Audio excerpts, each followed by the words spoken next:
none shall wrong his neighbor, a country of plenty, where evil and poverty shall be done away with, a country of brotherhood, where all success shall be founded on service, and honor shall be given to the deserving, a country of peace, where government shall rest on the will of the people and the love for the common good.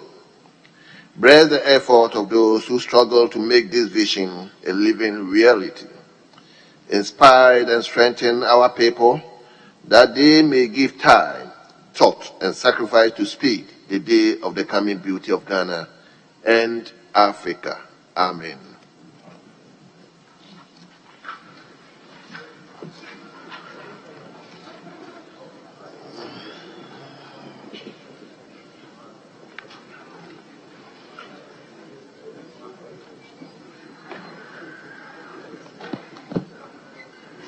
Honorable members, we will move to item number 4 on today's order paper. That is correction of votes and proceedings and official reports.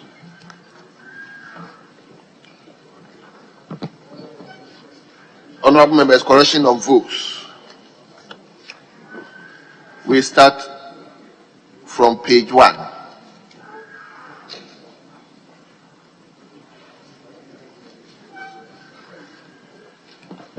Page 2.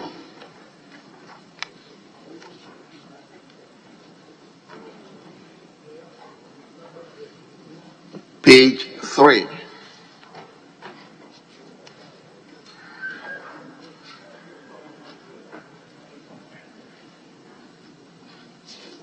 Page 4.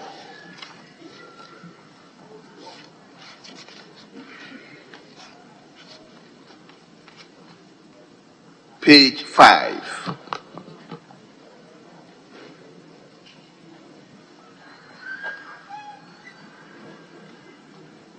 Page 6.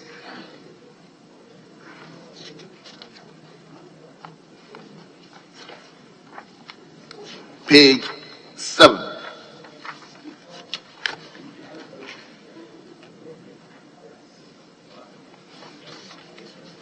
Page number 8.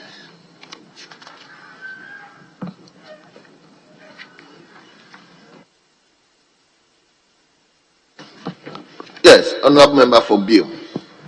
Thank you, Honorable Speaker. Page 7. The honorable members marked as absent. Number 16, Tete Akwete Joseph Munkatamo. So he was here yesterday. They have been marked as absent. If he can be corrected, Mr. Speaker. Yes, table, please take note. So page number 8, page 9,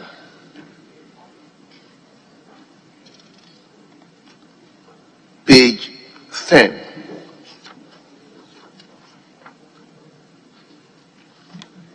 page number 11,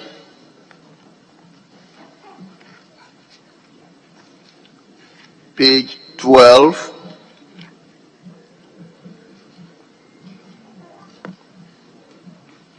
page 13,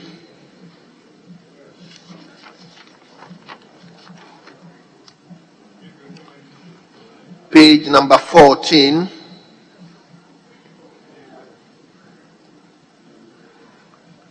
Honorable, are you on your feet? Page number 15.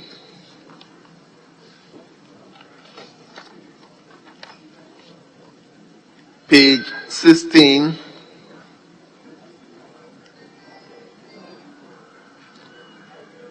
Page 17.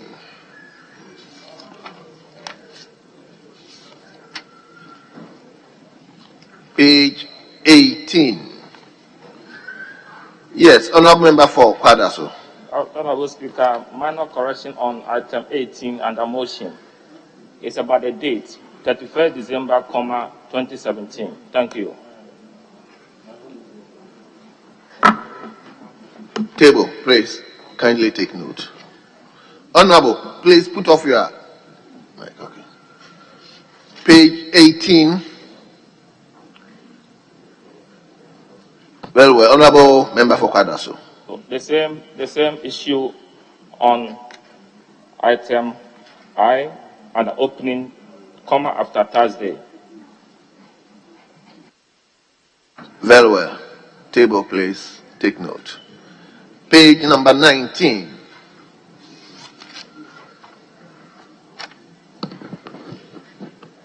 Page 20. Yes, Honorable. Page 20, VII, Mr. Edward Ashelante, designation Director, comma, Investment Services, GNPC. Thank you. Yes, table, please take note. Page number 21. Yes, Honorable Member for Kwadaso. Page 21, item X, Mr. John Yao Abeko, Chief Director, comma, Ministry of Tourism, comma, Arts and Culture. There should be a comma after tourism. Yes, Then, table. Honorable is taking us to grammar, comma. Then XBII, Mr. William K. Addo, Ministry of Finance. There is no designation. If that one can be added. Thank you. Very well. Table, please take note. Page 22. Yes, Honorable, let me hear you. Page 22, opening. The committee met on Thursday, 5th August, 2021. Then the name of the ministry is Honorable Minister for Communications and Digitalization. There should be no comma there. The comma must be cancelled and end digitalization. Thank you. Yes, table, please take note. Page 23, page 24.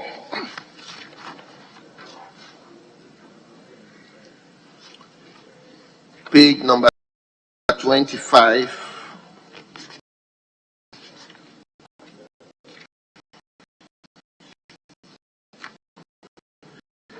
Yes, Honorable. 24 and 25, the same issue. Comma after Thursday on I, then 25 on trade, industry and tourism. Comma after T. Very well. Are you okay? Mr. Speaker, the Committee on Poverty Reduction started 2 meetings yesterday, but only one is recorded in the votes. The other one is not there. Honorable, we are looking at what took place in the chamber. Page number 26.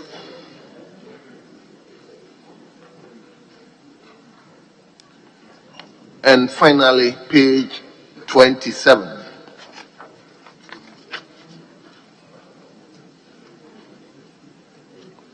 Honorable members, the votes and proceedings of the 41st sitting of the second meeting of the first session held yesterday, Thursday, 5th August 2021, as corrected, are adopted as the true records of proceedings.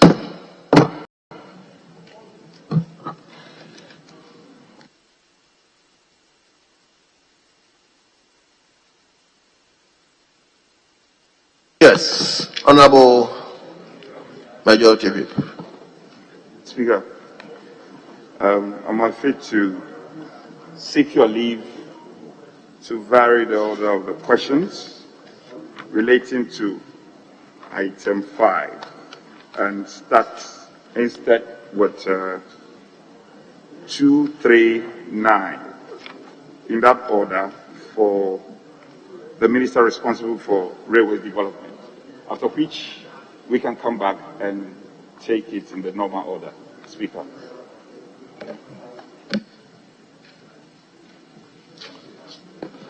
So, Honorable, you are the questioner.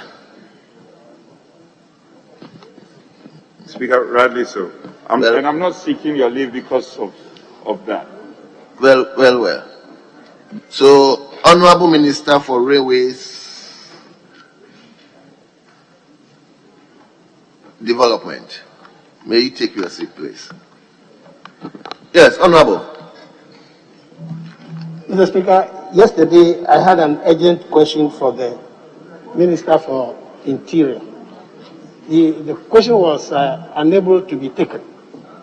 Now today it is not on the other paper. Given the fact that we may rise today, I want to seek your guidance as to how or what arrangements have been made for that question, be it an urgent one, to be answered.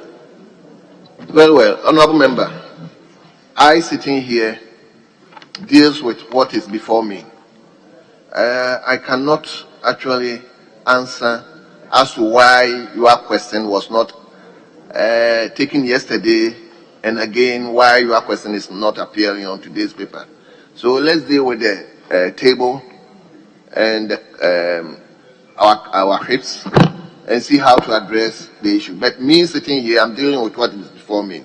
It is not before me today. So we'll go ahead and deal with the questions before me. So, Honorable Member for Nsawam-Aduajuri, you may ask your question to the Minister. Speaker, with the greatest of respect, because of the records and for the sake of the records, yesterday, yes, the Honorable Member is right, but the Minister had brought a formal correspondence, and he was even in the House, and I engaged through my deputy, I engaged and informed the member that the Minister had written officially to say that the answers were not ready. So the member will have to exercise some restraint and patience. If it is related to Minister of Interior, then that is the response to the Honorable Member. Well. Honorable, I think... Mr. Speaker, I agree that he spoke to me about the inability of the Interior Minister to answer the question yesterday. But what I'm asking is that the question is an urgent one. We may rise today. What arrangements are being made for this issue to be addressed? Honorable Member, that is why I have said I deal with issues that are before me. Deal with the clerks and the table so that they'll give us the appropriate time. Unfortunately, it might not be today, but that is the situation. So, for me, allow me to go ahead with my duties. So, Honorable Member for Nsawam-Aduajuri, you may ask your question. Speaker, grateful. So I rise to ask the Minister for Railways Development why trains are not running on the Accra to Tema and Accra to Nsawam railway lines after spending millions of Ghana cedis to rehabilitate these lines. Thank you. Yes, Honorable Minister.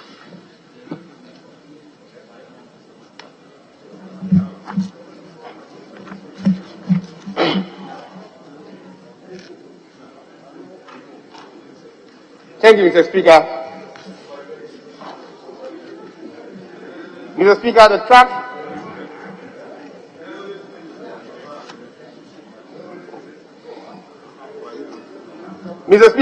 rehabilitation works on the specific line were successfully completed, allowing for the resumption of passenger rail services on the Accra-Tema route in January 2019. Mr. Speaker, the passenger rail services on Accra-Nsawam route also resumed in January 2020 following successful rehabilitation works. Subsequent to the outbreak of the COVID-19 pandemic in Ghana in March, Mr. Speaker, all passenger rail services across the country were suspended due to the non-adherence to the prescribed safety protocols by the passengers.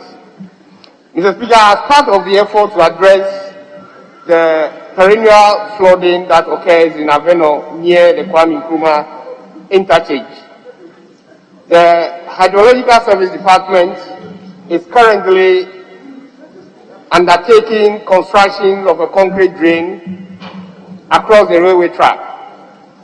The top slab of the concrete drain, Mr. Speaker, as I speak today, has been completed and it's undergoing the process of curing.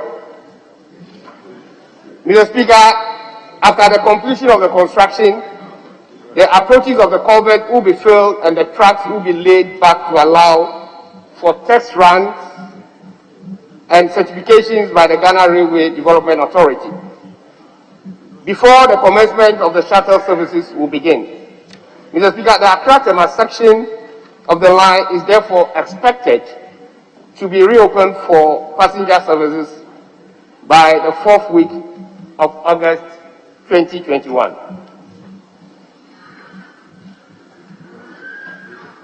Mr. Speaker, I want to know that apart from the curing of the concrete mentioned above, currently undergoing its strength, similar culvert construction works are also being undertaken across the line at Taifa. The construction of the culvert at its early stage and will be constructed 40 meters away from the existing trench in order not to allow for water from the existing drain to flood and cause delays in the construction of the work. Mr. Speaker, from mobilization to completion of the culvert, a period of between 14 to 13 weeks will be needed. Tentatively, test runs may commence on the line at the end of October 2021, pending subsequent certifications by the Ghana Railway Development Authority for commencement of the passenger services between Accra and Iswam. Thank you, Mr. Speaker. Honourable members, let me crave your indulgence. We have so many questions, and apart from that, we have so many issues to deal with today. So I will only give the supplementary questions to the questioner himself. I'm not allowing any other member to ask supplementary questions. So, Honourable Member. Speaker, I don't have any supplementary question to this particular one. So, with your leave, I'll go on to the next question.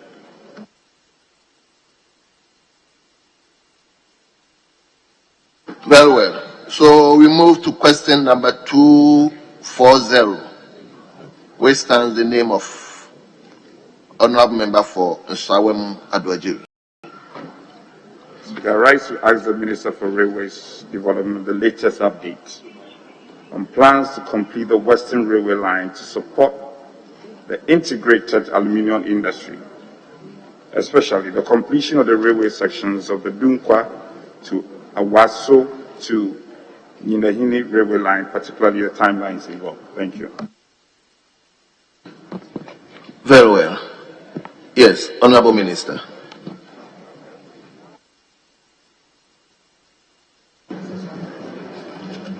Thank you, Mr. Speaker. Mr. Speaker, the Western Railway Line section is as projected above for convenience of members of this August House. The existing Western Line, which is from Takrady to Kumasi, with a branch line from Dunkwa to Awaso, used to be one of the major routes for transportation of major minerals and other bulk commodities in the country. We've witnessed in the past where commodities like manganese, bauxite, cocoa, timber, cement, petroleum products, and many, Mr. Speaker, of our mining equipment were transported along that route. The haulage of these commodities, Mr. Speaker, by rail reduces the challenge of using road transport and also reduce the traffic density on our roads in an attempt to maintain the lifespan of this road, Mr. Speaker.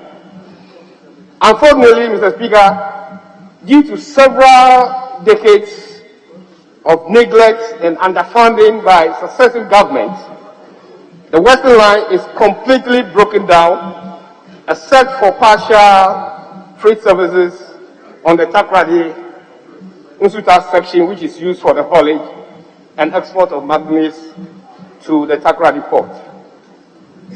Mr. Speaker, the current government, under his leadership of Nana Addo Dankwa Akufo-Addo, has adopted a systematic approach to gradually develop the Western Line in accordance with the Railway Master Plan.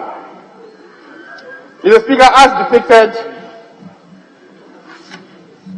above, a section of 15 kilometers of the line from Takoradi to Sekendi through Kojokrom has been completed on a dual gauge with a capability to be converted from the present narrow gauge into a standard gauge. Currently ongoing, Mr. Speaker, is the development of a section of the Western Line from Kojokrom to Manso, a distance of 22 kilometers. Again, the construction is being undertaken by Amandi Holding Limited with funding from Government of Ghana, and this project is expected to be completed by the end of the second quarter of 2022.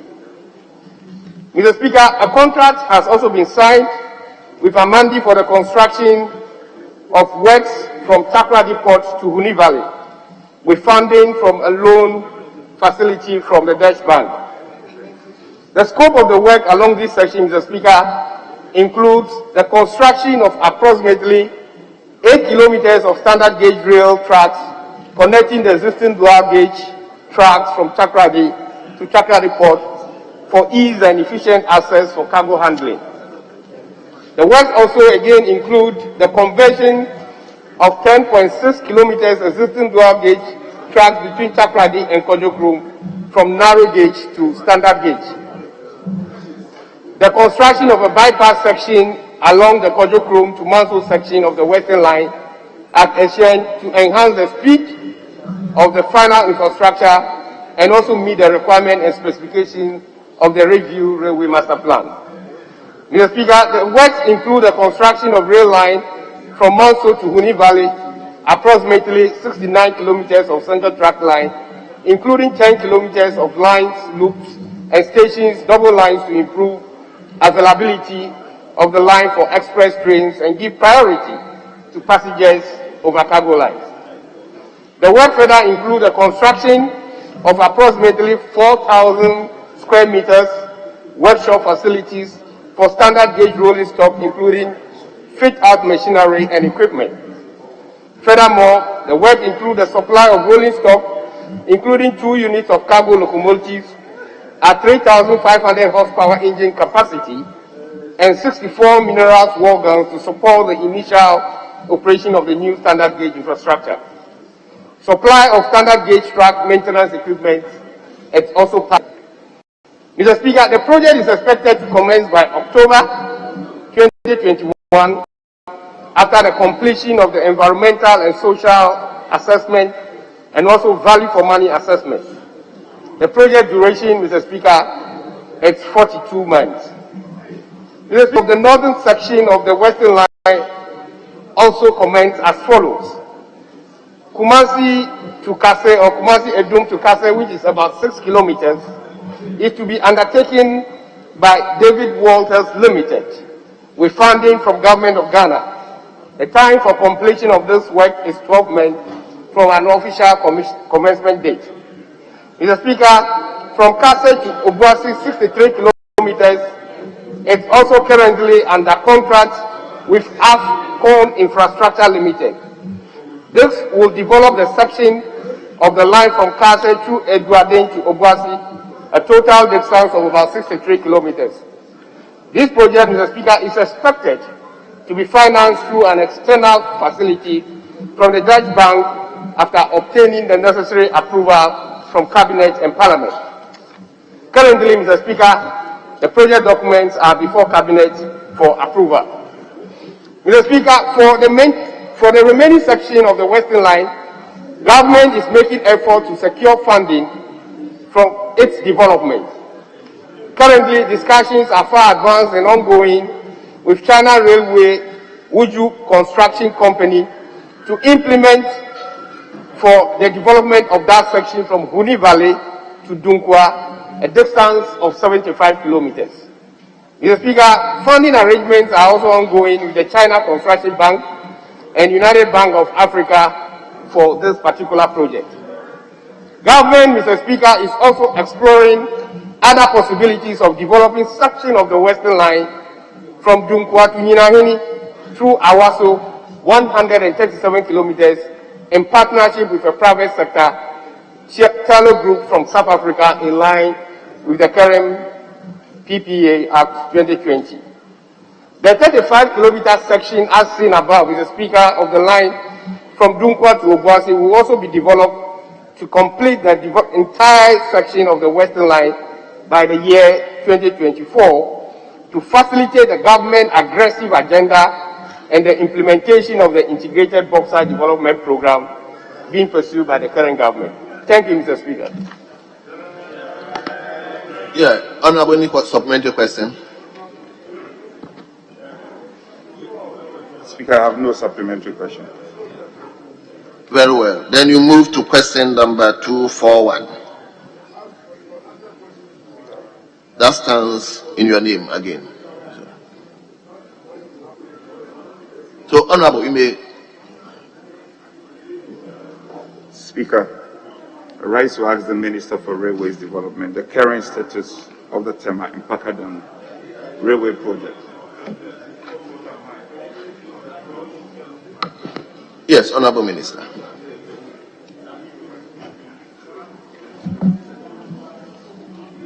Thank you, Mr. Speaker. Mr. Speaker, the ongoing construction of the Tema Impakada line of about 97.7 kilometers standard gauge railway line from Tema Port to Mpakadan to connect the Volta Lake transport system is about 85% complete, and is expected to be set and handed over to government by the end of the first quarter of 2022. The line includes the construction of a major railway bridge measuring about 300 meters across the Volta River between Senche and Old Akrade, which is progressing steadily. The project is being done by Afcon Construction Limited and being financed under the Indian Exim Bank Credit Facility, which was approved by this August House. Mr. Speaker, the project was originally scheduled to be completed by July 2021, but due to the COVID-19 pandemic, the project has significantly delayed. The rig, which currently being used by the contractor, Mr. Speaker, Afcon Construction, for the rail bridge has again also sunk into the lake, and the contractor is therefore facing some technical challenges for the ongoing construction works, which has contributed significantly to the delay in the project completion date. Mr. Speaker, as mentioned earlier, the ongoing construction of the 97.7 standard gauge railway line from Tema Port to Mpakadan, it's about 85% complete and is expected to be fully handed over to government by 2023.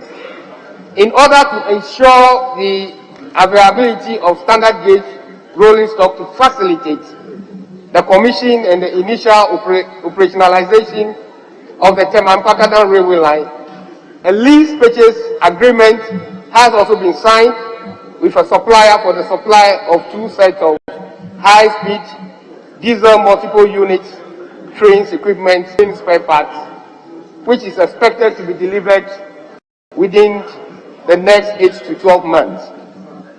Mr. Speaker, a supplier credit facility from Danfan Electric International Corporation has also been approved by this August House for the supply of new standard gauge locomotives, wagons, and coaches and coaches. A number of these new rolling stock, Mr. Speaker, will be deployed for freight and passenger operations within the Tema-Mpagada line after its completion.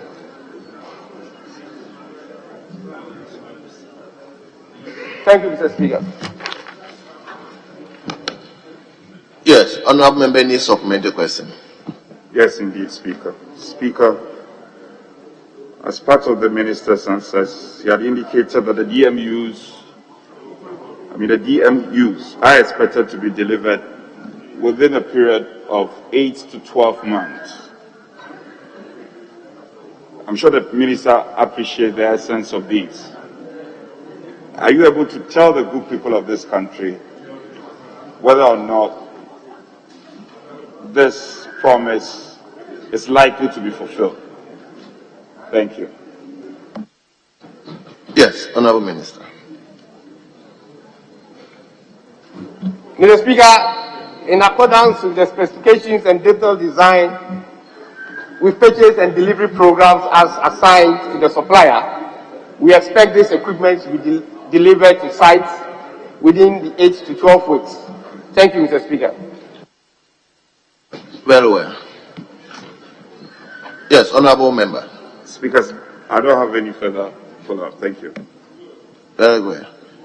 So you move to question number 373.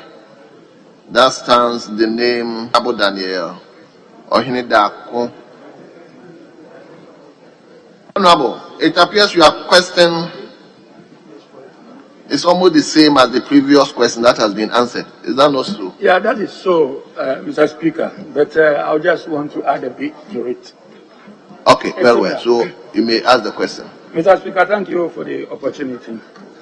Well, going back to what Honorable Anodompre has just said. He's not hearing. He's not listening. Who released you to go? Mr. Speaker, going back to what Honorable Anodompre has just said. Mr. Speaker, sometime in August 2025, He's not listening. the legal head or the head of legal. Are you listening to? Honorable members, please, order. Yes. So are you asking the substantive question or you are shifting to supplemental question? Let me read my substantive question, Mr. Very well. It's similar to what Honorable Anodompre. Mr. Speaker, thank you for the opportunity. Mr. Speaker, I rise to ask the Honorable Minister for Railway Development when the Tema Akosombo in Pakadan railway line will be completed and operationalized. That's the question. Yeah. Honorable, it's almost the same question, so you will be allowed to ask supplemental questions based on the answers he has given. Very well, Mr. Speaker. Mr. Speaker, sometime in December 4th, 2019, the Minister of Railway Development assured the President that the project will be completed in August 2020. That did not materialize. Then in August 2020, that's August 25th, the Railway Development, as per the contractor, that is Afcon Construction, also indicated that the project will be completed in March 2021. Mr. Speaker, I want to ask the Honorable Minister, when specifically are they going to complete the project? Because the dates keep on changing. Yes. Honorable Minister. Thank you, Mr. Speaker. Mr. Speaker, as stated earlier on, I mentioned the project is expected to be completed in the first quarter of 2022. And that timeline is what we have adhered to as a management team of the project. Mr. Speaker, I also did mention that the COVID-19 pandemic had delayed the project beyond the initial completion date, which was envisaged in 2021 of this year, October. Because of that and other technical difficulties that we have experienced, for instance, what I mentioned, about the fact that the drilling rig that they were using to drill had sunk, and therefore the difficulty of lifting the drilling rig back is becoming a technical problem. So this has prolonged the project duration to the first quarter of 2022. Thank you, Mr. Speaker. Very well. Honorable, any further supplementary question? Mr. Speaker, one more. Mr. Speaker, incidentally, I live just by the railway track around the MF estate at Mateko. And I realized that the line is a single track. But looking at our modern age, where railway transportation has become a very source transportation, a very important source, can the minister explain why it is a single track and not a double track? Because if one line, a train is moving to one direction, there's no other track that will be coming from the opposite direction. Can he explain to us in this modern age why construction of a railway line will be a single track instead of a double track? Yes, Honorable Minister.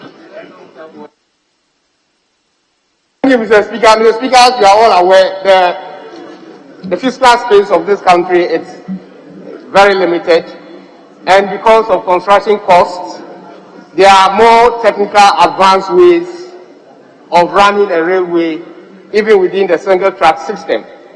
And that is why the idea of signaling and branch lines comes along the single track. You will notice that most countries that have double line system, some of the lines are actually not being used. And so what this current government is trying to adapt, because of the closed fiscal space that we have, is to approach a high-level signal methodology, which will make it possible for two lines to run, at the same time. It doesn't necessarily mean that one rail will have to start from point A and end at point B before the other one comes. Along the line, you will see branches, and the signaling will determine at what time you branch off for other lines to run it. So this is the system that we are running. As and when facilities become available and there's more need for traffic density on our rail, we can always go back and expand on the rail lines, as we currently do even within the road infrastructure, where we have single lane, but as time goes on, we expand to double lane. Thank you. Thank you, Honorable Minister. We are grateful to you for attending upon the House to answer questions. You are hereby discharged. Let me invite the Honorable Minister for Roads and Highways.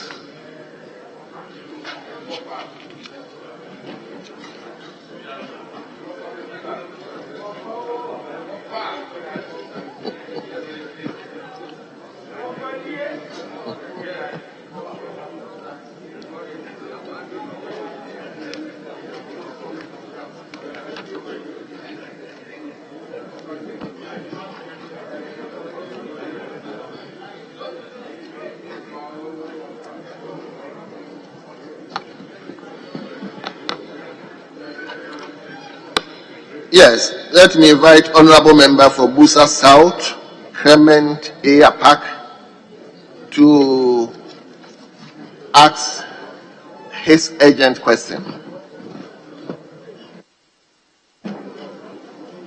Thank you, Mr. Speaker.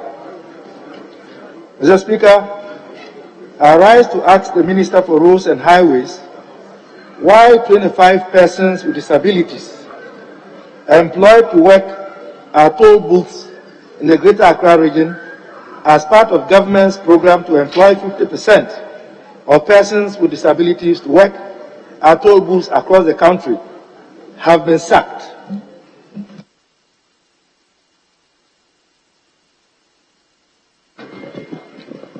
Yes, Honorable Minister.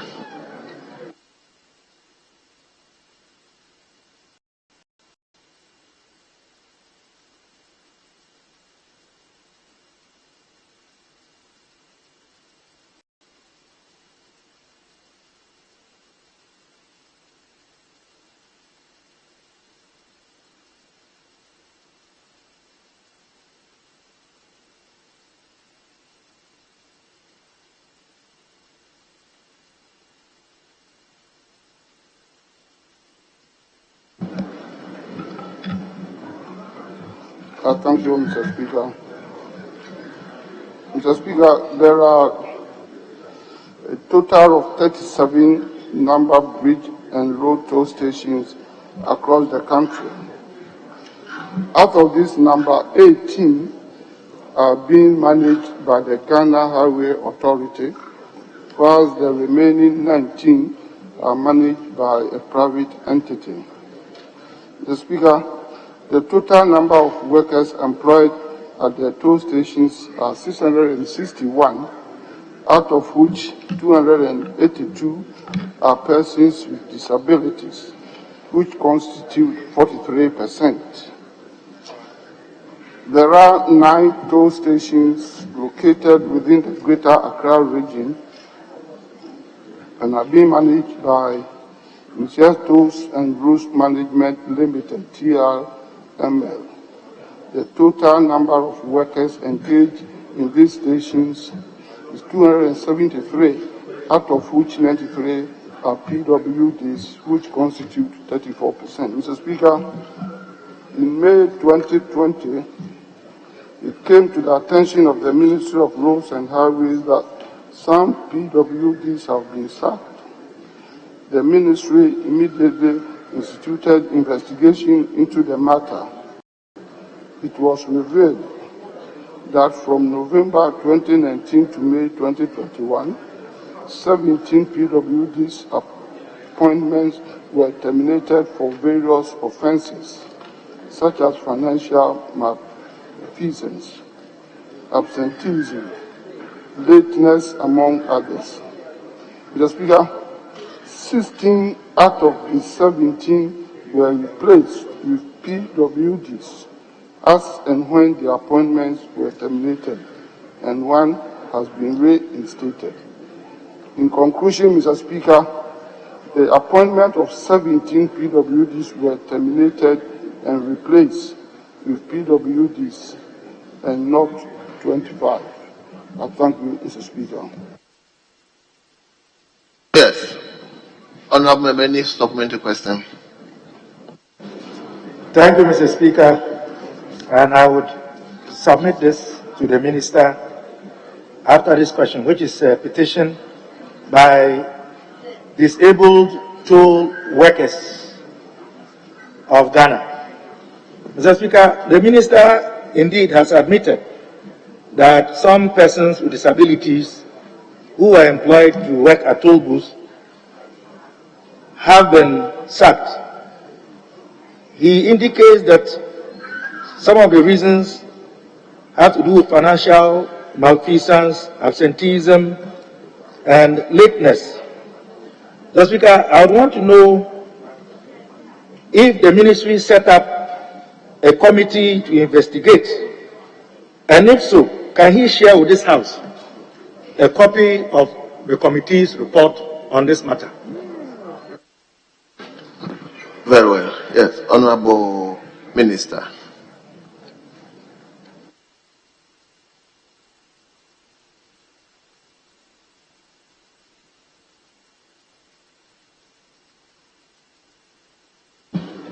Thank you, Mr. Speaker. Mr. Speaker, I did indicate in my answer that the toll booths involved had been ceded to a third party, and I gave the name of the third party company. Therefore, those employed were on the pay sheet and on the employment list of that company. So they were not employed directly by the ministry. The company therefore bears liability and responsibility for those working in the toll booths vicariously. So it's not up to my ministry to do that. However, because of the interest we have in those working in our toll booths, particularly the PWDs, because it's a unique government policy.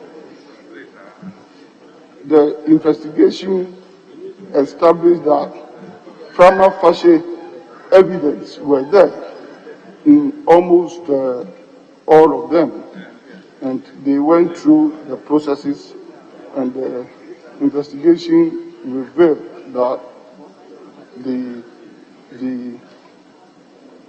employees involved were given the opportunity, for the sake of natural justice, to explain themselves, and it's that we do not compromise because of any ulterior party. I thank you, Mr. Speaker. Yes, honorable member. Thank you, Mr. Speaker. Mr. Speaker, I'm a bit confused. I thought the minister had suggested that his ministry conducted the investigation. But if my understanding is that his ministry did not, and it was the company, Tolls and Routes Management Limited, I would have thought that he would have taken an interest as a minister to verify the claims and charges made against these persons who are beneficiaries of a unique government policy, as he has admitted. Because the persons who have been affected, the reasons that they have also assigned to the infractions for which they have lost their jobs are different from what the minister presented. So, did the ministry conduct the investigation, or? Hold on. Yeah. Mr. Speaker, I'll plead with my honorable colleague. The rules relating to question time are spelled out in Order 67.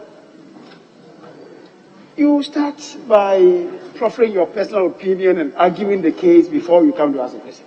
Mr. Speaker, my colleague should be minded of Order 67 1B. A question shall not contain any arguments, expressions of your personal opinions. A question should not be loaded with such. Mr. Speaker, I just want to remind my colleague of Order 67 1. Very well. So, honorable member, just be guided. I am guided, just Mr. ask Speaker. the question. I am guided, Mr. Speaker. From the answer you I am guided, Mr. Speaker, but Mr. Speaker, the leader of the House is somebody we all learn from. Mr. Speaker, so the question is this: can the minister share with this House the report of the investigation that was conducted as far as this issue is concerned?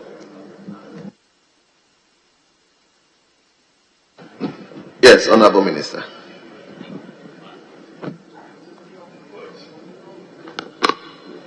Honorable member, can you repeat the question?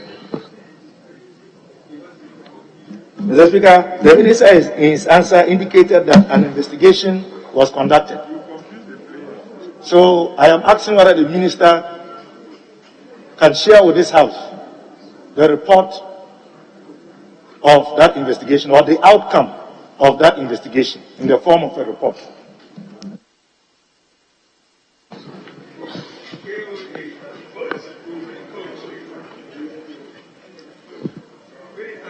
Yes, honorable minister.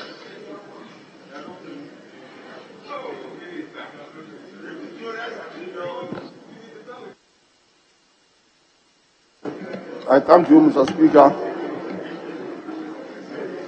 Mr. Speaker, that was not contained in his original question, but if he wants any further information, any further clarification, I believe my colleague knows the rules of this House and the orders. If he puts in a question to that effect, it will be responded to. I thank you, Mr. Speaker. Very well. So, we move to question number 205. That stands the name of a member for Adentan. But before then, honorable members, Please kindly permit me to suspend the House for 5 minutes.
Mr. Speaker.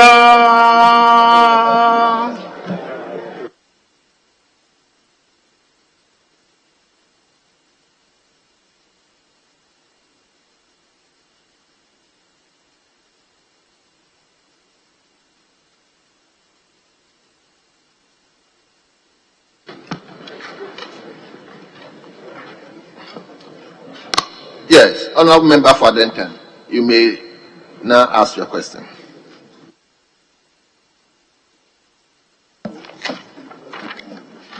Thank you very much, Mr. Speaker. Mr. Speaker, I rise to ask the Minister for Roads and Highways when the contractor working on the St. Peter's Ogojo Police Station road project will come back to site. Thank you, Mr. Speaker. Yes, Honorable Minister. I thank you, Mr. Speaker. Mr. Speaker, Adenta is the capital of the Adenta municipality in the Greater Accra region.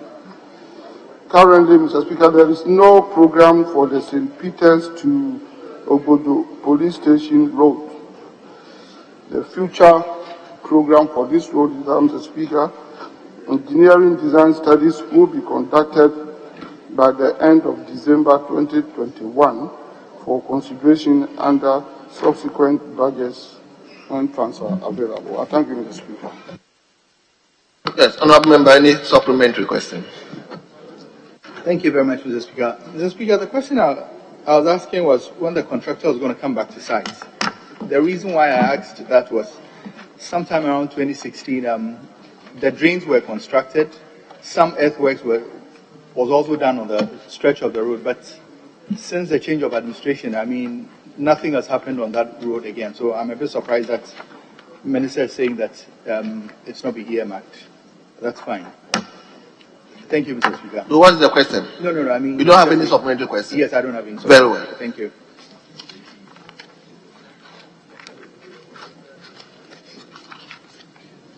Then you may take your second question.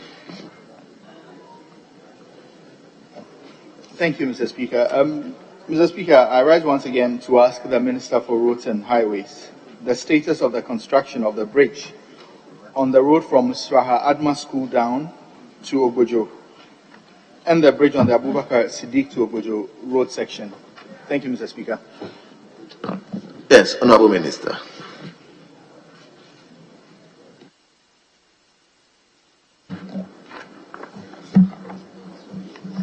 Thank you, Mr. Speaker. Mr. Speaker, again, Adenta is the capital of the Adenta municipality in the Greater Accra region. Currently, the Department of Urban Roads is undertaking engineering design studies to determine an appropriate hydraulic structure for the location that will allow connection from the Shaha ADMA school to Obodo. Mr. Speaker, the department is also packaging the construction of a double cell 4x4 meters reinforced concrete box culvert in collaboration with the Adentan Municipal Road Department to connect the communities on the Abubakar Siddiq Road to the Obujo Road. The execution of the program will be considered under the 2022 annual budget, Mr. Speaker. I thank you. Very well. Honorable, any supplementary question? Thank you, Mr. Speaker. Mr. Speaker, once again, I was asking for the status of the construction of the road because I'm aware that this bridge had been awarded in November of 2020 to a company called B5 Prestige Limited, and by the CODA, Coastal Development Authority, and it was to take 5 months. So the reason why I asked the question was that 5 months had elapsed since November. So I was asking to elicit from the minister what the status of the road is, but from his answer, it appears the minister doesn't or is not aware of the project that has already been awarded to the tune of $1 million Ghana cedis, awarded in November, hoping to have been completed in 5 months. And we're well in the 8th month now, or the 9th or 10th month. It's not been done. So if the Honorable Minister can please tell me what the status is. So what your question is? Yeah, so he should please, he's not aware, so if he's aware of this CODA project that has been awarded. Thank you, Mr. Speaker. Honorable Minister, are you aware that that particular bridge has been given to a particular contractor? Thank you, Mr. Speaker. Mr. Speaker, I thank my colleague for this information.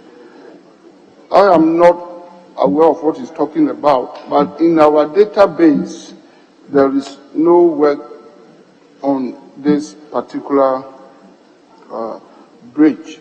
That is why we are working on it, and that is why the Department of Urban Roads is doing all the studies.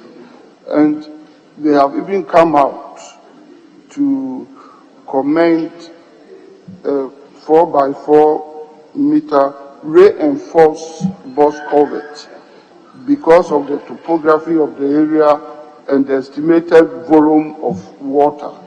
So this is what is ideal for the place. So I will make use of this information, and I believe nothing has started. So we shall cross-check, and I thank you for this information. But the most important thing is that we are working to work on this bridge because it falls within our ministry. And normally, if any road project is to be done by any agency, they are even supposed to seek authorization from my ministry. Cocoa Board works on road projects, but Cocoa Board will not just go on its own to pick roads and work on. We have to cede the roads to them. They agree with us. Mining companies work on some roads. They come to us and we cede those roads to them. At the same time, the technical people are in my ministry. So all the road projects going on around the country, whether it's being funded through Cocoa Board or any of the mining companies or whatever, still it comes under the supervision of engineers from Ministry of Roads and Highways. That's why I am surprised about that. But I think it's a vital information, Mr. Speaker, and I will make use of it, and the two of us can work together to get it resolved. But the good news for you is that it's being taken care of. I thank you, Mr. Speaker.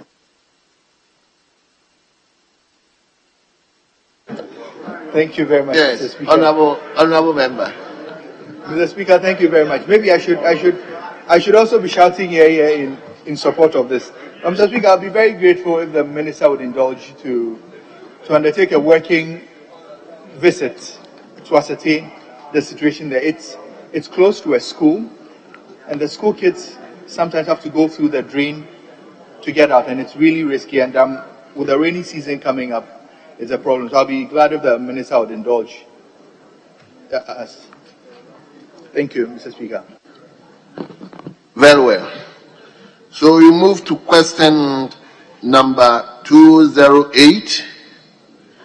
That stands the name of member for Krote Kole, Honorable Dr. Senator Jema Lawrence. Honorable member, the minister is around. You may ask your question. Thank you, Right Honorable Speaker. I rise to ask the Minister for Roads and Highways when the roads in Krote Kole constituency will be asphalted.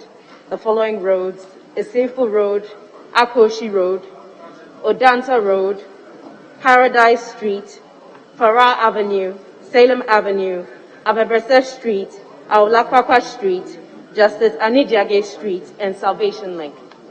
Thank you. Honorable Minister.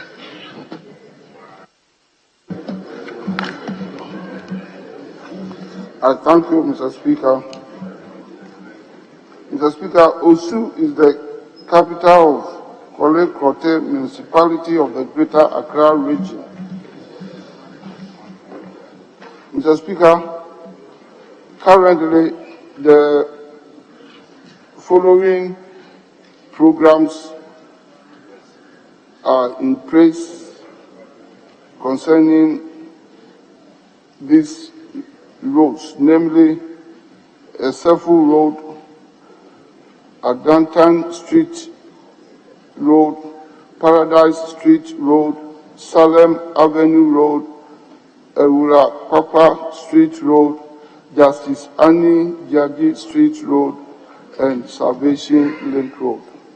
Mr. Speaker, the above roads have been packaged as part of the project titled Asphalt Overlay of Selected Roads in Asylum Down, Ridge, and Osu, totaling 5.80 kilometers. Mr. Speaker, the contract was awarded on 3rd August 2020 and were commenced on 14 September 2020 for completion on 13 September 2021. The contractor has mobilized to site and has completed base treatment of several distressed sections of roadways in preparation to receive asphaltic concrete surfacing. Ewura Papa Street. Mr. Speaker, the above road has also been packaged as part of the project titled Asphalt Overlay of Selected Roads in Osu, measuring 20 kilometers. The contract was awarded on 11 May 2020 and commenced on 7 July 2020 for completion on 6 May 2022. The contractor has completed asphaltic concrete overlay with base strengthening on the following roads: Aduache Street, 1,080 meters, Mission Street and Link, 396 meters, Mesobu Crescent, 1,067 meters, Okudan Road and Link, 242 meters, and Osu La Crescent, 35 meters. The Speaker, progress of work is estimated at 9% physical completion. The contractor is actively on site. Akoshi Street and Farah Avenue Street. Mr. Speaker, there is no program for the above roads. However, Mr. Speaker, the future program for these two roads is that engineering assessment will be conducted by the end of December 2021 to determine the appropriate maintenance intervention. The execution will be considered under subsequent budgets. I thank you, Mr. Speaker. Honourable Member, you have supplementary question? Yes, Right Honourable I Speaker. thought that the answer was exhaustive. Right Honourable Speaker, not quite. May I Anyway, ask you may ask supplementary question. Thank you, Right Honourable Speaker. Could the Minister kindly clarify why the Farah Avenue and Akoshi Street are not included in this, especially as Farah Avenue is a high traffic area, and I'm sure a lot of members of Parliament use that particular street, which actually it's not the upper part that's near the psychiatric hospital. It's after the traffic light down towards the circle side. I'm just wondering why that was excluded, given that it's such a major road and the road is quite damaged. Thank you. Yes, Honourable Minister.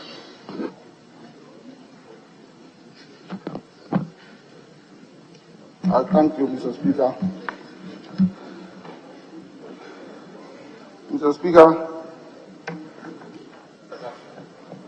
I couldn't have agreed more with my honorable colleague, and I believe she should be a happy person in the sense that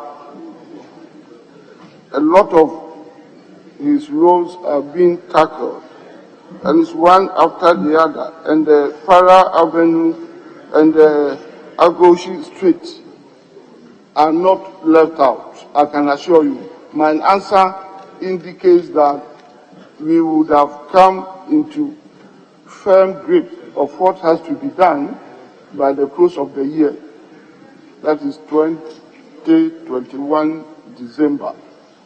And as all the other streets are going on, work on the rest of the streets are going on, I want to assure you that I will keep close eye on this project, and they will never be stalled. And by the close of the year, the two others would have joined the stream. So I thank you very much, Mr. Speaker. Yes, Honourable Member Yorkie. Well, okay, last one.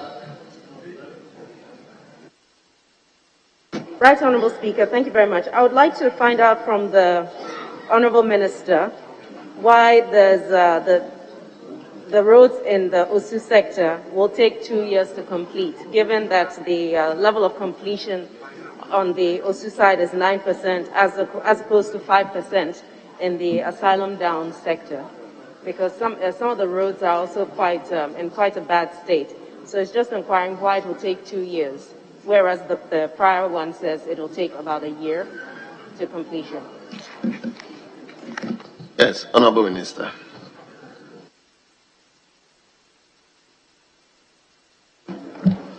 I thank you, Mr. Speaker.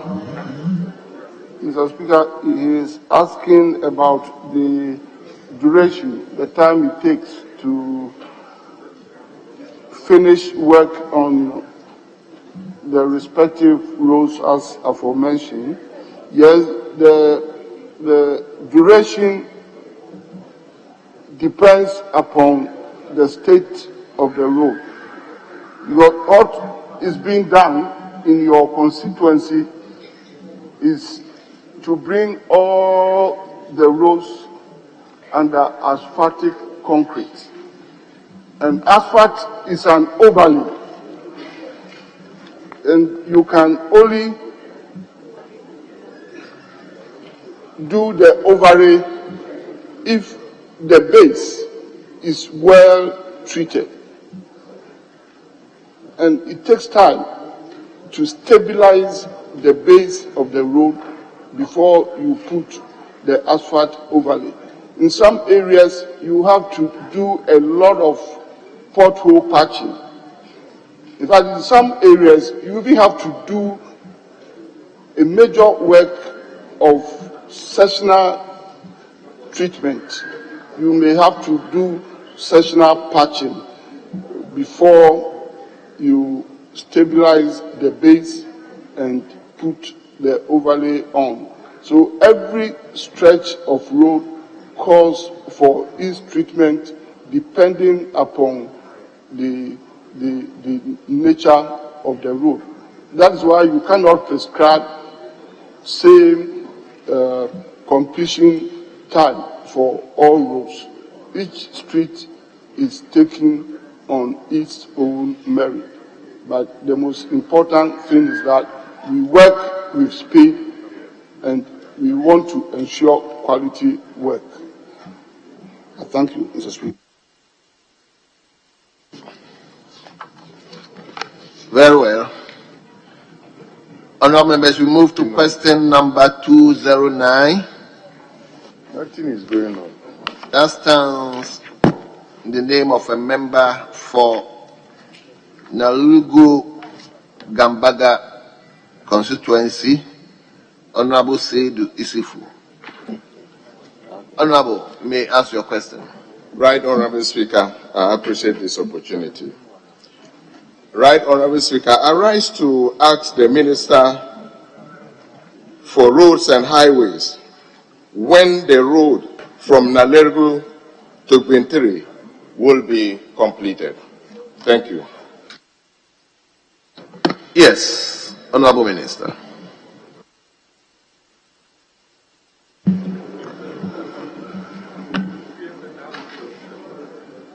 Thank you, Mr. Speaker.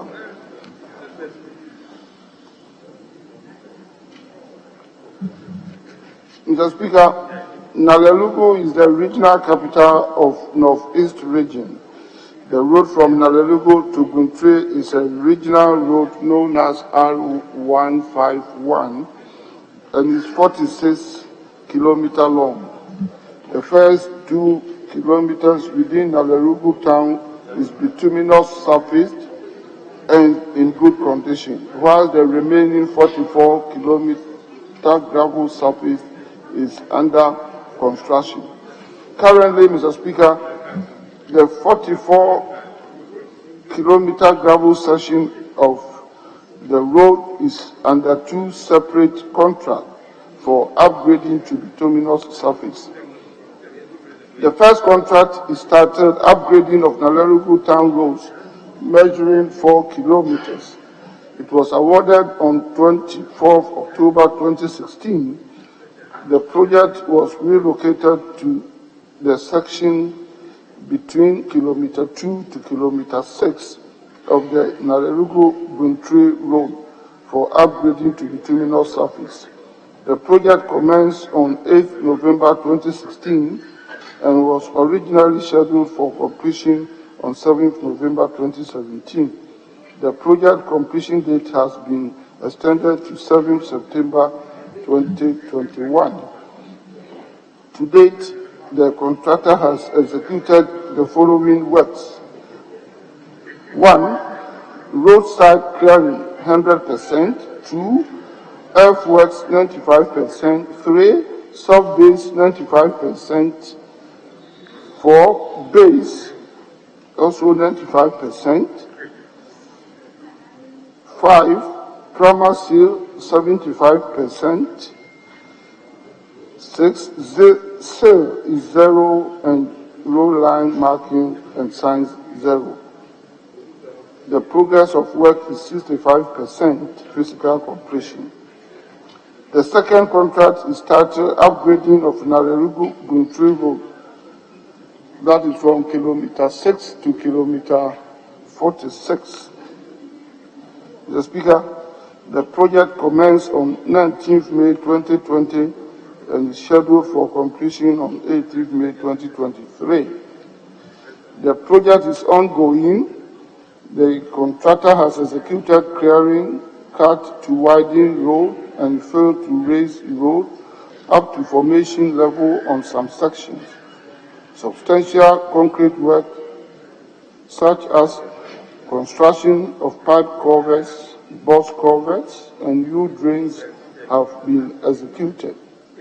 Mr. Speaker, the physical work progress is estimated at 27% completion, and the contractor is on site, and work is progressing satisfactorily.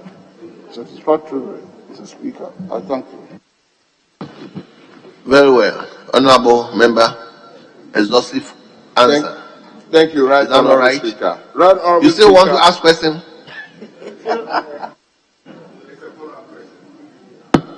Anyway, go ahead. Thank you, Right Honorable Speaker. Right Honorable Speaker, I can confirm all that the Minister is saying, and I appreciate his response to my question. But my first question has to do with the completion time for the Nalergo Township project. From the Minister's response, he's saying that the project will be completed on the 7th of September 2021, which means that we are just left with 4 weeks to completion. So I want to find out if the Minister is still committed to this completion date that he is giving. Thank you. Yes, Minister, are you committed to the date?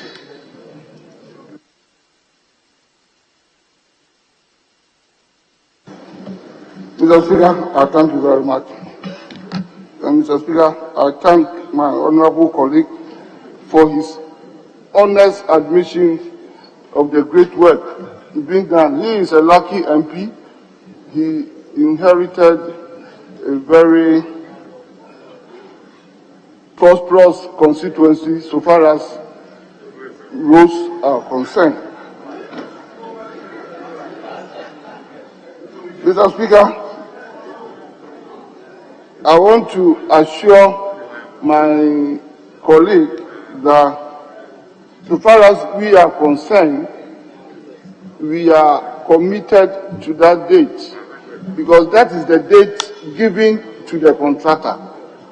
And the contractor has not put in any application for extension of time. And if you glance through the update on the work done on the various scope of works, you can see that they have all reached what we call substantial completion stage. Roadside clearing is even 100%. The rest are all around 95%. So we still hold the contractor to that date. The seal is 0, and the road line markings and signs 0. But don't forget, work is going on. And for the road line markings and signs, depending upon the length of the road, it could take only 2-3 days, to put them up. So once the contractor has not put in any application for extension of time, I believe that he knows what he's doing and he will be able to deliver within the time, and we hold the contractor to that time.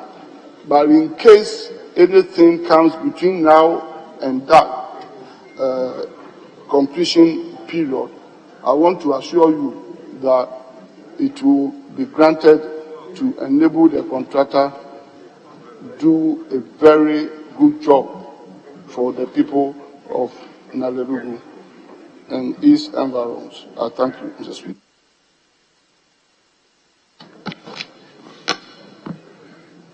Yes, Honorable, last question. Thank you, Right Honorable Speaker. Right Honorable Speaker, the second contract that stretches from Nalergo to Gwentiri was awarded for a period of 3 years. And 27% of the work is done. And that is barely 1 year into the project. So it looks like that one is moving steadily and it is on course. I want to find out from the minister what he is going to do to keep the contractor on site to the completion date so that we could hand over this contract to the people, the project to the people for them to use. Thank you. Yes, Minister, may you want to answer the question? I thank you, Mr. Speaker. Mr. Speaker, the most important thing is that all the contractors are on site and they are working. And once they have not abandoned site, it behoves the employer, which is government, to ensure intermittent payment to the contractor to enable them carry out the work. That one, I can assure you, government will do to ensure that the timelines are kept. And I can also give you another information which obviously will gladden your heart. The road will not end at Bintri. I don't know how far your constituency extends, but Bintri to Kulungugu, covering a distance of 104 kilometers, has also been awarded, and the contractor is there and is continuing that project. So if your constituency extends beyond Bintri, then I want to use this opportunity to assure you that Bintri Kulungugu Road has been awarded and the contractor is mobilizing to site. Thank you very much. Very well. Honorable member, I could see you are nodding your head. You are happy, eh? Anyway, you may take your second substantive question. That's question number 210. Thank you, Right Honorable Speaker. Right Honorable Speaker, I rise to ask the Minister for Roads and Highways when the Nalerego-Nakpanduli Road will be completed. Thank you. Yes, Honorable Minister. Thank you, Mr. Speaker. Mr. Speaker, Nalerego is the regional capital of Northeast Region. The road from Nalerego to Nakpanduli forms part of the interregional road IR11 and is 25.8 kilometers long. The road is gravel surface and in poor condition. Mr. Speaker, currently, the Nalerego-Nakpanduli Road is under construction as part of the contract titled, and I quote, upgrading of Nalerego to Nakpanduli Road, measuring 25.8 kilometers, Bende Nakpanduli Road, measuring 15.2 kilometers, and resealing of Nakpanduli to Bende Road, measuring 27 kilometers. The total length of this northeast road, known as Lot 1, is 68 kilometers. Mr. Speaker, this is one of the critical road projects. The project commenced on 14th April 2020 and is scheduled for completion on 13th April 2023.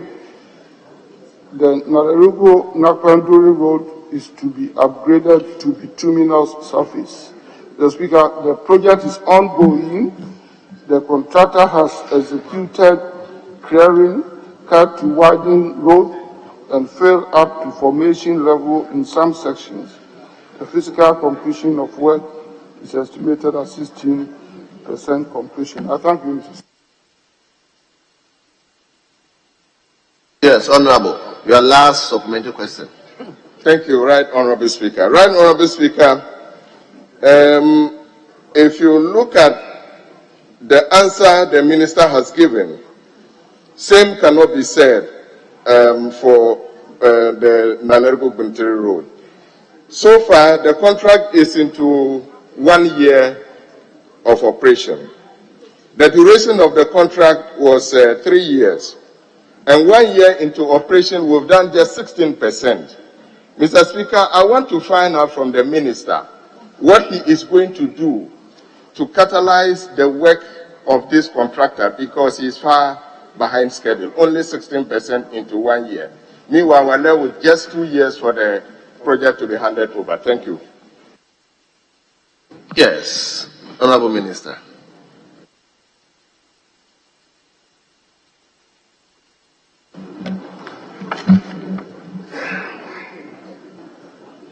Mr. Speaker,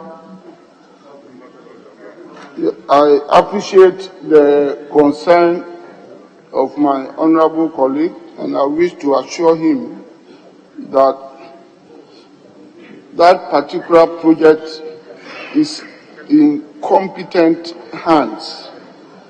The contractor is City Construction Company Ghana Limited, and is one of our strong contractors.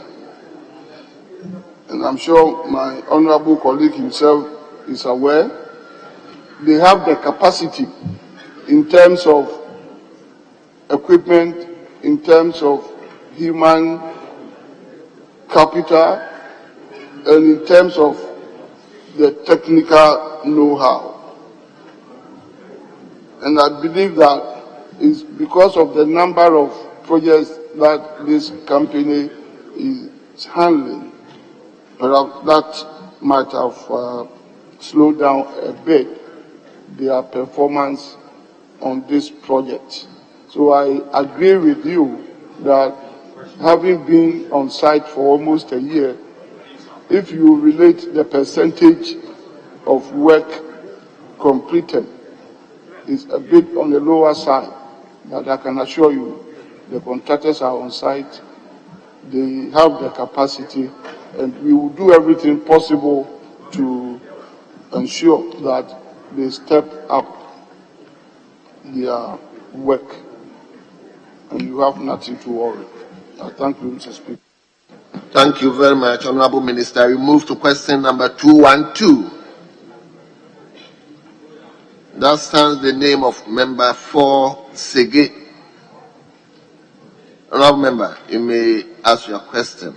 Thank you, Mr. Speaker, to ask the Minister for Roads and Highways when the ministry will complete construction of the Nakom Kopi to Froko Road, which was awarded some time back. Thank you. Yes, Honorable Minister.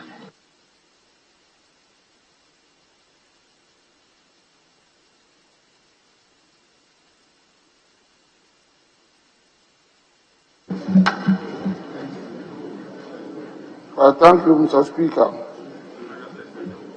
Mr. Speaker, the Nakom Kope to Tofroko Feeder Road is part of the corridor to Portsun to Nakompore Feeder Road.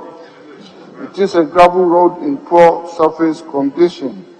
The road is located in the Adan West District of the Greater Accra region.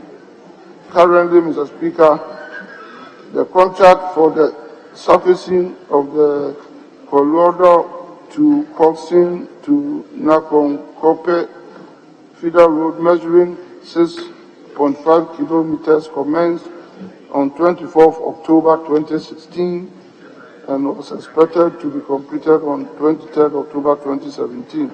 Progress of work is estimated at 10% physical completion. The contractor abandoned site after executing the following activities: 6.5 kilometers of clearing and formation, 40 meters of 600 millimeter concrete new grade, and 2 number 1/900 mm diameter pad covers. The final warning letter was issued on 20th July 2019, but the contractor failed to return to site. Therefore, the Department of Federal Road has initiated the necessary process to terminate the contract. I thank you, Mr. Speaker. Yes, member for Proceedings, supplementary question. Yes, Mr. Speaker. From the minister's answer, it is clear that this road is to take 1 year to be done, but it's now over 5 years now. I want to know from the Honorable Minister what is really the reason why it has taken 5 years for a road which should be constructed in 1 year. Minister, any reason why it has taken 5 years?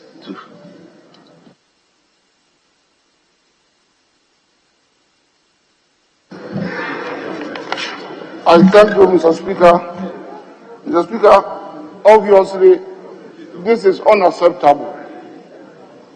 Obviously, this is unacceptable, and I share the concern of the honorable member with his constituents. But we normally experience this kind of thing. Not all road contracts awarded are executed as efficiently and as professionally as expected. No matter what you do, even if you employ strict, which we do, procurement procedures, obviously you won't get things done 100%. And it's unfortunate and regrettable if any road project travels this kind of route. Now we can't do anything about it. So the only assurance I can give you is that through your vigilance and through the question that you asked, this has come up.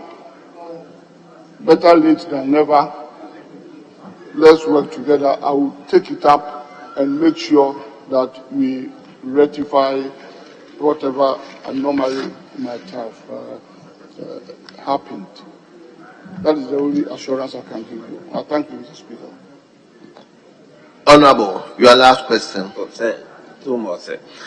Thank you, Mr. Speaker. 2 years ago, Honorable Minister for Road and Highways came to this house on this very road and assured my people of Sege constituency that this road will be re-awarded. 2 years ago, he did say that it will be re-awarded so that a more competent contractor will take over. But since 2 years, I can see from the answer that they are still in the process of re-awarding. And also, I appeal to him that the road is non-motorable. So if it is possible, something should be done so that while we look for the re-awarding process to take place, the road is still motorable for the people. But still nothing has been done. And now the road is completely out of usage. So may I know what he could do about it now so that we can still use the road while we go along doing the process of re-awarding. Thank you. Yes, Minister.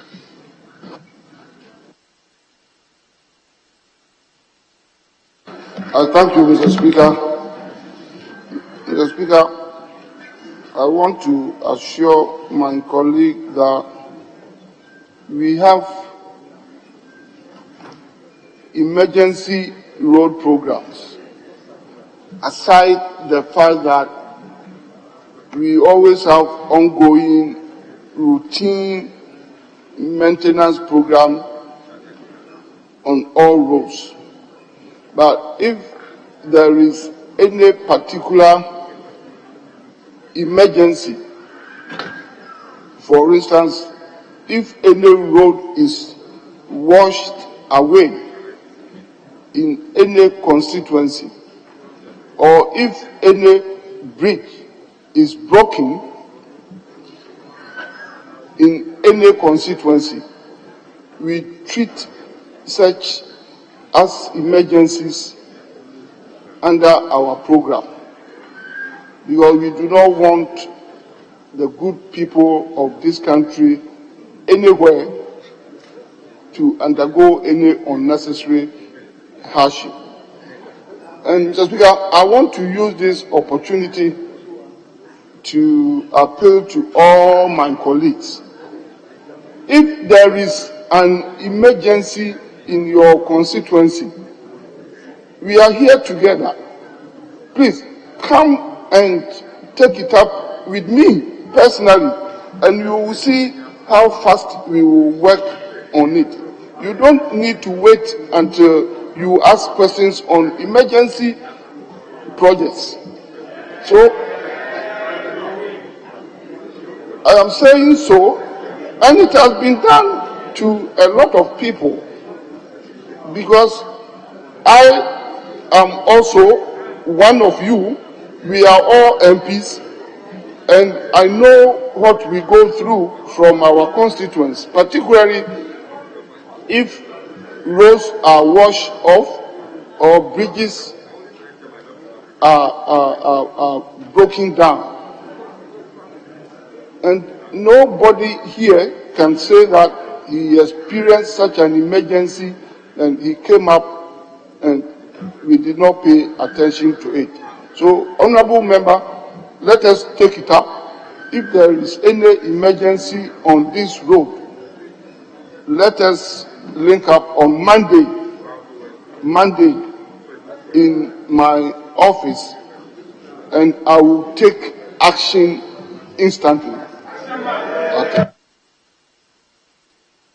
Honorable, you've exhausted it. You've exhausted it. You move to Honorable, you've exhausted you move to question number 213.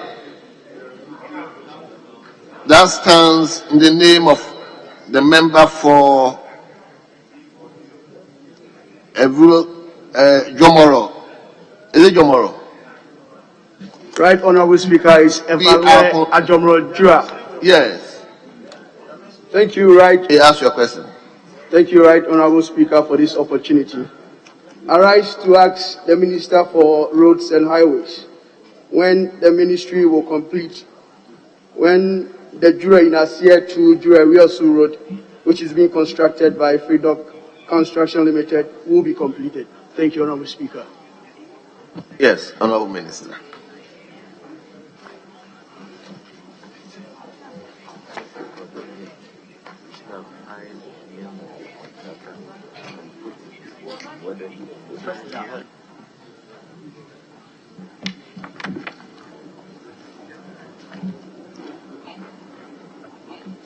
I thank you, Mr. Speaker.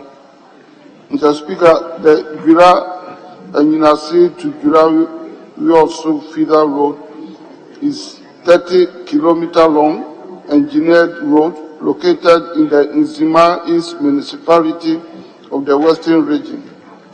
Currently, Mr. Speaker, there are 3 road contracts awarded to Freedoc Limited in 3 different phases. The 3 projects are at various stages of completion with the following details. 1. Bitumen surfacing of Jura Enyinase to Jura Riasu Feeder Road Phase 1, measuring 10 kilometers. Mr. Speaker, the contract commenced on 7th August 2020 for completion on 6th August 2021. The project is estimated at 50% physical completion, and the details are as follows. 10 kilometers of clearing done, 9 kilometers of formation, 3,713 meter concrete U-drains of various sizes, 23 number pipe covers of various sizes, and 7 kilometer saw base. 2. Bitumen surfacing of Jura Enyinase to Jura Riasu Feeder Road,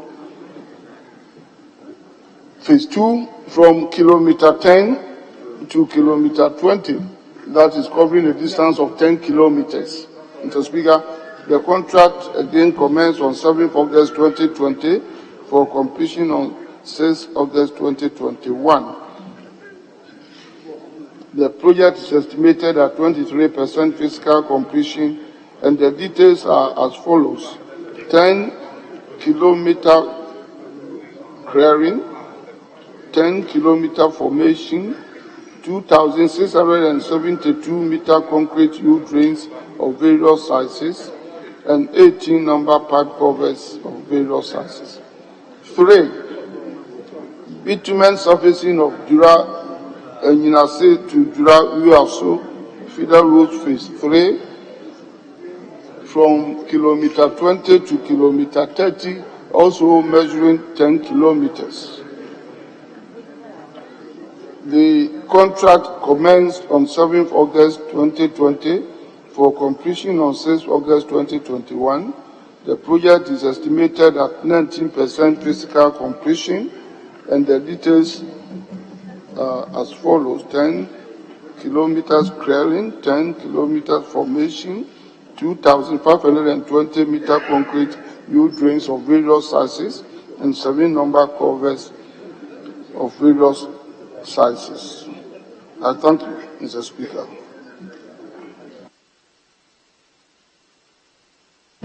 Right, Honorable Speaker, okay. Yes, you may go ahead with your supplementary question. Right, Honorable Speaker, thank the Minister for his responses.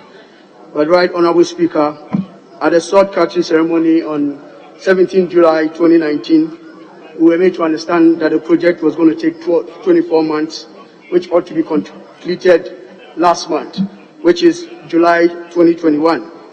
Also in the responses, we are made to understand that the contract is at various stages of development. Could the Minister be kind enough to enlighten myself and the good people of Evaradua what the possible cause in delays are? Thank you, Right Honorable Speaker. Come again, what the possible cause? Delays in timelines or cause of delays in completion, please. Thank Very you. well. Minister.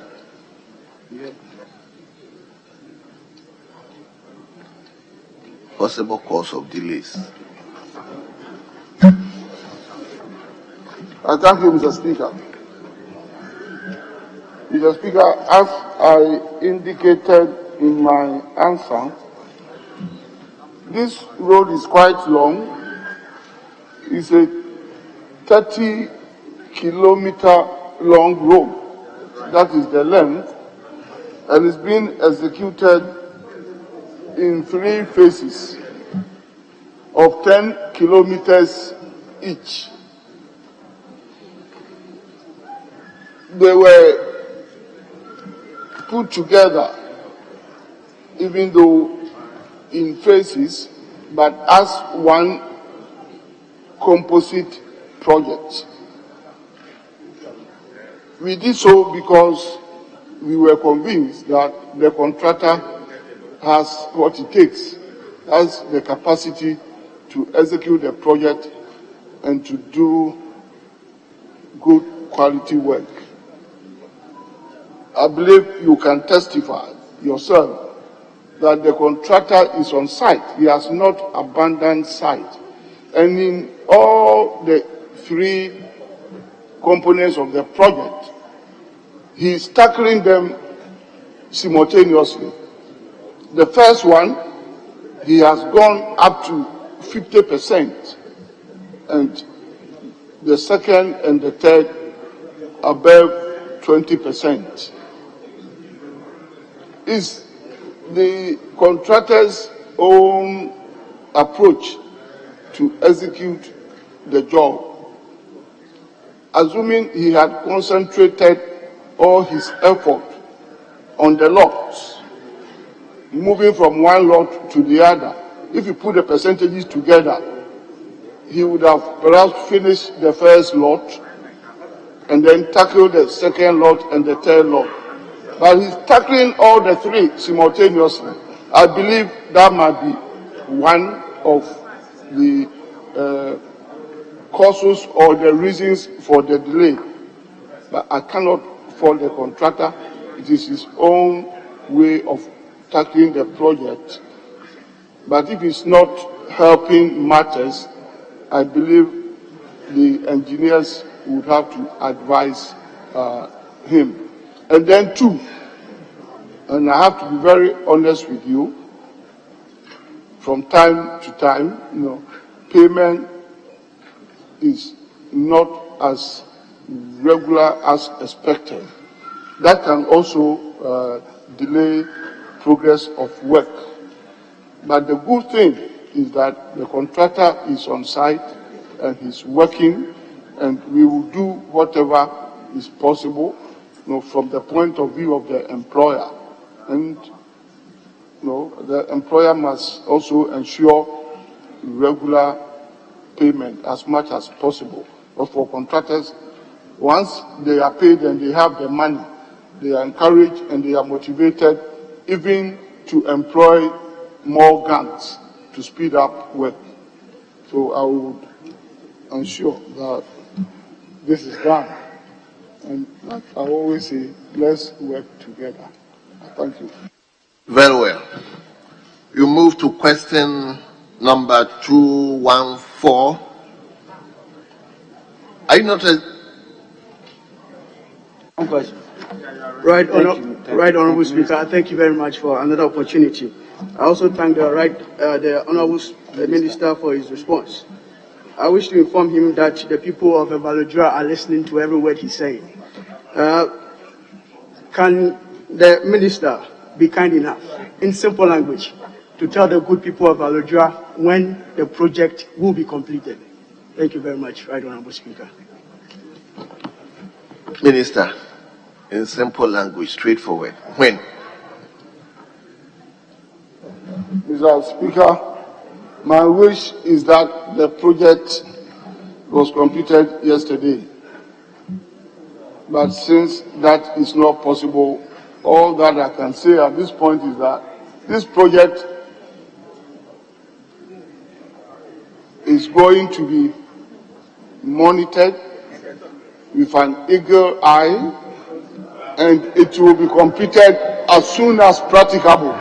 Thank you. Very well. So we move to question number 214. That stands in the name of the member for Pistia Muni Vari, Honorable Robert Wisdom Kido. Thank you, Mr. Speaker. Mr. Speaker, I rise to ask the Minister for Roads and Highways when Bogoso to Pistia Road will be completed. Yes, Honorable Minister.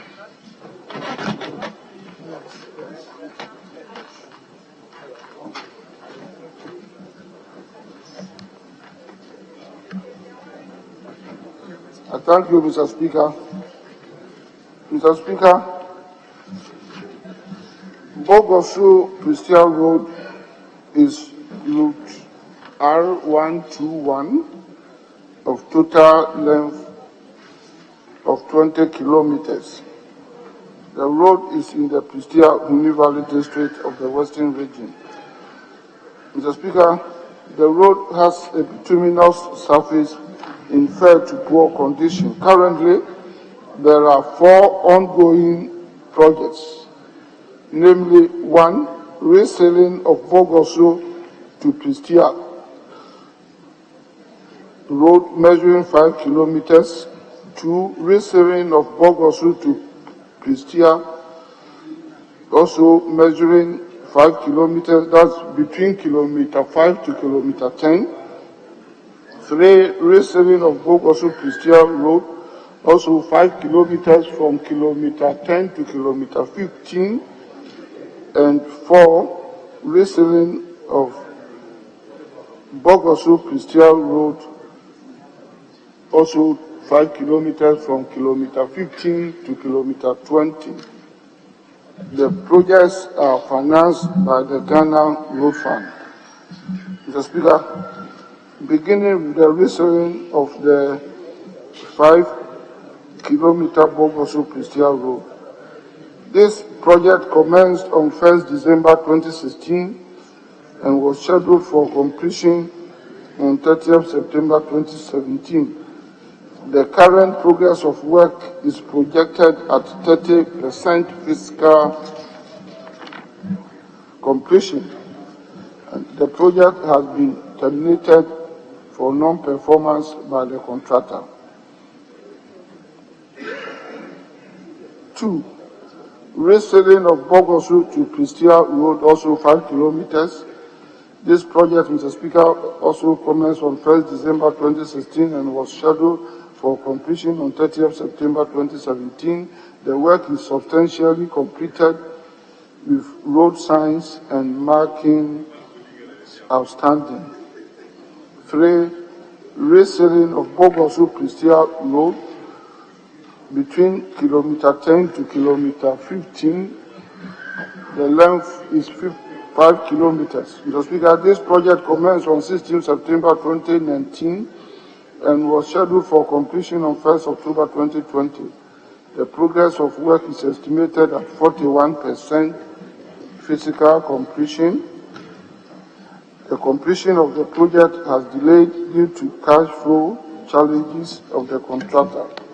Presently, Mr. Speaker, the contractor is not on site and warning letters have been issued to get the contractor back to site. 4. Resealing of Bogosu to Pristia as between kilometer 15 to kilometer 20, measuring 5 kilometers. Mr. Speaker, this project commenced on 16 September 2019 and was scheduled for completion on 1st October 2020. The progress of work is estimated at 33% physical completion. The completion of the project has delayed due to cash flow challenges of the contractor. Presently, Mr. Speaker, the contractor is not on site and warning letters have been issued to get the contractor back to site. The future program on this road is that the resealing of the Bogosu Pristia Road, which has been terminated, has been repackaged for procurement by the end of fourth quarter 2021. However, projects C and D, Mr. Speaker, respectively, are the Bogosu Pristia between kilometer 10 and 15 and between kilometer 15 and 20 are being monitored closely, and we shall initiate the process to terminate the projects for non-performance. If the contractors fail to return to site upon termination of the projects, the outstanding works will be repackaged for consideration in the 2020 budget. I thank you, Mr. Speaker. Yes. Honourable Member, do you have supplementary question? Thank you, Mr. Speaker. Mr. Speaker, yes, I have a follow-up question. But, Mr. Speaker, I used this road just this Sunday. And when I scanned through the answers from the minister this morning, in fact, I was a little bit shocked. Because the information provided here is entirely different from what is on the ground. Entirely different from what is on the ground. So, I don't know where these answers are coming from. But then, since this is a house of records, I'll do my follow-up question. Yes, my first question is that from kilometer 10 to 15, and then from kilometer 15 to 20, the minister has made a certain statement here. He has repeated a statement that the project delayed due to cash flow challenges of the contractor. I want minister to explain that statement.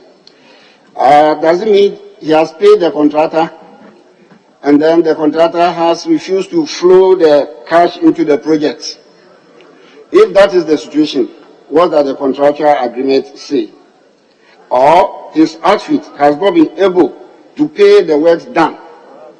If that is the situation, why is he issuing warning letters and then having a future plan to initiate a process to terminate the contract? Yes, Minister.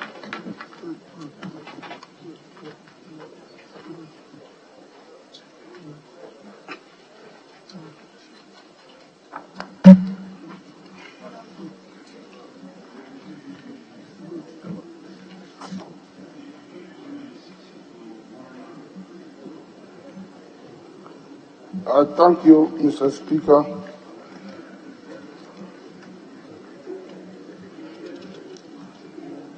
Mr. Speaker, I did indicate in my answer that the road has been lotted into 4 of length 5 kilometers each. And each lot is being executed by a different contractor. Yes, I indicated that the delay of work in all instances is due to the cash flow problems of the contractors. I said so because I know the contractors involved, and from time to time, these contractors were being paid. I wouldn't stand here to say that payment to contractors in this country has been the very, very best. But within the confines of the financial difficulties, these contractors are periodically paid. And I want to also put something on record that anybody who applies to enter into the construction industry is also expected to be resourceful. You don't, out of your own volition, enter into road construction empty-handed. Otherwise, you do not have any place in there. And I have made an appeal to contractors, I think about 3 weeks ago. And if Mr. Speaker will permit me, I will repeat it, that we are embarking on a process of eliminating from our list, the tall, endless list, all contractors who have proven to lack capacity,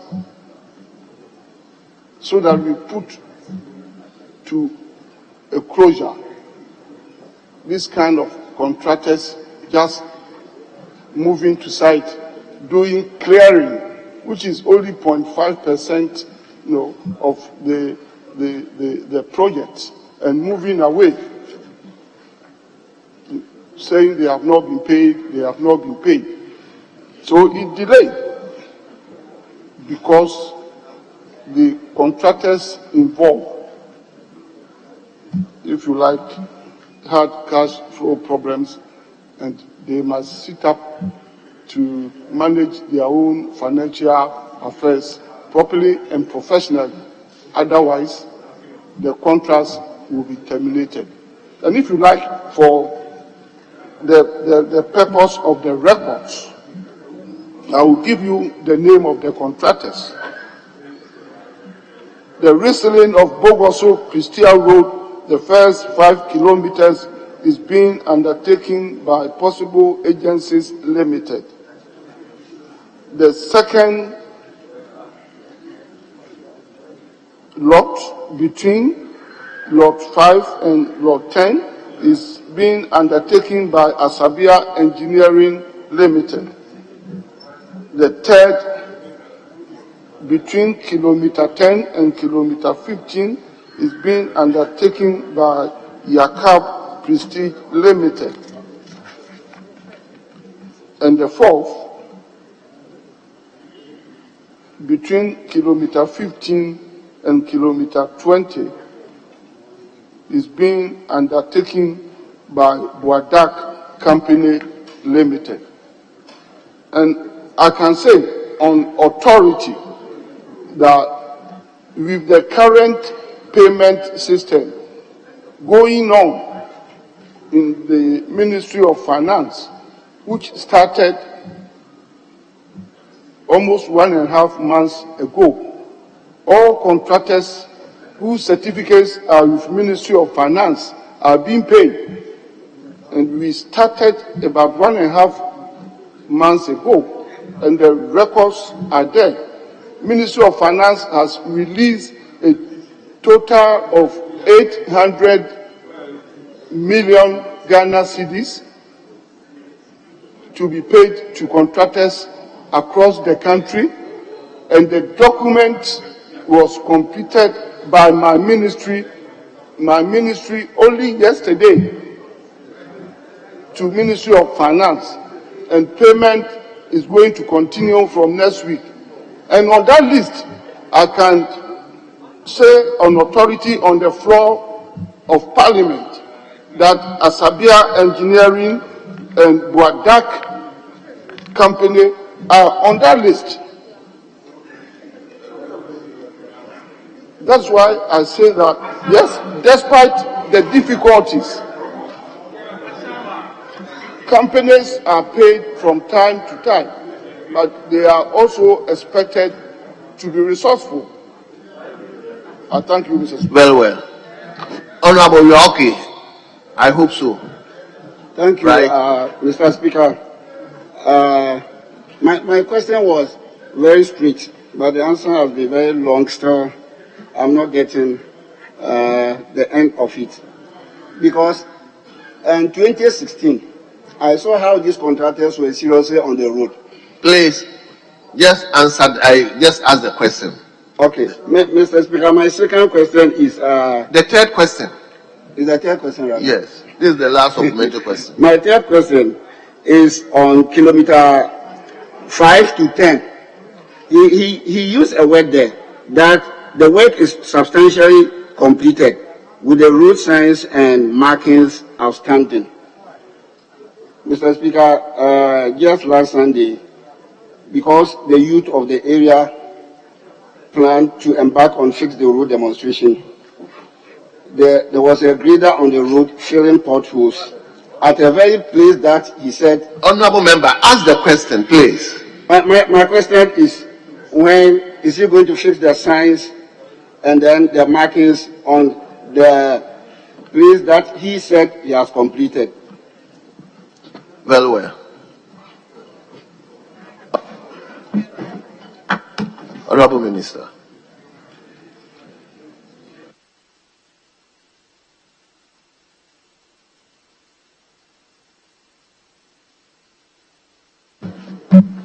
Thank you, Mr. Speaker.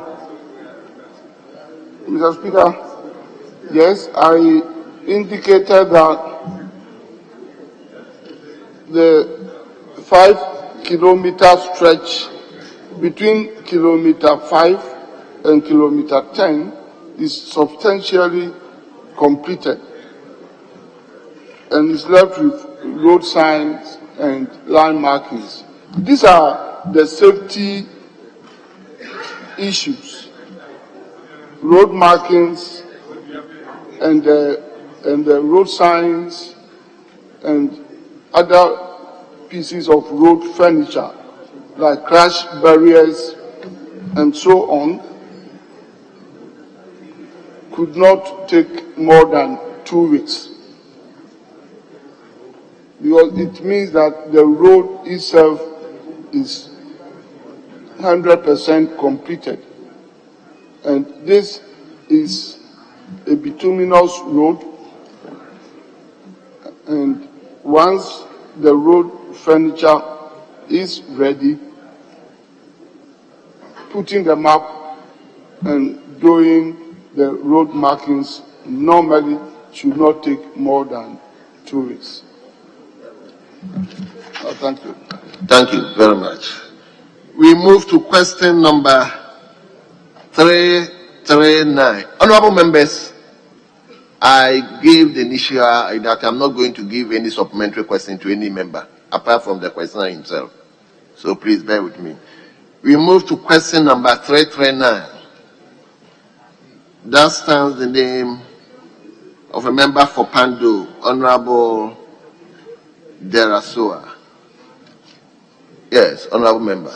Thank you very much, Right Honorable Speaker. I'd like to ask the Minister of Roads and Highways steps the ministry is taking to rehabilitate the road network in the following communities in the Kwando constituency. 1. The Echo Road. 2. Alloy Road. 3. Toko Road. 4. Bofe Road. And 5. Tewi Road. Thank you. Yes, Honorable Minister.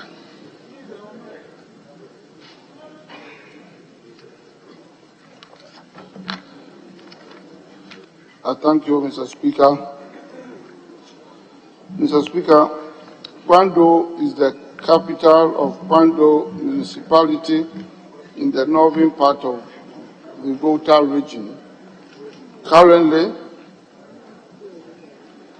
Mr. Speaker, the Echo Road and the Aloyi roads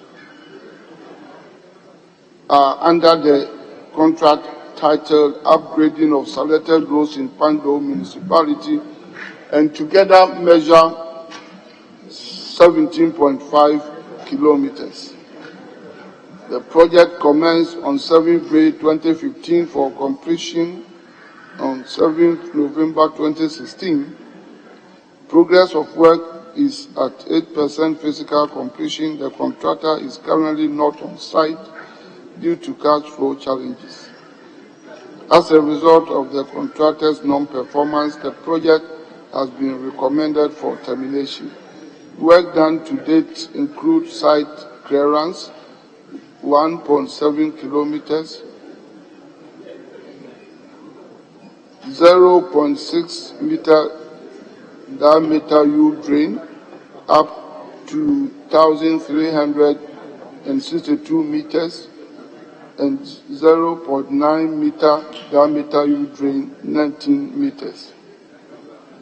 Mr. Speaker, touching on Buffet Road and Zowai roads, there is no current program for these two roads. But the future program for this road, Mr. Speaker, is that engineering studies have been conducted on the Buffet and Zowai roads for implementation under subsequent budget. I thank you, Mr. Speaker. Very well. Yes, Honorable Sua.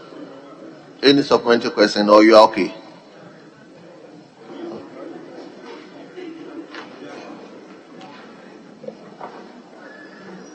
Right Honorable Speaker, the Minister in his answer gives cash flow as a challenge for contractors not being on site. Then he again cites non-performance. Right Honorable Speaker, I want to find out, a contractor like Bugri Nabu Construction Works, who has abandoned works on the Toko Road, is it due to cash flow challenges or non-performance? Thank you. Yes, Honorable Minister.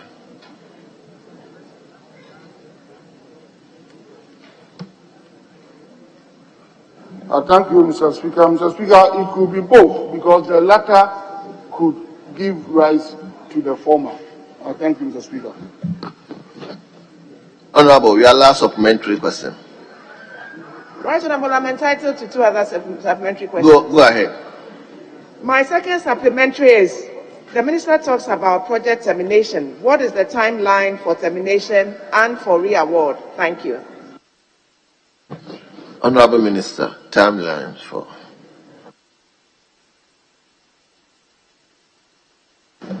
Mr. Speaker, I expect that once the contractual processes are gone into to the point of termination and the project is terminated, then the award or re-award process must follow immediately. And re-award of a contract will take at least a minimum of 4 weeks because of the prescribed procurement processes. I thank you, Mr. Speaker. Honorable, your final supplementary question. Right, Honorable Speaker. Is the Minister aware that the Jeweed-Bofe Road is a cocoa growing area, and fixing that road will increase the cocoa output in the area? Thank you. I said the Jeweed-Bofe Road, which you said you have no plans for, are you aware that it's a cocoa growing area, and fixing the road there will increase the cocoa output in the area? Thank you. Yes, Honorable Minister. Thank you, Mr. Speaker. Mr. Speaker, until now, I didn't know that it's a cocoa growing area, even though I am aware that cocoa grows well at certain parts of the Volta region. And I thank my honorable colleague for that information. And apart from the fact that the people everywhere need roads, I think this is an added advantage to push for the road to be constructed for that economic cash crop, which is the mainstay of this nation, to be transported to the port. I thank you, Mr. Speaker. Honorable Soa, you may take your second substantive question. 340. Thank you, Right Honorable Speaker. I'd like to ask the Minister of Roads and Highways when the people of Debi Avega in the Kwando constituency will be provided with accessible road networks. Thank you. Yes, Honorable Minister.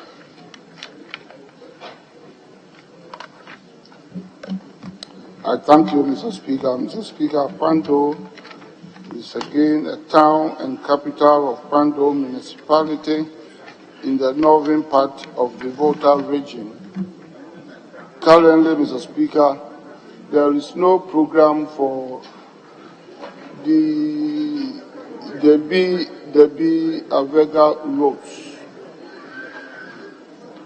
However, the future program is that engineering studies have been conducted on these roads for implementation under subsequent budgets.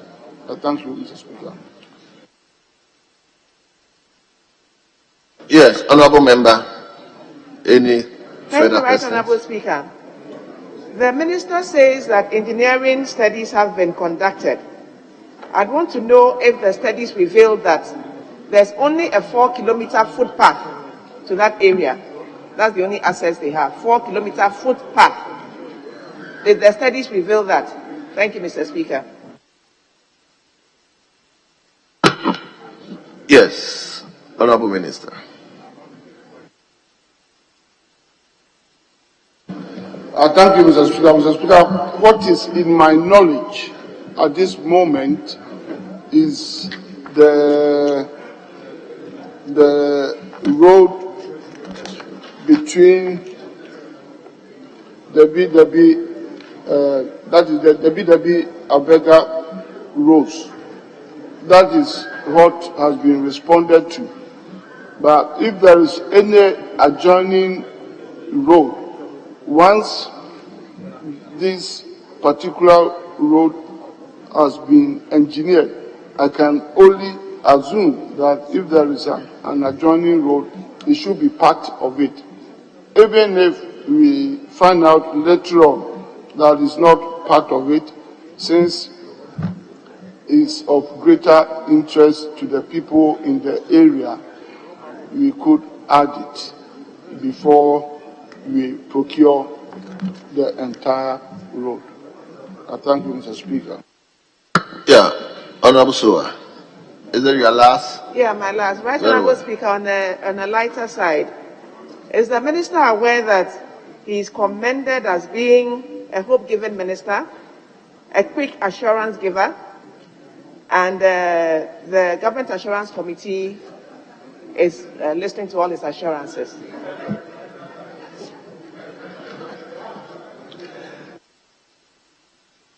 Yes, Honorable Minister. I thank my colleague and my dear sister for that compliment. I thank her. Very well. Honorable Minister, we thank you so much for attending upon the House to answer 11 separate questions. We are so grateful to you. You are hereby discharged.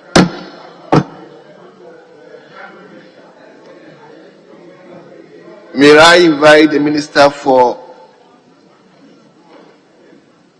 Local Government, Decentralization, Rural Development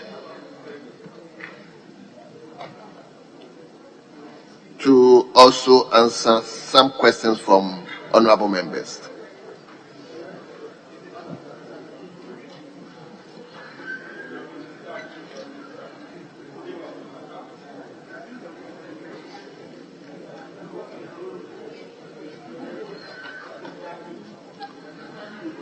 Yes, the first question for Honorable Minister for Local Government, Decentralization and Rural Development is from a member for Upper Menya Krobo, Honorable Bismarck Tetenyako. Honorable, the Minister is here, so you may ask your question. Thank you, Right Honorable Speaker.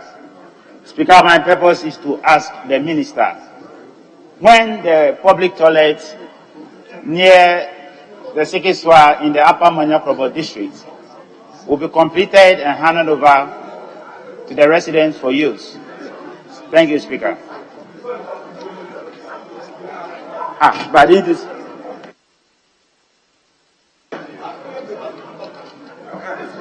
Yes, Honorable Minister.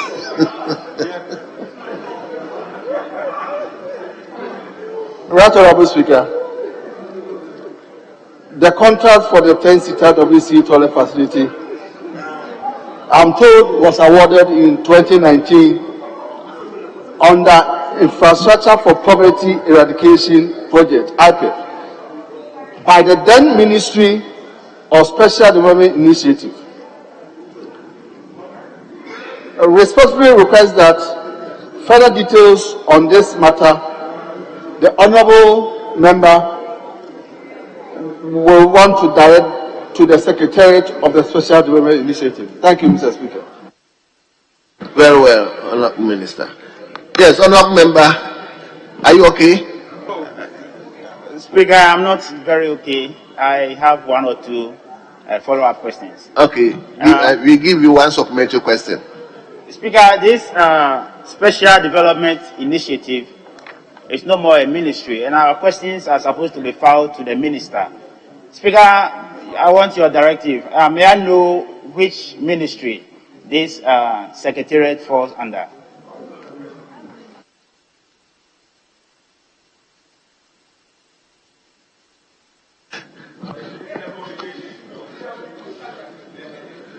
Well, Honorable Member, you may find out from where it's supposed to be found, not from the Speaker's directives. I may also want to guess.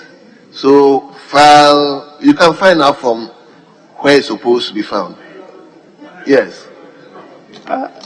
So if you have supplementary questions, you may ask. Other than that, you're okay? Speaker, I'm guided. I will find out from the leader of government business later on. Very well. Very well. Yes, let me come to Honorable Delasua Pandu.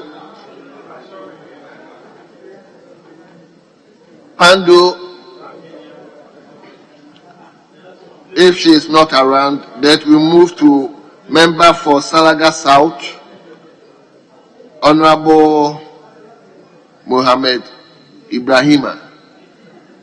Yes, Honorable Member.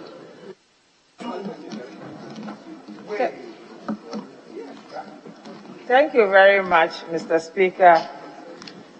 Mr. Speaker, before I ask my question, can I please humbly request that when you mention my name and you don't add Zuwera, It sounds like it's a man's name. Mohammed Ibrahima. They are both male names. My name is Zuwera Mohammed Ibrahima. Thank you, Mr. Speaker. Mr. Speaker, I rise to ask the Minister for Local Government, Decentralization and Rural Development when assemblymen would receive their motorbikes to facilitate their work. Thank you, Mr. Speaker.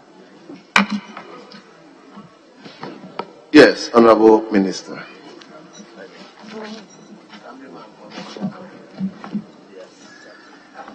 Right, Honorable Speaker. The procurement and supply of the motorbikes to the assemblies have been slightly delayed, and the delay, we are informed, was due in part to the backlog of shipments into the country due to the COVID-19 pandemic. The supplier has informed the ministry that the motorbikes will arrive in 3 consignments and can be distributed to all assemblies by the end of September 2021. The first consignment of 2,900 motorbikes have arrived and have been assembled and are ready for distribution. The ministry has inspected and certified the motorbikes.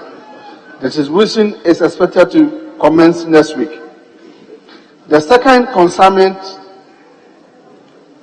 of an additional 2,000 motorbikes is expected to be ready for distribution by the end of August 2021. And we expect the final consignment by the end of September 2021. Thank you, Mr. Speaker. Very well. Yes, Honourable Member, any further question? Thank you, Mr. Speaker. Just one more.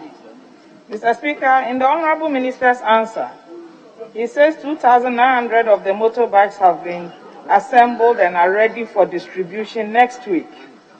Mr. Speaker, I want to find out from the Honorable Minister whether next week's distribution plan would include assemblymen of the East Gonja municipality, since we all know that tiring conditions under which they are executing their duties as assemblymen.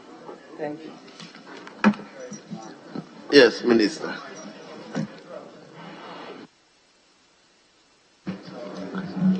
Thank you, Mr. Speaker.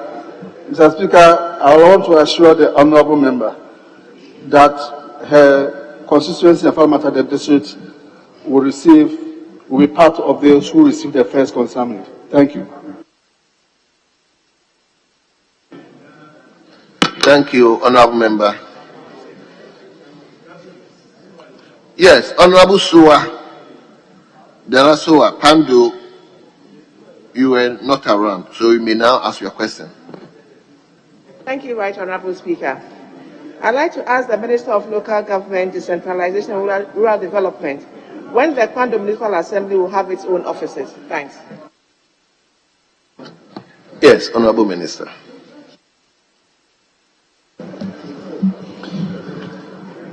Right Honourable Speaker, the Ministry has not received any formal request for offices from the Kwando Municipal Assembly.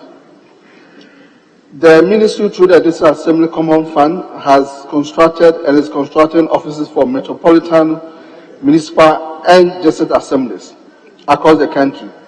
The criteria for consideration include MMDs who lack the office accommodation or due to the dilapidated nature of the office, among others.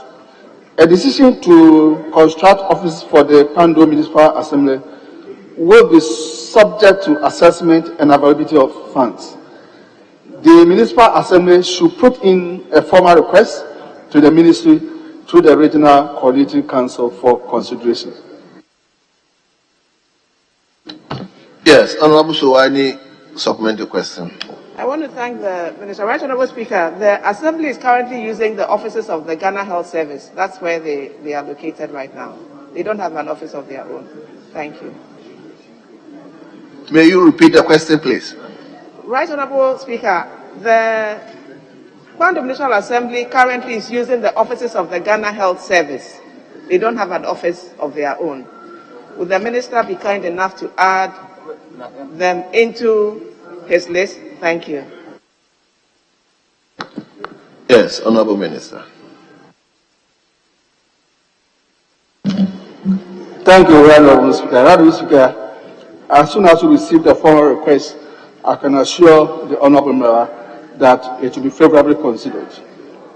The Honorable Member is Mrs. Sowa, and he can be assured of that.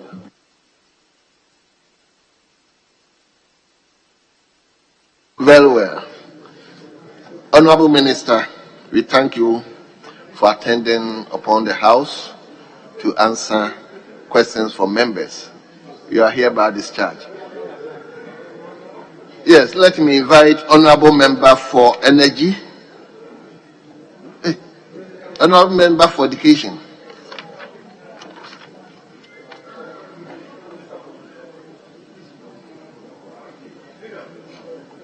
Education is not here.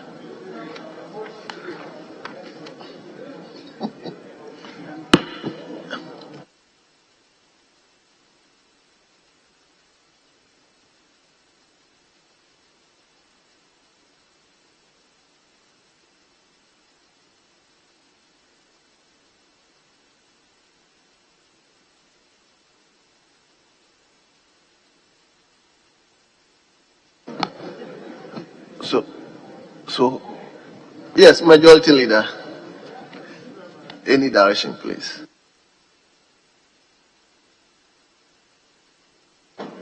Speaker.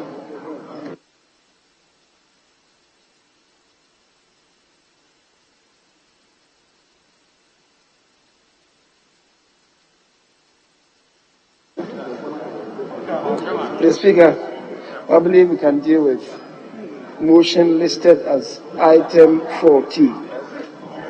Item 14.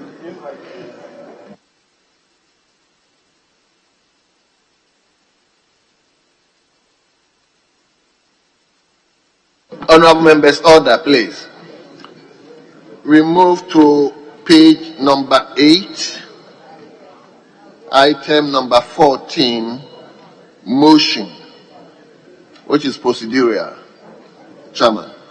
Honorable Speaker, with the greatest of respect, motions numbered 14, 17, 20, 23, and 26 are similarly circumstanced, and they are captured in one report.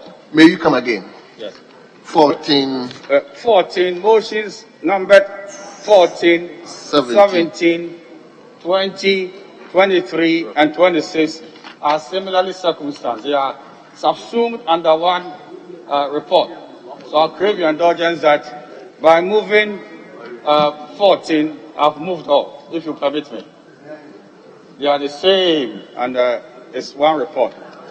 It's up to 26. It starts with 14. To 26. No, it's 14, 17, 20, 23, 20, all procedural. All procedural. Yes. And it's the substantives, which are 15, 18, 21, 24, and 27.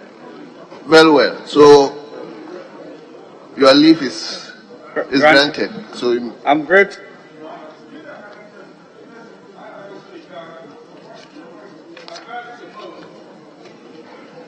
That notwithstanding the provisions of Standing Order 81, which require that no motion shall be debated until at least 48 hours have elapsed between the date on which notice of the motion is given and the date on which the motion is moved. The motion for the adoption of the reports as captured in 14 and then 17, 20, 23, and 26, with respect, be moved today. I beg to move. very well. Speaker, Any seconder? Speaker, I rise to second the motion. Honorable members, this procedural motion, as many as are in favor of the motion say aye. Those against the motion say no. Honorable members, the numbers here, I didn't get a voice, and I'm taking the question again. As many as are in favor of the motion say aye.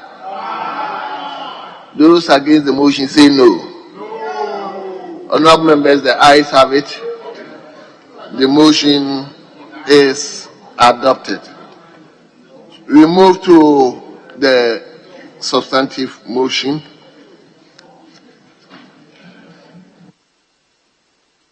Right Honourable Speaker, with the greatest of respect, the motion numbered 15 in substance is also similarly circumstanced with 18, 21, 24, and 27 because of the fact that it's captured in one report. So, with the greatest of respect, if you permit me, I beg to move that this Honourable Court adopts the report of the Joint Committee on Mines and Energy and Finance on the acquisition by the Ghana National Petroleum Corporation GNPC through GNPC Exploration and Production Company Limited, GNPC Exploco, of 37% interest in Deepwater Channel Cape 3 Ponds, DWT-CPT, operated by Aker Energy Ghana Limited, and 70% stake in the South Deep Water Channel, SDWT, operated by AGM Petroleum Ghana Limited. Honourable Speaker, it is the same in relation to 18, 21, and 24. I want to take it together in one report. Honourable Speaker, there is a typographical error that I want to correct, which is by operation of law. If you pay regard to the page numbered 3, the minister responsible for finance should read the minister responsible for energy. In terms of Section 3B of the Ghana National Petroleum Corporation Law, 1983, pre-NDC Law 64. Now, with due respect, I present your committee's report. Right Honourable Speaker, I invite the Hansard Department to capture the entire report as if duly read, as I highlight the salient points. Right Honourable Speaker, when your committee converged, it was very clear that this is one of the most important and far-seeing action by the government of Ghana in relation to the hydrocarbon resources of this country. And because of that, let me read the justification for government action, which may be found at page 4 of the report. Ghana's unexplored hydrocarbon resources are in deep waters, which require deep water capabilities in skill sets and technology. With a shift away from investment in oil and gas into renewables by the major oil, Ghana faces the risk of stranded assets, moving reserves, if GNPC is unable to undertake exploration, development, and production on its own, with consequent significant revenue, loss of job opportunities, and other benefits which could have accrued from the production of the value chain. In addition, Honourable Speaker, the stock of skilled labor built up over the decade in the industry will rapidly become redundant. More, Speaker, the Ghana Beyond Aid development agenda of the country is predicated on the favorable exploration and production of the projected 15 to 30 billion barrels of oil equivalent resources. Therefore, inaction by government to explore its oil and gas potentials will seriously undermine the policy objective of the Ghana Beyond Aid. Honourable Speaker, let me just move on to the observations, and I'll just read the expected benefits.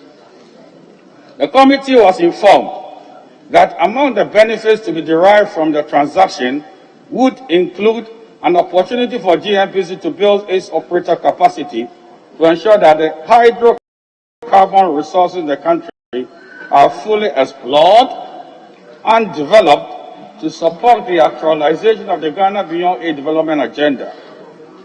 Reverse the declining oil, the current 154,000 barrels per day to about 200,000 barrels per day within 3 to 4 years. Create employment and receive royalties, tax revenues, and profits of about 6.5 billion in value over 15 years. Right now, Speaker, may I respect just come to conclusion and recommendations. The committee, after diligently analyzing the risks and benefits of the transaction as presented by the Ministries of Energy and Finance and GNPC, agreed by consensus that A, GNPC through GNPC Exploko should acquire 37% equity stake in Deepwater Channel Cape 3 Points, CTP,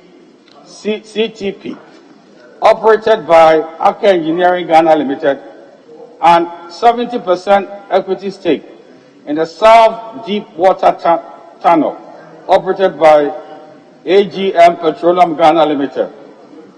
GNPC Exploko establishes a joint operating company between Aker Energy and AGM. The Minister for Energy and Minister for Finance commenced negotiations to agree on the purchase price with Aker Energy / AGM. A loan facility to finance the acquisition cost not exceeding 1.1 billion United States dollars and GNPC local share of the capital expenditure, that is CAPEX, to Petcandle 1 first oil of United States dollars 350 million. The committee recommends to the House to adopt and approve by resolution the transactions as stated in paragraphs 7.1 A, B, C, and D, subject to the following conditions. Right now, Speaker, the terms and conditions of the loan for the acquisition of the shares shall be brought to Parliament for consideration, pursuant to Article 181 of the Constitution. The Petroleum Agreement between GNPC Exploko and Aker Energy / AGM shall be laid in Parliament for consideration pursuant to Article 268 of the Constitution and Petroleum Exploration and Production Act 2016, Act 919. A technical report from relevant ministries on the acquisition shall be secured and same furnished to the Parliamentary Select Committee on Mines and Energy and Finance. Honourable Speaker, respectfully submitted.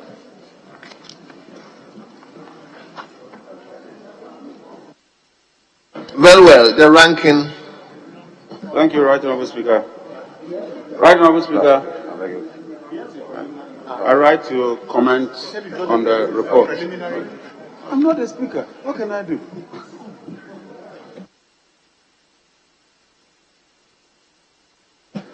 Mr. Speaker, it is important that we set the record straight. It's important that, Mr. Speaker, we carry the people of Ghana along and also use this opportunity, Mr. Speaker, to educate the people of Ghana in respect of specifically what we are doing today. Mr. Speaker, I say so because there's been a lot of mispresentation. Even yesterday, it was widely reported that this House considered this agreement and in less than 24 hours approved a loan amount of 1.65 billion. Mr. Speaker, with your permission, let me put it on record that that is inaccurate, that is untrue. This House has not approved any loan amount. Your committee, which is the Joint Committee of Finance and Energy, hasn't even recommended the approval of any amount, let alone deliberate on that amount here. It is true that government presented a proposal through the Speaker, who referred it to the Joint Committees. Mr. Speaker, at committee level, we do a lot of deliberations. We ask questions and probe the issues. What we are presenting here is a report from the committee. We are not presenting the memorandum from the Speaker, from the Minister for approval. We've considered the issues, and when the committee submits a report, it is for the House to either accept it or reject it. So it's based on the recommendations from the committee, and I'll plead with the public and especially the media to report these issues accurately. Firstly, government wants to increase the shares of Ghana through GNPC/Exploco in these two fields, consistent with our provision. And we have maintained this position long since. And that is why we established Exploco. So in principle, we are not against GNPC/Exploco increasing their shares or stake.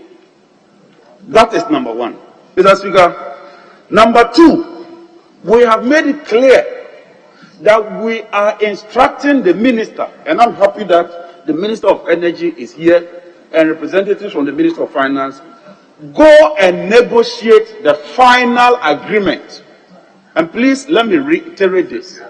We are saying that there's been a lot of issues raised with the valuation, raised with the underlying price assumptions, and all those issues.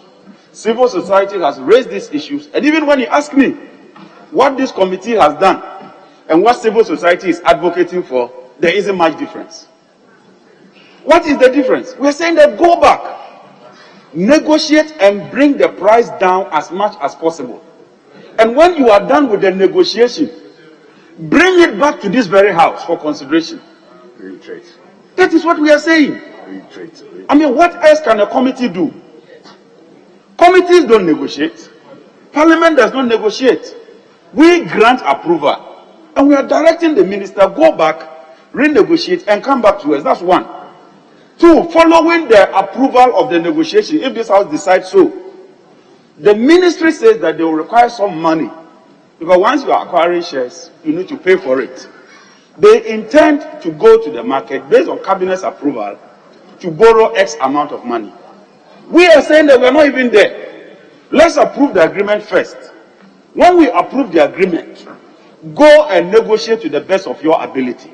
After negotiating, come back again to this house. This is the highest level of transparency we can insist on. That we would then consider the loan agreement, its terms and conditions, and if it's favorable, we approve that. Let's look at, we did not just end there. We went further to say that a technical report from relevant ministries on the acquisition should be secured. What we are saying is that we are even doing a third layer in terms of valuation, in terms of perusal, to ensure that there's value for money. We even stated a committee that we want Petroleum Commission to be involved in this whole process. Mr. Speaker, this is what a responsible committee can do.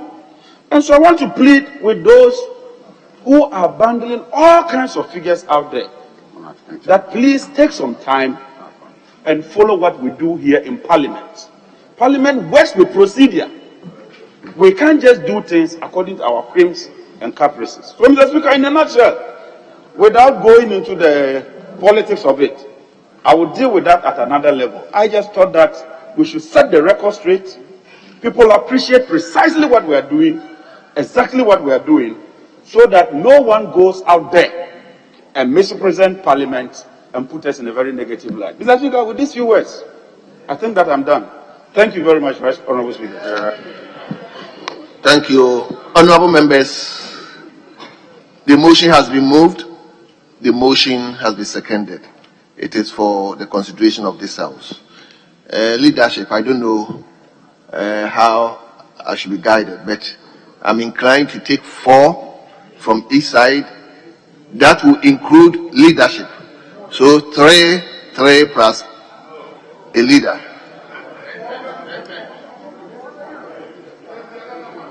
Honorable, this is my ruling now. 4 from each side and that will include leadership. So 3 plus 1. Please bear with me. We have a lot to do today. So I'll first and foremost invite the chairman for Finance Committee. Thank you very much, Mr. Speaker. Mr. Speaker, it's important that I draw attention to the fact that we co-signed this report. I co-signed it with the chairman for the Energy Committee, and we did so for reasons that he himself has eloquently articulated. And I'd like to reiterate the point that Honorable Abu Jinapo, Honorable John Jinapo made, that what we are doing is to give a mandate to our ministers to go and negotiate this on behalf of the state. I think the approval of Parliament will signal the interest of the state in this particular transaction. It will signal to the international community that the state, including its National Assembly, are very interested and support our negotiators as they go to negotiate this transaction on our behalf. And it is the reason we urge the House to give all the approvals that the ministers sought so that they can proceed to do the negotiation. Again, as has already been articulated, the product of our approval will come back to this House for us to see whether indeed we would like to close the transaction in the ways that they would recommend to this House. So there isn't anything really to worry about.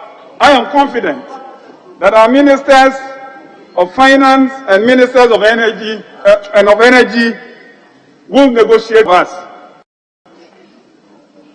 I can already hear considerable public interest in this matter, and it is in the interest of the country and in the interest of the lead negotiators that they return to us with a deal for which we can clap for them.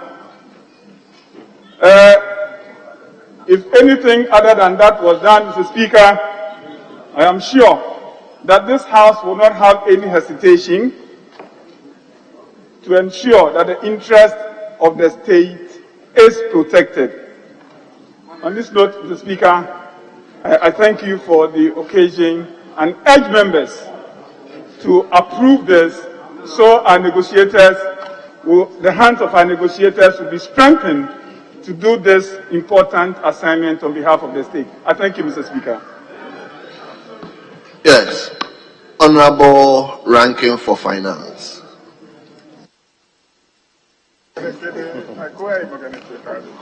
Thank you, Mr. Speaker. Mr. Speaker, thank you for the opportunity to also contribute to the motion that is before us. Mr. Speaker, in doing so, it is important for the records for us to understand that what is before us is nothing but a policy approval request. Mr. Speaker, we are not being called upon to approve the purchase of a share price. Neither are we being called upon to approve a loan facility for the purposes of an acquisition of a share. Mr. Speaker, in simple, we've been called upon to approve a government policy that seeks to increase of Ghana's stake in ACA and AGM block. Mr. Speaker, oftentimes this has been done through the budget statement and economic policy of government. Mr. Speaker, in other words, in some cases it has been done through the media review and the budget and the economic policy of government. Mr. Speaker, what surprises me is that the budget came without this, the media review came without this. And indeed, if the government had included this in the media review, there wouldn't have been any need for us to consider this, because, Mr. Speaker, it would have meant that if we had approved it, then it becomes consequential. This has been approved. Mr. Speaker, it's only because this was excluded from the budget statement. That is why we are here today to approve this policy. Mr. Speaker, I would like to debate this major one with 3 issues. Mr. Speaker, first, as a professional revenue economist, Mr. Speaker, I get worried, Mr. Speaker, in the sense that Ghana's revenue flow from the oil revenue is dwindling. Mr. Speaker, for the records, in the year 2019, Ghana produced about 197,000 barrels of crude oil. In the year 2020, this came down to 182,000 metric barrels in the year 2020. The Speaker, in the year 2021, it is projected that Ghana will do 154,000 barrels. The Speaker, the situation is even worse when it goes to from 2023 downwards. What this means is that since 2017, there hasn't been a new oil field. So we have the 3 oil fields, and that is what we are actually getting the revenue from. The Speaker, if care is not taken and a major policy action is not actually absorbed to address this major challenge, some few years to come, about 10 years, we will end up not having oil revenue as part of our budget flows. The Speaker, energy transition has worsened this situation. It has worsened it in the sense that certain major petroleum companies that are interested in our oil fields are exiting. An example is Mobil. The Speaker, clearly, if you read around, you will notice that companies are not getting financing for oil exploration, particularly those explorations relating to fossil fuel. The Speaker, this is the energy transition, and that is the situation. Today, the Speaker, I read, as part of the CNN news this morning, that the President of the United States is signing an agreement that will mean that from the year 2030, the United States of America, every single car they produce, 50% of those cars must move into electric cars. Europeans are also thinking the same. So, Speaker, this will mean that from the year 2030, almost a quarter of today's world consumption of petroleum products will actually be going to electronic cars. This means there's a possibility of stranded assets.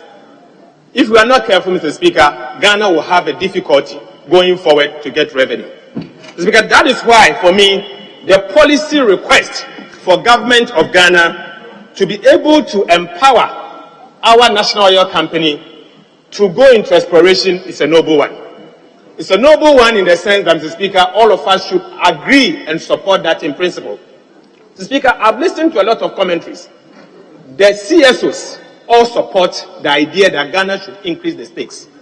Mr. Speaker, what I don't know about, and I do not have the competence to know, is the amount of oil in the reservoirs for able to inform effective valuation. Mr. Speaker, I don't know about, and I do not have the expertise to know what is in the reservoir.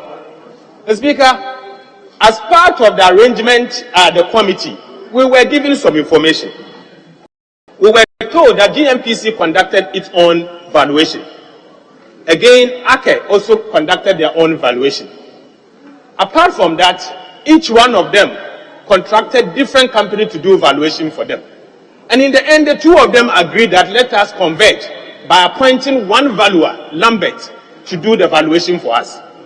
Mr. Speaker, I submit that I do not agree with them that they use $65 per metric ton as the benchmark price for the next 20 years. Mr. Speaker, I've read extensively, per barrel. Mr. Speaker, I have read extensively on this matter. I've read a minimum of about 20 articles. Mr. Speaker, it says that undoubtedly, there is going to be a surge in the price of crude oil post-COVID, starting from the year 2022. And this is supposed to at least last for 5 to 6 years.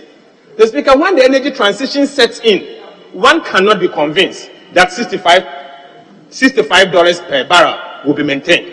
So I have said at the committee, and I repeat here, that the 65, the Speaker, I think is of a high side. When we are doing valuation, we use 2 items. The number of barrels in the reservoir. Mr. Speaker, I cannot confirm that because I have no knowledge. And then the price. But as for the price, at least I have some knowledge to be able to know that this price is high or average or is too high. So, Speaker, what I'm saying is that if 65 gives us 1.3, I'm submitting that let us prune the 65 down because the cabinet is saying they are giving them a ceiling of 1.3. Even though we are not approving, Mr. Speaker, even though we are not approving, I am submitting that those who are going to do the negotiation on behalf of Ghana, please be wary that 65 is too high. 65 is too high. So be guided by that. $65 per barrel is too high. So, Speaker, that is why we are submitting that. In as much as Cabinet has approved that they should negotiate with a ceiling not exceeding 1.3 billion, I'm suggesting that if the assumption is that they are going to go with the Lambert valuation and it's going to be $65 per barrel and it will give us 1.3, so Speaker, I submit that in the same vein, the same mathematics, simple mathematics, $50 per barrel will give us 1 billion. And $55 per barrel will give us 1.1. That is what informed the committee's suggestion that going down at the conservative price, the ministry and those who are going to negotiate or lead the negotiation be guided by that. We have pruned the cabinet request of 1.3 billion as the benchmark to 1.1 billion as the benchmark. That doesn't mean that they should go and tell us that, they should come back and tell us that they've approved 1.1. They should do a further job and be able to reduce it further down below the 1.1 ceiling that we've given to. So, Speaker, on the second point, let me say that, Mr. Speaker, we as a House should be very careful with some of the agreements that we approve. Mr. Speaker, in the year 2018, we sat here as a House, all of us, some of us criticized it and criticized it very well, that we are giving too much freebies to this company, Aker Energy. So, Speaker, we approved enormous financial fiscal concessions to this company to the extent that the entire development cost became tax deductible in the form of capital allowance. So, Speaker, as such, this company is going to get away with $1.6 billion in the form of tax concessions. Government of Ghana's decision to acquire those shares will mean that, Mr. Speaker, this 1.6 billion that would have gone away, we are going to get back about $1.2 billion. The Speaker, for me, that is heartwarming. Heartwarming in the sense that if Esproco get tax benefit of $1.2 billion being a form of capital allowances, what this simply means is that Esproco will actually be declaring fat dividends and government of Ghana will get the returns. Unlike a company like Aker Energy taking away these tax concessions. The Speaker, I think we should be guided by that. Sometimes when we raise these major concerns, it's not for political gains, it is for all of us, our interest. Mr. Speaker, honestly speaking, Aker Energy and AGM as it stands now, if they had proceeded with this, in the lifetime of their production in Ghana, they wouldn't have paid any corporate income tax.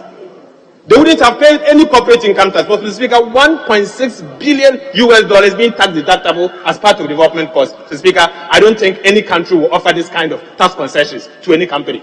So we should be guided by that. Mr. Speaker, I'm happy that we are getting this back. Mr. Speaker, to conclude, let no one that Parliament has approved for Ministry of Finance to go and borrow an amount of 1.3 billion. Mr. Speaker, we are not there.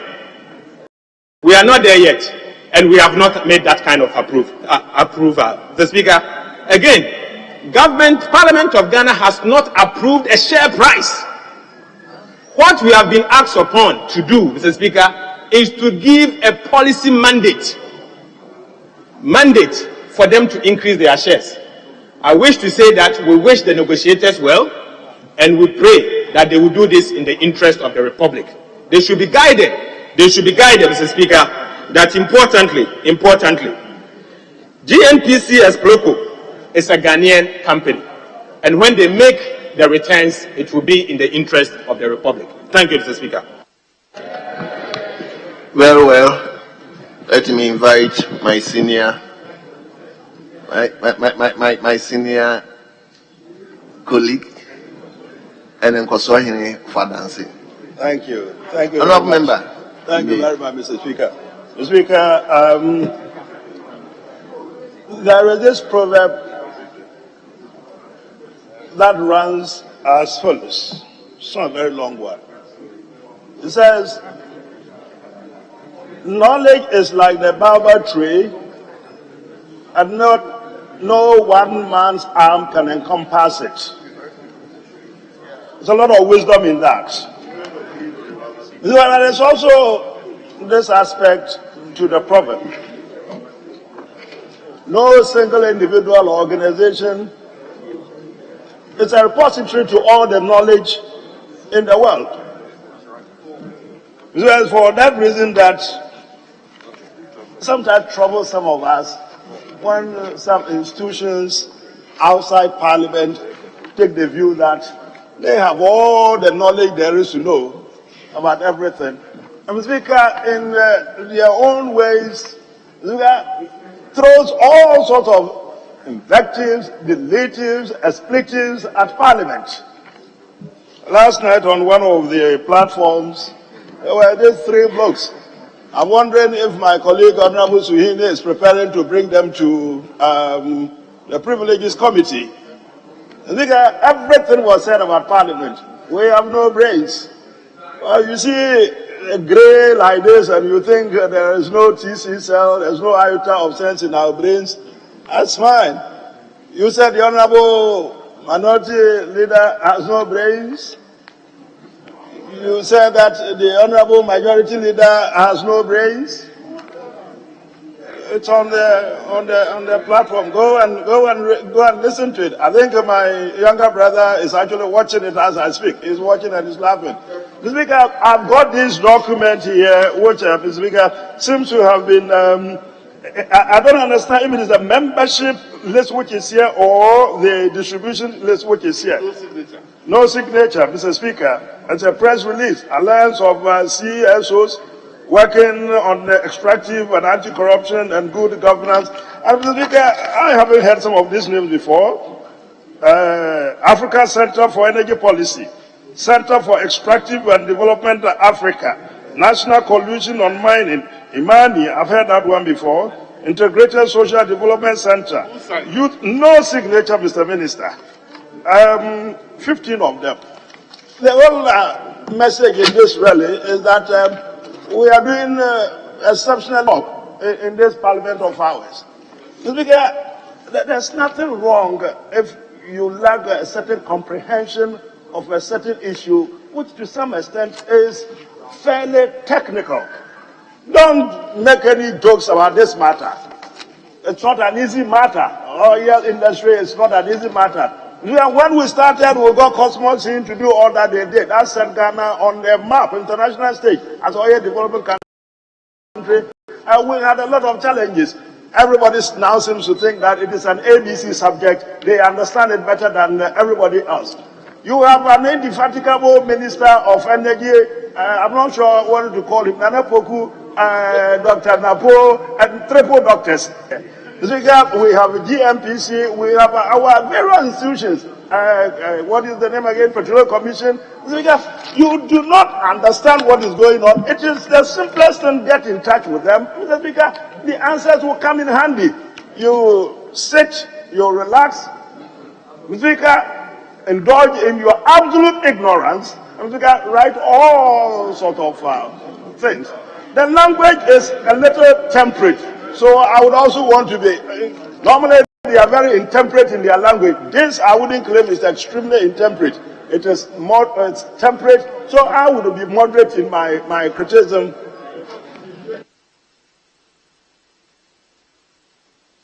Yes, Minority Leader. Madam Speaker, the Honorable Katie is my uncle and he knows I respect him so much that he's just used the word absolute ignorance.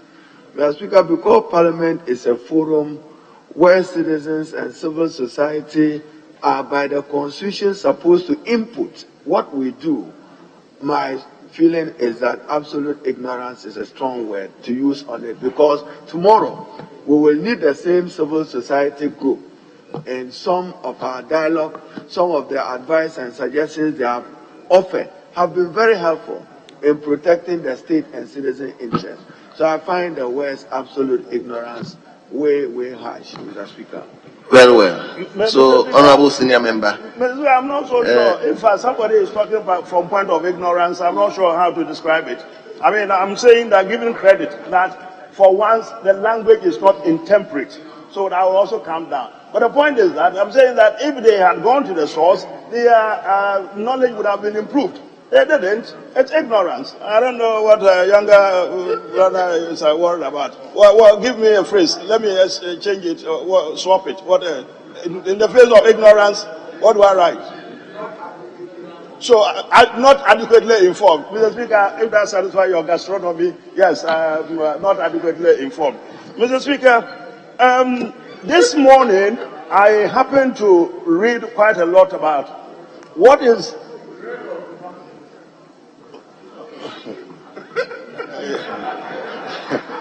when you read or read and you happen to read, this is grammar, you know, this is grammar. Let's be careful, it's grammar. Mr. Speaker, I happen to read quite a lot about what is happening in the international community with respect to fuel resources, the hydrocarbon potentials of this world. We've got to be very, very, very careful, Mr. Speaker, about what is going on. Very careful. We'll end up in a situation where we have all the resources we have, but we won't have any use for that. Nobody is telling GNPC and the responsible institution, Mr. Speaker, to go out to do whatever they decide to do. We are here, we intend to pretend on what they are doing. But I think so far, members who have spoken have given the impression that they are happy to let GNPC, Mr. Speaker, go out there and do what we expect of them to do. But nobody make a mistake about what is going on. You read it, you panic. All the Western capitals, either they are raiding in the energy, the big seven sisters, they are raiding them in. He makes the point about, Honorable Atufosi makes the point about ICARE when they came in the last time, and what happened, I think 2018, when we had to do what we did. It is true, there were a lot of, quite a lot of unhappiness about what happened. But for me, it is significant that, Mr. Speaker, by what we are doing today, we are clawing back whatever the advantages that we would have given out for free. We're getting back. Let's encourage GNPC. Let's help the Exproco. Quite a lot of you would know that they haven't been friends of this house for a very long time, particularly some of us. When they started off, we weren't quite sure. Why GNPC said Exproco? We maybe also point of ignorance, minority leader, point of ignorance on our part. We didn't quite understand where they were headed instead of GNPC itself. Now we kind of understand what is it that they intend to do. Let's allow them, the Speaker, to be an operator. Look at that's all we lack. We have the resource, but we have no technological know-how, no knowledge about this operation. Some of these companies, the Speaker, are taking us for a ride. I don't want to muddy the waters this morning, or this afternoon, the Speaker, no. But some of these companies who have been here, Mr. Speaker, have literally exploited us. That is the name to call it, exploitation. But that is because we simply do not have the capacity. We don't have the operatorship capacity.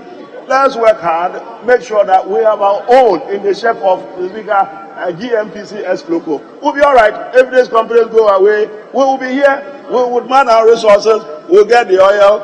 And then, what is his name? Former Minister, Kofi Bua. Thank you very much, Mr. Speaker. Yes, Honorable Member, now you've invited Honorable Kofi Bua. So, Honorable Kofi Bua. Thank you, Mr. Speaker, for the opportunity. Mr. Speaker, the basis for this motion being approved has been variously stated, so I won't dwell on that. But, Mr. Speaker, one of them was that there is an oil transition. One of them is that have to basically support GNPC to build capacity. And that also, if we don't take this action, we'll have stranded assets. But, Mr. Speaker, what is really important today is that we have to ask the question, how did we get here? Not too long ago, we were here debating, giving amendments to our own petroleum agreement and giving ACE certain concessions. Mr. Speaker, today, the MPP majority must really apologize to the people of Ghana and to the minority. Mr. Speaker, why do I say that? The Honorable Atuforsin has stated the various tax freebies that we gave this company. Secondly, Mr. Speaker, we did something that we had never done. We went to a law we have passed at 919. When you discover, you release, you relinquish the area you have not discovered back to the state. We made an amendment to allow ACE to have all those contract areas. Mr. Speaker, we didn't stop there. We took the power of the Petroleum Commission to regulate. Today, Mr. Speaker, do you know the sad commentary? The regulator of the resources cannot even come close to this discussion because their power to police the industry was taken away. Mr. Speaker, I'm submitting that if we are to go forward, we have to make sure we do an amendment and empower the Petroleum Commission in this agreement.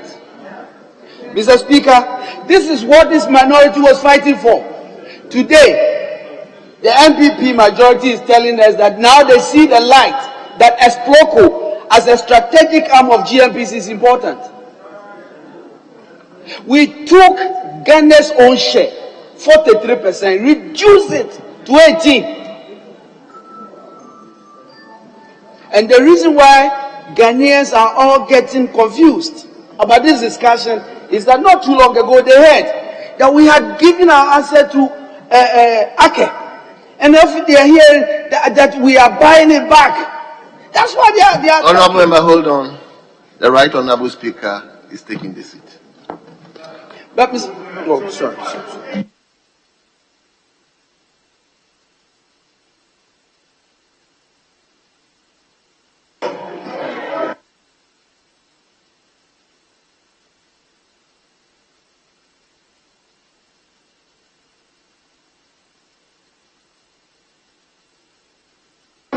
Is this? Oh. Yes, Honorable, you may continue. Thank you, Mr. Speaker. Mr. Speaker, we were talking about the concessions we gave ACE and the issues we raised. Mr. Speaker, today in this transaction, it is clear that all the promises that this ACE company made to us, they were going to fast track development to produce oil. It didn't happen. Yes, they cited COVID. But clearly, if you go down and look at this deal, they are simply strategically shifting all the risk to the Republic of Ghana and GNPC in terms of the development. Mr. Speaker, we have to think about this. ACE bought this resource from Hess. We know they've done a lot of work, but don't let us forget that they spent $100 million in buying the ACE part of the block. More importantly, Mr. Speaker, I think the point that has been raised here is very important. What is the value of the assets on the ground? Yes. How has it been evaluated? We've talked about the evaluations that have been done. But Mr. Speaker, I think that we know how many oil drillers that Hess did. About 12 drilling campaigns. We know that ACE did 5. And so, Mr. Speaker, the amount that ACE says they've spent, which is about 800 million, is something that we must probe. And so, when we are pushing that this must be looked at, not only the financial negotiation, but we must probe further into how much work they've done and how much they've spent. It is critical. Mr. Speaker, it is also important to look at one important aspect of this discussion we are having. The operator.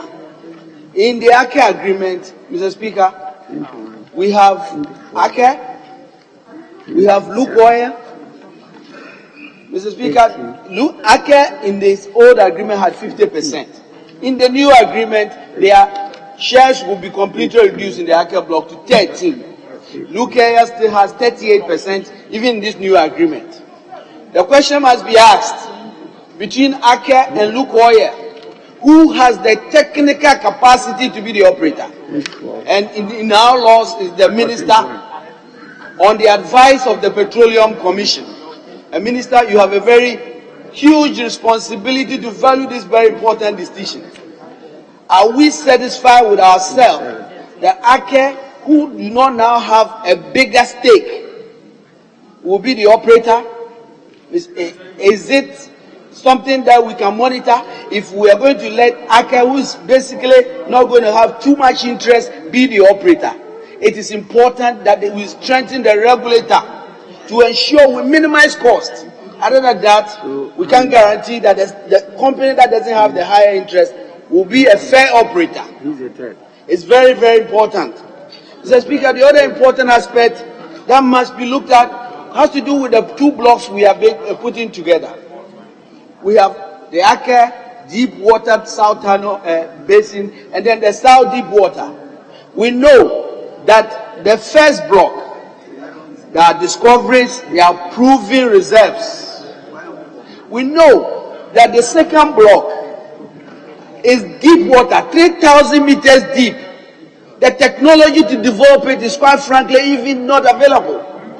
We know that in that block there were only 2 drillings, one discovery, Yankom, and that discovery, its commerciality is also questionable. Mr. Speaker, we need to really ask ourselves, in these 2 transactions, we could have been better off basically focusing on the Aker transaction and the other one. And then interestingly, we are buying 70% of the riskiest of the blocks. These are questions that are important in this transaction that we must ask. It's very, very important that we must ask. This opposition, we are here because we believe, as you believe, that we have to fight for the interests of the Republic. Mr. Speaker, what fundamentally we all want is that GNPC must have the capacity to drill and develop these wells. If they did, we wouldn't need these companies. We'll be talking about the work program of GNPC in a moment. And we have to look at what the focus of GNPC is. When we say that GNPC must focus on its core mandate, we don't just say that, because that's what is really important. That is what will help the Republic of Ghana in the long run. And so it is not funny at all to see us spending millions in GNPC building schools, building AstroTurf, and then people are claiming political credit for it. That is not the work of our national oil company. And in this discussion, it's very obvious to us that if we are agreeing that we want GNPC to build capacity, we must jointly do so and make sure that when we are annually giving GNPC money, we are monitoring and focusing on making sure that they build their capacity to drill and have the competence to produce oil for Ghana. That is the discussion we are having. And that should be our way forward. I thank you, Mr. Speaker.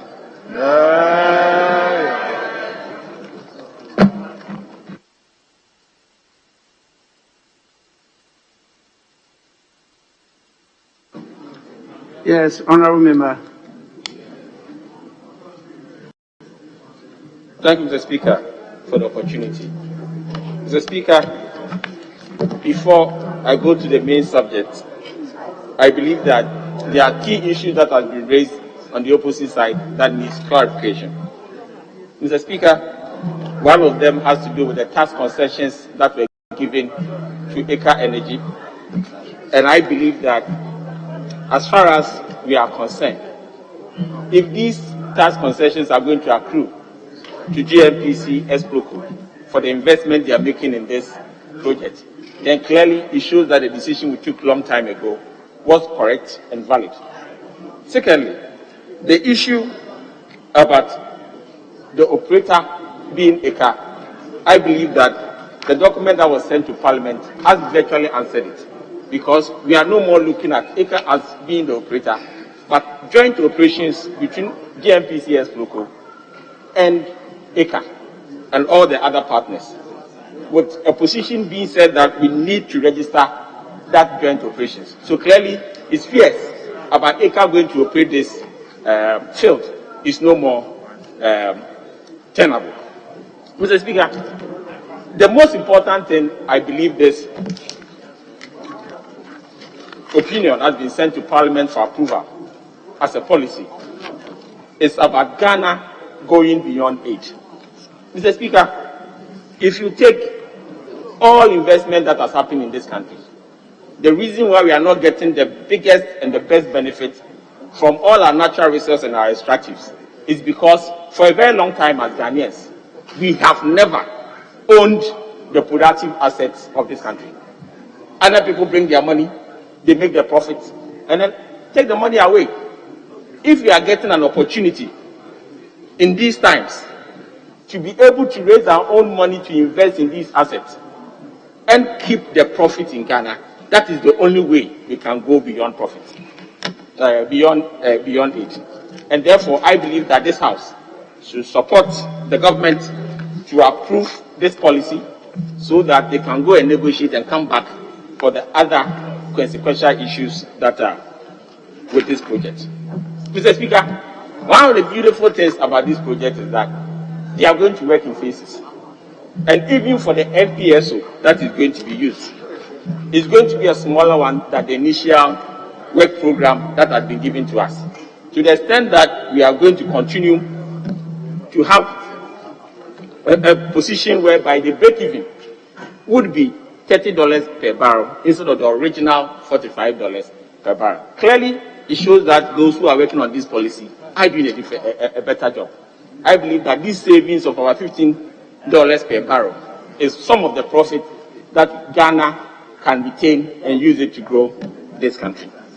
The other issue I find very interesting about this project is that with GNPC Protocol being fully in partnership with the other partners like ECA, would ensure that local content, an agenda that is key to this country, can effectively be managed. Mr. Speaker, if GNPC has not done anything at all in this country, with the way they have invested in Ghanaians, I believe that we should look at GNPC Foundation. If we take the projects they've done, the kind of scholarships they've given to build capacity in this country, in the oil and gas industry, clearly it shows that when we give them this opportunity by approving this policy, we are clear in our mind that GNPC will do a better job with the oil and gas resources of our country than we've been getting. So far, I believe that they've done a very good job. And this program will definitely add over 200 more barrels of petroleum per day if they are developed. And looking at our ability as a country in being able to manage other resources, if we are able to do this investment, Mr. Speaker, I believe that Ghana will go far and Ghana will definitely go beyond it. On that note, I encourage everyone here to approve this policy and make sure that the government can move forward and make Ghana more successful. Thank you very much, Mr. Speaker, for this opportunity. Yes, Honorable Commander. Thank you, Mr. Speaker. Mr. Speaker, this happens to be one of those issues and/or policies that calls for a national consensus, especially amongst the political class. It calls for a national consensus, and it's also an eye-opener. An eye-opener to the effect that having the numbers in Parliament should not always be the sole determinant of policy. Mr. Speaker, in principle, on our side, we support the idea of GNPC and a subsidiary, Proceedings, having more shares, particularly equity shares, in the two blocks. We support that in principle. For us, we have, through a circumlocution route, come back to where we started. Our starting position was to develop the ability of the National Oil Company to be an operator in the medium to long term. It was not for nothing that particularly the AGM block, we insisted that Esproco had a commercial interest in the block. It is not for nothing. And therefore today, even though I think we are 2-3 years late, it is important, it's an important milestone that we give government and its officials the mandate to go and negotiate. That mandate is important. There are also strategic objectives for us as a nation in getting our national oil company capacitated beyond just these 2 blocks. The whole of the Keita Basin is still available for exploration. The Accra Basin is also still available for exploration. Going forward, and with the geopolitics that is emerging on energy, it becomes imperative that we develop indigenous capacity to manage our own resources. In that light, it is important that we support the policy. However, we will also be mindful of cost in supporting the policy. We will also be mindful of cost. And it is for this reason that the Joint Committee went below the ceiling established by Cabinet. And I'm also happy because Parliament will also be seen to be asserting itself. And we believe whatever quantum is negotiated, this House will still have the opportunity to interrogate those figures. We'll still have the opportunity to even send them back if we think there is more advantage to be gained in that. And therefore, let us all be clear in our minds that this is only policy. We are asking them, giving them the permission to go and negotiate. Mr. Speaker, I also want to use this opportunity to encourage this House that we have a responsibility to protect and develop national institutions. We shouted from treetops when the power of Petroleum Commission was being diminished by the amendments to the Petroleum Agreement. Mr. Speaker, this gives us an opportunity to restore Petroleum Commission to the role that this House gave the Commission. And we should never again, going forward, allow any government, be it NDC, be it MPP, be it CPP, be it APC, to diminish the role of our regulatory bodies. Mr. Speaker, in energy policy, you need a stronger regulator when you are deregulating, because it's the regulator that protects the interests of the public. And this House must no longer be seen to be an accomplice in shortchanging the Ghanaian public by diminishing the role of the regulator. Mr. Speaker, this will also give us an opportunity to enhance local content, particularly in this field. With GNPC and Esproco as a joint operator, this House, through the GNPC law, through the exploration and production law, will have the power to, on a yearly basis, insist and ensure that GNPC pushes local content to its logical conclusion. Mr. Speaker, I therefore wholeheartedly support the policy direction of enabling government and GNPC to go negotiate. But we want to advise them that after negotiation, they will come and meet us.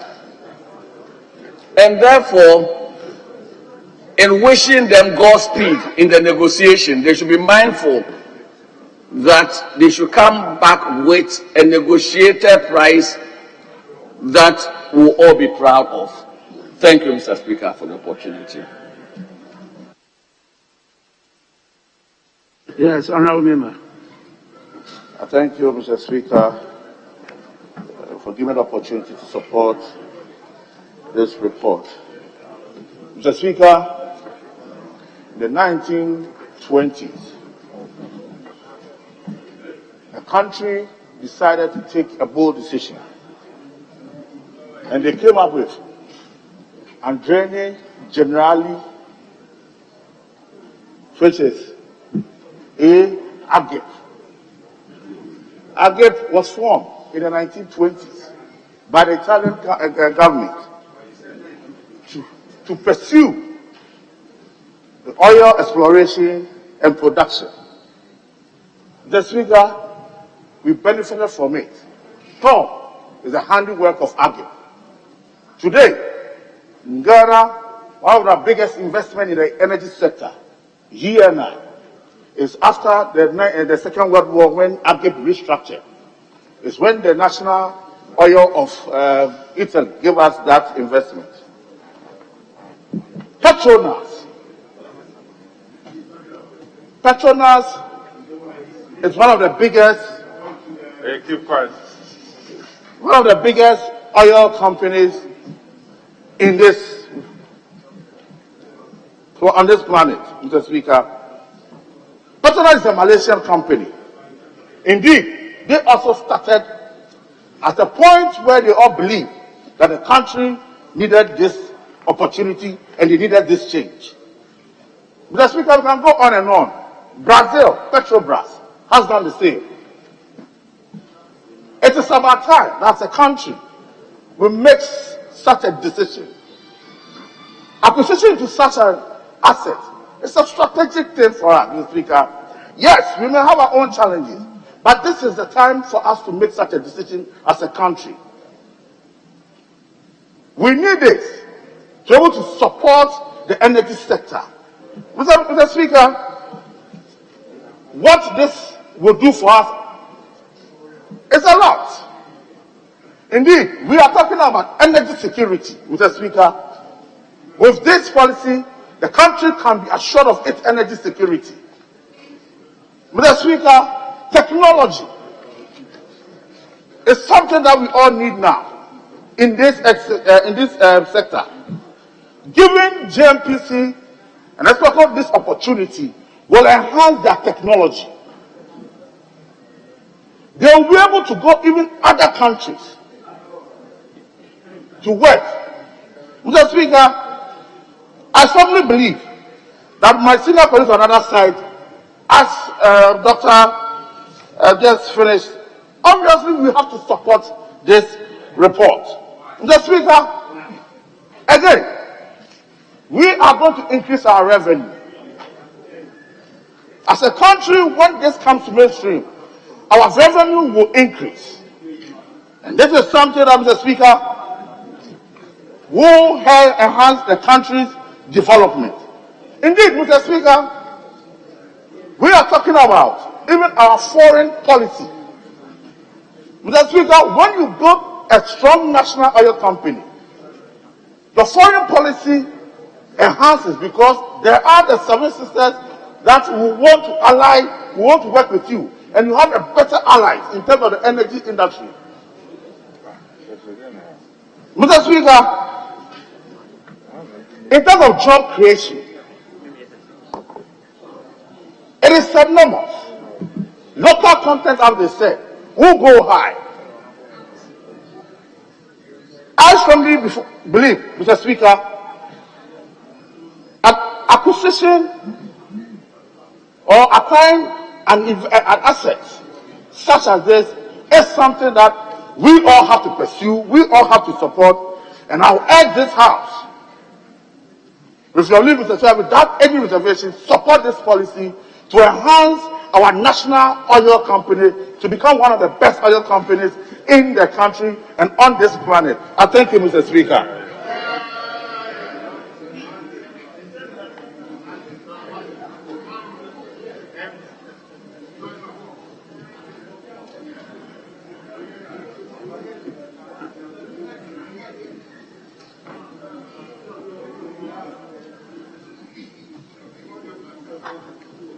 Yes, Honorable.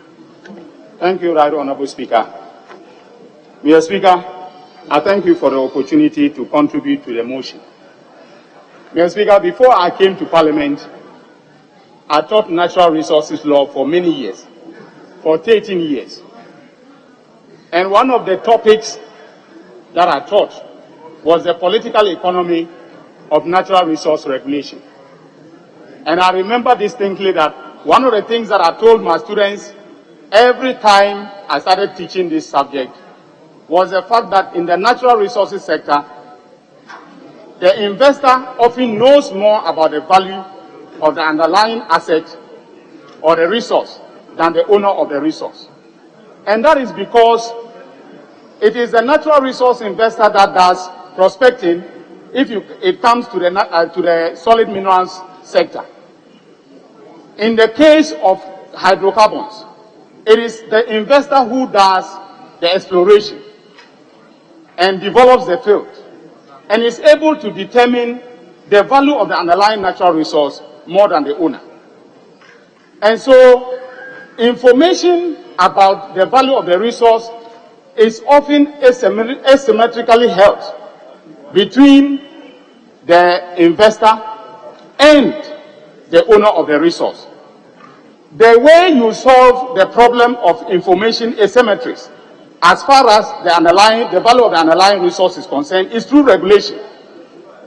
That is why you make it mandatory, either through statute or through the regulations, for information about a resource to be submitted periodically to you, so that as the owner, you know what is underground. Mr. Speaker, I am giving this background because in 2018, as the Honorable Atuforsin has pointed out, and I think the Honorable Boa also pointed out that fact, we amended the Petroleum Commission Act when we were approving agreements in this House in favor of Aker Energy. And we took out the power of the Commission to regulate the activities of this same company. I was the person who pointed out that what Parliament was doing was unconstitutional. I argued before this House that the Constitution empowers Parliament to enact laws, to regulate, to establish commissions to regulate the natural resource sector. When we have established a commission in the form of the Petroleum Commission, and we turn around and take away its power to regulate an entity in the sector, we are acting unconstitutionally. Mr. Speaker, the Hansard of that day recorded my opposition to the amendment. Mr. Speaker, the majority had their way, even though I had my say.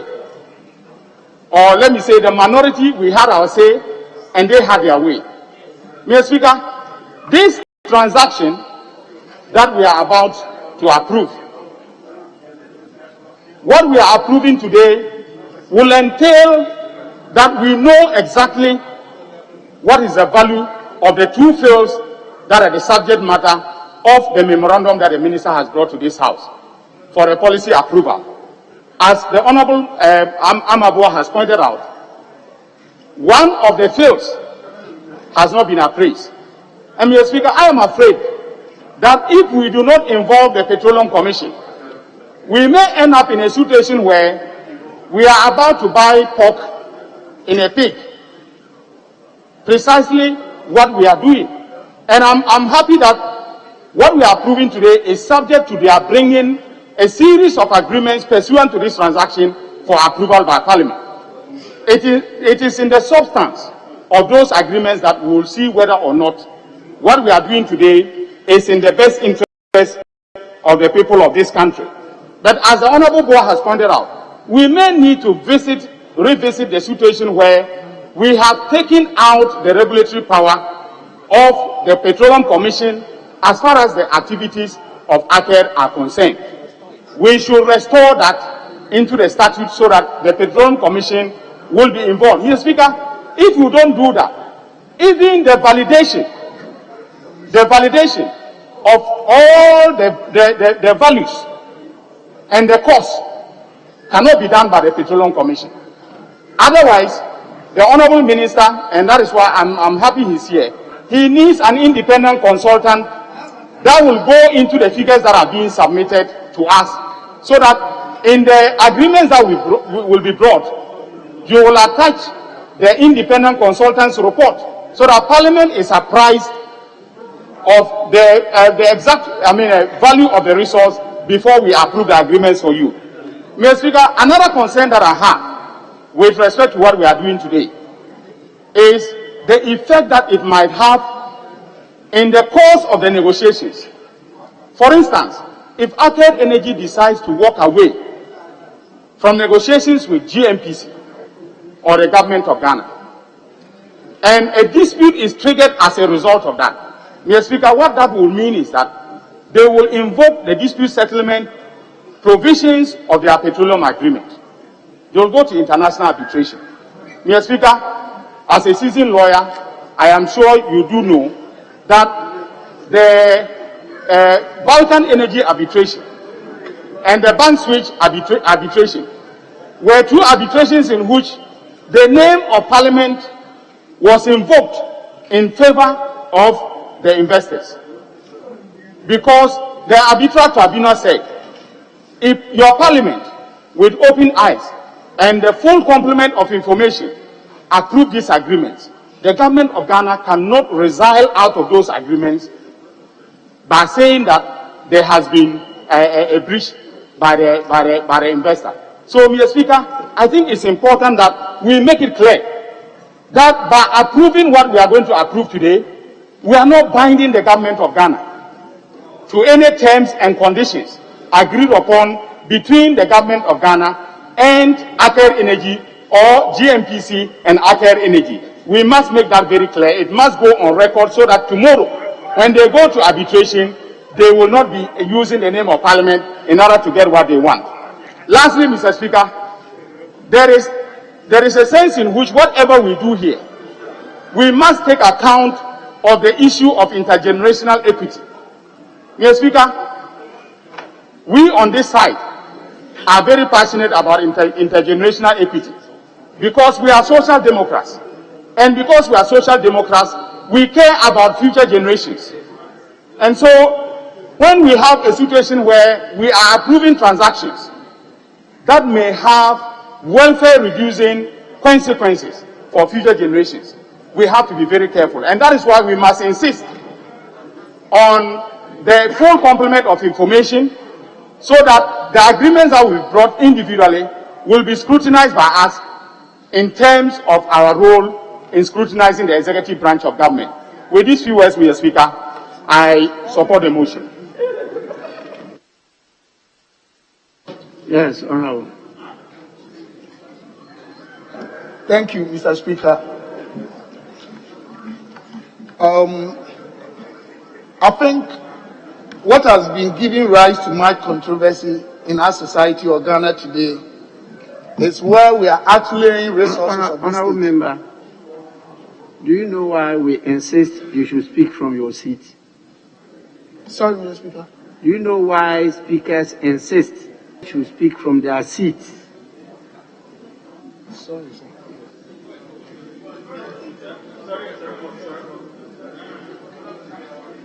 Please speak from your seat.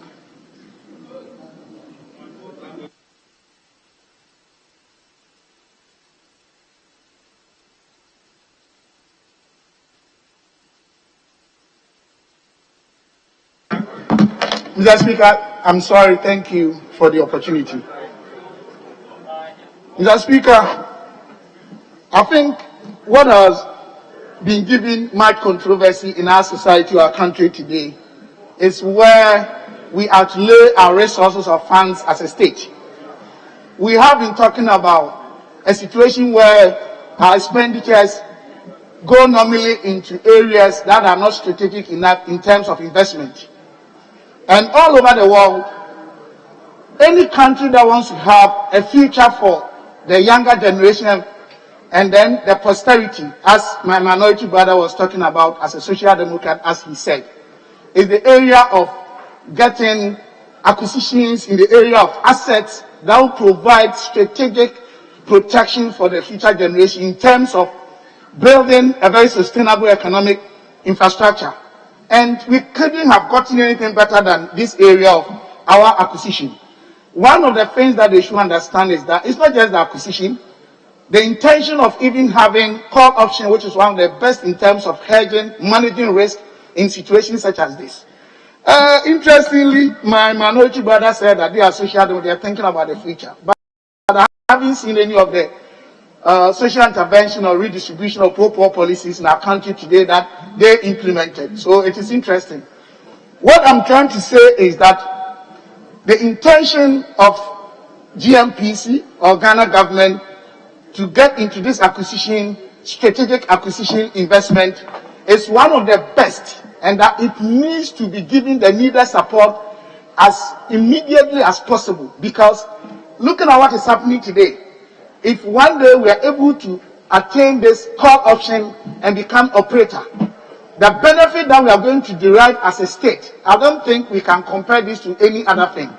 And it's not going to bring any sealed thing, because this is acquisition. Acquisition business, I haven't seen anywhere. You're acquiring assets to be part of a business that we all know is very viable in terms of future discounted cash flows.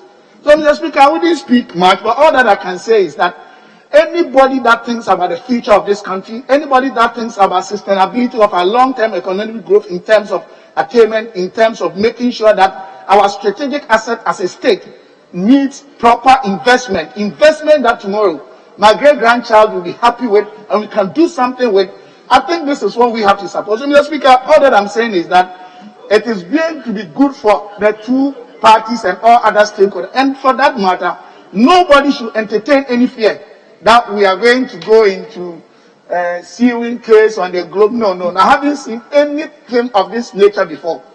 What we have to understand is that if Ghana, we want as a people really to have a bigger stake and a proper stake, very sustainable position in managing our state resources, especially in the oil sector. This is one of the best businesses ever since we discovered oil. Mr. Speaker, with this, I give my support to the motion. Thank you. Minority leadership.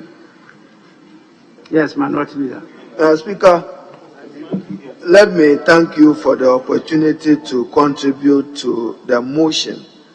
Mr. Speaker, this is a loaded motion, one that has to do with the report of the Joint Committee of Mines and Energy and Finance on the Ghana National Petroleum Corporation acquisition of significant share in Deepwater Tunnel Cap 3 Point and Sub Deepwater Tunnel blocks.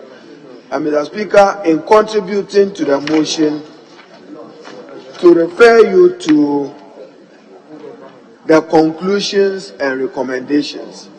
But Mr. Speaker, before I do so, what the Minister for Energy and the majority side in government should be doing is to swallow a humble pie and accept that this is a major policy shift from their position in 2018 on the same matter of how to position GNPC and Exploco for the purpose of the exploration, production, and development of Ghana's oil resources. Nothing more.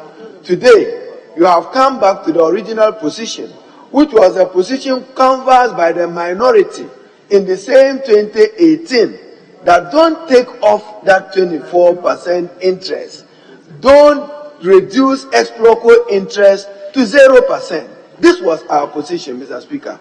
And Mr. Speaker, I don't intend to go to the politics of it, but just to put it on record, I'm holding the Hansard of 3rd May 2019, Friday, and Mr. Speaker, significantly he's here, so I'll quote him.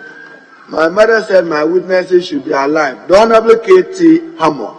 This is what he had to say in column 7935 of the Hansard of 3rd May 2019. Now a new government. Incidentally, the MPP government says that we should examine the commercial viability and sensibility of this whole GNPC exploration and production company agreement, unquote. At that time, he didn't appreciate what an ex-loco could do. Today, probably, he does. Mr. Speaker, I could go further. He even on the same day added this. On the day in question, 4th December 2013, on the floor of this House, I raised the question of the indigenous components of this agreement, which was then at the 2.5%. And, Mr. Speaker, let me quote him well. No, I've gone to Hammond. I want to quote him well. Some of us, Mr. Speaker, I'm now column 7935. Some of us had actually asked GNPC to make clear and underline the specific economic reason. The person you want to quote is up on his feet. May we hear what you have? Mr. Speaker, when you are fighting with your opponent, he's already on the floor. You don't need to repeat the blows and all that. Before you came in, I made an admission that ex-loco had neber been my friend.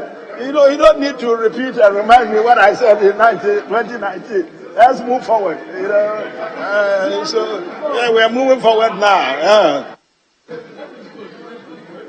All right. It says, let's move forward in the right direction. So please. So, Mr. Speaker, so column 7935, just for Hansard purposes.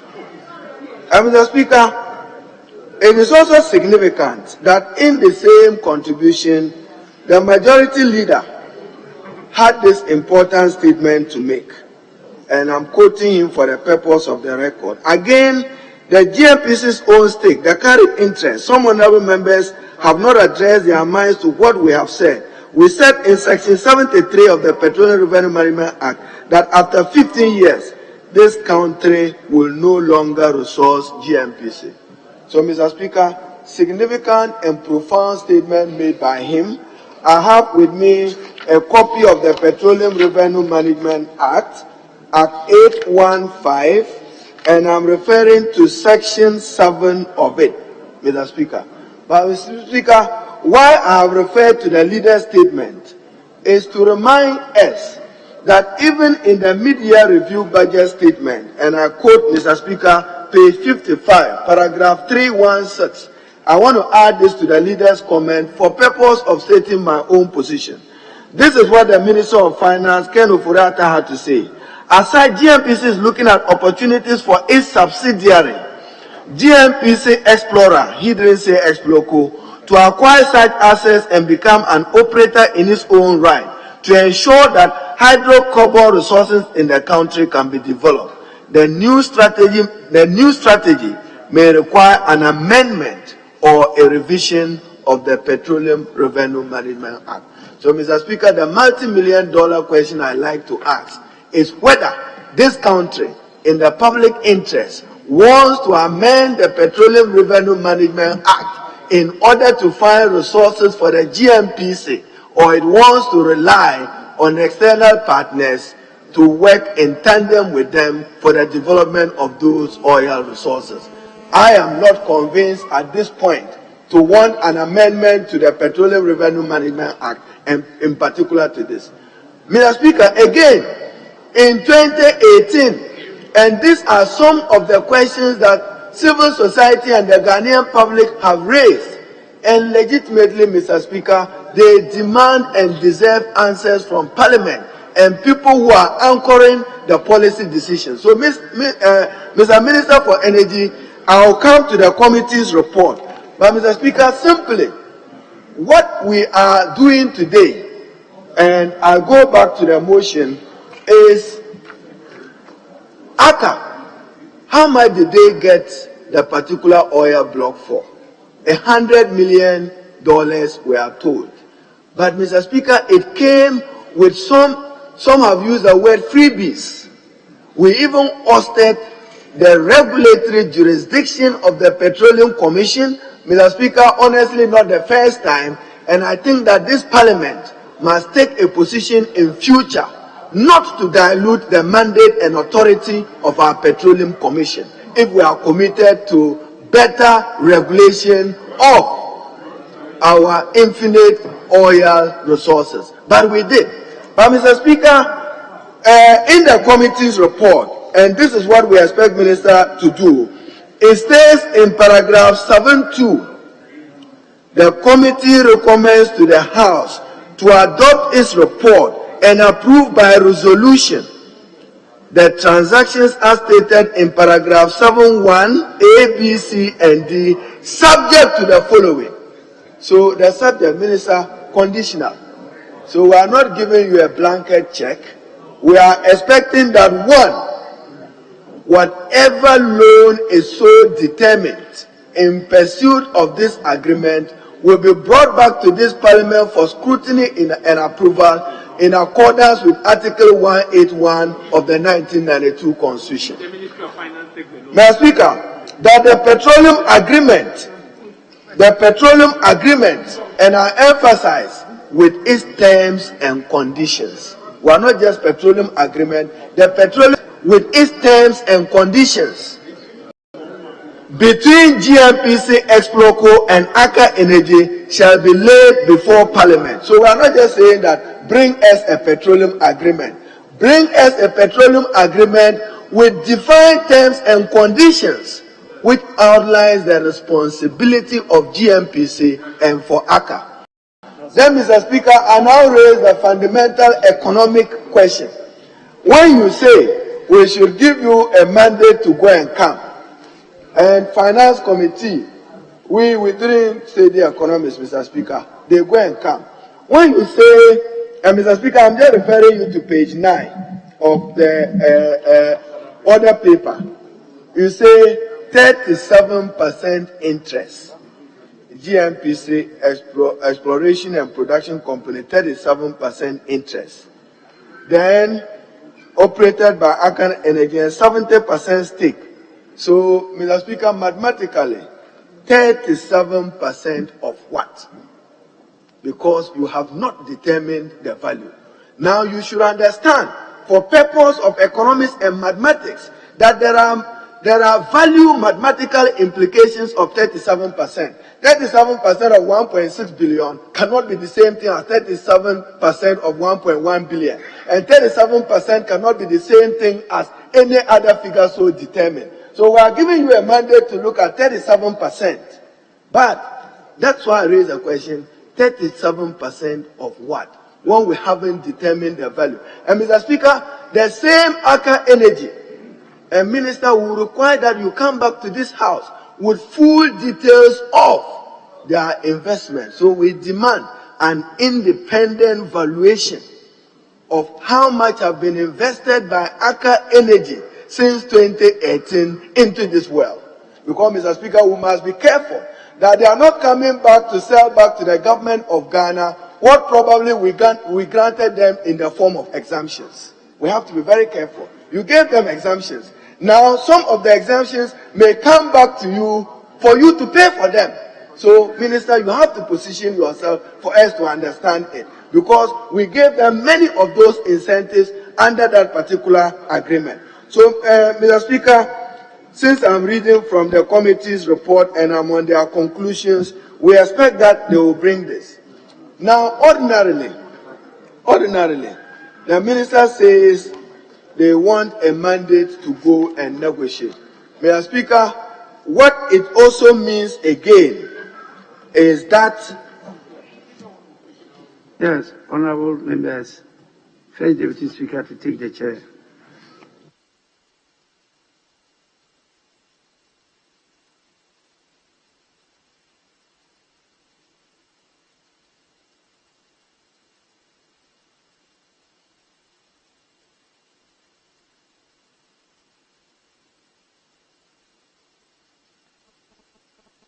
Yes, leader, you may continue.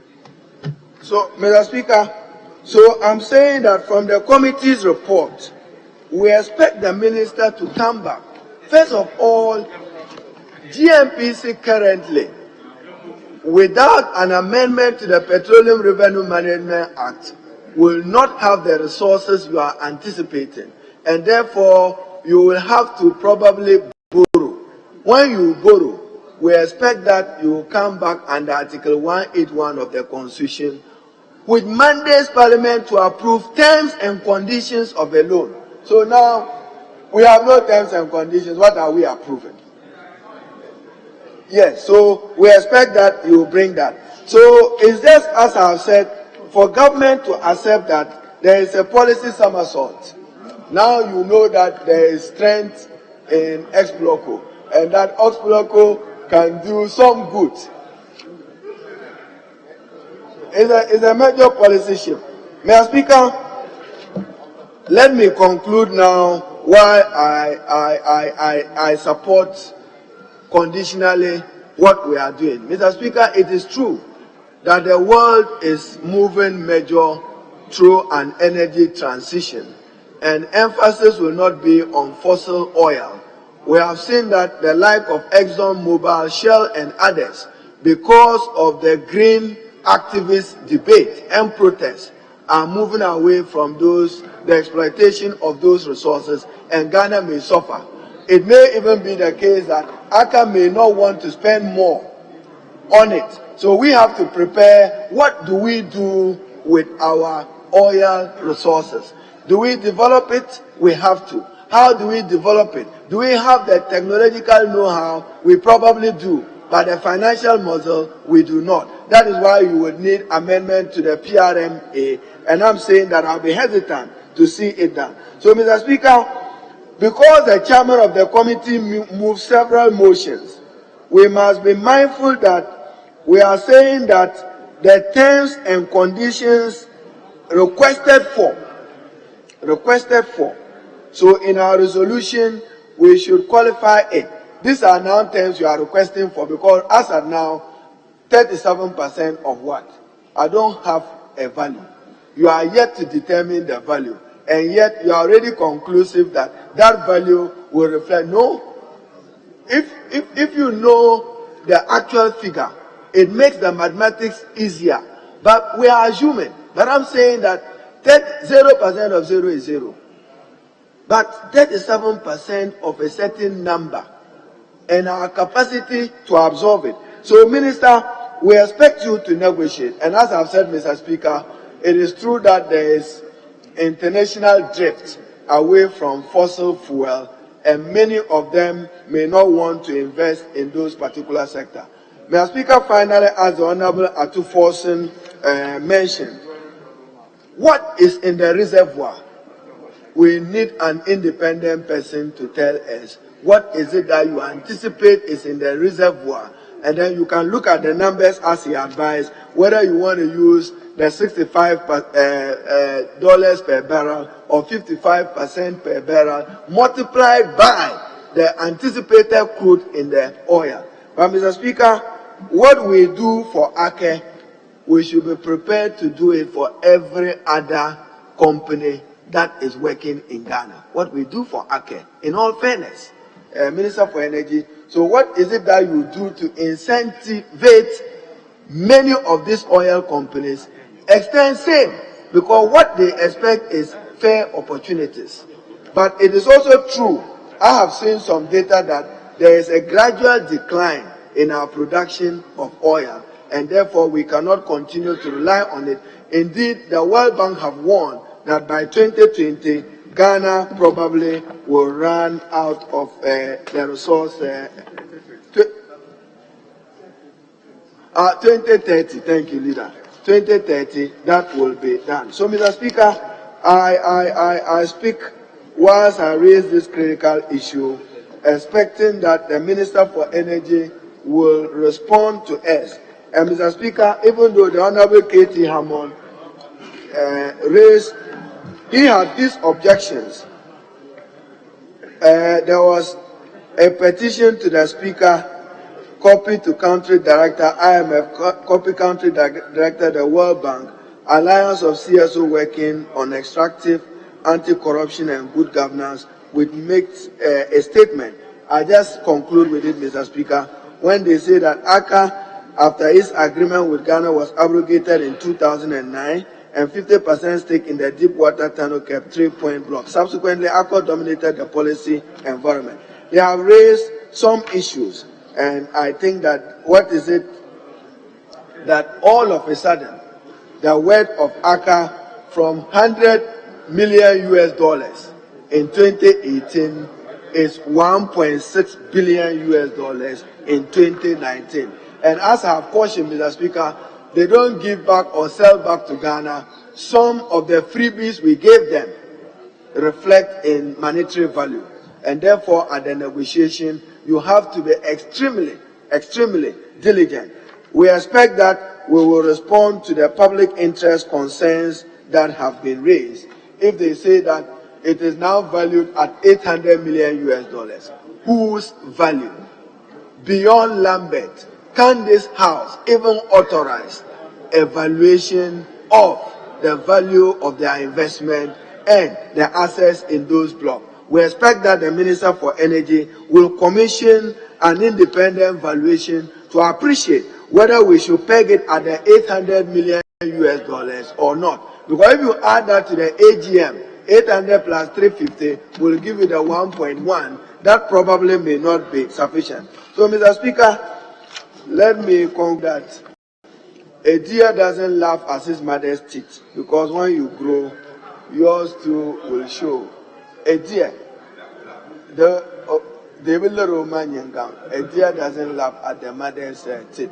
So I hope that when the leader is concluding, he would speak to his own words in 2019 when he didn't see merit in GNPC and Exploco. And when we stood here and advised you that protect that interest, you said it was minority interest. Now, the minority interest is the public national interest of Ghana, that we can position Exploco and GNPC to do more if we support them with the financial muscle. Not those naysayers who said at the time that 0% for Exploco, 0% for GNPC. Mr. Speaker, so sometimes that is the beauty. That's why parliamentary answer is important, because of this day. I think that the principle,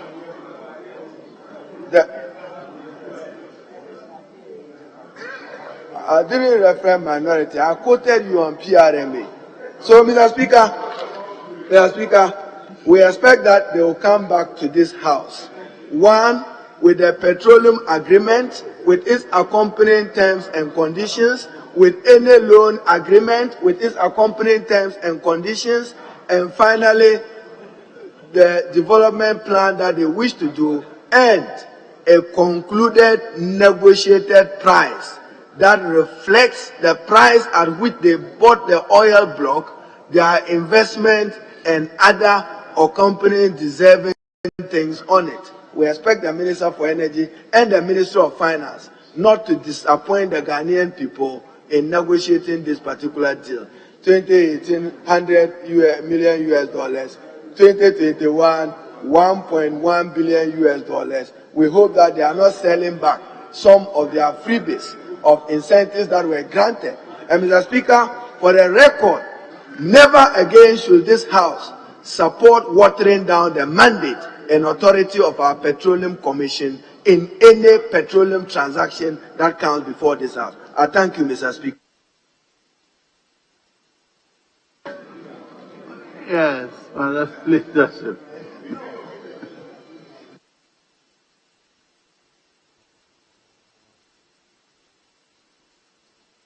The Speaker, further to the discussions that we had, I thought you were in your seat to contribute, so I was looking in your direction. Unfortunately, I didn't see that you had gone to occupy the chair. Mr. Speaker, I believe that the House should be doing what is appropriate in the circumstance that we find ourselves. The minister, responsible for energy had come to Parliament with a request.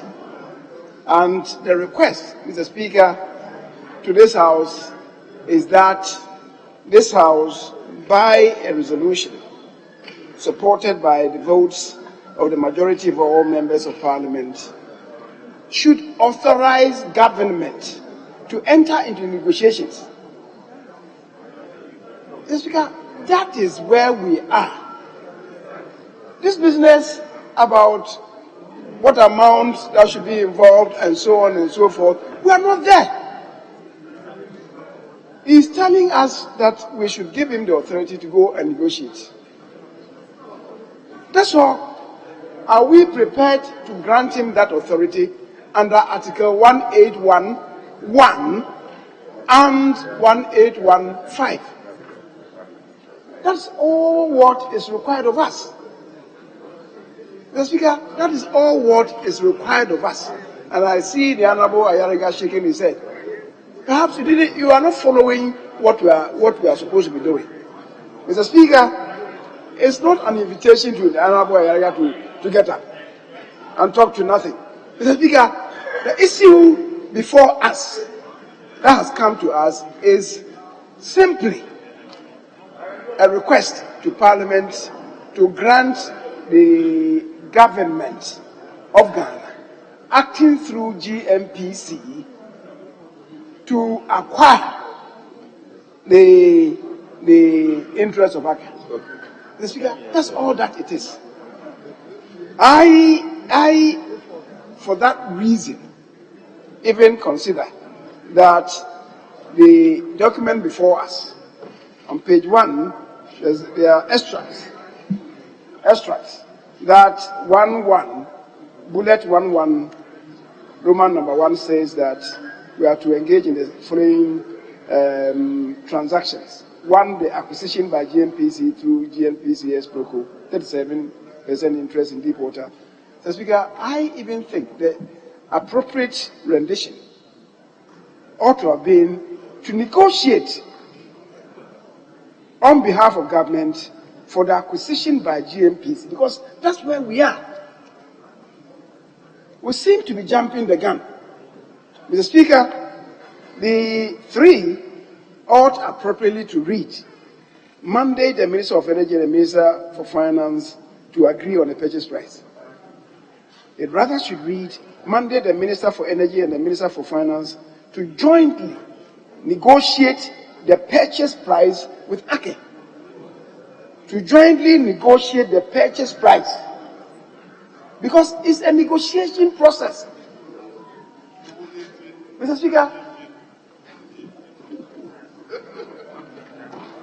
Speaker, therefore, provision of a loan not exceeding 1.65 billion to finance the acquisition at a price to be negotiated, which might not exceed 1.3 billion. Mr. Speaker, this should have been a behind-the-curtain discussion. Who? Ghana. I'm speaking on behalf of Ghana and the interests of Ghana. Mr. Speaker, I will not be distracted by the Minister responsible for energy. Mr. Speaker, whoever goes into battle and exposes the entire gamut of his arsenal. So, Mr. Speaker, so I'm thinking that really we should look at how we have captured some of the conclusions. And Speaker, I agree that perhaps we should, into the negotiations, we should be looking at the estimated price for the barrel of the price for the barrel of oil, which you have used $65. Mr. Speaker, it is simplistic though to say that, well, because of where we are heading to, perhaps the price of oil may come down. One could say that it could come down, it may come down. But to say that necessarily the $65 is too high I beg to disagree. Because, Mr. Speaker, the situation the day after tomorrow remains unpredictable. Fossil fuel, the next 50, 60 years, will still be relevant. The Speaker, powering industrial machines, powering electricity, generation, and so on, will still be relevant. And into the future, generation of electricity is going to be paramount. We in Ghana, we're talking about industrial development. Petroleum products will still be vital. As to the price, we are not too sure of it. But to say conclusively that $65 is too high, Mr. Speaker, I would beg to differ. It may be too high, but to say definitely that $65 is too high, I believe is an overstretch. But let's do the computation, and we'll leave it to the experts to produce the figures for us. Mr. Speaker, having said so, I think that we should get a proper rendition of the resolution that we are going to approve, because I believe that we should get it right so that tomorrow will not be criticized for having done the wrong thing. It should capture the sense of what we are trying to do. It's a combined effect of Article 1811 and 1815. And at this stage, we are granting authority to the government of Ghana through the Ministry of Energy and Finance to enter into negotiations. Mr. Speaker, that should be the essence of it. So we should get the appropriate rendition. In principle, we could approve, but it should be subject to getting it right. Getting it right. I'm talking about the rendition of the resolution itself. As for they having to come back, it's a matter of course. Because at this stage, we are only granting them authority to go into the negotiations. Whatever they determine should come to this Parliament for approval. So, if you look at it carefully, we have stranded the provisions of Article 181, 1 and 5 into 2. We are saying that come for authorization to go and negotiate. When we enter into the agreement, the product of that agreement should come back to us for approval. So that is where we are. The first stage is the granting of the authority to go and negotiate. So let's get the resolution properly captured to reflect the imperatives of Article 1811 and 1815, the first leg. Let's not mix up the two. And then the minister, when he finishes, will have to come back to us. That's a simple task before us. So as I'm saying, because perhaps it may be difficult for us to now do the rendition, with this understanding of the principle, we could do the approval and get it properly captured in the hands. Mr. Speaker, thank you very much. Honourable members, the Honourable Minister will now conclude. Thank you, Right Honourable Speaker, for this granting me the opportunity to round up this conversation. Mr. Speaker, I'll start with first putting on record that in the evolution of parliamentary democracy, we should accept that government's position is to bring to this House a request for a mandate is in the right direction. Going out to even negotiate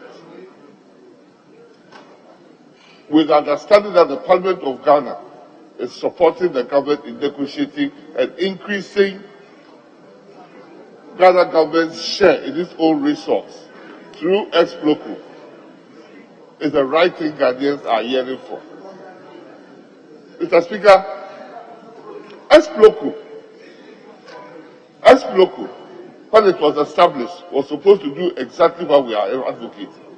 But within the same time that it was established, before this government came into office, the biggest debate in GNPC was to collapse ex-local.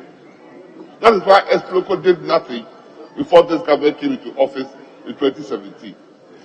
If we have both now realized that the thought behind ex-local is good, let's accept and move on. Especially in this energy transition.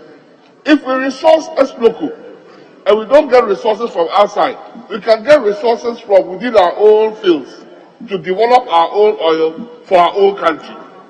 And that is the purpose. Yes, the pressure on the big oil firms not to invest or to divest is so huge. It's so huge that we have to think about ourselves as a country. We don't want to live with stranded assets. Yes. For hundreds of years, these countries lived on these same assets and developed their economies. Yes. Yes. The reality is that we are broke, and so they want to dictate. This is the high time both sides of the house, this house in particular, should support this Esploco and get Esploco in the direction of which it was first established and through which it has gone. So I thank the House for that. Mr. Speaker, the question cannot be belabored. From the one we came to this House, we have sought a mandate. And the mandate was for Parliament to support us, to go and get an agreement and come back to yourselves. We have never intended to use this as a pretext of an agreement. There is no agreement before the House for the loan. There is no agreement for the House for even the shareholding that we may acquire, and there is no agreement of the House on the share price.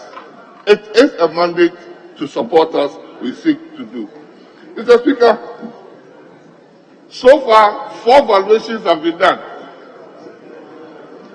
4 valuations have been done. ECA did a valuation, GNPC did a valuation, the Combine have also done a valuation. If it's a valuation, all these are international bodies that did the valuation. Just saying that we should go and do an independent valuation, all those valuations that we did were independent. It was not ECA that did its own valuation. It was not GNPC that did its own valuation. They chose a third party to do the valuations for them.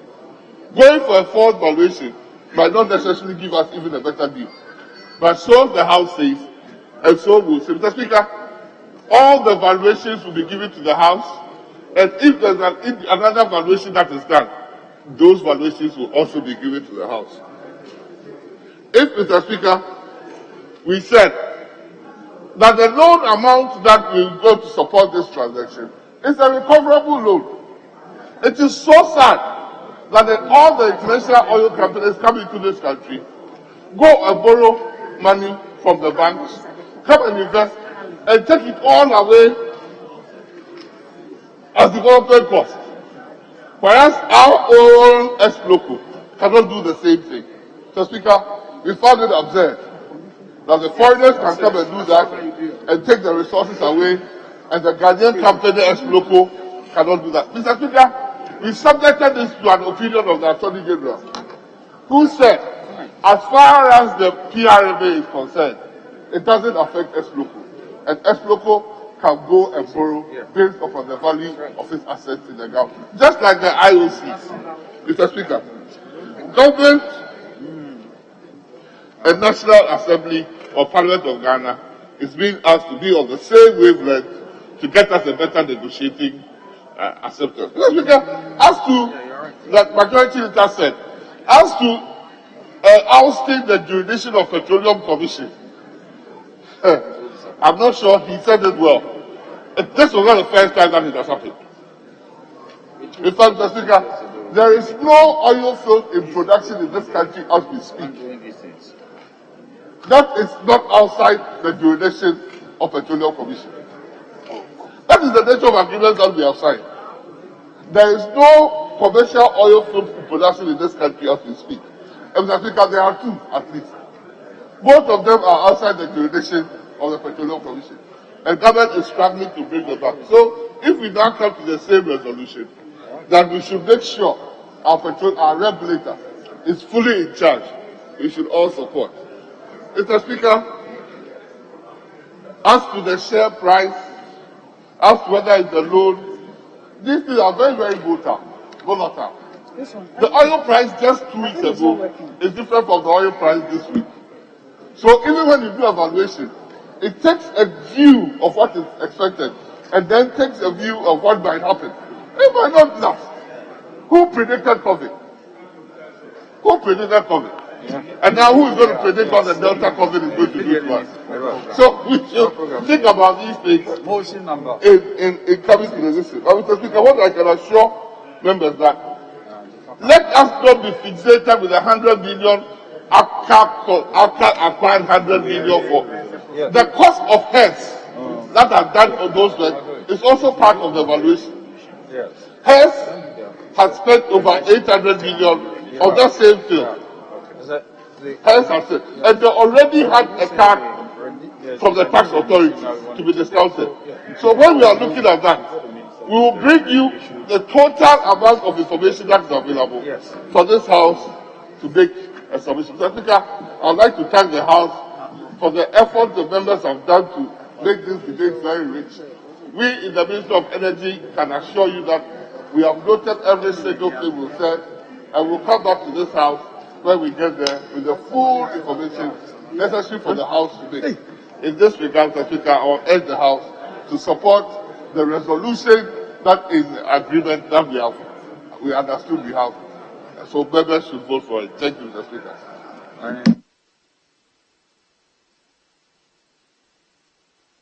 Honourable members, all in favour of the House adopting motions numbered 15, 18, 21, 24, and 27, say aye. All against say no. The ayes have it. The motions are adopted.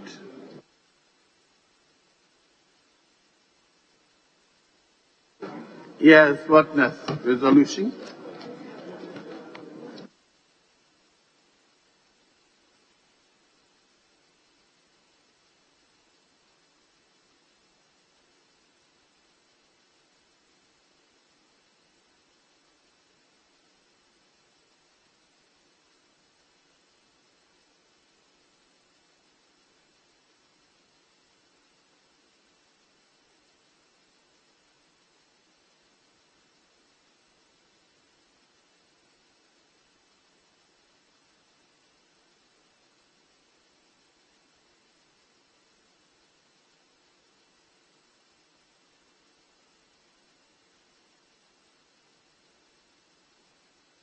Yes, Honourable Minister, resolution.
Mr. Speaker, yes. As this House has agreed, Mr. Speaker, as this House has resolved by agreeing to corrections or amendments in the resolution, that those amendments do reflect as the understanding and the intent of the House to support our mandate to go and negotiate and return to the House. I so move that the table office and your good office would agree on the text for the House with the leadership. Thank you, Mr. Speaker. So the text will reflect that the resolution is to empower the ministry to go and negotiate. Very well. Honourable, is that acceptable? Yes. Mr. Speaker, I beg to second the motion per the amended resolution has been indicated to us by table. I beg to second the resolution moved by the Minister for Energy. Thank you. Subject to those conditions. Honourable members, the resolution as amended has been moved and seconded. All in favour of the House adopting the resolution, say aye. All against, say no. The ayes have it. The House has adopted the resolution, and I direct that the table office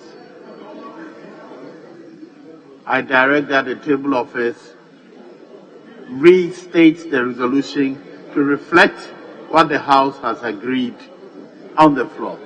Thank you.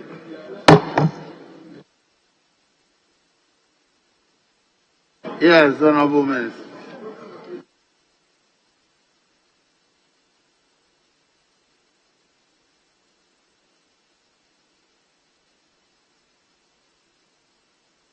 Yes, Honourable Leader.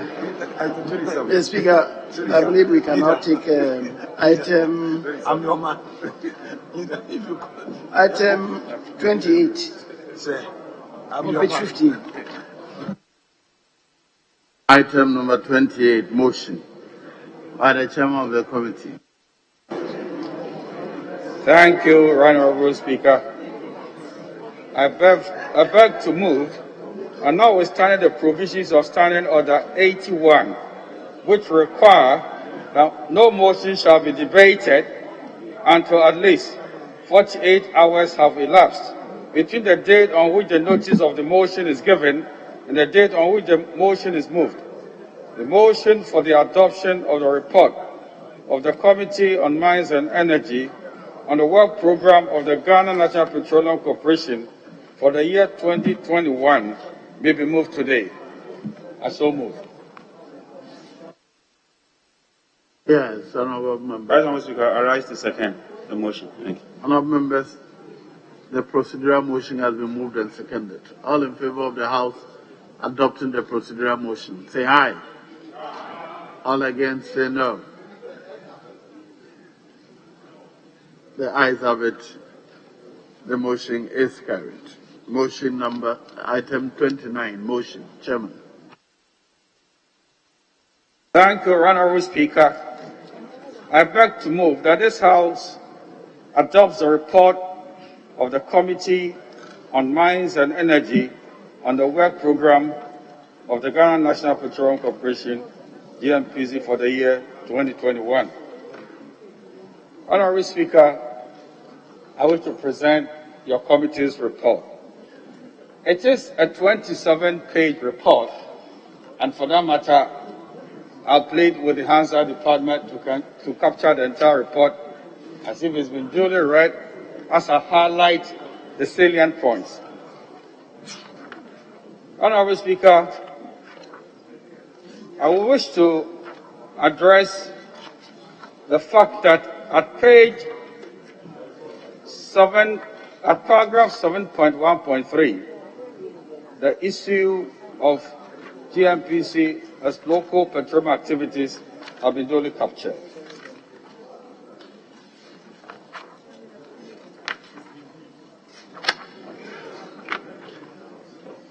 Honourable Speaker, if I may turn to the observations, and I want to read in particular the financing gap for petroleum oil explorations, which may be found at page 17 of 27.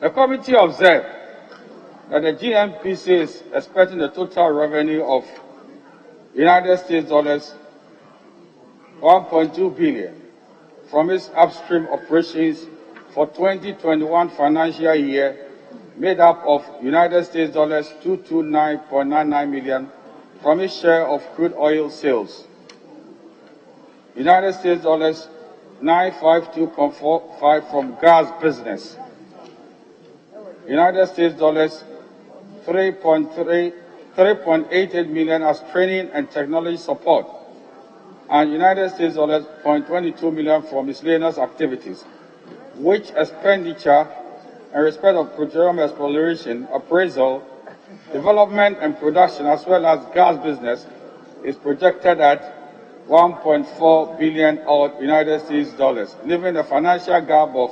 199.70 million. The financial gap is expected to be financed by the cash balance from 2020 in the sum of 50 million United States dollars, contractor financing of 47.3 million United States dollars, 126.68 million receivables from the government and related agencies and borrowing.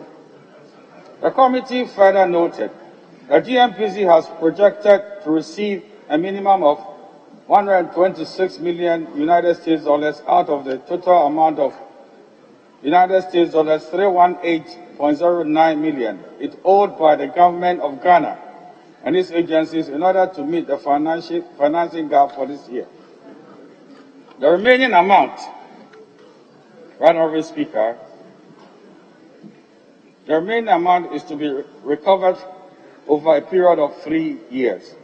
The committee urges the Minister of Finance to prioritize its obligations towards GNPC during the year in order to implement the planned programs and activities for 2021.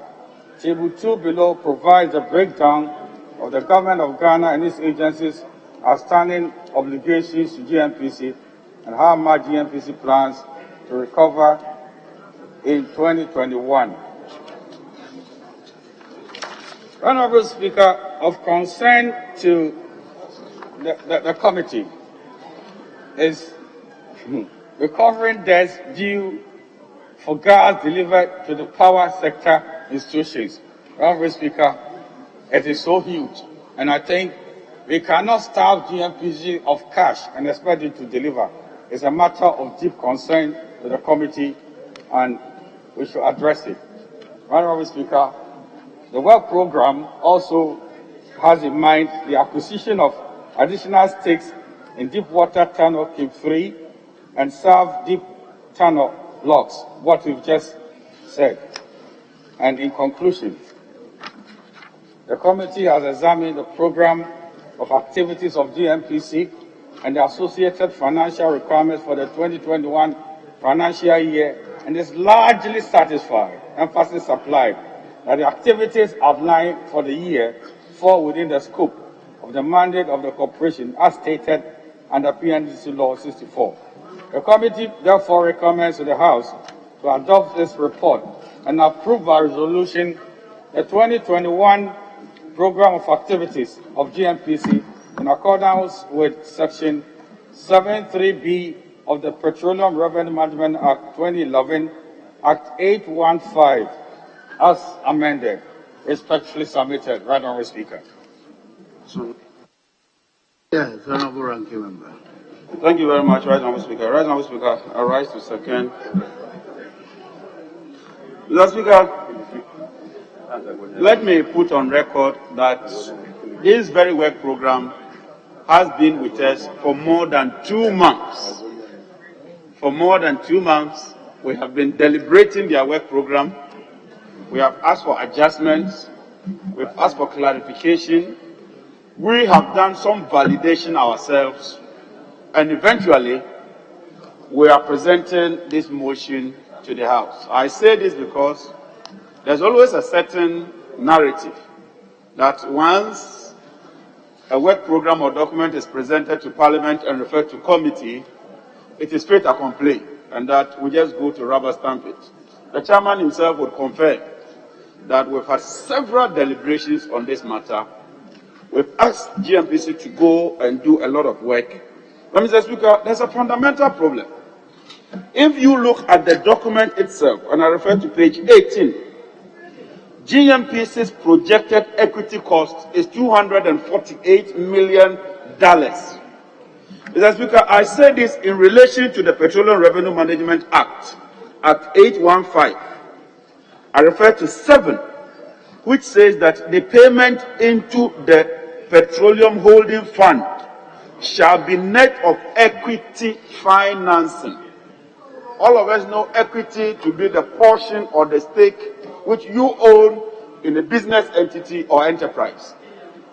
That portion is non-negotiable. As far as the petroleum sector is concerned, when it's time for you to contribute your equity share and you fail to do that, in all the petroleum agreements, the operator has the right to take your oil, sell it and offset it.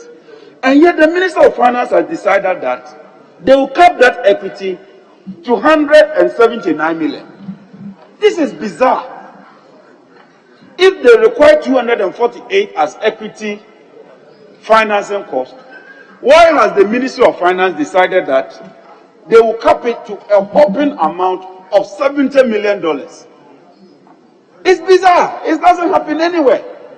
And so the committee has recommended to the Ministry of Finance that in subsequent budgets, don't do that. Because when you do that, you completely miss the issue, and there's a major problem as far as going forward is concerned. So, Mr. Speaker, this is something that the committee has highlighted for the House, and it is my hope that the Ministry of Finance will take a cue from this and desist from that capping, which is absolutely unnecessary. Mr. Speaker, if you take their total revenues as well, and I refer to Appendix 2, Mr. Speaker, GNPC's total projected revenue for the year is 300 million. Their total expenditure for the year is about 500 million. So therefore, there is a funding deficit of $200 million. Mr. Speaker, any company that had a funding deficit of $200 million, taking the expenditure and the revenues into concern, will certainly not be a going concern, especially at a time when government is insisting that GNPC should increase its stake, both carried and participation. It puts a financial burden on them. Last week, some of the decisions we take here, we don't take those decisions lightly.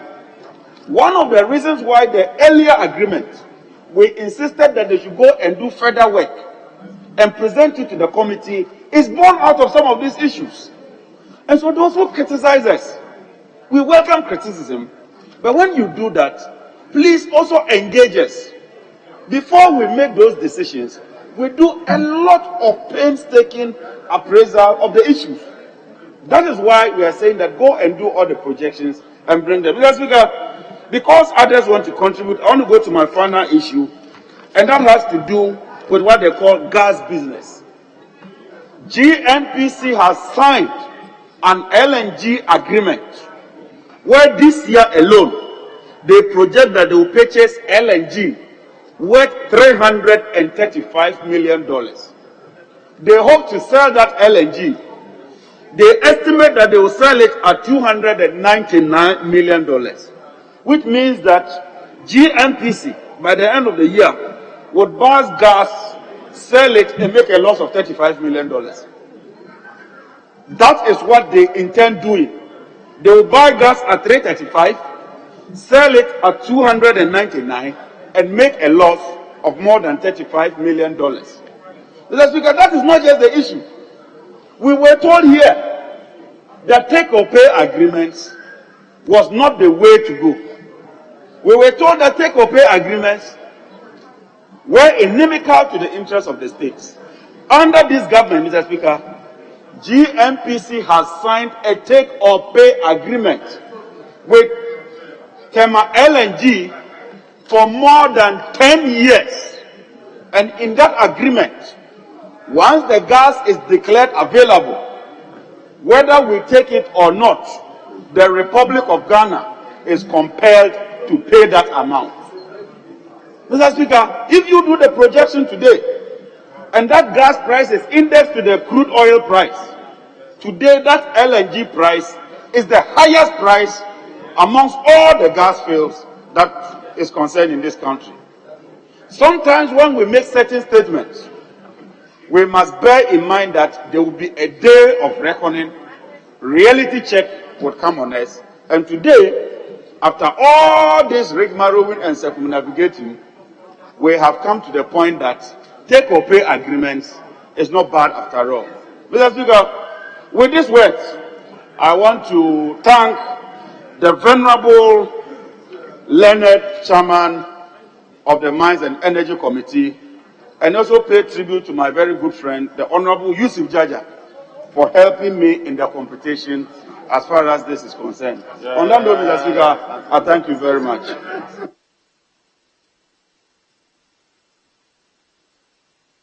Very well. At the conclusion of the debate,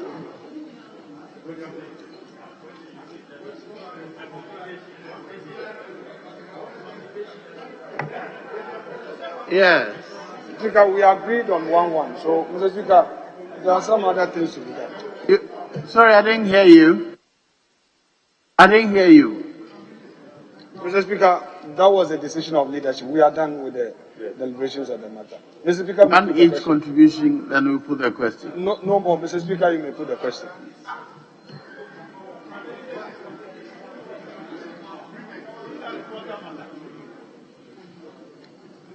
At the conclusion of the debate, the question is, all in favor of the motion, say aye. All against, say no. The ayes have it, the motion is carried. Yes. Leaders.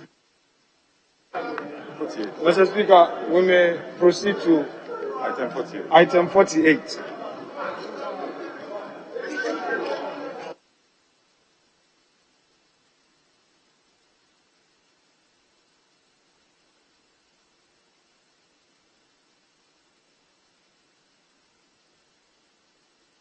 Yes, Honorable Majority Leader, what next? Mr. Speaker, with your leave, may I amend Chairman of the Committee for Leader of Delegation. Leader of Delegation instead of Chairman of Committee. Yes. For which one? Mr. Speaker, on item number 48, motion. 40. Yes, Mr. Speaker. My page. Page 31. The Ecowas run. Leader of delegation. So motion number 48? Yes. Very well. Mr. Speaker. Can you move the amended motion? I beg to move that this House adopt the reports of Ghana's representatives to the Ecowas Parliament on the Ecowas Parliament delocalized meeting of the Joint Committee on Political Affairs, Peace, Security, and African Peer Review Mechanism, Legal Affairs and Human Rights, Telecommunication and Information Technology, held in Winneba, Ghana, from 27th to 31st of July 2021. Mr. Speaker, in moving this motion, I shall rely on the report of your delegation, which is a 20-page report, and also pray for leave for Hansard to capture the report in its entirety, as though same was read by me viva voce. Mr. Speaker, the Honorable Leader, I'm being advised that this report was laid yesterday. The Ecowas Parliament's report. In that case, you may have to start from motion number 47. Very well. Mr. Speaker.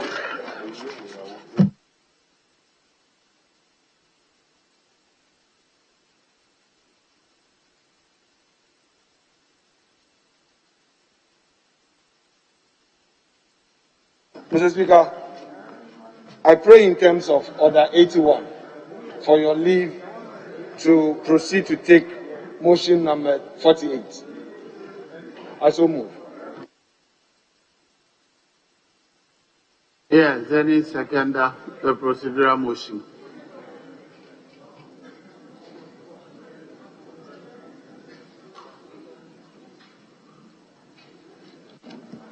Thank you, Mr. Speaker. I rise to second the motion. Honourable members, the procedural motion has been moved and seconded. All in favor of the House adopting the procedural motion, say aye.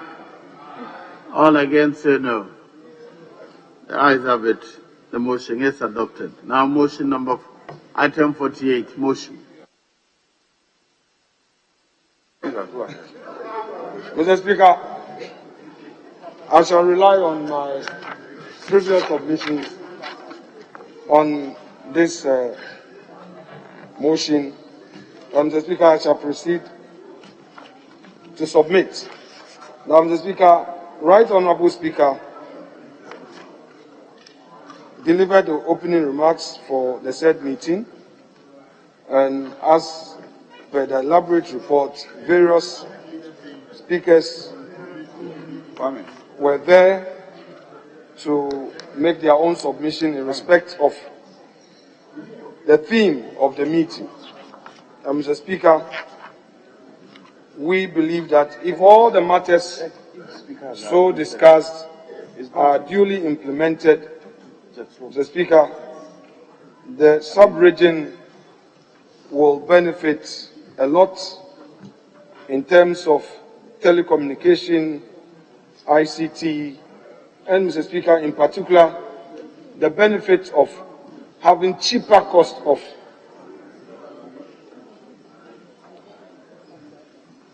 telephone communication within the sub-region, especially when you move from one country to the other. Mr. Speaker, your delegation expresses appreciation to the Right Honourable Speaker for his continued support towards the achievement of the Ecowas agenda. Mr. Speaker, on this note, I respectfully submit that this House do adopt this report for consideration. I thank you so much, Mr. Speaker. Yes, Honourable Member for Boko Central. Much, Right Honourable Speaker, for the opportunity to second the motion requesting this House to adopt the report of Ghana's representatives to the Ecowas Parliament on the Ecowas Parliament's delocalized meeting of the Joint Committees on Political Affairs, Peace, Security, and African Peer Review Mechanism, Legal Affairs and Human Rights, Telecommunications and Information Technology, held in the great city of Winneba on the 22nd to 31st of July 2021. Right, Honourable Speaker, the delocalized meeting was very efficiently organized under the leadership of the leader of Ghana's delegation, Honourable Afenyo Makin. Right, Honourable Speaker, they were all properly housed. The various courtesies were extended to the delegates coming from the various countries, and everything went on very well with the support of this House, and the Right Honourable Speaker himself made time to come to Winneba to open the session for the delocalized meeting. The Speaker, the main issue at the meeting was to consider how ICT and telecommunication has widened the space for democratic governance, widened the space and the ambit and mechanisms. Some of the limitations can be addressed, and therefore recommendations were made, which, if addressed, will further enhance the capacity and potential of ICT telecommunication to further the regional integration process. Mr. Speaker, I think that the content of the report speaks for itself. Members who are minded can review the report and get highlights of the various recommendations that were made, which will be taken up at the next session of Ecowas Parliament. On that note, Mr. Speaker, I thank you and support and second the motion ably moved by the leader of the delegation of this Parliament to the Ecowas Parliament. Thank you, Mr. Speaker.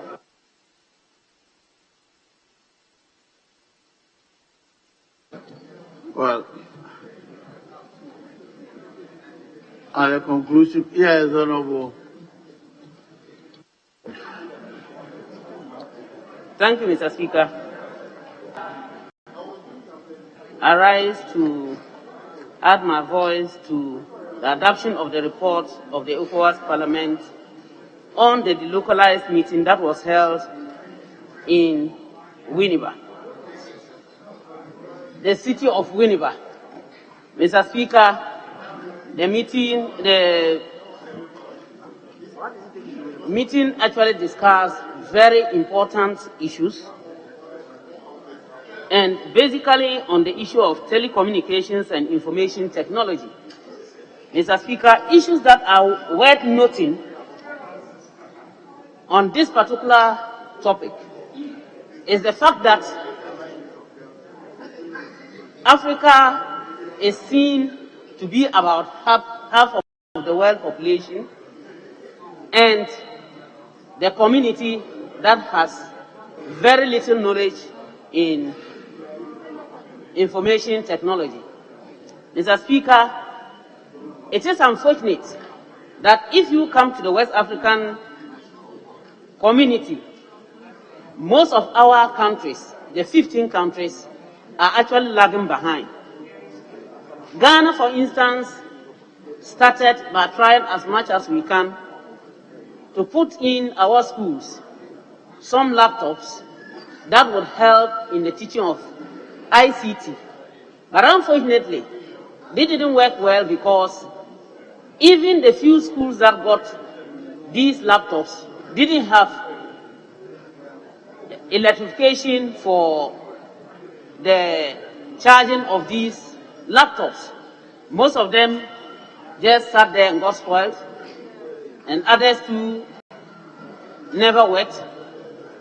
Unfortunately also, the teachers, those who could teach these subjects, were not available. Mr. Speaker, it also came to the notice of the committee that if you come to the issue of roaming, when you go to another country, the issue of roaming, the tax was so high that you might be paying about twice what you were paying in your own country. And if you tried to get the chip of that local community, it might take you forever. Nigeria was cited as an example because currently, if you go to Nigeria, you would not just get a chip on the market. You would have to register properly before you get a chip. Mr. Speaker, on this call, the community agreed that all Ecowas countries should try as much as we can to regularize the issue of merging or having more or less one network, and also looking at our tax system. And that will go a long way to help us. Mr. Speaker, fortunately on our part, Ghana, we had our own person there who was one of the people who gave us a talk on IT.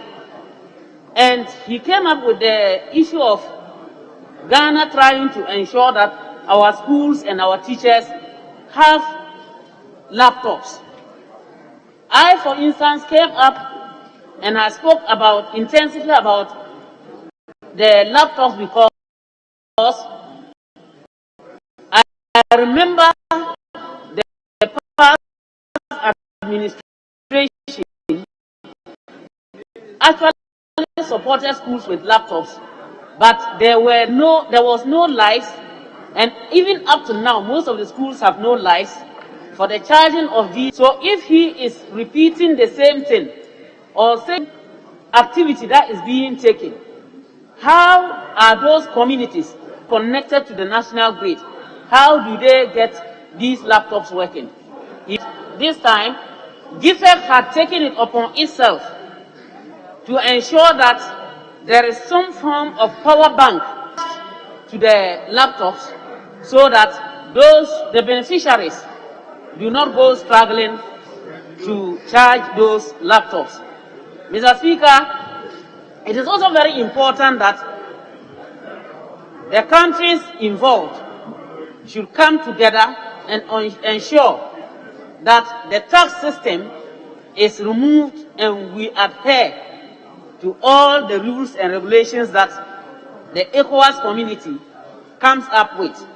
So, Mr. Speaker, in a nutshell, we have recognized and we believe that with telecommunication information technology, if we are able to ensure that the ECOWAS community, and for that matter, even going further into the whole of Africa, is stabilized and is able to work properly, we would go a long way, because it has been realized of late that even medicine, even in surgeries, people are able to come together and do surgeries without necessarily being on the spot, which goes a long way to help.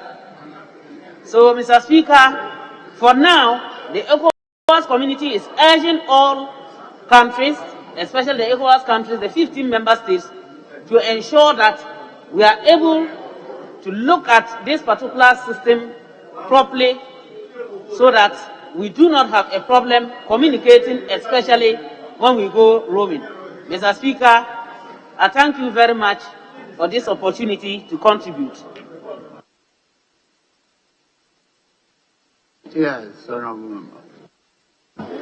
Thank you, Mr. Speaker, for the opportunity to also contribute to the motion. Mr. Speaker, let me commend the current delegates to ECOWAS Parliament, including myself. Mr. Speaker, for the first time in the history of this Parliament, the committee's report or committee's meeting have been even the national parliament, such as Ghana's parliament. It has never happened before. What we normally do is to take the national report and also discuss what we have done in session at the ECOWAS parliament, not when committees meet and put reports together being discussed at the national level.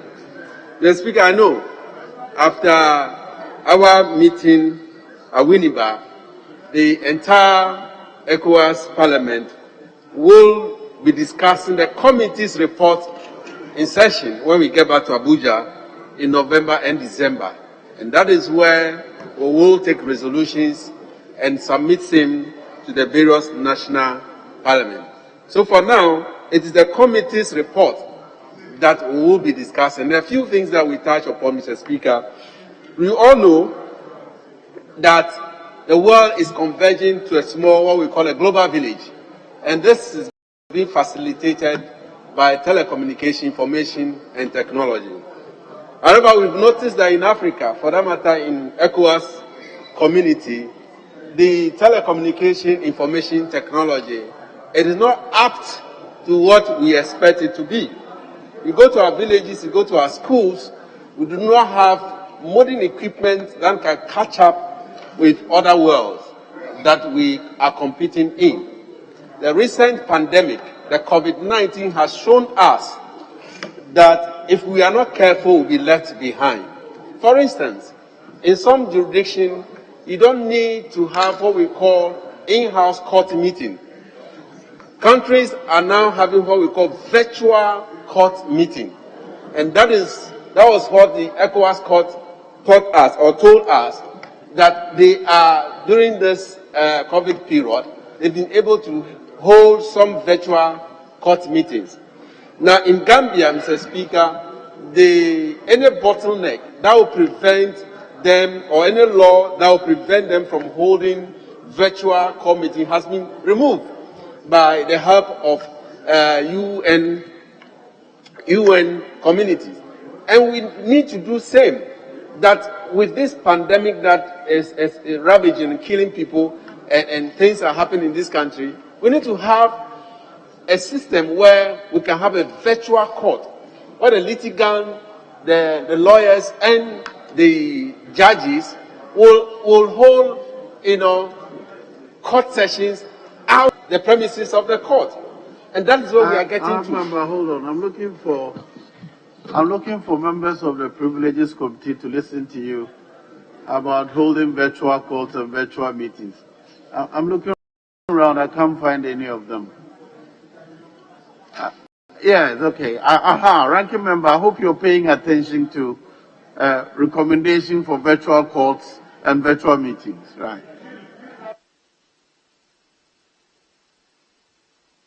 Honourable Member, please continue.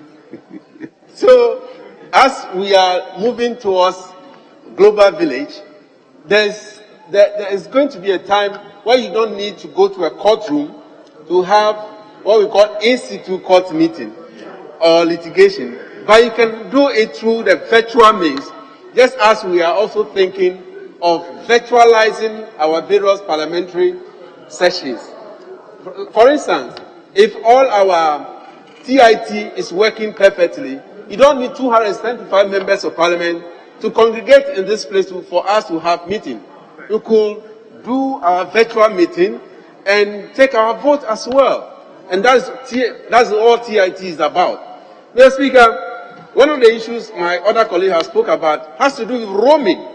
Roaming is a big issue in Ecowas and West Africa, apart from West Africa, in the African region. Now, it is difficult for us to understand that you are on the same MTN platform, and when you get to Nigeria, the cost of making call or SMS or even data is so high that you don't understand why the same platform you should be paying more than your national platform. And these are things that has already taken place. They have already discussed it. The resolution has been passed. And Ecowas status, we are not implementing our own laws within the sub-region. One of the things we discussed was how we can get our national institutions to regularize and also implement the laws and protocols that we pass both at the Commission and at Ecowas Parliament, so that with one platform that they have in East Africa called One Go, you can, when you get to Togo, you can use the same platform, in a manner, both data will be the same price. Mr. Speaker, these are the things that can draw us closer to what we call a global village. With these few words, Mr. Speaker, I thank the leader of the delegation that we are seeing a new trend, that even committees report. And I know next week, another committee will be meeting in Côte d'Ivoire, and when they also finish their meeting, they should bring their report for us to look at, because it teaches us, it helps us. This, for me, it is eye-opening, because for myself and Honorable Ayariga, who belongs to the committee that met in Winnipeg, we had a lot of resource personnel to come and take us through most of the things. And Parliament, National Parliament, should also be doing the same thing, where we can bring resource persons to come and take us through a sister ways to do. I'm praising the leader of the delegation, even though he took good care of us off record. He's done very well, but he sent the thing to his hometown because he wants us to increase his vote over there. With this few words, Mr. Speaker, I thank you. He wanted you to know Accra, Ghana beyond Accra. Honourable members, at the conclusion of the debate, all in favour of the motion, say aye. Did I hear a voice vote? I'm putting the vote again. All in favour of the motion to adopt the report, say aye. All against, say no. The ayes have it. The motion is adopted. Item number... Yes. Speaker, I believe we can now go to page 20 and take item 36. Item 36, page 20. Very well. Item number 36, motion at the chairman of the committee. Yes, leader. Thank you. Thank you, Mr. Speaker. Mr. Speaker, I just want to find out from the leadership opposite, why are they prioritizing this, which was only laid yesterday, against the committee that this House set up several weeks ago's report on the investigation on this Sputnik 5 COVID vaccine. Why are they prioritizing this over that? Because that one was done and supposed to have been ready much longer. It is on the other paper today. Why are they prioritizing the business that came only yesterday? Yes, leader. Mr. Speaker, this Sputnik report is a high priority item. Yesterday, the paper was to be laid. The minority leader arrested it on the grounds that there are some concerns regarding aspects of the report. So we have to further engage. Mr. Speaker, we engaged all night. And this morning, upon all that we did, there are still further concerns. Please, Honorable Muntaka, with respect, I am saying that there are some other concerns. The person having the concerns can own up and we will discuss it. I am ever ready. I have signed a report. When it was due for distribution, an objection was raised. And to be fair, we have decided to hold back. Yesterday, we slaved on it up to 10 o'clock. And this morning, the understanding was that all that was to be done was done. And about to sign, a member raised a concern again. So we are here to sit because the majority leader has been involved in the matter. So we are here to sit. Nobody has placed this on the back burner. With respect, Honorable Minority Chief. Honorable members, I think the issue is why are the hospitals a priority over Sputnik report? You're only saying that the Sputnik report is not ready. Is that right? The Speaker, in effect, it is not ready. And it's as a result of the minority seeking to get certain things in it. And we are obliging them. That is why it is not ready. Because we want to oblige them. I need to put on record. Mr. Speaker, yes, that is factually incorrect. He knows that. Because all the issues have been resolved. And even the few concerns that was seen, he was mentioned to majority in the morning and has been resolved. He should go and bring the report. Why are you keeping the report? What is it indeed that you are hiding there? You are keeping the report. Bring it. Bring the report because it's been long overdue with you. You finished hearing the matter in about just 1 week. And it's taking you more than 3 weeks to report to the House. You think that is fair to the House?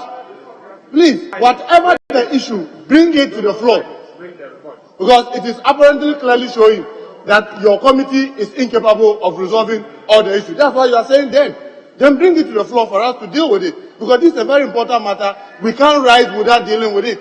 Bring it.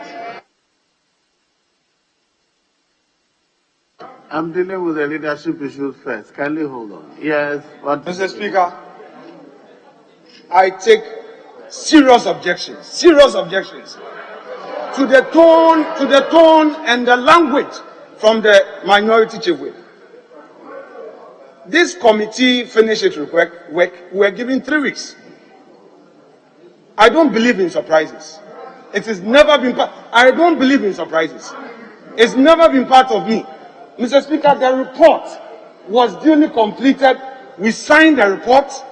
The report was to be laid. We finally came. It was laid. At the dying moment, the minority leader got up and said, no way, he won't allow the report to be laid. Because all of a sudden, some members have expressed some new concerns. We said, no problem. We would oblige you. Mr. Speaker, yesterday, at the majority leader's office, I was there. Honorable Bernard Ahiafo was there. Mr. Speaker, we are doing partisan politics. But integrity is also important. Don't let us create a certain impression about ourselves. The Honorable Kwabena Minta Kando, who was a lead advocate on his side, came out with a consent. We went through step by step. We finished. This morning, Mr. Speaker, the report was ready. I waited to 12 midnight in this office office. It was ready for me. I said, no, I want my colleague to have a look at it again before I sign this morning. This morning again, he came up with consent. Mr. Speaker, I want Honorable Akando on his 5 points of fellowship to tell me whether, as a chair of the committee, whether he has even spoken to me this morning on his new consent. He rather spoke to the clerk, to the majority leader, and I've not seen. I said, no problem. I am ready to oblige you. Please, would you allow the space? You didn't say that to your leader. Show that respect to me. You didn't do that to Muntaka, Mr. Speaker. And I am urging them that I am rather obliging them. I am rather obliging them so that they are very concerned. Mr. Speaker, I'm used to this. I'm not worried. You can do what you want to do. Mr. Speaker, I have obliged my colleague that whatever he wants to be included in the report is to so be done. I will sign. You are not ready. You keep changing your position. Then you hide behind Honorable Muntaka to cause this. I won't accept that. Mr. Speaker, this is not acceptable. That's not the way to do politics. Mischief is not acceptable. Honorable members, there's no point in continuing this argument. There's a matter before us now. Honorable members, there is nothing to be gained by continuing on this trajectory. A motion has been called. I'll follow through that. What is clear is that there's a problem between leadership of the committee. Please resolve it and then lay the report. Yes, you may proceed. Thank you very much, Mr. Speaker. I rise to move that the procedural motion listed as item 36 on today's order paper be moved now. I so move, Mr. Speaker.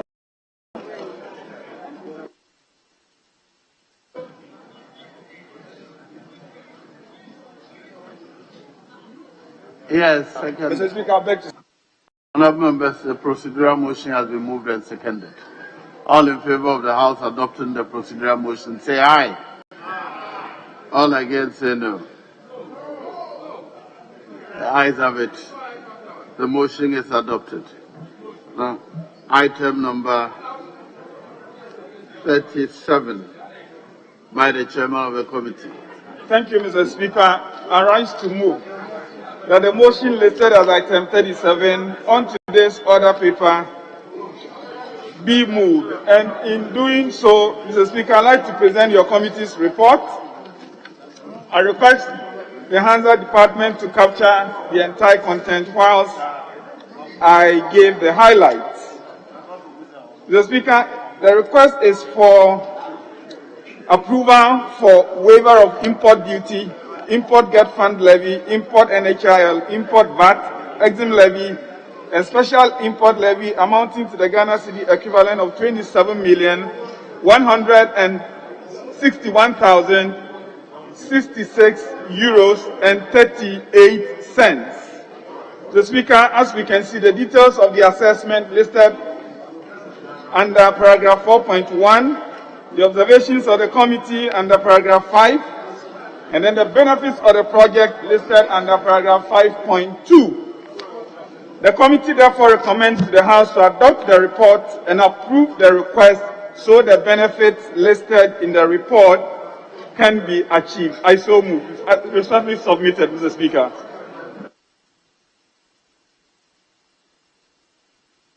Yes.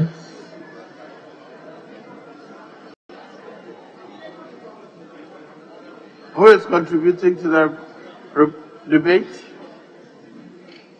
Very well. I'll put the question.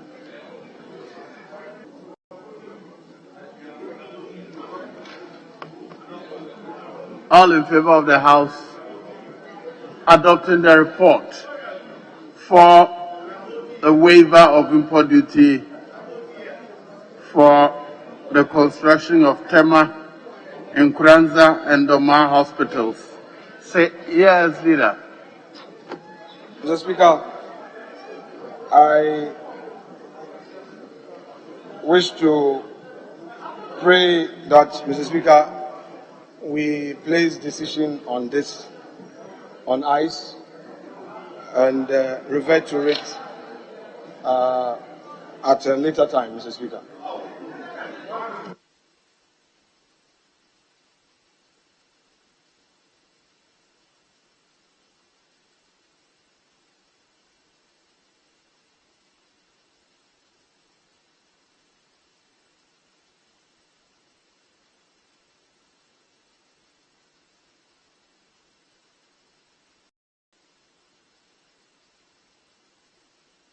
Yes, Mr. Speaker, we disagree with the position of the Deputy Majority Leader that decision on this should be put on hold. Mr. Speaker, we want the decision to be taken now.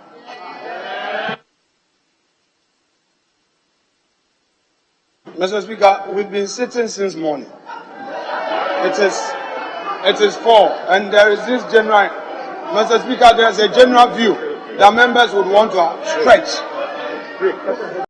Mr. Speaker, I was going to follow up with an application for us to, Mr. Speaker, for us to suspend sitting for at least 1 hour for us to have a health break. At least for us to have a health break and come back refreshing to continue the day's business. Honorable leaders, honorable members, my attention has actually been drawn to a procedural error.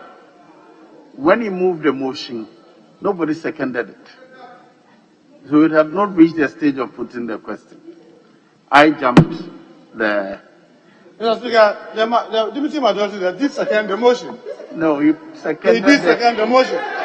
Yes, he did second. Honorable members, please, let's follow the process. I first moved motion number 36, which is the procedural motion.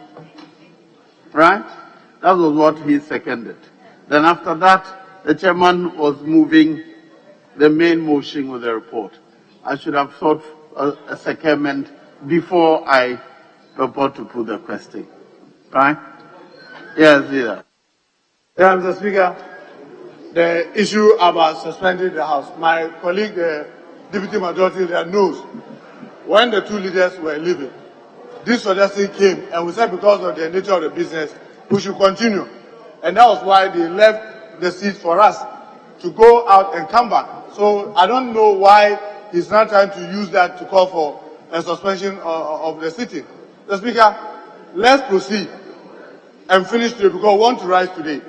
Since he's saying that there are a lot more business waiting, let's continue. Go and bring those businesses. Yes.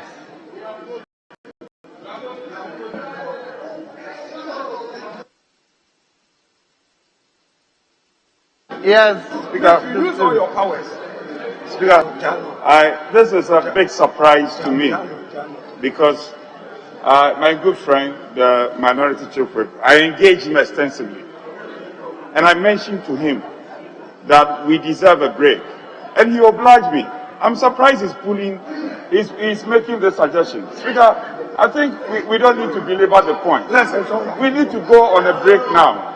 And then, Speaker, maybe 1 hour break. And then we can come back and continue the business. Very well. The House is suspended until 6 p.m.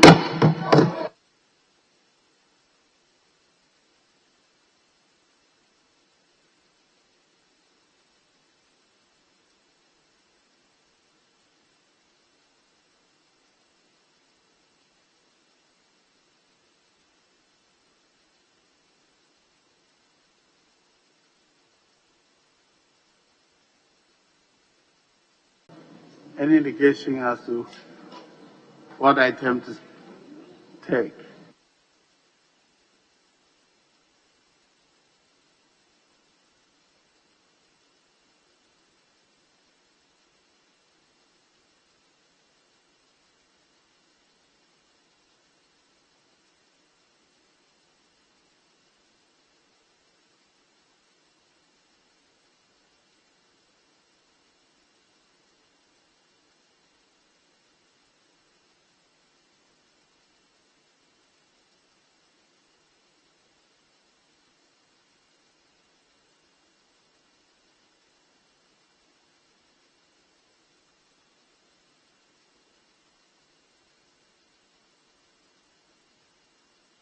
Honorable Majority Leader, I'm waiting on you.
Mr. Speaker,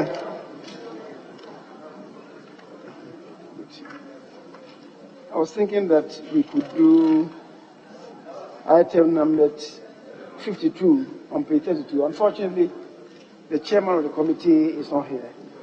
Of course, I could do 51 on behalf of the minister. The chairman of the committee is not available. So, if we can do the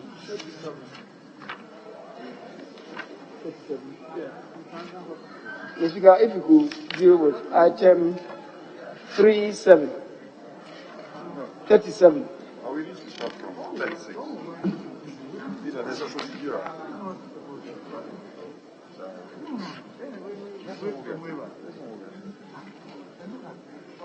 Mr. Speaker, I guess we'll start with 36. With the Well, procedural. we have done 36, moved 37. Those waiting for a seconder to the motion, which nobody had seconded when I suspended sitting.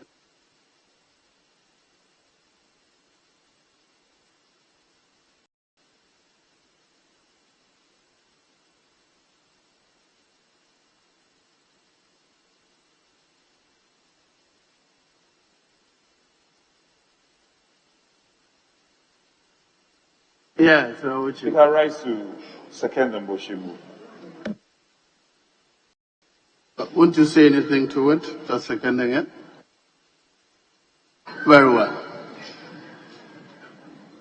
Honourable members, the motion number 37 has been moved and seconded.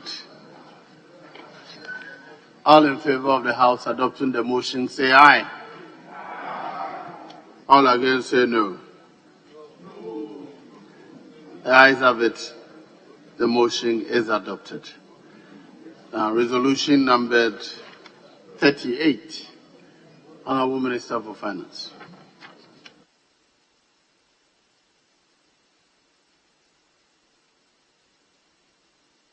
Mr. Speaker, yeah.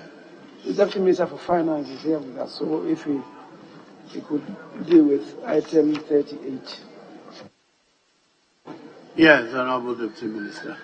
Thank you, Mr. Speaker. Mr. Speaker, I beg to move that the resolution captured as item 38 on pages 21 and 22 of today's order paper be adopted now. I so move, Mr. Speaker. Yes, Chairman of the Committee. Chairman of the Committee. Yes, Honourable Leader. Mr. Speaker, the motion numbered as item 37 was moved and seconded. The report was not even presented for debate. Then we are moving to the resolution. I have put the question and it has been adopted. Mr. Speaker, you did not say that the motion had been moved and seconded, and for that matter, for debate. We did not hear that. We just put a question. Honourable Leader, if anybody was on his feet, I would have recognized him. Ivy was prompting the chief whip who seconded it, that is he not going to say anything to the motion? He said no. He sat down. And I was looking around, there was nobody on his feet. There was nobody on his feet when I put the question and the decision was taken. Mr. Speaker, I was thinking that it was the suspension of the order, which is motion 36. That had been done earlier, before we suspended sitting. Yes, any seconder of the motion, please, of the resolution. Mr. Speaker, I rise to second the resolution. Honourable members, the motion to adopt resolution number 38 on page 21 of today's order paper has been moved and seconded. All in favour of the House adopting the resolution, say aye. All against, say no. The ayes have it. The House has adopted resolution number 38 on page 21 of today's order paper.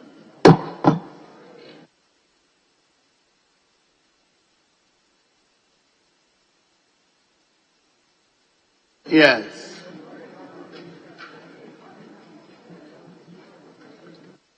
Yes, super. Speaker, I guess we may now go on to addendum 3. Addendum 3, item 3 on page 4. Addendum 3, item 3, which is a motion on page 4. Yes, Honourable Deputy Leader. Mr. Speaker, when we had a meeting at the conclave, we did not agree on any addendum item to be taken. We agreed on items in the main order paper for which we are following. So, introducing addendum 3, stabbing us at the back, because we did not agree on those things. You were not there. Leader was there, I was there, Chief was there.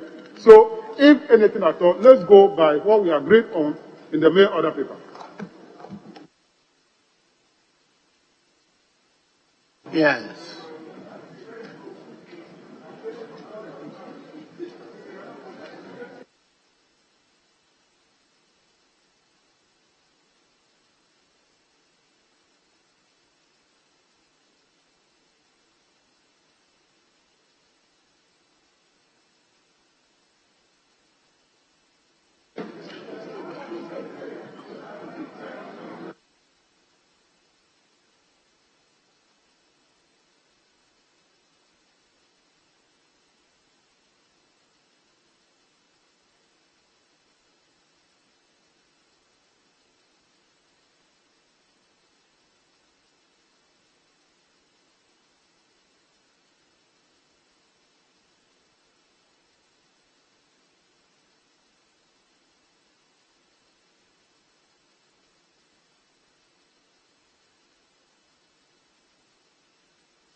Yes, Leader. Speaker, we don't intend to litigate with our colleagues, so we may now go on to the original order paper and page 16, 1/6, and take item number 30. Original order paper, page 16, item 30. Yes. Item 30. Thank you, Mr. Speaker. Mr. Speaker, I rise to move that the procedural motion listed as item 30 be taken now. I so move, Mr. Speaker.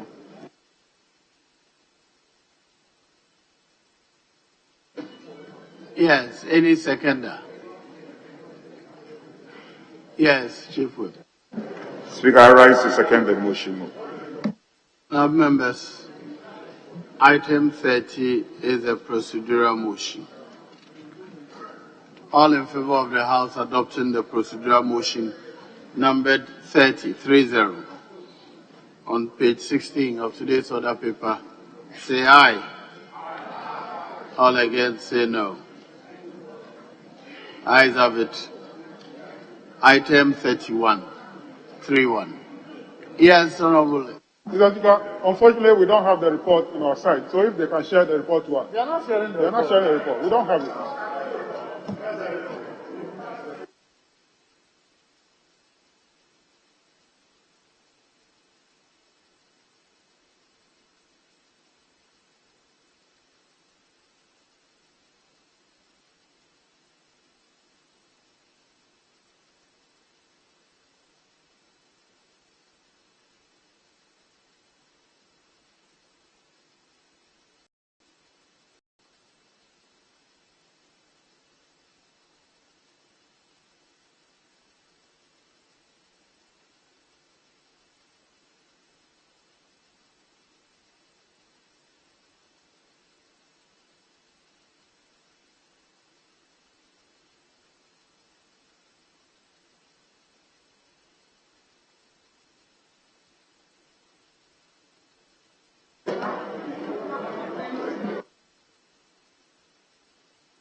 Yes, Honorable Leader. Chief Thank you, Mr. Speaker. Mr. Speaker, as you can see, they are now distributing the report. I mean, syndicated loan is not a controversial issue, we all know. Mr. Speaker, it's there for the avoidance of that. If some 15 minutes could be given, to go through, syndicated loans are more or less a standard format that we all know. But at least, just for the avoidance of doubt, if some 15 minutes could be given for us to flip through to be sure that there's before we take it. So, Mr. Speaker, we'll be grateful if some 15 minutes could be allowed for us to go through. Yes, Honorable Leader. The says you should allow them some 15 minutes to go through the report. Speaker, I am aware copies have been given to colleagues, especially the ranking member has copies, but we are willing to oblige them. We are willing to oblige them as long as we can all make progress. But in the meantime, if our colleagues will also accede to us, then we can then go on to the addendum 3 and take item 3 as was earlier suggested. We can't sit down without doing anything. No, you can't do that. Speaker, whilst we are waiting on them to read, he's asked for 15-minute report. We have no problem with that. We oblige you. So we can go ahead and take addendum 3. Item 3 on page 4. Yes, Leader. Mr. Speaker, you know the effort you took in conclave for us to have some understanding. I just want to tell my colleague, Majority Whip, if you decide to go outside what we've agreed, don't blame us for anything, because this is a tax waiver, and we've all agreed in this house that we are going to take the procedure and format for accepting to 1D1F and add even the waivers. We said all waivers. That's what we are going to do. And we've not taken that. So, Mr. Speaker, we are not in a position to take any waiver. And it is not part of what we've agreed at conclave. We agreed on 4 things. 1, we were going to do the regional hospital, we'll do Cocoa Board, we'll do the Sputnik report, and then we'll do the early warning signals. These are the 4 things that we agreed. Please, in the spirit of the cooperation, let's keep that agreement. If you want to go outside it, you cannot find cooperation from us. Thank you very much. Yes. Yeah, Mr. Speaker, I hear Honorable Muntaka very clearly, but may I state respectfully that it was an error that this particular item did not appear on the main order paper. It should have. It was when we realized the error that we advised the table office to get it corrected. That is why we have it in the addendum. It is a tax waiver that has been laid, and whilst we wait for our colleagues, Mr. Speaker, to go through the report for the cocoa syndication loan, I would respectfully appeal to them to allow us to move to addendum 3, item 3, and get it out of the way, Mr. Speaker. And I have to indicate that I totally share the point Honorable Muntaka made, that in respect of 1B, 1F tax waivers. The House has taken a decision to get the guidelines approved before we can look at any of those requests in the light of the guidelines approved. This is not a 1D, 1F waiver. It is out of an agreement signed between the government of Ghana and the exemptions seeker, and we have had to bring it here because traditionally they have been enjoying exemptions which Parliament had not approved. So I would respectfully urge our colleagues to allow us to take that briefly and get it out of the way, Mr. Speaker.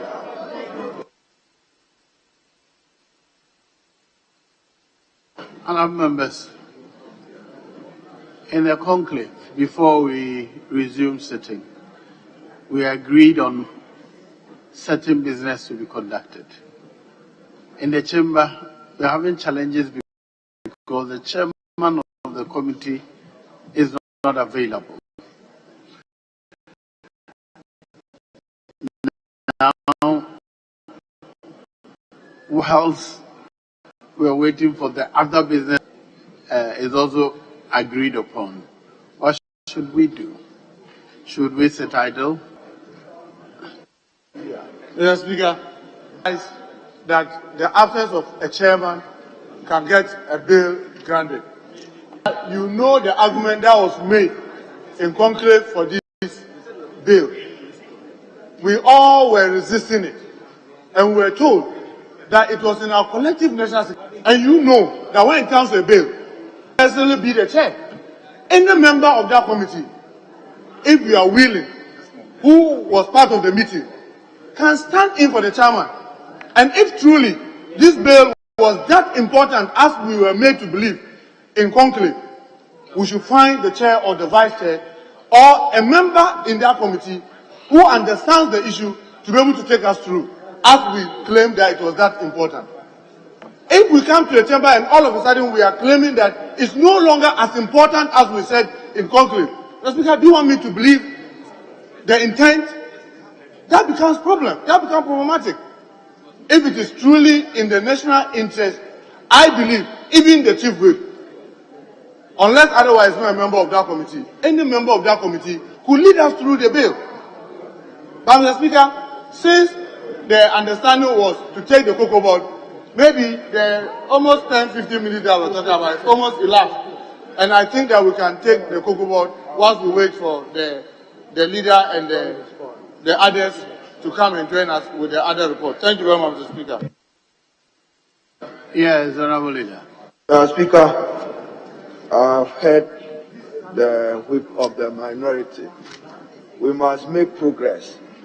And therefore, I have finished reading the report on cocoa board.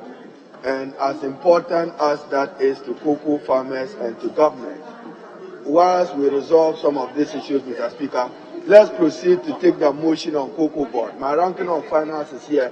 I've read through it. Let's be dealing with cocoa board whilst we discuss the other matters to be considered. If after cocoa board, the chairman is not available, I undertake, Mr. Speaker, with you to walk through the early warning signals bill. I will, it's legislation. I'll walk through with a committee coming to sit by me. We can go clause by clause on any item on it. So, Mr. Speaker, if it pleases you, let's take the cocoa board syndicated loan. I to get it. Very well. Item number 30 by the chairman of the committee. Yeah, thank you, Mr. Speaker. I rise to move that the procedural motion listed as item 30 on today's order paper be moved today. I so move. Any seconder? Yes, Honourable Leader. Mr. Speaker, I beg to second the motion. Honourable members, item number 30 is a procedural motion. All in favour of the House adopting the procedural motion, say aye. All against, say no. The ayes have it. The motion is carried. Item number 31.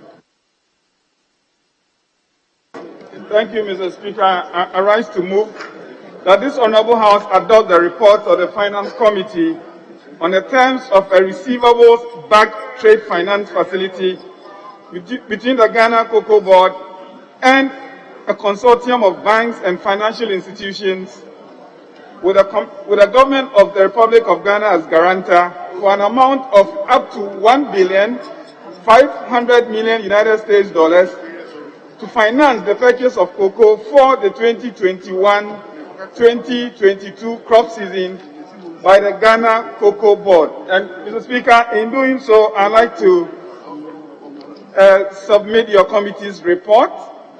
I request the Hansa Department to capture the full report whilst I take the highlights. Mr. Speaker, under paragraph 3, you have the background. Paragraph 4, the committee examined the purpose of the facility. The terms of the facility itself, Mr. Speaker, are clearly stated under paragraph 5. As I indicated, is 1.5 billion United States dollars at interest rate of 1 month LIBOR, a margin of 1.1% per annum, 35% of margin as commitment fee, fully underwritten, Mr. Speaker, and an arrangement and participation fee of some 1% flat, and a security margin equivalent to the assignment of cocoa contracts for 110% of the facility amount. Mr. Speaker, the observations of the committee are captured under paragraph 6. Under paragraph 6.3, we see the committee's observation on the drawdown and the utilization of the 2020-2021 facility and how the various issues that characterize the usage of what we approved for Cocoa Board last year. Under paragraph 6.5, we see the performance of Cocoa Board for previous facilities generally, and we see a table of the observations we made. Mr. Speaker, in conclusion, the committee has carefully considered the agreement and the request and finds the syndicated facility is integral to the successful management of the operations related to the purchasing, quality assurance, storage, export of cocoa, and a host of others by Cocoa Board. We therefore submit to the committee, to this House, to approve by resolution the request made. Respectfully submitted, Mr. Speaker. Yes. Honorable Ranking Member. Mr. Speaker, thank you for the opportunity to also second the motion. Mr. Speaker, in doing so, I wish to state that the terms and conditions as presented to the Finance Committee is indeed better than the previous year. Mr. Speaker, I can confirm that the Ghana Cocoa Board in negotiating has at least made a savings of 0.9% of the interest that would have gone ideally to interest payment. Mr. Speaker, this is an annual ritual.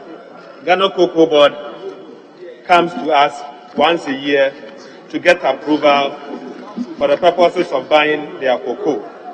Mr. Speaker, this year we were asked that we should approve an amount of 1.5 billion, recognizing that last year Parliament approved 1.3 billion US dollars for the operations.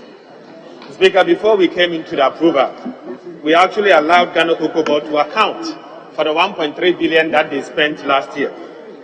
The breakdown of that expenditure was given to us.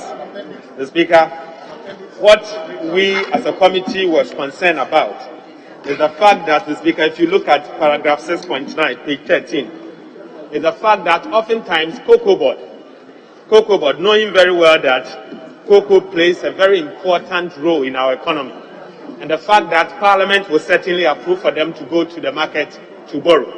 The Speaker, that leverage, in my opinion, the Speaker, is being abused in the sense that Ghana Cocoa Board does not give Parliament ample time for scrutiny.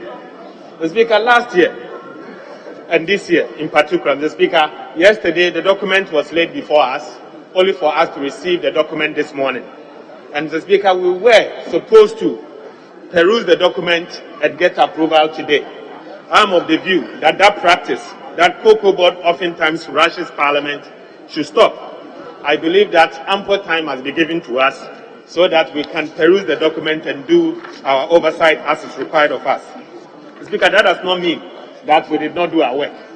We did the work, but Mr. Speaker, I believe that some of us, we did it because we are familiar with the terms. But what about the new ones? The new members of Parliament indeed will require time for them to be able to peruse the document and comment. But we are preventing them, we are actually stopping them, we are not equipping them the opportunity to be able to learn on the field. Speaker, that is why I believe that Ghana Cocoa Board, Speaker, we said at the committee that let today be the last day that they submit a document at the last day that Parliament is rising, in view that Parliament should indeed approve for them. Speaker, apart from that, I can confirm that the terms and conditions, as I said, is indeed far better than what we saw last year, and the terms and conditions satisfies the requirement of the Finance Committee. Thank you, Mr. Speaker. Yes, Honourable. Thank you very much, Mr. Speaker, for the opportunity to add my voice to the motion on the floor. Mr. Speaker, this morning we had one of the best interactions with the Cocoa Board. Very transparent interaction with the Cocoa Board with regards to this facility before us, Mr. Speaker. Mr. Speaker, let me draw your attention to paragraph 6.2, a relatively cheaper loan facility. Mr. Speaker, that's the overall LIBOR inclusive for the 2021-22 is estimated as 25.33 million for the 1.5 billion facility compared to the 33.23 million for the 2021 year.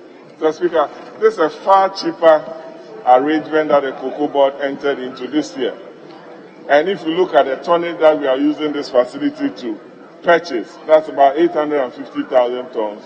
The Cocoa Board must be commended for such a high performance and such a high yield and the returns to the economy. Mr. Speaker, my worry at the committee level was the fact that not too many Ghanaian companies were involved in the purchase of the cocoa. Out of the 55 companies listed, I saw only about 6 Ghanaian entities, which I believe was on the low side and must be encouraged.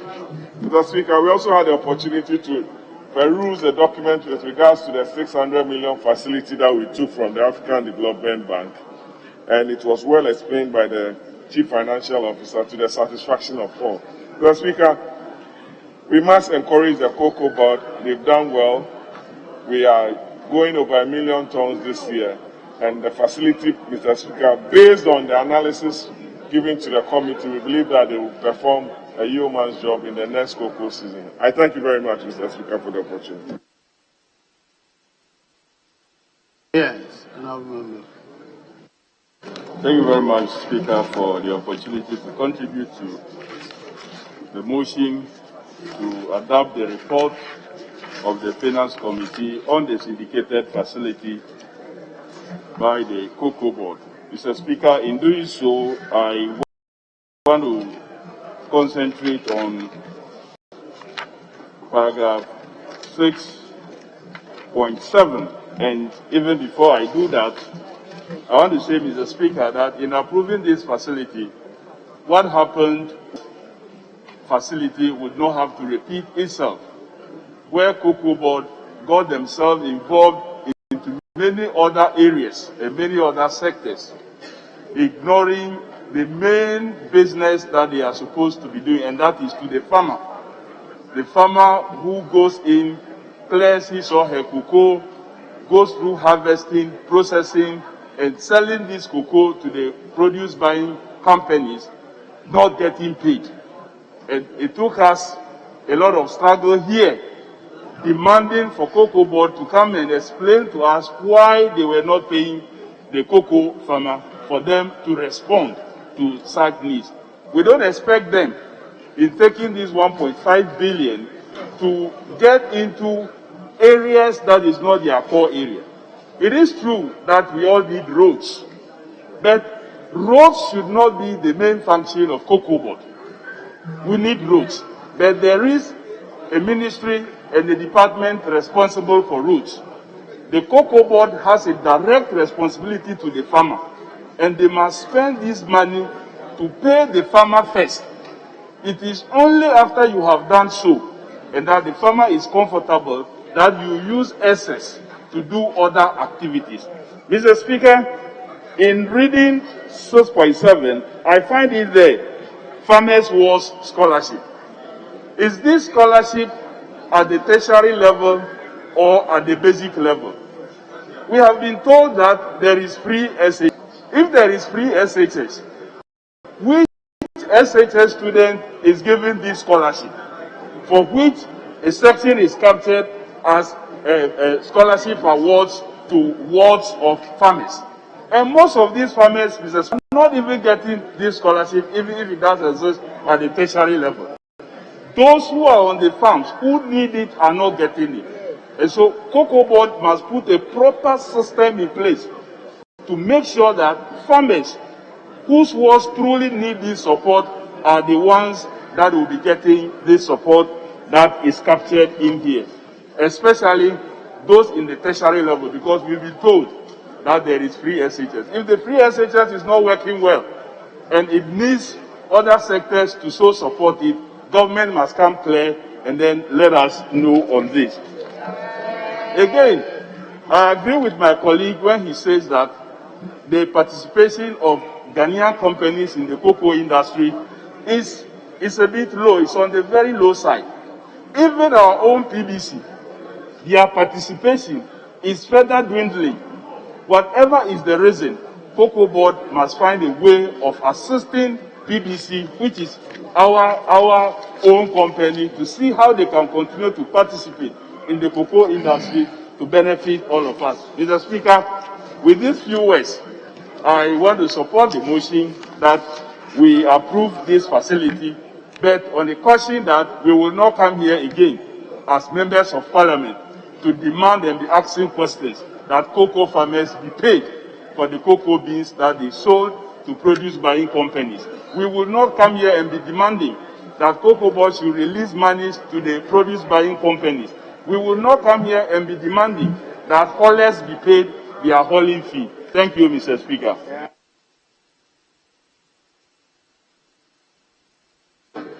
As a conclusion, yes. Thank you, Mr. Speaker. Mr. Speaker, I rise to support the motion for the House to adopt the report. No.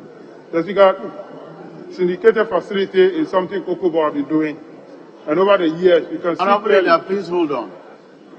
Can every member who is not given the floor to speak take his or her seat, please?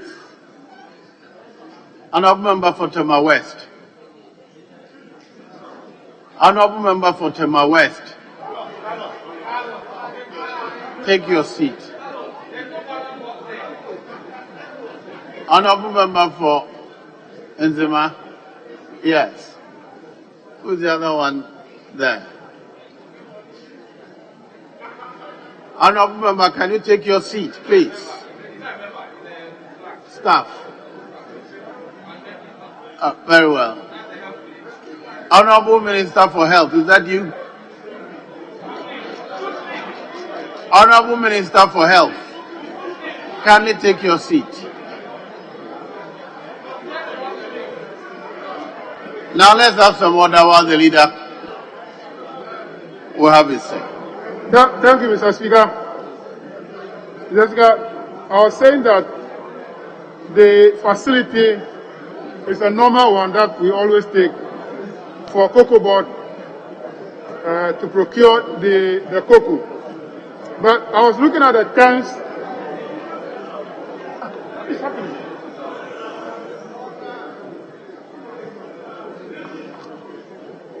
Mr. Speaker, I was looking at the terms of the facility.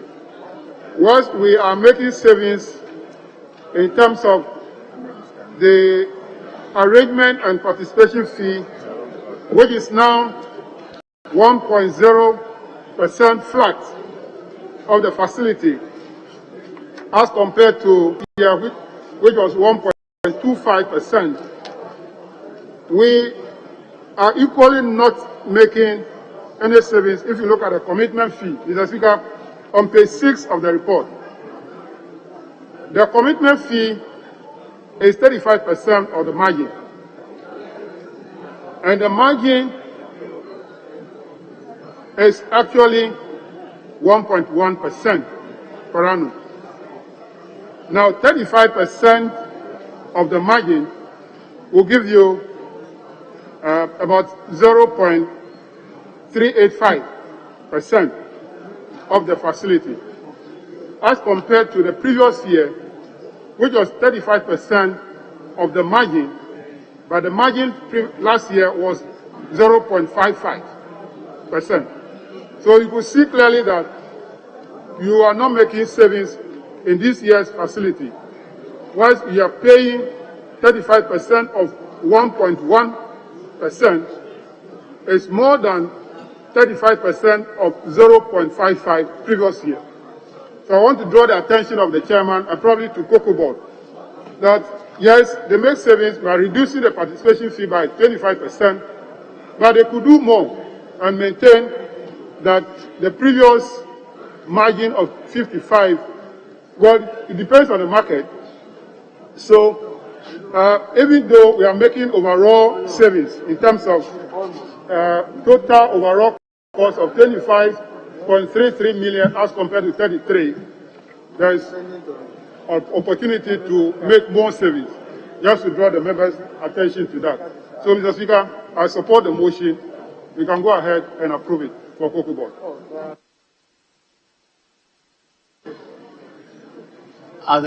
Yes, majority leadership. I was just signaling if we could go on to the resolution. Very well. At the conclusion of the debate, the question is, all in favor of the motion say aye. Aye. All against say no. The ayes have it. The motion is carried. Resolution number 32 on page 16. Yes, Honourable Deputy Minister. Mr. Speaker, I beg to move that the resolution captured as item 32 on pages 16 and 17 of today's order paper be adopted now. I so move, Mr. Speaker. Yes, Chairman. Mr. Speaker, I second the motion.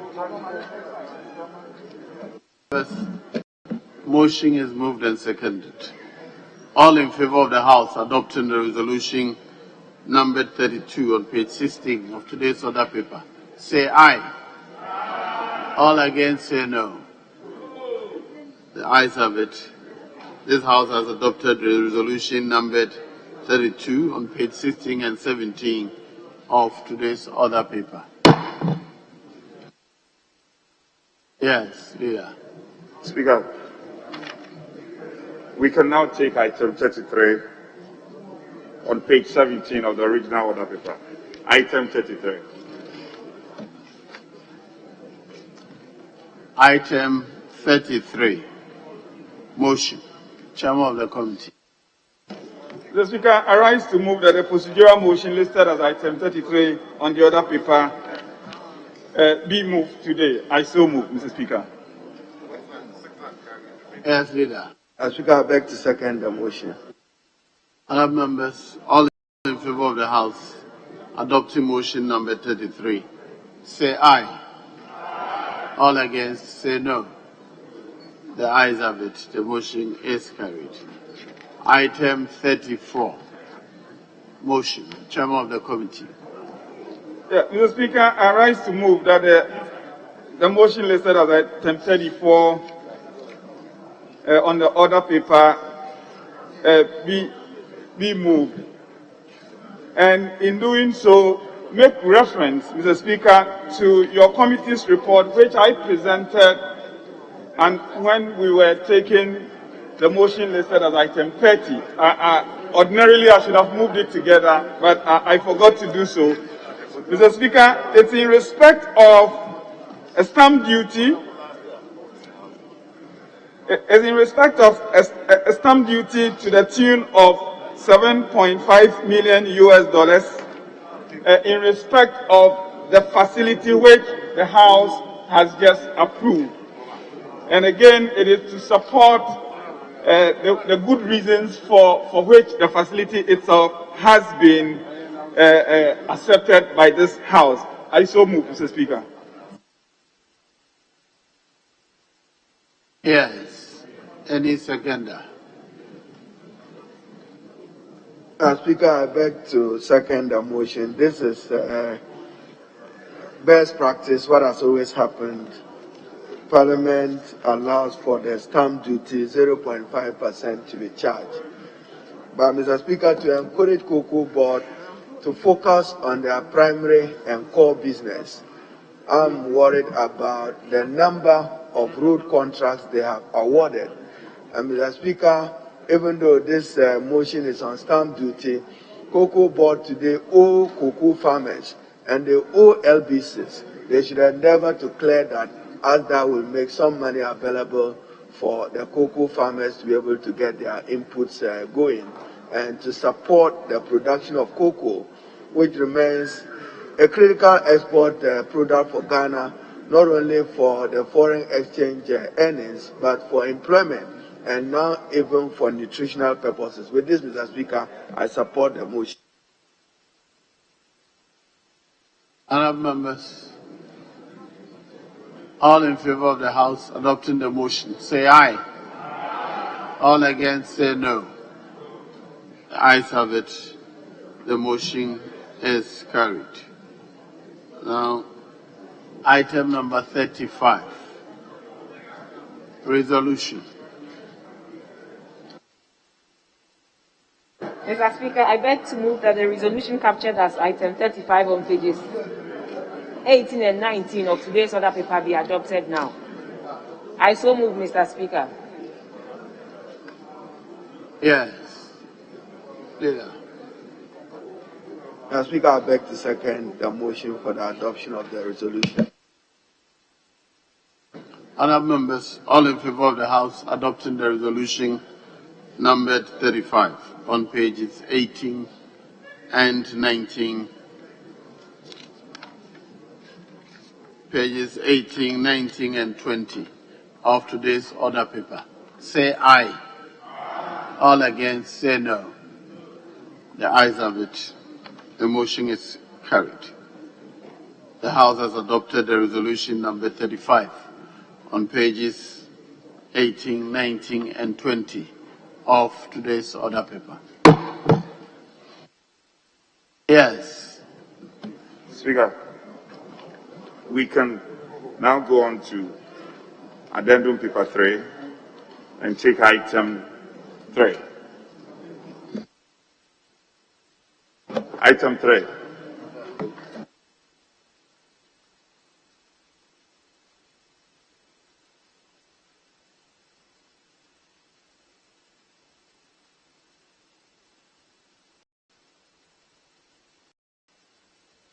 Yes, Honourable Minority Leader. Mr. Speaker, if we can go to the bill whilst we have further consultation, my understanding is that the chairman of the Finance Committee and members on the Finance Committee must have a roadmap as to how these tax exemptions under 1D, 1F, and in particular, the particular one you want to lay, we want to see when the original agreement was brought before Parliament, before you are coming to ask for exemptions. The original agreement, give us when was, let table produce it. In 2006, we said something was brought. That's passed. Government position on tax exemptions have changed. We don't see why you should give this amount of money to a hotel owner.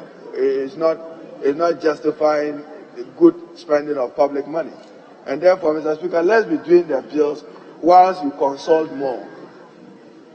Then bring us the original bill that you brought. I want to know how this tax exemption was granted. If Parliament said so in 2006, that they are entitled to tax exemption, I have no objection.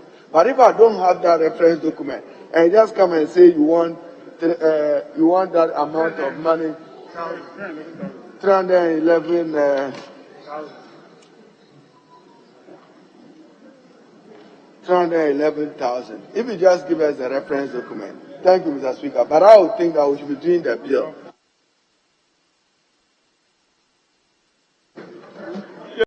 Mr. Speaker, if I may comment. Honorable, this is for leadership. Yes. Speaker, I thought we had struck some understanding, but if under the circumstance, I am willing to agree. We are willing to agree with our colleagues to go on to the bill, after which we can deal with that particular item. So, Speaker, we can now take item on the original order paper, item 51 on page 32. Speaker, I'll seek your leave for the majority leader to take the item. Item 32. National Center for Coordination of Early Warning and Response Mechanisms Bill 2021 at the consideration stage.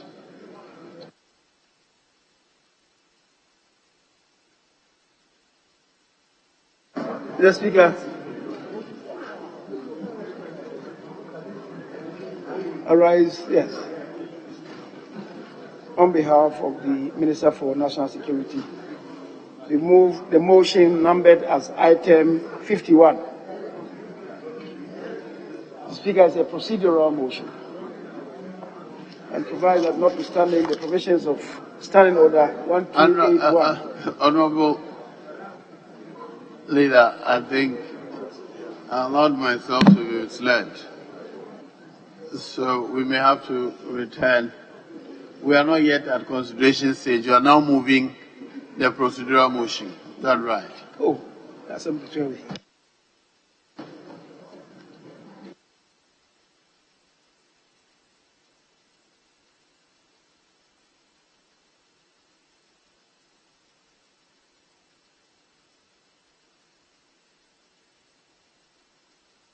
Yes, Honorable Leader. You may resume your motion. Yeah. As I indicated, on behalf of the Minister responsible for national security, I want to move motion listed as item 51 on the original order paper, page 32. The Speaker is a procedural motion, and accordingly, I so move.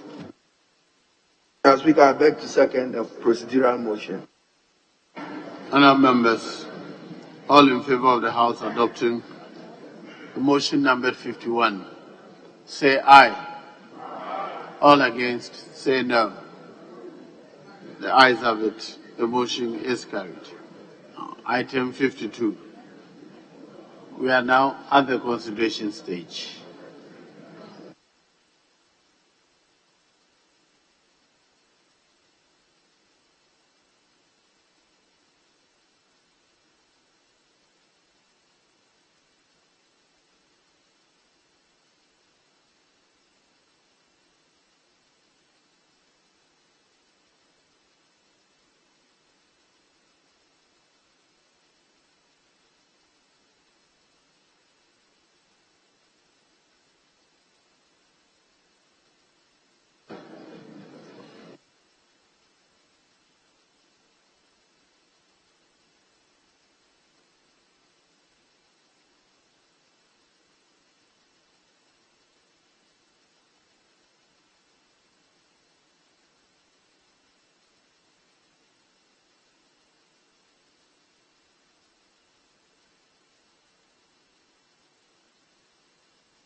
Honourable members,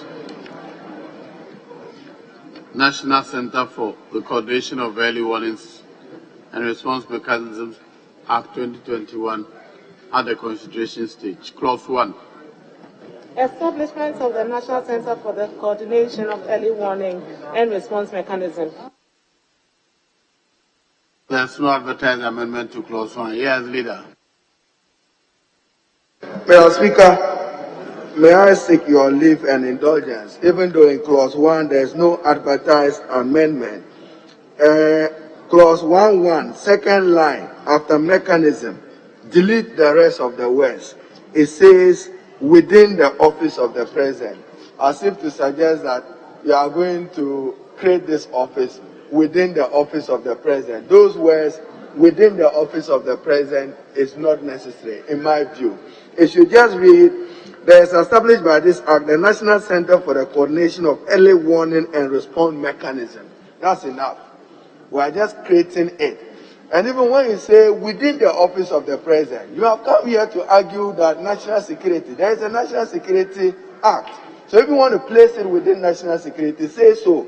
But you cannot come and say that within the office of the president. It's like in the president's office, you are setting up an early warning mechanism. That's wrong. We are setting up an early warning, a National Center for Coordination of Early Warning. So it should end mechanism. So, Mr. Speaker, after mechanism, delete the rest of the words within the office of the president. I so propose. Thank you. Yes, Leader.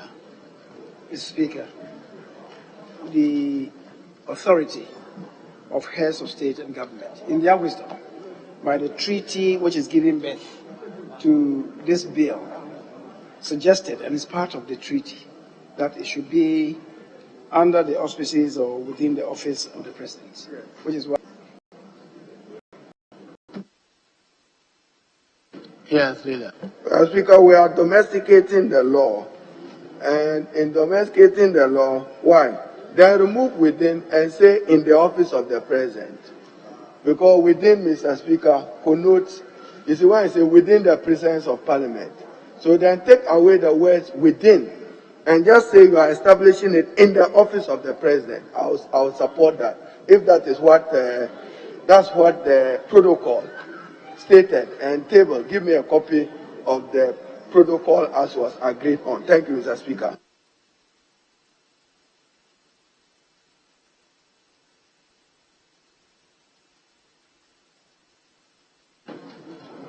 Yes, Honorable Leader. Mr. Speaker, I think the in the office of the president is perhaps even better, even though the words used by the treaty is within. I think that in is a better construct than within. Very well. So, in line 2, delete within and insert in. All in favor of the proposed amendment say aye. All against say no. The ayes have it. The amendment is carried. Now, clause 1 as amended shall stand part of the bill. All in favor say aye.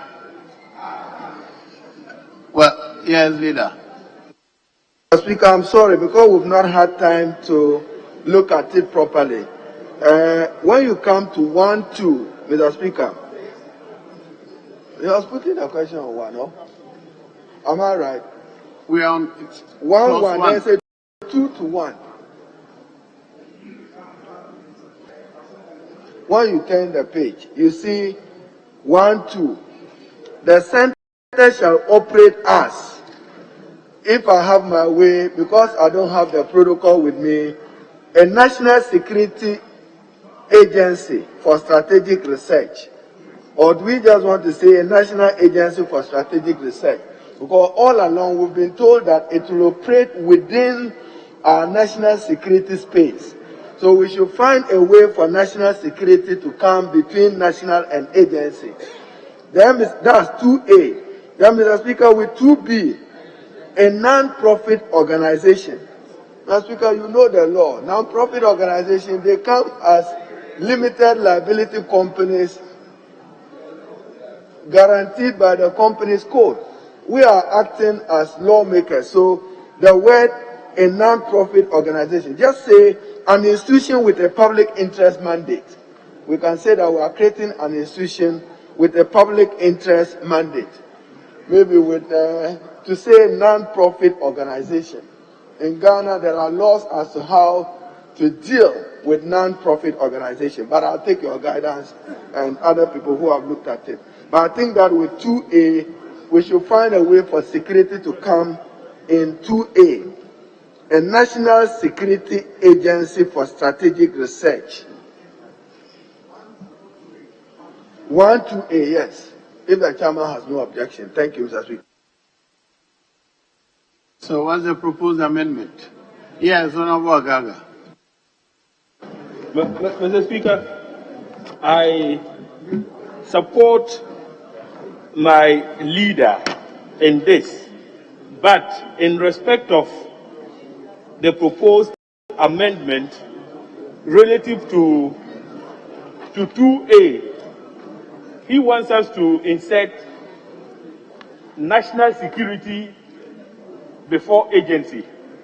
But, Mr. Speaker, when the sponsors of this bill for us at the level of the committee, they made the point that they want this body to be autonomous.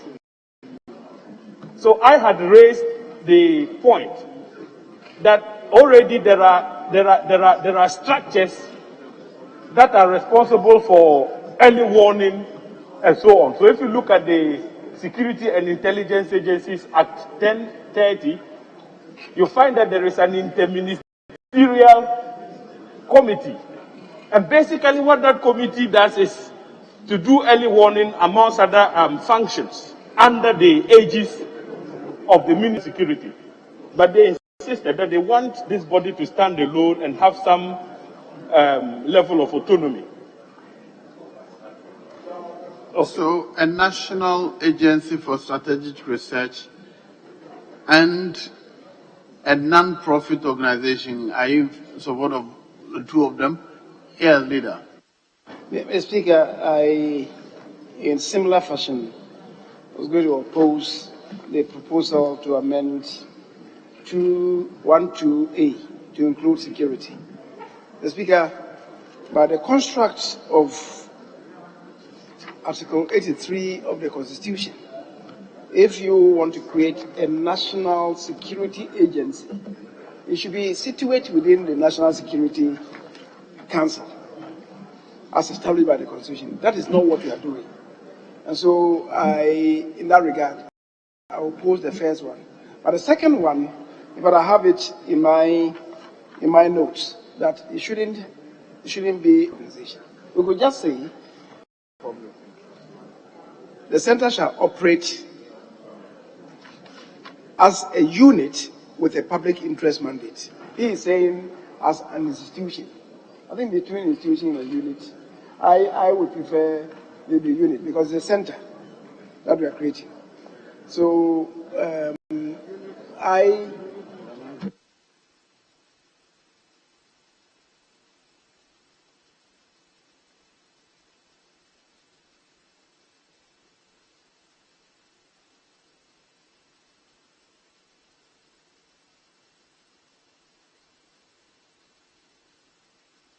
Mr. Speaker, this is under the offices of the President. It's in the presidency. It cannot be an independent center, so to speak. That is an independent institution. That's why I'm saying that we should call it a unit, because it operates, as you said, in the presidency. So it should operate as a unit, not as NGO. So the proposed amendment is delete non-profit organization, insert unit. Yes. All in favor of the proposed amendment, say aye. All against, say no. The ayes have it. The motion is carried. Now, clause 1, as amended, shall stand part of the bill. All in favor, say aye. All against, say no. The ayes have it. Clause 1 as amended is ordered to stand part of the bill. Clause 2. Objects of the center. Amendment proposed. Chairman of the committee. Mr. Speaker, we have an amendment to clause 2. Paragraph A, line 1. Before emerging, insert an. So move.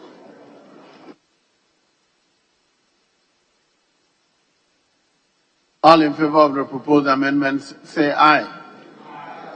Are you against this amendment? Mr. Speaker, it's not neat when you say the timely identification of an emerging crisis. The timely identification of emerging crisis. I don't see anything wrong with that. You don't have to insist on the and. What I find, Mr. Speaker, and again with your leave, because we have suspended our orders. The objects of the center are to assist the Ecowas Commission. Then you see in, then in A you have there, B you have there. So put the in there up to make it neater. But even in there, in my view, is wrong. The objects of the center will be to assist the Ecowas Commission with, not in. I'm not comfortable with the words in, but leader, let's look at with the timely identification of emerging crises in the West Africa sub-region and implementation of an improved crisis response mechanism. So you don't need the there. If you don't use an, yes, then you're suggesting plural. In that case, the crisis, the second I can be changed to E. Yes. So it will become family identification of crisis. If the committee insists, Mr. Speaker, on what is elegant, I'll go with them. Yes, leader. That's a suggestion by the minority leader. Mr. Speaker, to marry A and B, I have no position on the suggestion proffered by the minority leader, whether it should be with or in the time identification. The burden of the identification is on the Ecowas Commission. So it's like they are assisting. This unit or this center is assisting. They are assisting in the timely identification by the Ecowas Commission. Or they are providing assistance to the Ecowas Commission in the timely identification. So either way is right. But the other one that is suggested, opposing the insertion of an, if we do so, Mr. Speaker, then we come to B. We have the implementation of an improved crisis response mechanism. So maybe if we are deleting an as being proposed, then in B we should delete the an there to be consistent. Yes, if it is fine, then I'm saying if we can include your an and maintain the an in B. If we delete the an, then it should be deleted in B. That's what I'm saying.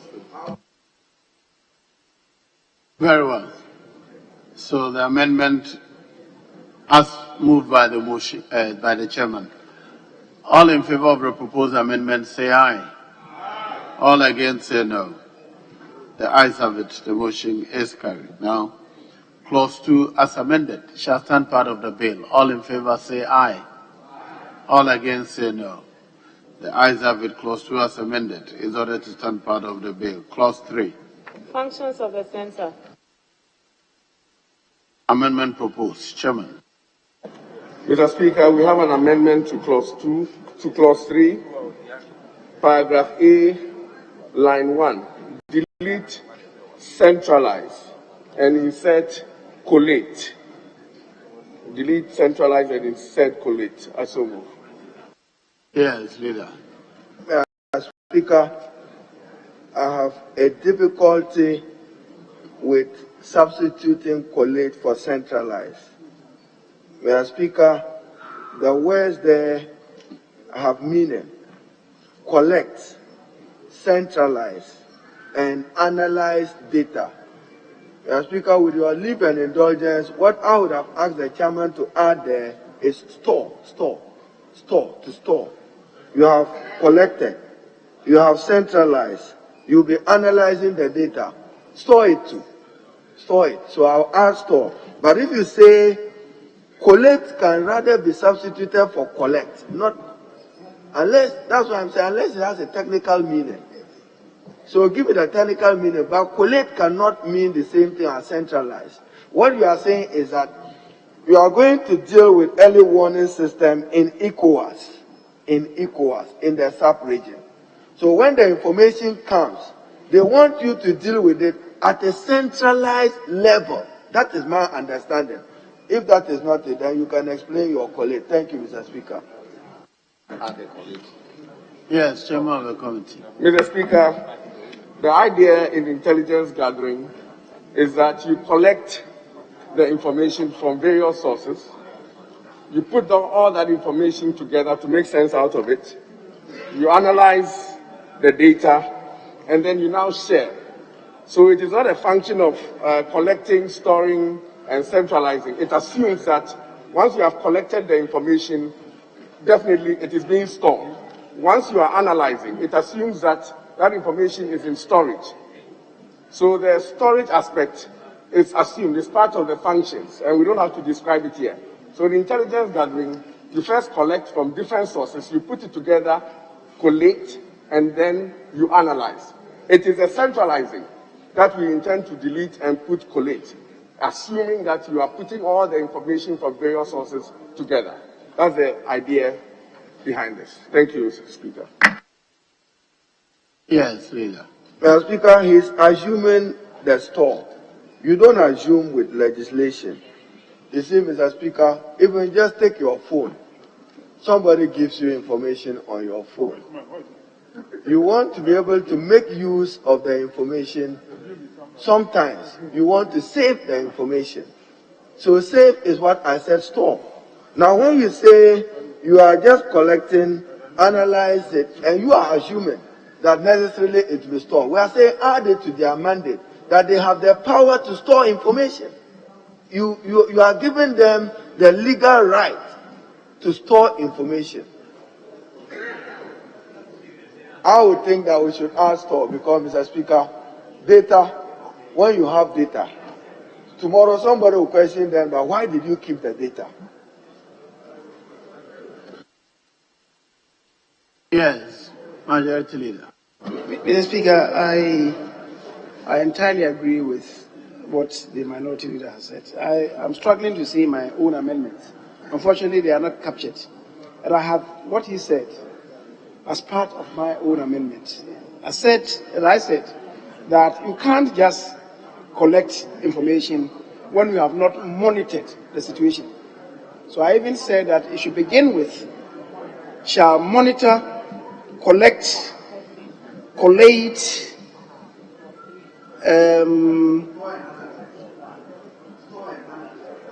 I didn't use storage, but I said they shall maintain, analyze and maintain data. But the maintain in that context is akin to the storage that the minority guy is referring to. So I think that I agree with this rendition. Either we use maintain or store. I have written monitor, collect, collate, analyze, and maintain data or information provided. If you like the word store, we can use storage. But storage is incomplete. I'll prefer maintain. Maintenance is storing and keeping in good shape the information that you store. So I said it should be monitor, collect, collate, analyze, and maintain data or information provided. Mr. Speaker, we use similar technology in the National Signals Bureau Act.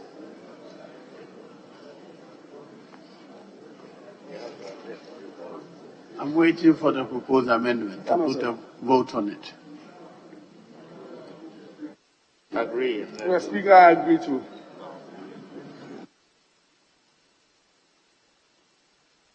So I will withdraw the proposed amendment. Mr. Speaker, the proposed, yes.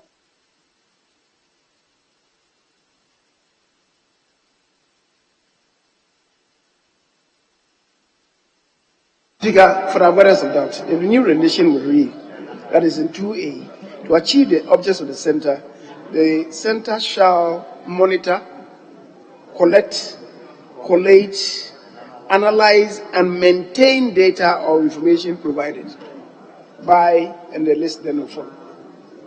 All in favor of the proposed amendment say aye. All against say no. The ayes have it. The amendment is carried. Now clause 3 as amended shall stand part of the bill. All in favor say aye. Yes. Speaker, clause 3, forgive our breaks. With your indulgence, when you come to 3B, you cannot use the word propose in a legislation. Legislation, you are acting.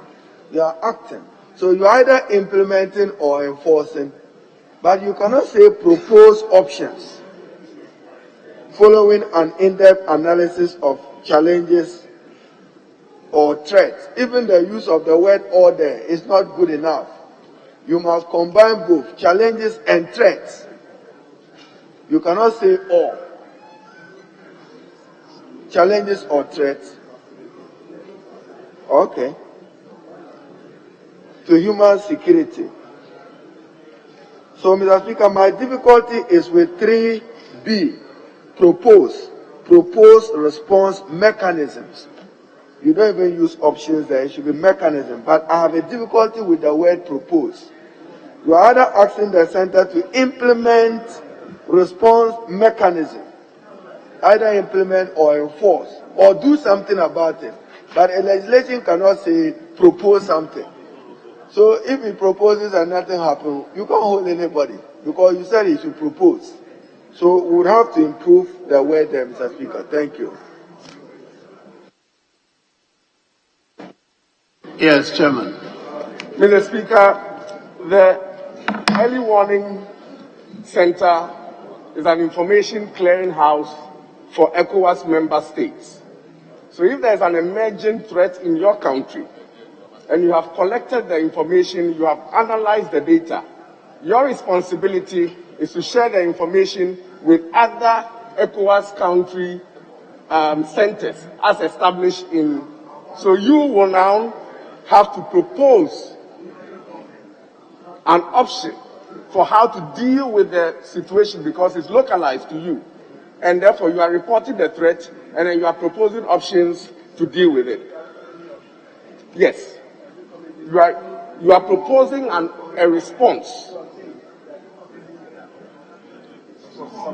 Proposal to recommend.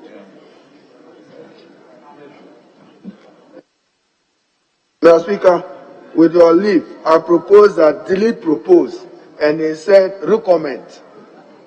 Recommend. You don't propose, you recommend. Thank you, Mr. Speaker. Yes, Chairman. Mr. Speaker, I agree. Very well. That is 3B. Yes. And Mr. Speaker, I believe the use of the word propose flows directly from the clause 1. Clause 1, 2. No, clause 2. And if you look at clause 2, the object of the center is to assist the ECOWAS Commission. To assist. And so when you are assisting, yours is to propose options.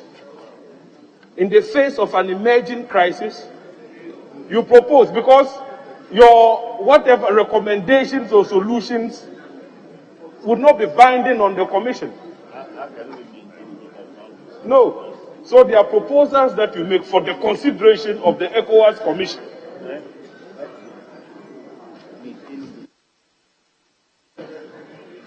Yes, Chairman. Mr. Speaker, whether you are proposing or recommending, it leads to the same thing. You are informing the Commission of an emerging threat. Either way, we are fine. But if the proposed cannot stand, we will go with the leader's recommendation.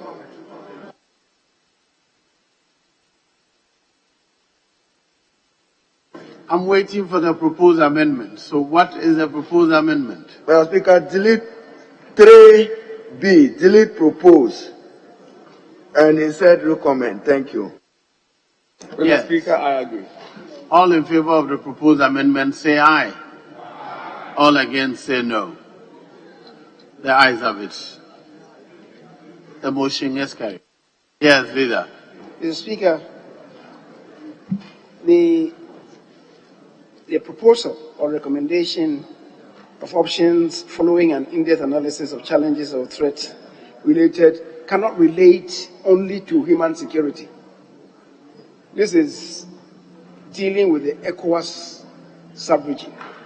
So I proposed an amendment at the end of human security to include and the unity and stability of the countries in the Ecowas sub-region, apart from the human security, also dealing with nationhood, the nations in the Ecowas sub-region. So I said we should, at the end, include or insert and the unity and stability of the countries in the sub-region, so that it will read, recommend response options following an in-depth analysis of challenges or threats related to human security and the unity and stability of the countries in the sub-region. Yes, leader. Madam Speaker, I'll support the leader, but to urge him to drop unity and leave it as stability of the sub-region. You drop unity, but stability is sufficient. Thank you. Yes, Chairman. Mr. Speaker, human security here refers to security of people and communities. As against national security, that has to do with security of states. So the word here has a meaning. And that's what the Ecowas Commission recommended, that we should use human security, because we are talking about the security of communities and people as against the security of states.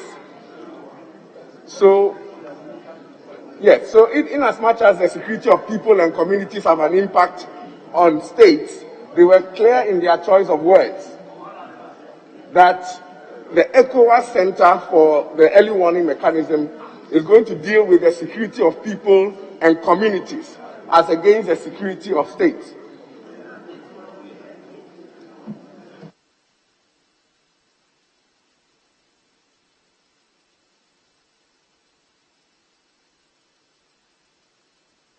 Yes, Honorable. Thank you very much, Right Honorable Speaker.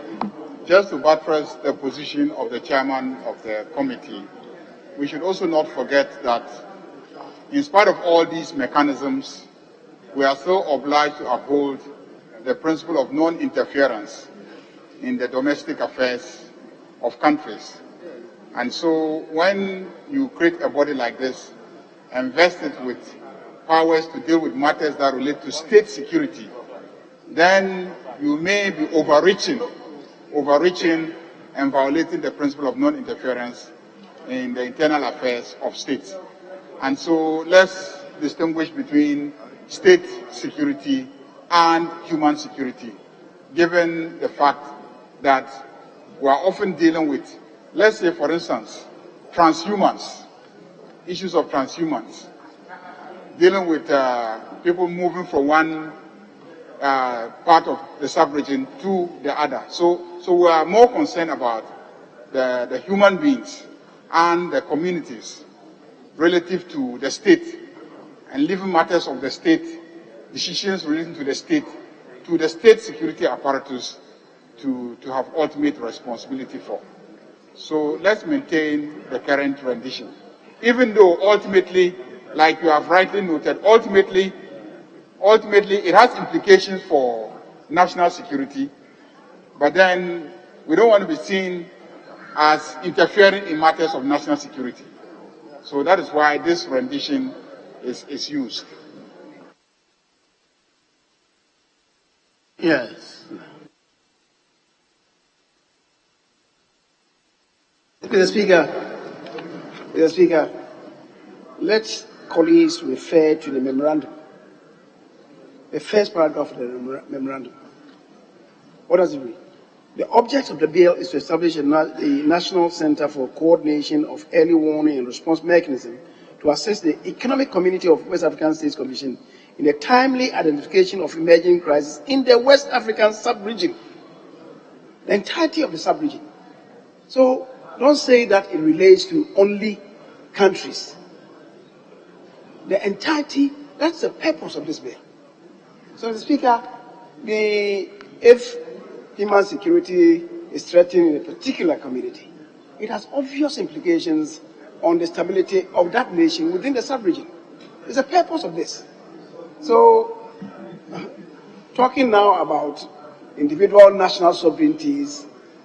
The principle underpinning the Ecowas Treaty and Protocol really relates ultimately to ceding some aspect of your sovereignty. So it cannot be fixated on statehood that, oh, is a no-go area. No, that is not it.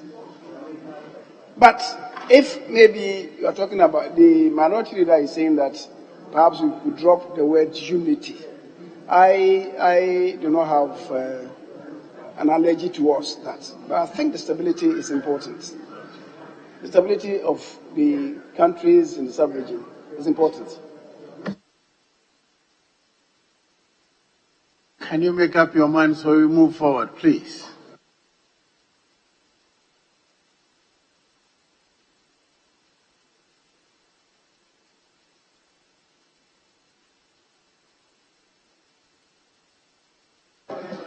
As we can put the question on the original, you see the human security is used in the MOU that we approved as a standalone human security. And now human security is all encompassing when it is used as a technical term. Human security. Yes. Yes, Mr. Speaker, the choice of human security again was to ensure that we are not setting up a parallel national security structure, because all states have national security structure that deals with matters of national security and they have mechanisms to share information. This one is only dealing with matters of human security that has to do with communities and people. Setting up another center that deals entirely on matters of national security will have conflicts with state mechanisms already in place. So, Mr. Speaker, if members will allow the human security remains as the Ecowas body proposed, that would be good. Thank you.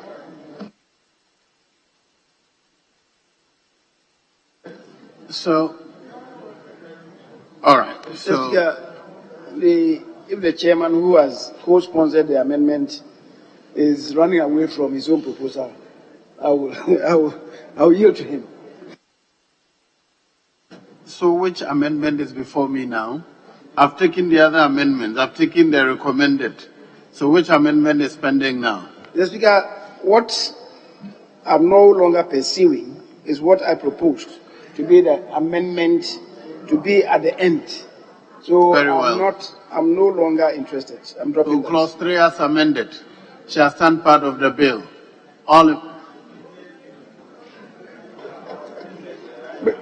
Mr. Speaker, clause 3, the only amendments that will stand is the insertion of monitor, collect, collate, and analyze. That is the only amendment.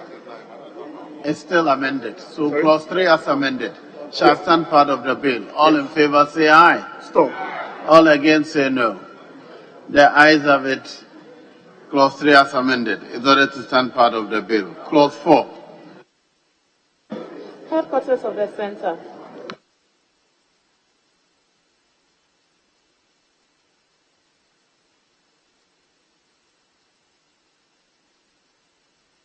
Yes, clause 4. There's no advertised amendment. Yes, Honorable Member for Zebila. Mr. Speaker, clause 3, there is a V to 3.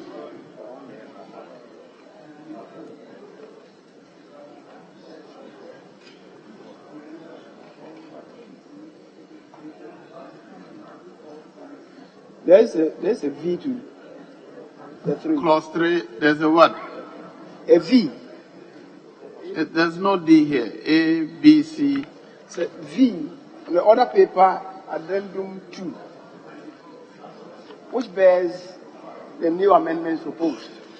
I don't know whether you don't have that one. Which other paper are you referring to?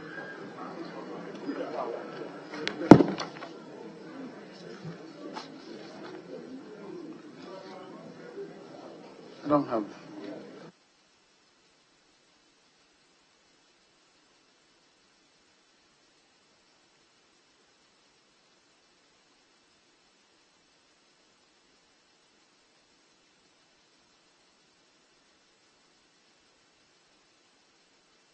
Very well. Yes, Honourable Member for Boko Central. Thank you very much, Mr. Speaker.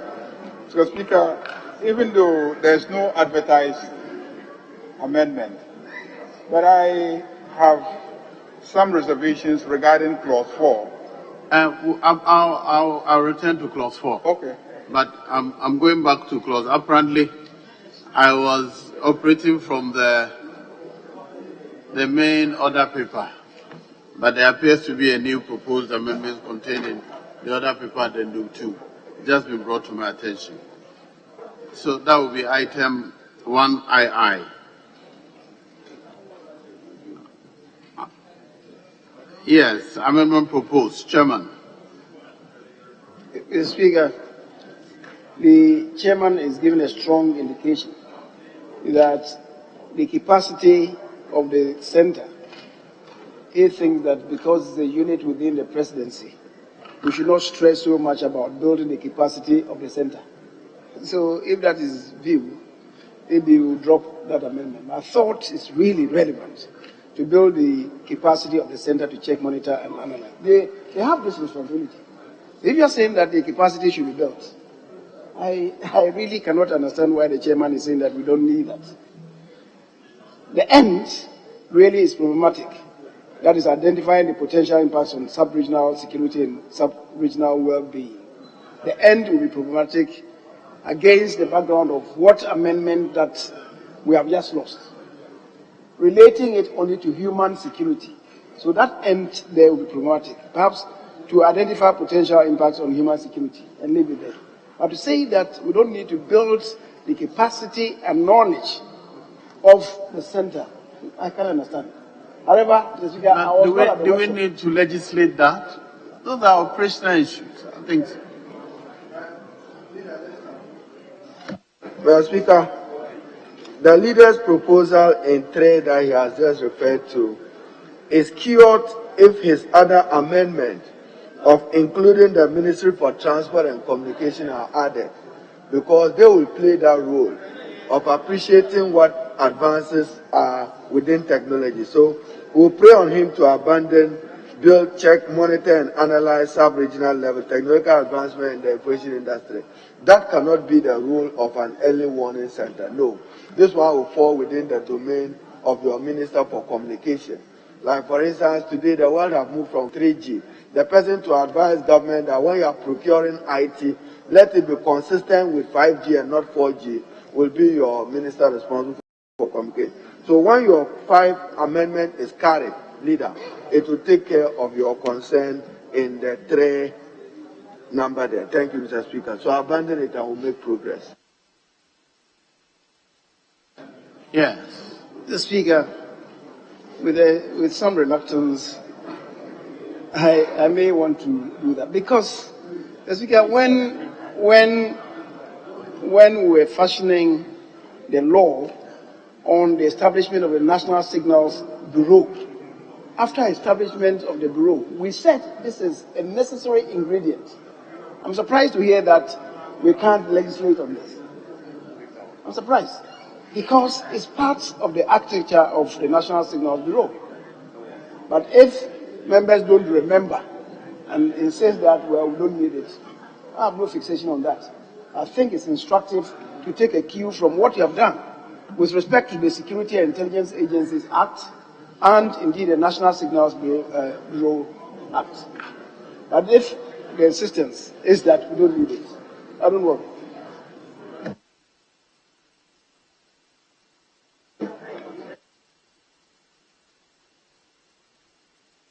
Yes, Chairman. Mr. Speaker, I'm happy with the new position of the leader. There are already state mechanisms that deals with sub-regional technological advances in the communication industry.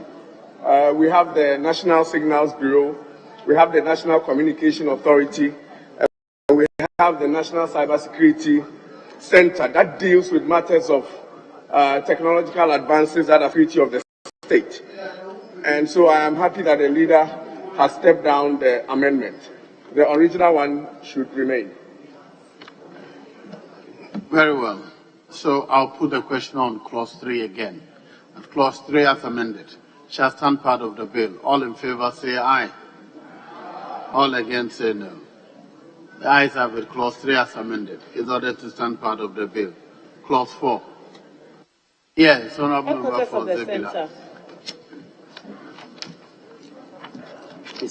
Mr. Speaker, I submit that clause 4 is superfluous and redundant and ought to be deleted. I'm saying so because if you look at clause 1.1, it says that there is established by this Act the National Center for the Coordination of Early Warning and Response Mechanism in the office of the President. It's in the office of the President. And you come and say the headquarters is in Accra. That is redundant and superfluous. Where is the office of the President? In Accra. In Accra. It's superfluous and redundant and does not add anything to this. With the greatest respect. If the office of the President is moved to Besides, Zebila, the President it can will be decide, located at Zebila. the President can decide to relocate his office. So wherever the President goes, this center also goes with the President. Yes. So to say that it is in the office, it is in Accra, is superfluous and redundant. Yes. Yes, Honorable Chairman. Mr. Speaker, the office of the President is the office that the President so decides. So if the President moves to the northern region, the office that he uses at that point is the office of the President. If the President moves to Petroleum, so in this case, No. So, Mr. Speaker, the headquarters of the center shall be located in Accra was formed part of the treaty that was signed. And therefore, I suggest that it should remain as is. I think the object was that it should be in the national capital. It should be in the national capital. Yes, Honorable Akachi South, is that right? Mr. Speaker, thank you for giving me the opportunity to support the proposal being made by the wise man that indeed clause 4 is superfluous. Because by imperative, it can only be at the office of the President. If all of a sudden the office of the President moves to the north, then by the provision as in clause 1, the office will automatically move to the north. If we move to Ashanti region, then the office will automatically move to Ashanti region. So basically, there is no need saying that the office or the headquarters should be in Accra. So if the headquarters is in Accra and the office of the President happens to move to Volta region, what happens to clause 1? So it is so inconsistent that we must try and reconcile the two. So indeed, clause 4 of the bill appears to be superfluous. Yes, Bulsa North. Yes. Mr. Speaker, I think the clause 4 should be allowed to stand. It should be allowed to stand because the fact that an agency is under the presidency does not necessarily mean that that agency must operate from the national capital. At all.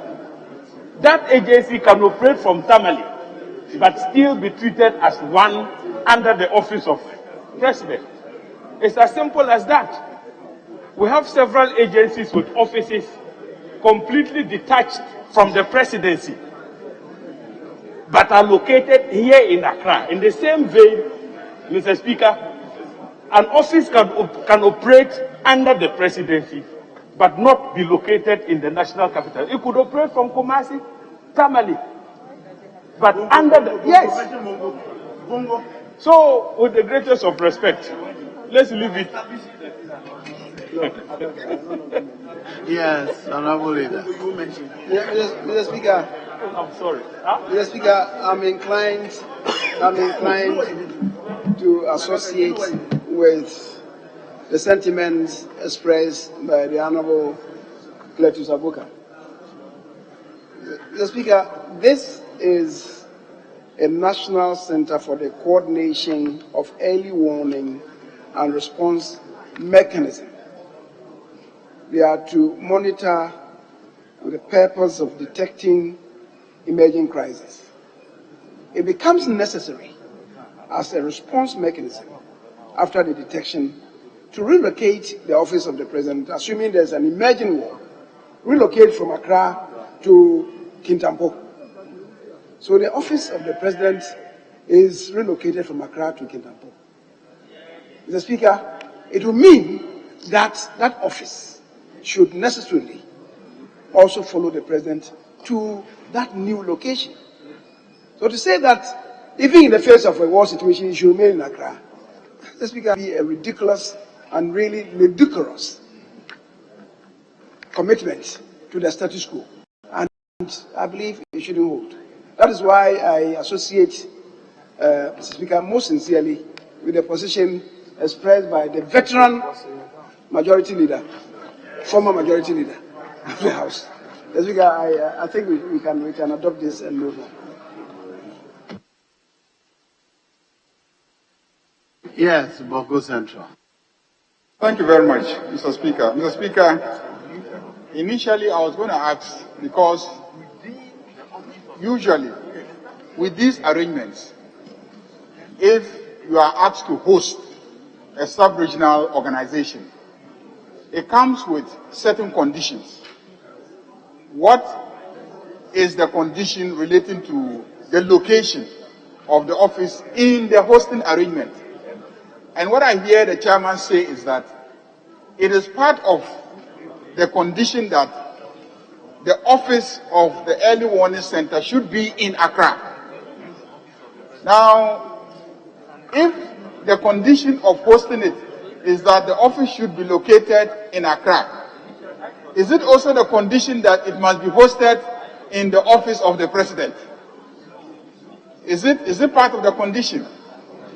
So, if we legislate something that is inconsistent with the hosting agreement, then we'll be running into a problem with those who are giving us the hosting rights.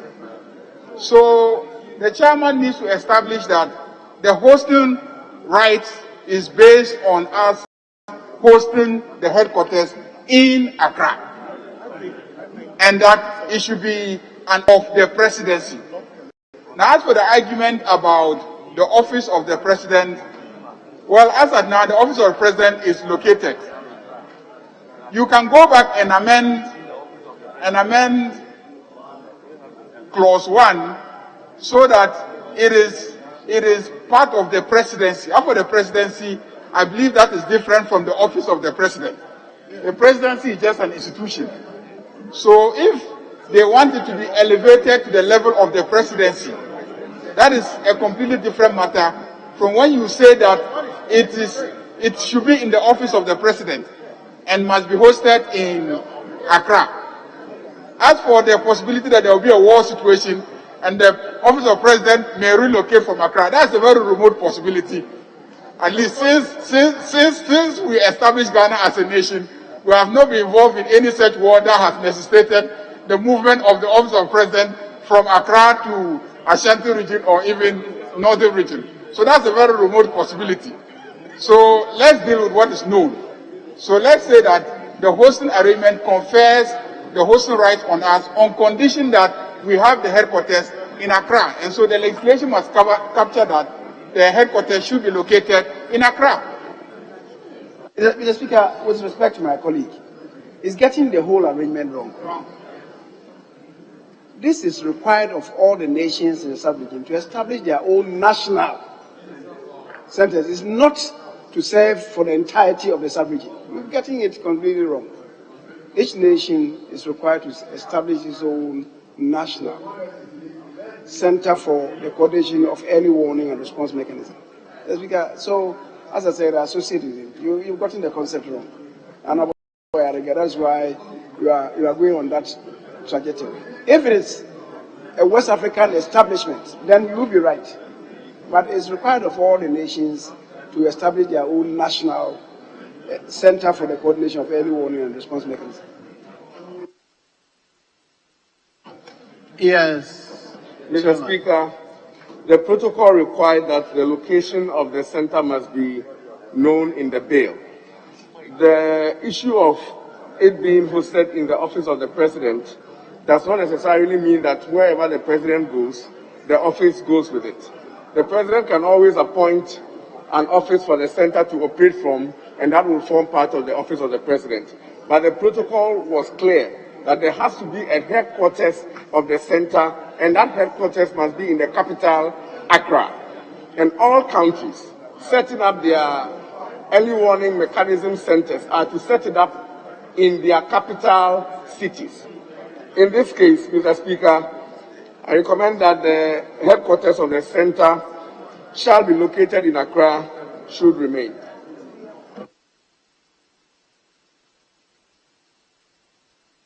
Yes.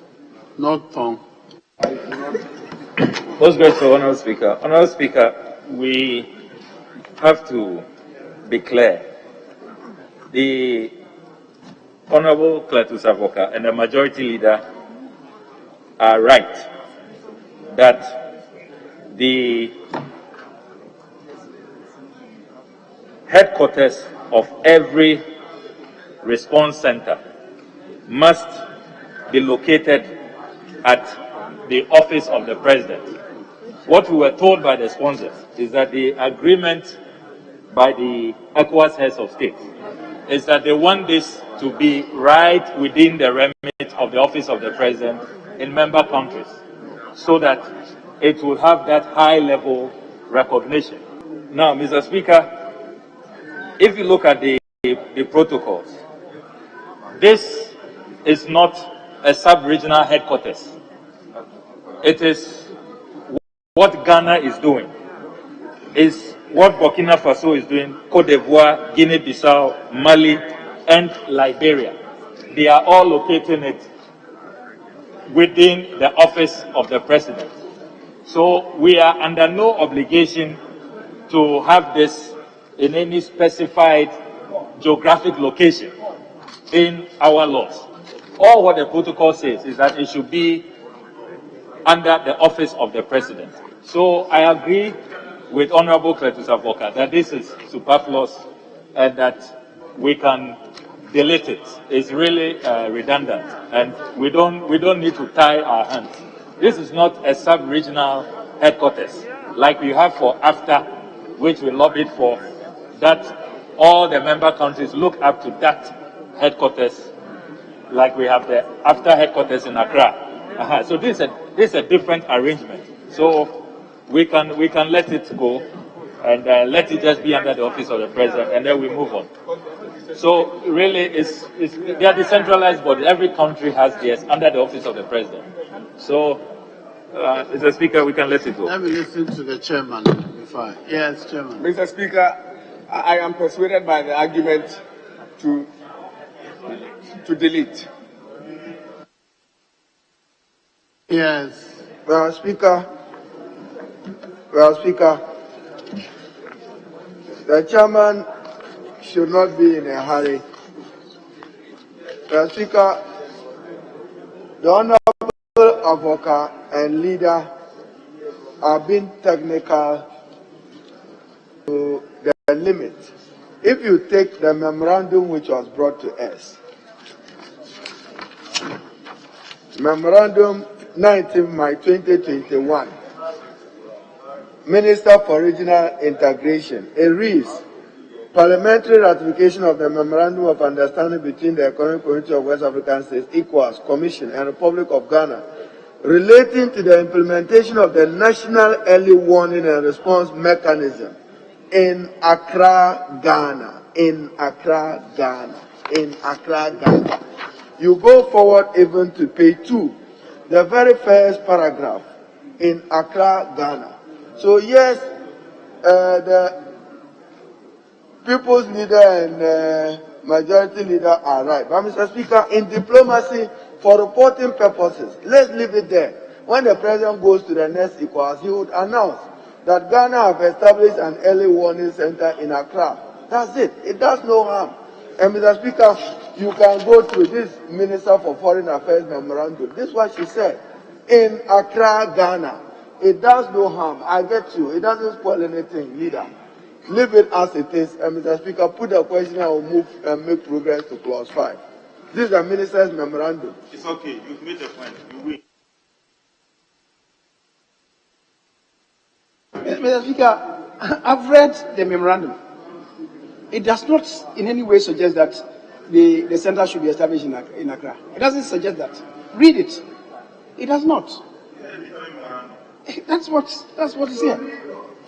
Mr. Speaker, it just says that I have the honor to refer to our letter of even reference dated so on the above and forward here with 300 copies of the revised memorandum seeking parliamentary ratification of the memorandum of understanding signed between the Government Ecowas Commission on the implementation of the National Early Warning Response Mechanism in Accra. It's the signing that happened in Accra. It doesn't say that you should establish in Accra.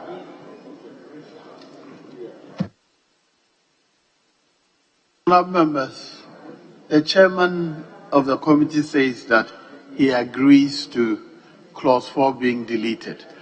I'm going to put the question. And the question is, delete clause 4. All in favor say aye. All against say no. The ayes have it. Clause 4 is deleted. Clause 5. Governing body of the Centre.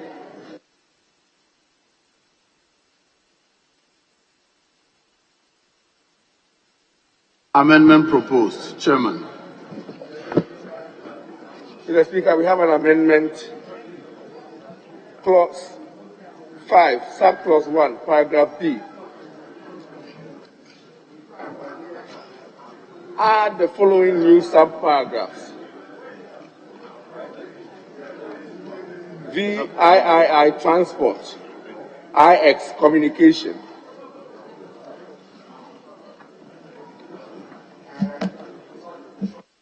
Yes, leader. Mr. Speaker, I will support the chairman, but you see, the construction of 5.1, there is a problem. And you can go further. The governing board of the center is a board consisting of a chairperson. The words nominated by the president there should be deleted. I'll come to it. You just say the governing body of the center is a board consisting of a chairperson and other ministers. I'll give you my reason. Why? No. You don't need nominated by the president. Go further. When you come to the 2, you have said the president shall appoint the chairperson and other members of the board in accord with Article 70 of the Constitution. So the ministers, he will nominate them too. No, you don't need the president to nominate the chairperson. No, but if you are wrong, accept that you are wrong. Okay, Mr. Speaker, Article 70. I'm going to 70 itself. Go to Article 70. It reads, the president shall, acting on the advice of the Council of State, I'm just using one example, appoint the chairman, deputy chairman, and other members. That's the words used there. So here, the president shall. I think that the construction, there is something wrong. The governing body of the center is a board consisting of a chairperson and other members appointed by the president. That is my view. I don't think that you should put nomination there early. The chairperson will be nominated. Now you come to clause 5.2 and you yourself say the president shall appoint the chairperson. So why did you say he must nominate the chairperson? No, it doesn't matter. Explain to me. I thought this has been our practice. The nomination is the process and the appointment is the conclusion. That has been our style of legislation over the years. Yes, Honorable Deputy Whip. Thank you, Honorable Speaker. Mr. Speaker, I want to support the motion for the inclusion of the Transport and Communication Ministers in the governing board. However, Mr. Speaker, looking at the crucial role they want to play, that's why I'm supporting them. Mr. Speaker, the bill is in connection with early warning signs and response systems. Mr. Speaker, in terms of early warnings, one crucial ministry is being left out, and that is the Ministry of Local Government, Rural Development. It has been inserted.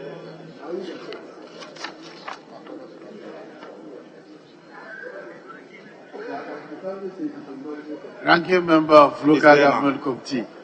Mr. Speaker, thank you very much. It has been catered for in the, so I support the motion with the inclusion of the local government minister. Yes. Yes, Honorable Bonoto. Thank you very much, Honorable Speaker. Honorable Speaker, I rise to seek your guidance. I support the amendment from the chairman. However, I noticed that if you look at all the other ministries that have been provided for, the full rendition of the ministries are provided: Foreign Affairs and Regional Integration, Environment, Science, Technology and Innovation. So I'm not sure if communication should be left as this, or we should do it communications and digitalization as it is now, so that we are consistent with the proper titles of the ministries. So just a slight amendment, if the chairman doesn't mind. Let's adopt the amendment. I'll direct the table office to state the official ministry's official designation. Yes, Bulsa North. I want to introduce another dimension to the matter here. Are you a member of the committee? I am. Ranking member, you should have done all this before you bring it. Mr. Speaker, I did, but I was resisted. And so at the plenary, I am entitled to very well resurrect the issue. Mr. Speaker, my point is that if you consider the rendition, which says the governing body of the center is a board consisting of a chairperson nominated by the president, and then you have ministers responsible for national security, defense, interior, foreign affairs, etc. And we're saying that the president will nominate a chairperson. Mr. Speaker, in order of precedence, these ministers of state who have been lumped together here to constitute the board cannot be chaired. They cannot have their chair as somebody who doesn't take precedence over them. So what is really envisaged here is for the vice president to chair this body. And I insisted that we should be specific. We should state it. Because if the president nominates a person other than the vice president, would that mean that that person all of a sudden has been elevated over and above all the ministers who have been listed here? In order of precedence, Mr. Speaker, that will create problems. For even board membership, there's order of precedence. Absolutely. Wow. So, for example, having regards to the vast member for Zebila, the president decided that I want you to chair this motion, committee. It means that he is being elevated above the ministers. Is that a suggestion? Speaker, we had this problem with the police council. Under the constitution, there was an amendment. But like it or not, we have reverted to the old system. Even after the amendment, because that created a problem. You have somebody who is not a minister chairing the police service council with all the ministers, attorney general, etc. in attendance. It created serious problems for the police service council. It's a problem of our mind. This is just a board. Leads to go up discussion. What should have anything to do with precedence? Our mindset is... I'm arguing, in fact. I'm arguing. Yes, Chairman. Mr. Speaker, let's be guided by the key recommendations in the treaty. That stated clearly that the center shall have a governing board to be chaired by a person appointed by the president and will comprise key ministers of state and the director of the center. This bill only reflects what was in the treaty. So I propose that it stand as is. Yes, Honorable Member for Zebula. Thank you, Mr. Speaker. Mr. Speaker, this point was canvassed at length at the committee stage, and we agreed at the end of the day that the rendition in the bill as it is now should be maintained. Mr. Speaker, like you rightly observed, the president can decide, he has a discretion, he can decide to make a former Speaker of Parliament the chairman of the board. He can decide to make any veteran Ghanaian, some other Ghanaian who has an intellectual base in that area, chairperson of the board. And that means undermining any minister. So I think that it's flexible. We are aware of the Accra experience, and we do not think that we should just put the vice president. But at the end of the day, it is possible that the vice president could chair it. But for experience and expediency, that's why we left it as it is now. So I will humbly urge honorable colleagues that we should retain what is already in the bill. Very well. I'll put the question. All in favor of the proposed amendment, say aye. All against, say no. The ayes have it. The amendment is carried. Item VII. Clause 5. Chairman. Oh, sorry, by the majority leader. And the chairman, yes. Mr. Speaker, the Ministry of Local Government, speaking with the Speaker that made the suggestion of amendment, that we step it down. As and when an emerging crisis, if it is the Ministry of Health, the President has a right to bring that minister in to the meeting to lead that situation. So whatever the crisis is, the minister responsible may be brought on board to deal with it. If we go on this tangent, we will end up bringing all ministries, because every ministry has an element of human security. So we propose that after the introduction of transport and communication, the amendment should stay, and we step down the amendment VII as being proposed. Yes, Honorable Majority Leader. Mr. Speaker, as a course amendment, and upon reflection, I tend to agree with what the chairman of the committee is now proposing, because the Speaker, for instance, energy is of significant importance in such considerations, because electricity installations are often targets of sabotage. So if you add local government and rural development, you cannot leave out energy. And then, as he's saying, perhaps we may in due course have to add to include all the ministries. So perhaps we'll drop local government and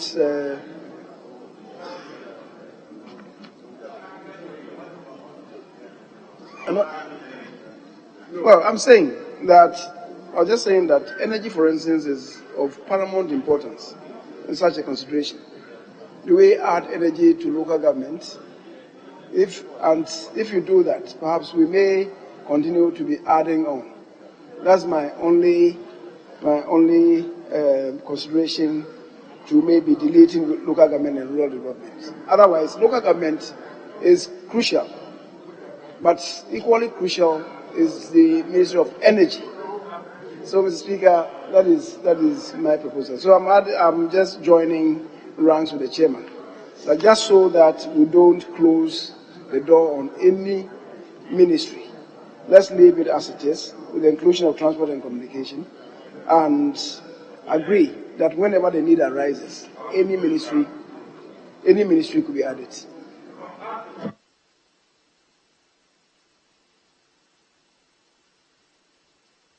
Yes.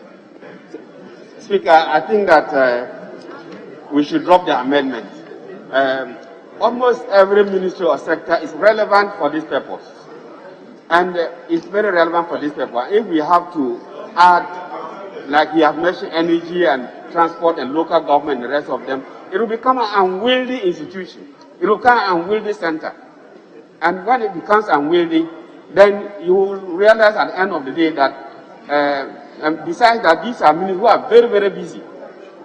And we have not, we'll make an amendment, but they are not going to be available for these meetings and the rest of them. So I think that we should maintain what is already in the bill and then leave any other minister. If there is need for them to tap the resources or the knowledge of any sector minister, they will do so, rather than loading every minister onto the center. It's unnecessary.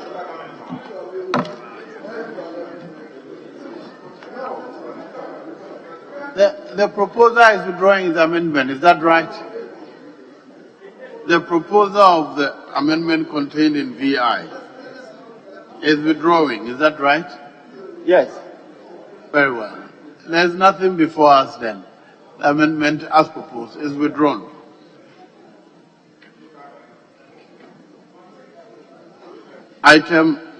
So I'll deal with clause 5 as amended. Honourable members, clause 5 as amended. Yes, do you have any matter? Are you proposing a new amendment?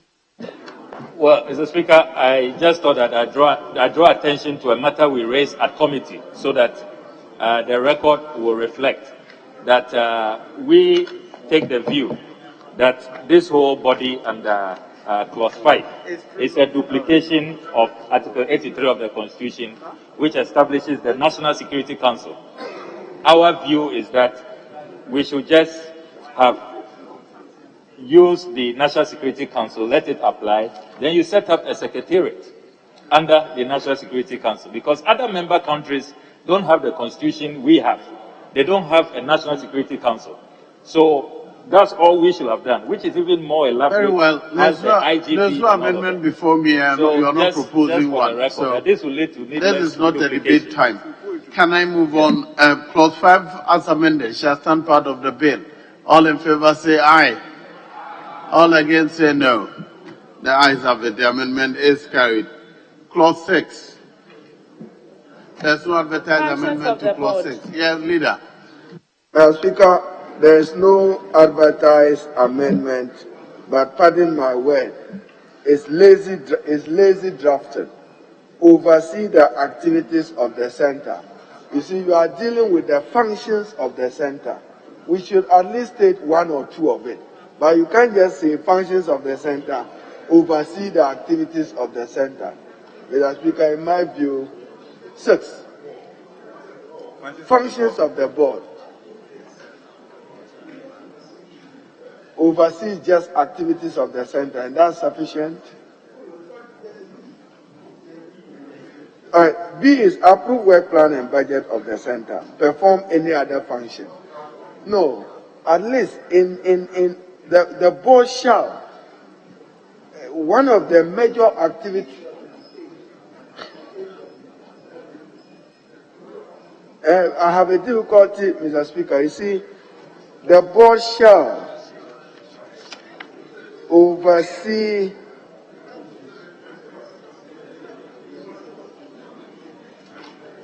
activities of the center, and that's sufficient. All right, thank you. All in favor of clause 6 being a part of the bill, say aye. All against say no. The ayes have it. Clause 6 is ordered to stand part of the bill. Clause 7. Any of office of members of the board.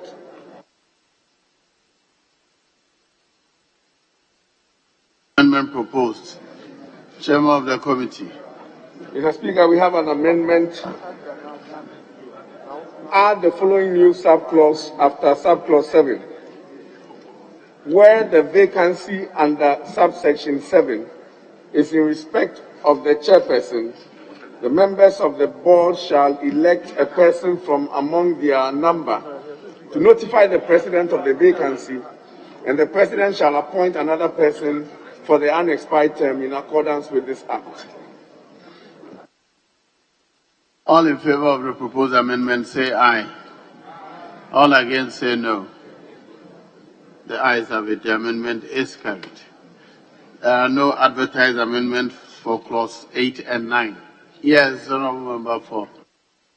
Mr. Speaker, before you put a question on the entire clause 7, I want to seek explanation from the chairman in view of the fact that by clause 5 of the bill, the composition of the board is all institutional representation. And then we are saying in clause 7, which is a standard provision relating to tenure of office of the members of the board. And in view of the fact that by 5 is purely institutional representation, 7.1 says a member of the board shall hold office for the period specified in the letter of appointment. My understanding of the 5 is that whoever is the National Security Minister, the Defense Minister, the Minister of Interior, Foreign Affairs, Finance, Health, Environment, the Attorney General, and the Director, by a mere fact that you are occupying that institution, you are automatically a member of the board. So if today you cease to be Interior Minister, anybody who takes over from you as Interior Minister becomes the member of the board. Therefore, I don't see how the letter of appointment will be determining the tenure of office of the members of the board. 2, he said a member of the board may at any time resign from office. Once it is institutional representation, if you give this opportunity for you to resign, and you continue to be an Attorney General, but you said you have resigned from office, so long as you remain Attorney General, no other person can be appointed to replace you. So therefore, there will be a need for us to look at clause 7 of the bill, because law is supposed to be a communicative action. It's supposed to be in aid of development. We cannot pass a law when it comes to the practicability. There will be a real challenge confronting us. Therefore, I want us to look at clause 7, 1, 2, and 3 very well, in view of the fact that clause 5 is purely institutional representation. Thank you, Mr. Speaker.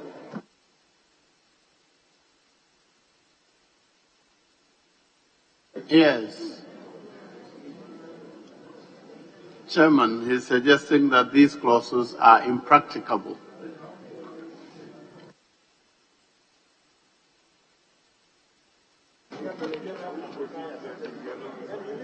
You are not convinced. You are not convinced by that. Mr. Speaker, I'm not convinced by the proposed amendments being made. So I insist that the original amendments that we introduced should stand.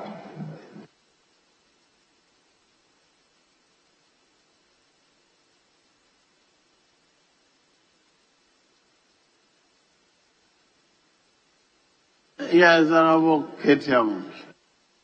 Mr. Speaker, I'm not sure whether the suggestions made by my colleague the suggestions are quite helpful. Mr. Speaker, to think about, I think his suggestion is that, well, how do you resign when you are, for example, the Attorney General, you are sitting on the board and you resign. But you can resign as the Attorney General. When you resign as Attorney General, the President replaces you, the person becomes a member of the board. But of course, you can't be an Attorney General and then say that I will resign from the board, because you are on the board by virtue of your position as the Attorney General. So I don't quite get the point that he is making. But you are actually confirming his position. You are confirming his position that as long as there will be an Attorney General, it doesn't matter who the person is, that person will be a member of the board. So the issue of resignation is impracticable. That is the point he is making. So when we say that a member of the board shall hold office for the period specified in his letter of appointment, what period are we talking about? Because at any point in time that there is an Attorney General, he will be a member of the board. When we say that if you are absent for 3 consecutive meetings, you lose your membership. If he remains an Attorney General, he cannot lose his membership. So he's saying that those clauses are in practice not possible. So we may not need them. Yes, honorable member for Boko Central. Thank you very much. So, Speaker, I think that in the case of the letter of appointment, that is quite simple. The letter can simply say that you are a member of the board so long as you remain minister. That is already the law. So that shouldn't be a problem. I think that the second and third ones about resignation and then not attending 3 consecutive meetings, that is really problematic. That is impracticable, to borrow the word of the Right Honorable Speaker. And so Chairman cannot insist. Chairman cannot insist that Chairman cannot insist that he wants it that way. Chairman has to convince us that it is practicable to implement this law so that we can pass it. So Chairman, please, can you show us how practicable it will be to implement this law and not just insist?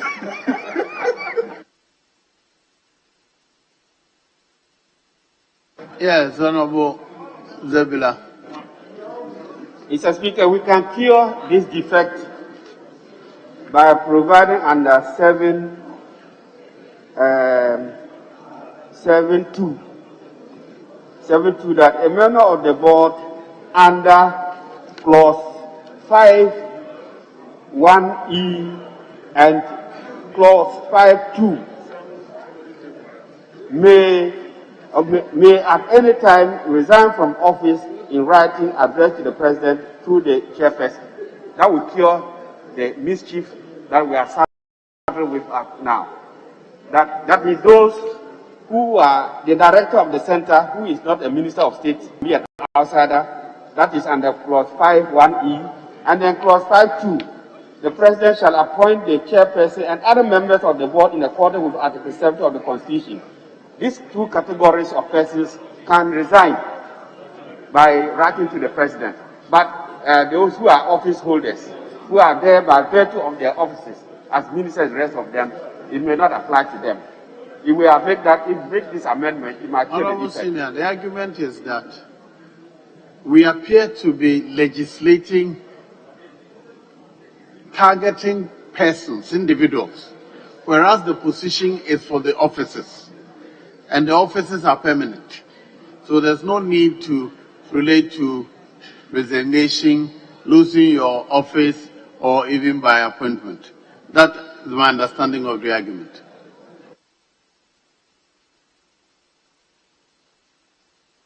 Yes, leader. Mr. Speaker, I believe the cure for that mischief identified by the Honorable Ahiafo is to relate 7 to those officers other than the persons or ministers listed under 5.1b and c. 5.1b and c. The Speaker, because the chairperson nominated and appointed by the President will be giving conditions of membership. Even the minister assigned the responsibility for an emerging crisis could resign. The minister who is not listed amongst 5B and 5C could resign, but remain as a minister. So that minister, the chairperson, and the director of the center, these 3 will be bound by defined tenure of office in accord with 7 as provided. So it relates to only those 3, not the other ministers. So I agree with the proposal by the Honorable Ahiafo, but those 3 could be exempted. The Speaker, I've looked at the Security and Intelligence Agencies Act, which relates to the National Security Council. There we did not define the tenure of office of members of the board because necessarily they must be ministers. I think in accord with that, we could then relate the tenure to only these three people: the chair, the minister assigned responsibility for an emerging crisis, and the director of the center. Yes.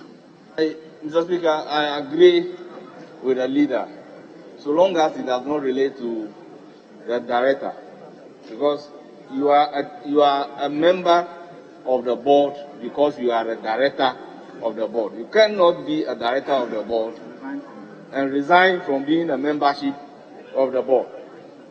Once you resign as a director, you are no longer a member. But you cannot be a director and then decide that I am a director, but I am not going to be a member of the board. Now, probably we'll have to limit it to the chairperson and then any minister designated by the president to be responsible.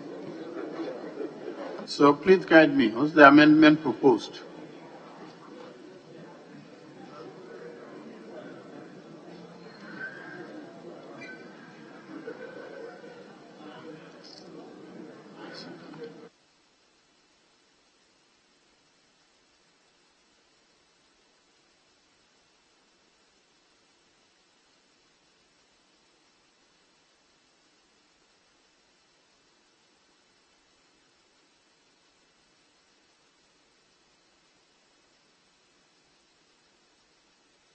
Shall we stand that down and move on?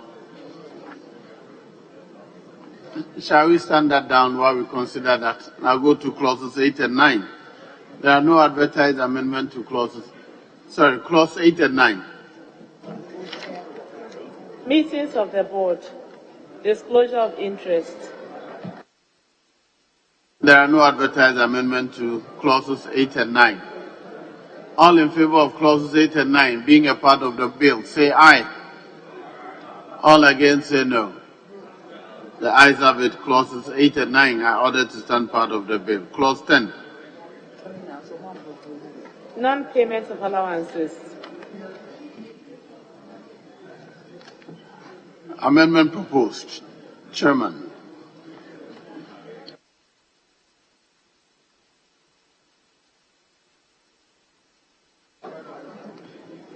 Chairman of the committee, clause 10. Mr. Speaker, we have an amendment. After shall, insert ordinarily. Shall ordinarily not be paid any allowances. Yes, leader. Mr. Speaker, what's the essence of the whole clause 10? It should go. You will be paid or they will not be paid. Must you legislate on it? If they will be paid, then we will legislate. If you don't want them to pay, just keep mute on it. Non-payment of allowance. But it's a dangerous thing to put it in the law that you pay them allowances. Because if they go, you know Ghana and our culture, Mr. Speaker, they go to meetings, they think that they are entitled to allowances. So I think that we should delete the entire clause 10. Thank you. Yes, we are in 10.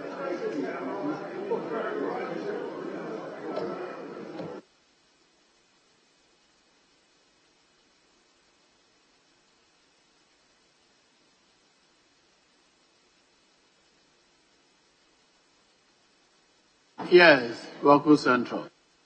Chairman, also, the right honourable Speaker, also the original rendition of clause 8(4), which deals with the quorum, says the quorum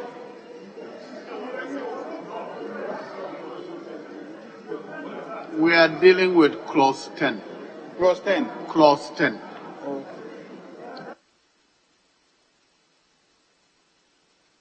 Yes, Chairman, what the proposal is that the entire clause 10 is not necessary, rather than amend it, delete it. What's yours? Mr. Speaker, I agree. Very well. Honourable members, the proposed amendment is to delete clause 10. All in favour of clause 10 being deleted, say aye. All against, say no. The ayes have it. Clause 10 is deleted from the bill. Clause 11. Presidential directives. There is no advertised amendment to clause 11. Mr. Speaker, must clause 11 be part of this bill? You see, you cannot reduce our president to issuing directives for effective and efficient implementation of the objects of the center. Maybe we should delete it. Or you want to say that the president or a minister, but to reduce the president to presidential directives, no. It shouldn't be part of this bill, Mr. Speaker. I propose that the entire 11 be deleted. Yes. I don't see what it is doing in the legislation. You see, when you put it in law, then you are saying mandatory. He must issue directives. And even using may, I still have a difficulty. Yes, Honourable Majority Leader. Mr. Speaker, the construct there really belongs to the realm of the issuance of regulations. And it's, in this case, we're not saying that the President should issue regulations for the effective implementation of this act. So usually the minister responsible would say may issue directives relating to policy and the board may comply. That is not the construction. And so if it is about the effective and efficient object of the center, it really belongs to regulations. What is not in the bill is a provision on regulations. So perhaps we should create one before interpretation, that is after confidentiality. We should have a provision in respect of regulations, and that then will take care of the presidential directives. So really, the presidential directives should not belong. It shouldn't belong here at all.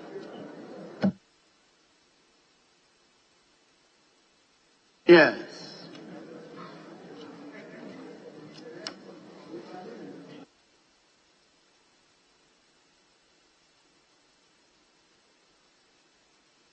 Mr. Speaker, the import of what I'm saying is that we should delete 11 and relocate it to a provision to be created to cater for the issuance of regulations, which then will come from the minister responsible.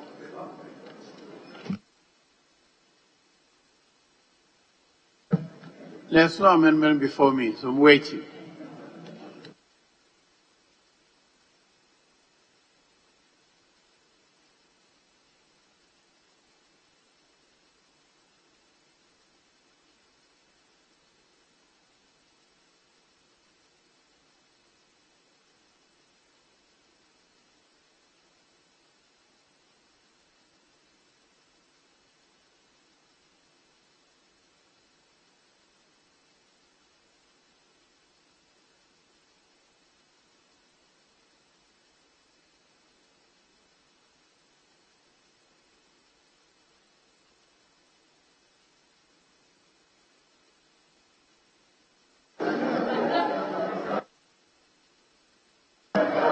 Mr. Speaker,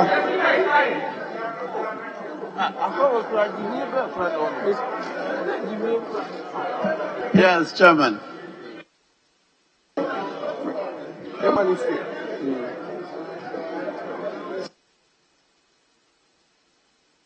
Mr. Speaker, the center sits within the office of the president. The center sits within the office of the president. And as part of their president's administrative functions of the state, can issue directives to any ministry, organization, or agency. So put it in here that the president may issue directives for the efficient and effective implementations of the objects of the center does not hurt anything. Mr. Speaker, I propose that clause 11 remains. You see, in all the other agencies, the president's power, executive power, is being exercised by the ministers. In this case, these are his ministers. And so nobody, apart from himself, can give them the directives. So I think it is appropriate to stay there. Yes.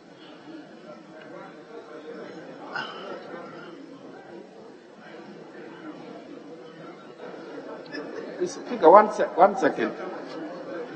I think that under normal circumstances, the president should be dealing with the board and not the center. The president cannot bypass the board and deal with the director of the center.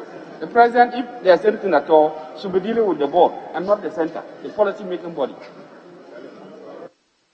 Well, I think it's obvious because apart from the coordinator, or is it, all the others are the board members.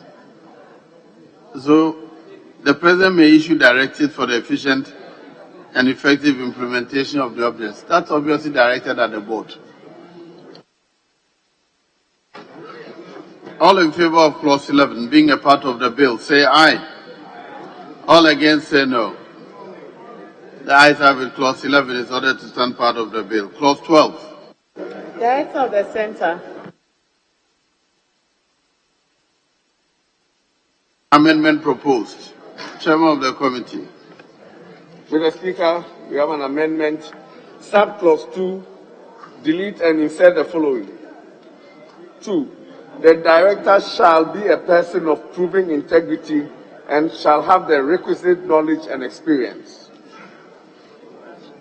All in favor of the proposed amendment, say aye. Aye. All against, say no.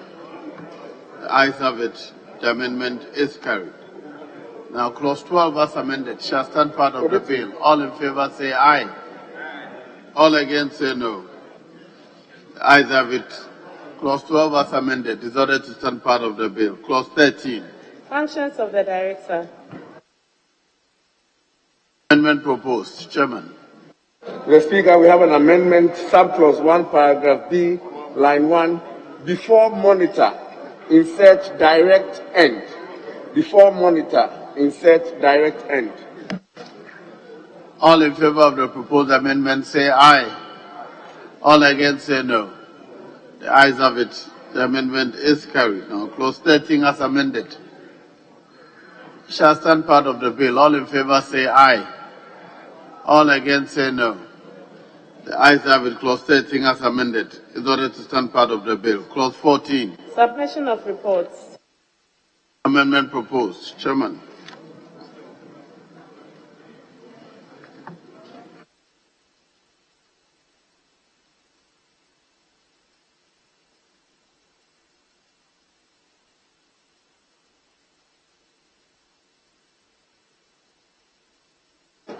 Mr. Speaker, clause 14, amendment proposed, subclause 1, delete and insert the following.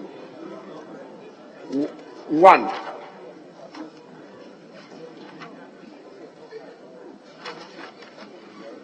The director shall not later than the third day of each month submit to the board a monthly report in respect of the immediately preceding month. All in favor of the proposed amendment, say aye. All against, say no. The ayes have it. The amendment is carried. Item XIII. Chairman. Clause 14, amendment proposed 3. The board shall not later than the 7th day of each month direct the center to submit the approved report of the immediately preceding month to the early warning directorate of the Ecowas Commission with a copy of the approved report to the Vice President of the Ecowas Commission. All in favor of the proposed amendment say aye. All against say no. The ayes have it. The amendment is carried. Item XIV. Chairman, amendment is in your name. XIV, clause 14. Mr. Speaker, amendment proposed, subclause 4, line 1, delete timely and relevant reports and insert relevant reports timelessly. All in favor of the proposed amendment say aye. All against say no. The ayes have it. The amendment is carried. Now clause 14 as variously amended shall stand part of the bill. All in favor say aye. All against say no. The ayes have it. Clause 14 as variously amended is ordered to stand part of the bill. Clauses 15, 16, Appointments of 17. other staff. Secretariat of the Center, budget of the Center, other funds of the Center for operation. No advertised amendments to clauses 14, 15, 16, 17, 18, and 19. All in favor of the aforementioned clauses being a part of the bill, say aye. All against say no. The ayes have it. Clauses 15, 16, 17, 18, and 19 are ordered to stand part of the bill. Yes, Honorable Member for Adaklu. How can I help you? Right, Honorable Speaker, I come under Order 28. And let me read, Mr. Speaker. An act or omission which obstruct or impede Parliament in the performance of its functions, or which obstruct or impede a member or officer of Parliament in the discharge of its duties, or affronts the dignity of Parliament, or which tends to either directly or indirectly to produce such a result, shall be contempt of Parliament. Mr. Speaker, I contend that the continuous sitting from 10 o'clock to this time have the ability to harm the health of members of Parliament, and in the process impede them when they are sick. They can't come back to work on time. And I come under this order to appeal to you, Mr. Speaker, to adjourn the House, not to fall, because you are the one presiding. In this case, you may be the one in contempt of Parliament. Mr. Speaker, I so direct. Well, if you give me a name of the person in contempt, I'll refer the person to the Privileges Committee. Mr. Speaker, according to this, we are here because leadership and yourself are keeping us here. So I'm citing yourself and leadership as the possible persons to be in contempt of members of Parliament. Very well. I hereby refer the leadership and the first deputy speaker to the Privileges Committee to consider their conduct and report. Let's proceed. Here's the Honorable Leader.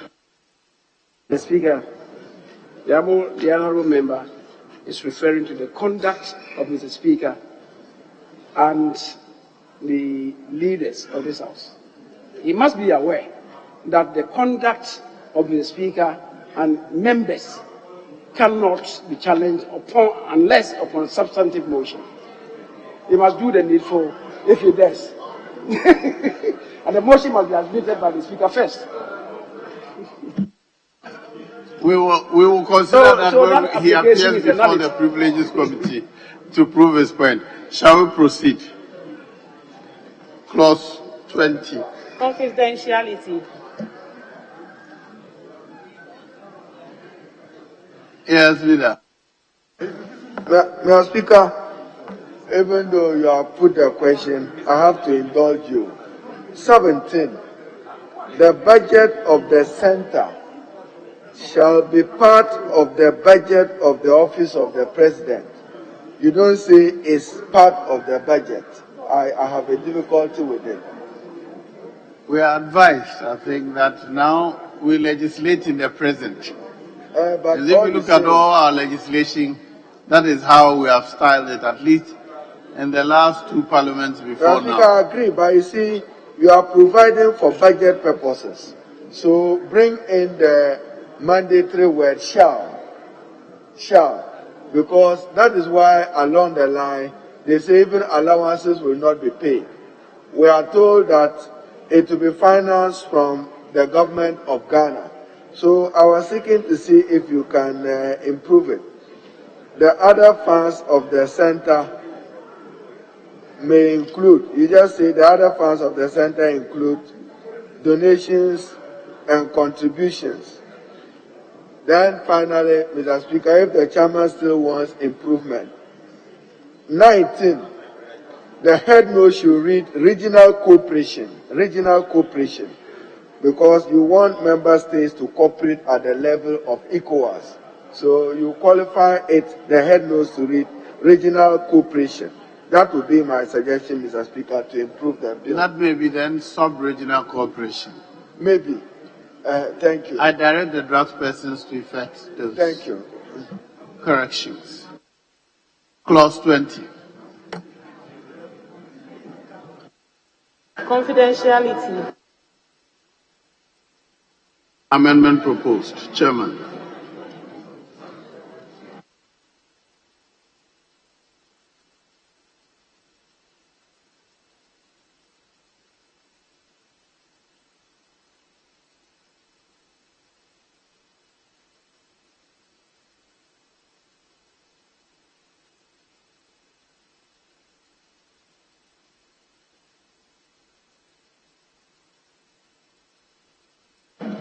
Mr. Speaker,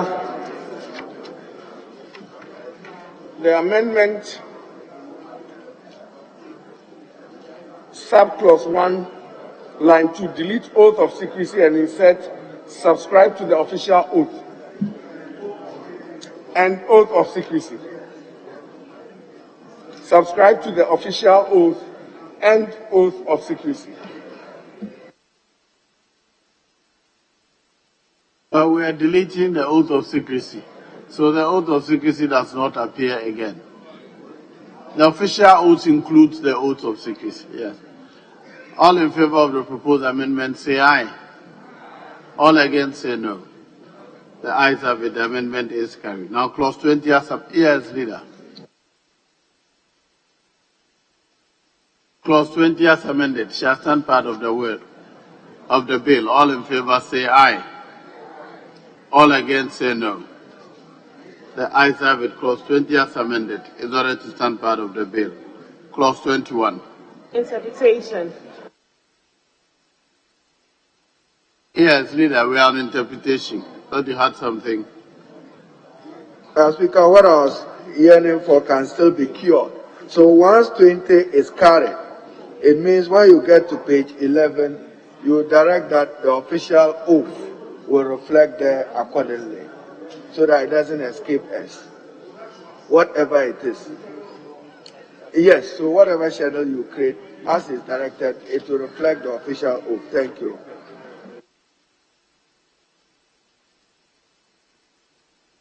Yes.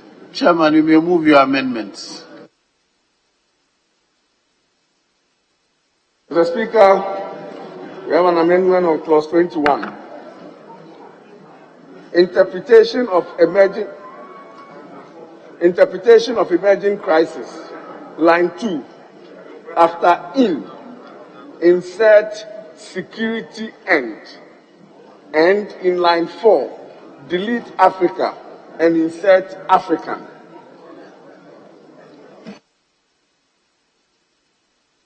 All in favor of the proposed amendment say aye. All against say no. The ayes have it. The amendment is carried. Item XVII.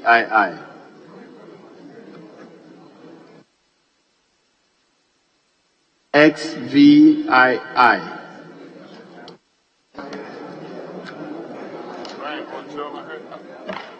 Mr. Speaker, we have an amendment.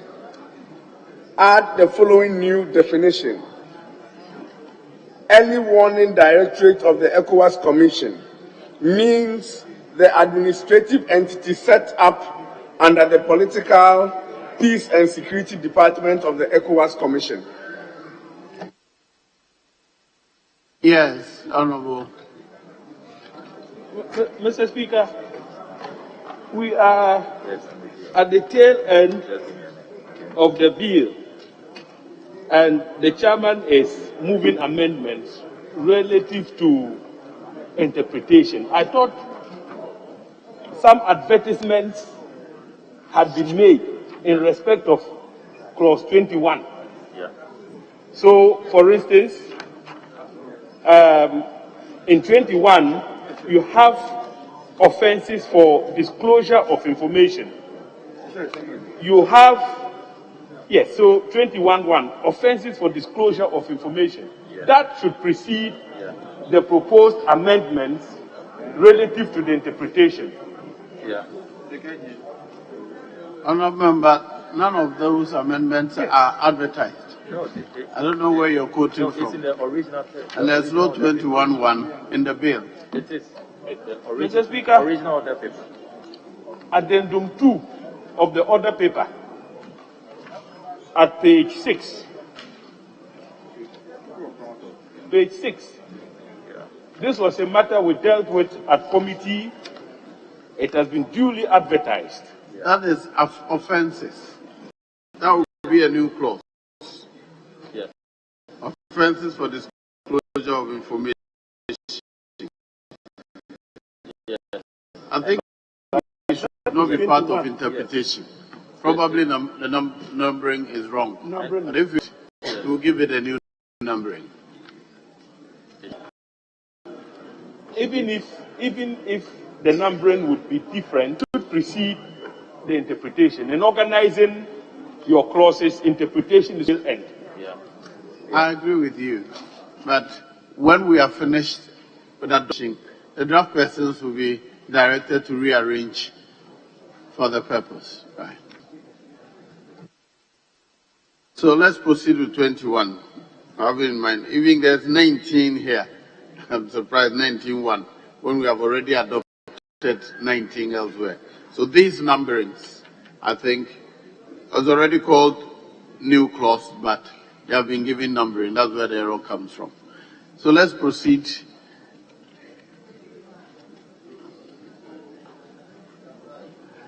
Item XVIII.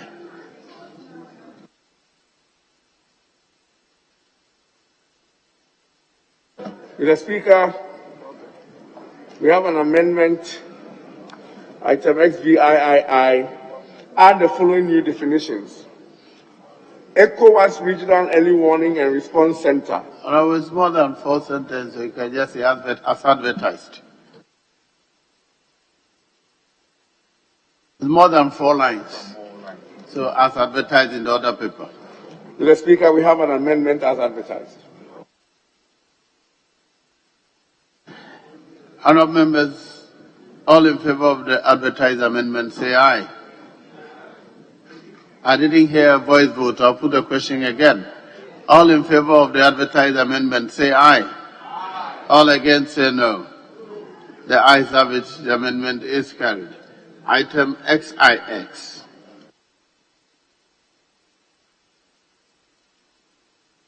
Yes, Chairman. Mr. Speaker, item XIX. Amendments as follows. Add the following new definitions. Minister means a minister assigned responsibility for an emerging crisis. All in favor of the proposed amendment, say aye. All against, say no. The ayes have it. The amendment is carried. Now, clause 21, as variously amended, shall stand part of the bill. All in favor, say aye. All against, say no. The ayes have it. Clause 21 as variously amended is ordered to stand part of the bill. Now we have some new clauses. Item XX, new clauses. 1, accounts and audit. The numbering, we should ignore the numbering since we have already adopted clauses 19 and others previously. So, XX. Accounts and audit. Chairman. Mr. Speaker, we have an amendment, and the amendment is as advertised. I so move. All in favor of the proposed amendment, say aye. All against, say no. The ayes have it. The amendment is carried. Item XXI. Annual reports and other reports. Yes, Chairman. Mr. Speaker, I have an amendment, and the amendment is as follows. Mr. Speaker, as advertised, I so move. All in favor of the proposed amendment, say aye. All against, say no. The ayes have it. The amendment is carried. Item XXII. Offences for disclosure of information. Yes, Chairman. Mr. Speaker, we have an amendment, and the amendment is as advertised. I so move. All in favor of the proposed amendments, say aye. All against, say no. The ayes have it. The amendment is carried. Item XXIII. Regulations. Amendment proposed. Chairman. Mr. Speaker, the amendment is as follows. Add the following new clause after clause 20. Regulations. The minister may, on the advice of the board, by legislative instrument, make regulations for the effective and efficient implementation of this act. All in favor of the proposed amendment, say aye. Aye. All against, say no. The ayes have it. The amendment is carried.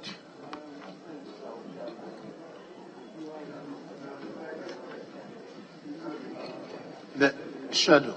Yes, Leader. That's because something is pricking my mind. You see, early warning, you say the minister may by regulations. Now, regulations invokes Article 11 of the Constitution. Now, assuming the president have to act, the president have to act based on an early warning mechanism. How do we intend that it to be done? I'm just raising it because you say a minister will come by regulations how to operationalize this act. Given the centrality of it, even in your own thinking, you wanted the president to be given directives. Now, in the event that the president of the country wants to direct something related to the pursuit of this act, what will happen, Mr. Speaker?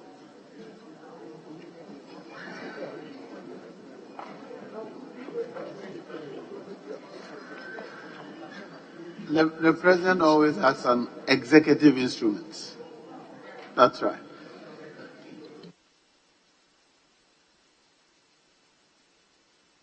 The schedules.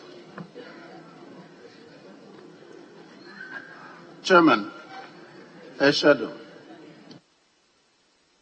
Oath of secrecy.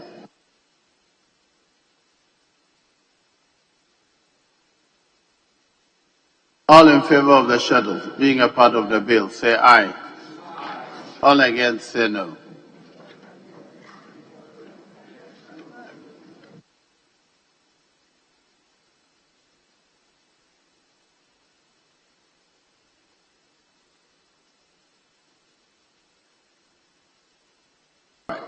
So, the official oath. That is item XXIV.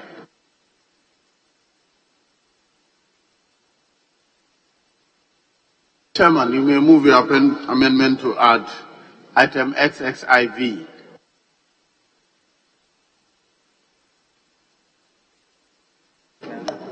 Mr. Speaker, XIV, long title. Amendment proposed, line 3, before emerging, insert an. We're talking about XXIV. You're asking us to add the new provisions and the official oaths. That's the one you're moving.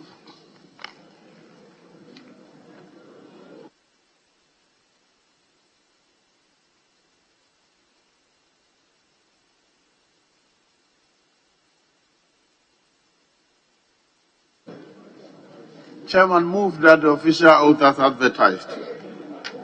Mr. Speaker, amended proposed add the following provisions in the appropriate order. That's it. Yes, all in favor of the official oath being part of the schedule, say aye. All against, say no. The ayes have it. The amendment is carried. Now the schedule, as amended, shall stand part of the bill. All in favor, say aye.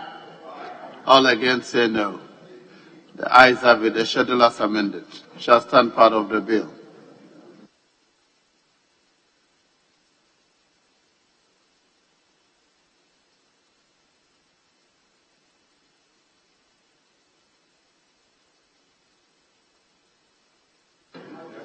Item XXV. Chairman. Mr. Speaker, the amendment proposed line 3 before emerging, insert an. That is the amendment proposed for the long title. But we have a deferred, we deferred a clause. Let's complete that so that we can come and conclude with the long title. If I recall correctly, I think it was clause 7.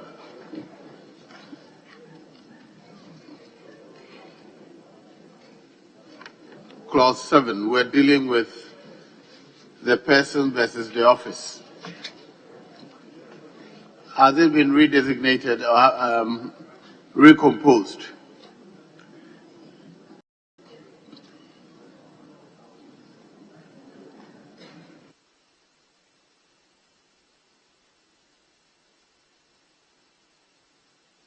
Shall we adopt it in principle and leave the draftspersons to recompose? Mr. Speaker, that is so, because as I said, it really relates to the chairperson, and that is 1A, and the minister assigned the responsibility for an emerging crisis. Only these two people who indeed could resign. If we appreciate the principle, we could leave it to the draftspersons to do the cleaning up for us.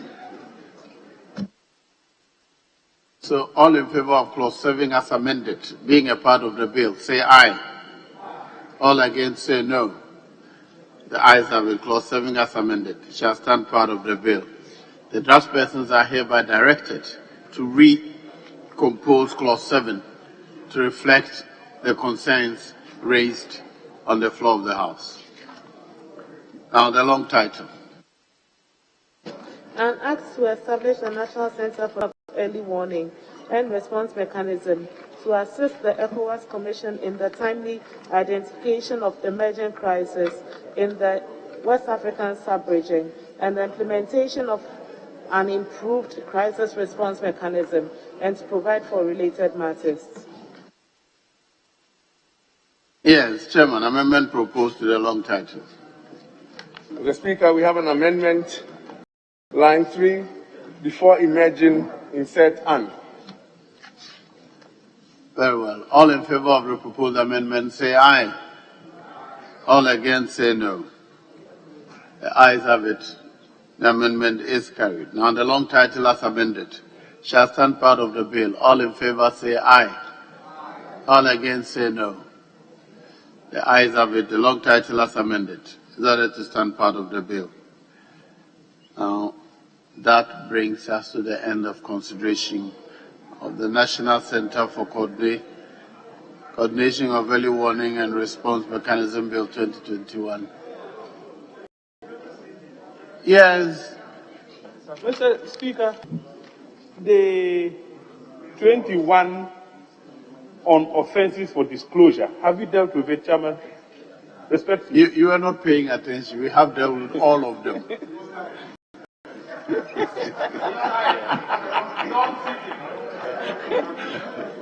Mr. Speaker, Honorable Agboje's argument, I believe, should hold sway. That brings us to the end of consideration of the bill.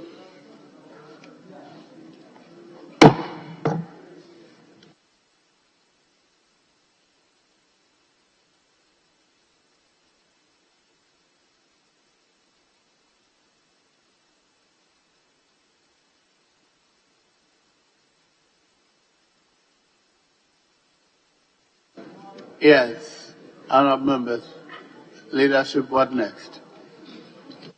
Mr. Speaker, respectfully, with the understanding from my colleagues, we can deal with item number, the item listed as motion, as item number 2 on the order paper addendum 2. Which of the addendums? 2, addendum 2. Addendum 2. Item 2, that's the motion. Let's finish with this. Very well. Motion. Item 2, motion. Minister for National Security. Mr. Speaker, with your indulgence and indulgence of my colleagues, I want to stand in to move the motion listed as item 2, the procedural motion, on behalf of the Minister responsible for national security. I so move. Any seconder? Mr. Speaker, I rise to second the motion. Honourable members, item 2 is the procedural motion. All in favour of the motion say aye. All against say no. The ayes have it. The motion is carried. Motion, item number 3, motion. Mr. Speaker, I beg to move that the National Center for the Coordination of Early Warning and Response Mechanism Bill 2021 be now read the third time. I so move, Speaker.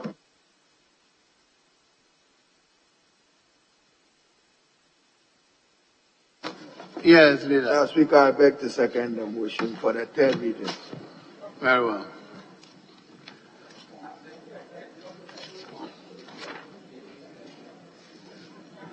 All in favor of the House adopting the motion say aye. All against say no. The ayes have it. An act to establish a National Center for the Coordination of Early Warning and Response Mechanism to assist the Ecowas Commission in the timely identification of an emerging crisis in the West African sub-region and the implementation of an improved crisis response mechanism, and to provide for related matters. The National Center for Coordination of Early Warning and Response Mechanism Bill 2021 is now read a third time and passed. Second Deputy Speaker to take the chair.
Honourable members, please, let's conduct ourselves.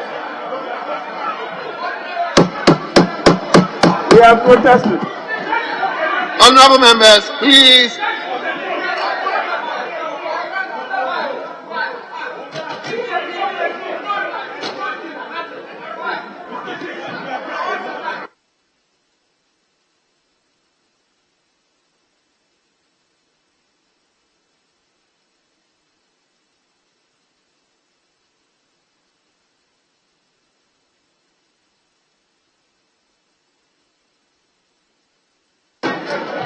Honorable members, please. We can't continue to be doing this.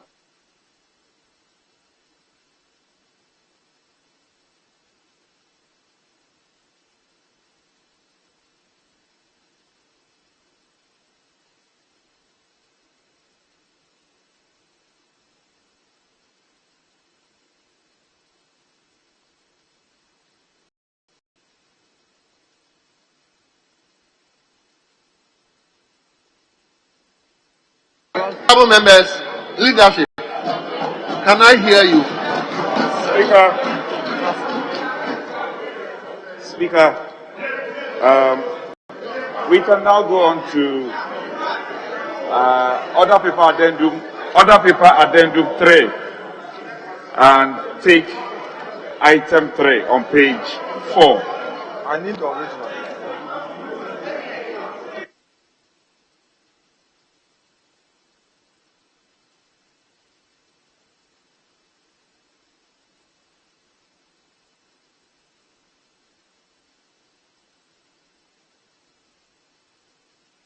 How do they contribute? Chair, addendum paper 3.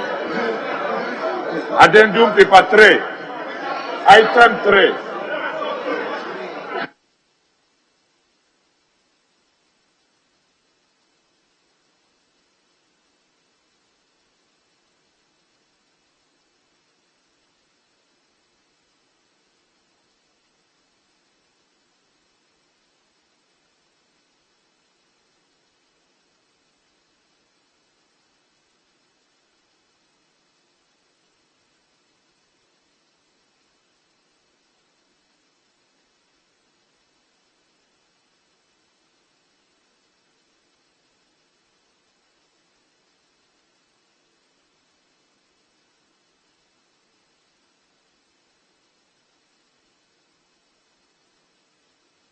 Yes, leadership, may I hear you?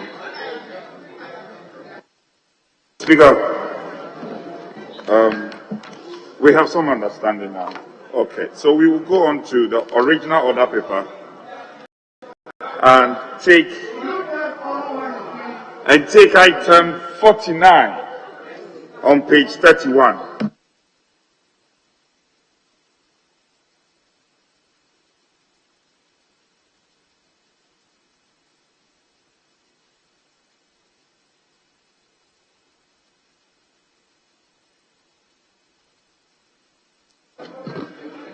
Honorable members, page 31, item number 49, motion.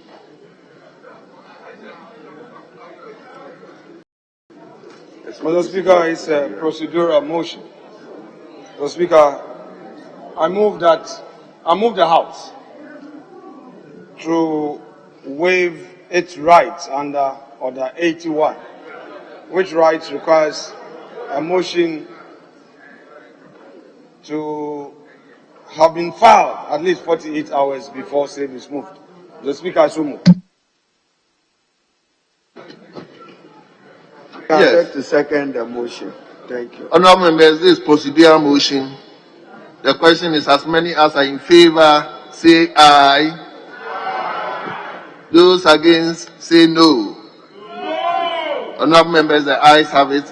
The motion is adopted. Yes.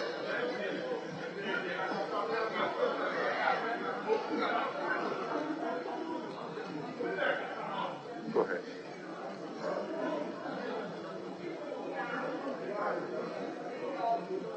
Mr. Speaker, I move that this House, Mr. Speaker, I would beg of my colleagues to indulge me as I deal with the report. Mr. Speaker, I move the House to adopt the report of your ad hoc committee that was set up to investigate the procurement contract between government of the Republic of Ghana and His Highness Sheikh Ahmed Dalmouk Al Maktoum and ESL Global for the supply of Sputnik V vaccines. Mr. Speaker, I move in terms of the report of the committee, and I pray Hansard to capture same as though the entire report was read by me in extenso. Mr. Speaker, let me precede the submission of this report with a very profound prayer of St. Francis of Assisi. Mr. Speaker, this is what St. Francis said: Lord, make me an instrument of your peace. Where there is hatred, let me sow love. Where there is injury, pardon. Where there is discord, union. Where there is doubt, faith. Where there is despair, hope. Where there is darkness, light. And when there is sadness, joy. Mr. Speaker, St. Francis proceeds to say, O Divine Master, grant that I may not so much seek to be consoled as to console. Leader, hold on. Leader, hold on. Leader, hold on. Understand. Leader, hold on. Hold on. Yes. Mr. Speaker. Mr. Speaker.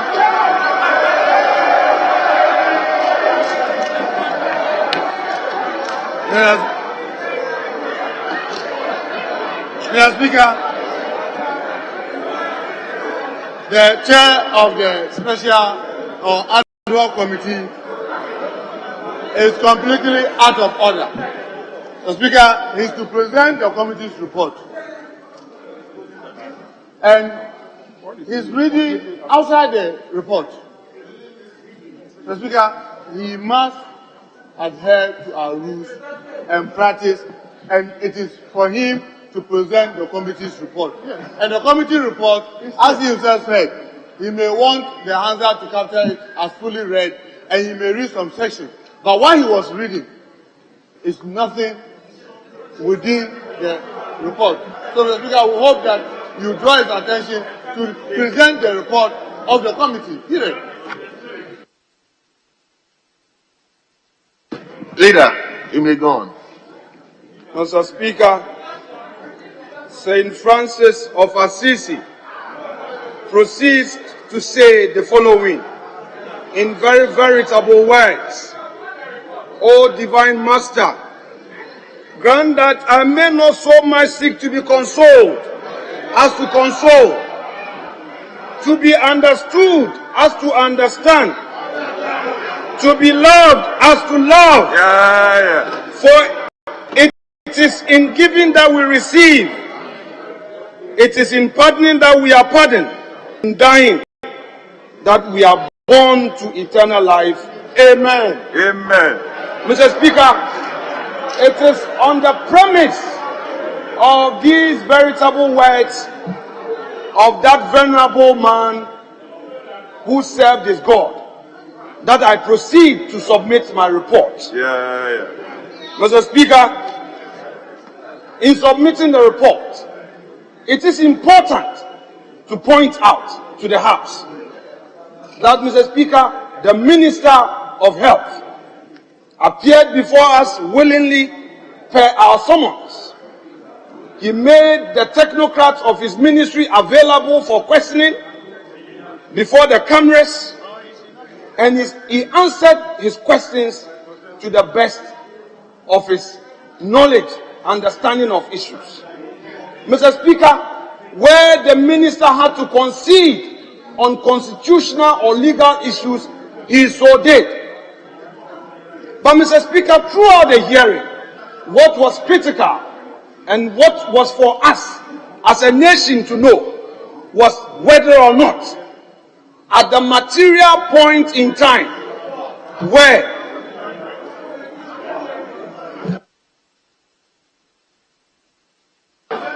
Honorable members, honorable members, honorable members, we are all itching to go home. So, can we please allow him to present the report?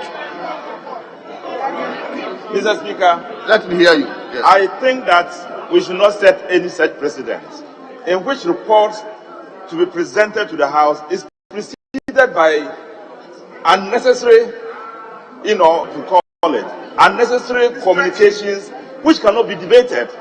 We are asking you to present a report.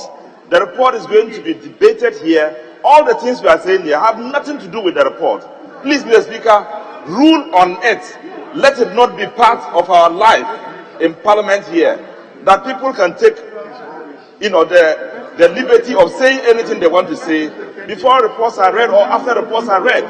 You must stick to the rule, present your report, we will debate it and go. Please. We don't even have much time to do all this you are doing. Well. Leader, please. Yes, Mr. Speaker, please, I need to respond to you for the record. Please, just adhere to the report. Mr. Speaker, I do not want, these are reputational issues. Yes. I do not want the records of this House to ever reflect that the submission being made by me were outside of this report. Mr. Speaker, I sought your leave to precede the submission with a quote. Is it not allowed by our rules? I did so. You are a former deputy leader. You should know better. Don't attack me this way. Mr. Speaker, I submit.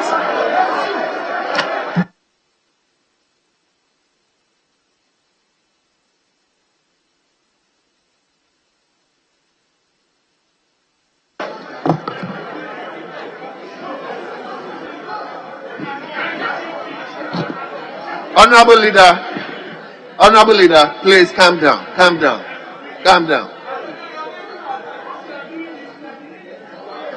Yes, leader, you may go on, but please calm down.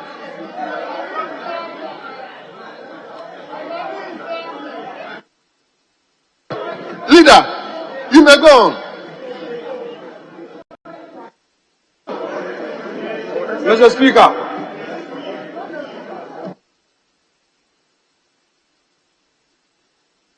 Mr. Speaker, we conducted public hearing. The minister responded to the summons of your committee. The minister was open to the committee. Every information we needed from the minister, he willingly provided.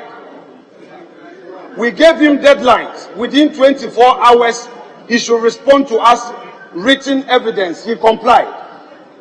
The minister brought his technocrats before the committee. They answered all our questions. Mr. Speaker, at the hearing, what was clear was whether or not, at the time the minister took a ministerial decision to engage private sources for the procurement of vaccines, that decision was justified. Mr. Speaker, the minister to the committee that there was an outset of COVID infection. Death rates at the time were high. And there was a honorable leader, members are having the report. Just move on, get to the conclusion, and I am making my submission, and I need to make a compelling submission. That is why I wouldn't want to go through the entire report. Mr. Speaker, these are captured, and I'm submitting. Mr. Speaker, I'm making a submission. Leader, I need to make my case. Leader, I'm saying just get to the salient points, get to the conclusion, and leader, please.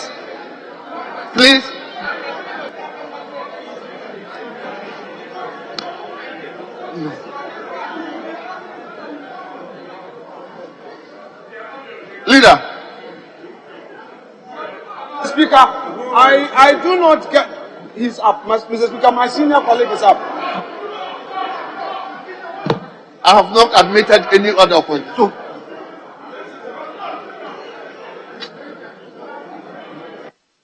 Mr. Speaker, the issue that came before us was whether or not the minister was justified in resorting to private sources for the procurement of vaccines at the time he did. Mr. Speaker, the minister, through documentary evidence, provided that to us, to the effect that all government-to-governments for the procurement of vaccines had failed the country at the time. This issue was not contested. There was no contrary evidence to that effect. And that, Mr. Speaker, per the submission of the minister, he needed to take action. And what action did he take, Mr. Speaker? He said he had to rely on private sources to enable us get vaccines to save lives. But, Mr. Speaker, in saving life, in helping deal with a possible catastrophe, Mr. Speaker, people are dying. Loved ones are dying because of COVID. And the minister was concerned of the situation facing the country. And in the process, Mr. Speaker, according to him, he actions without first coming to Parliament. But what did he do, Mr. Speaker? Soon after, Mr. Speaker, soon after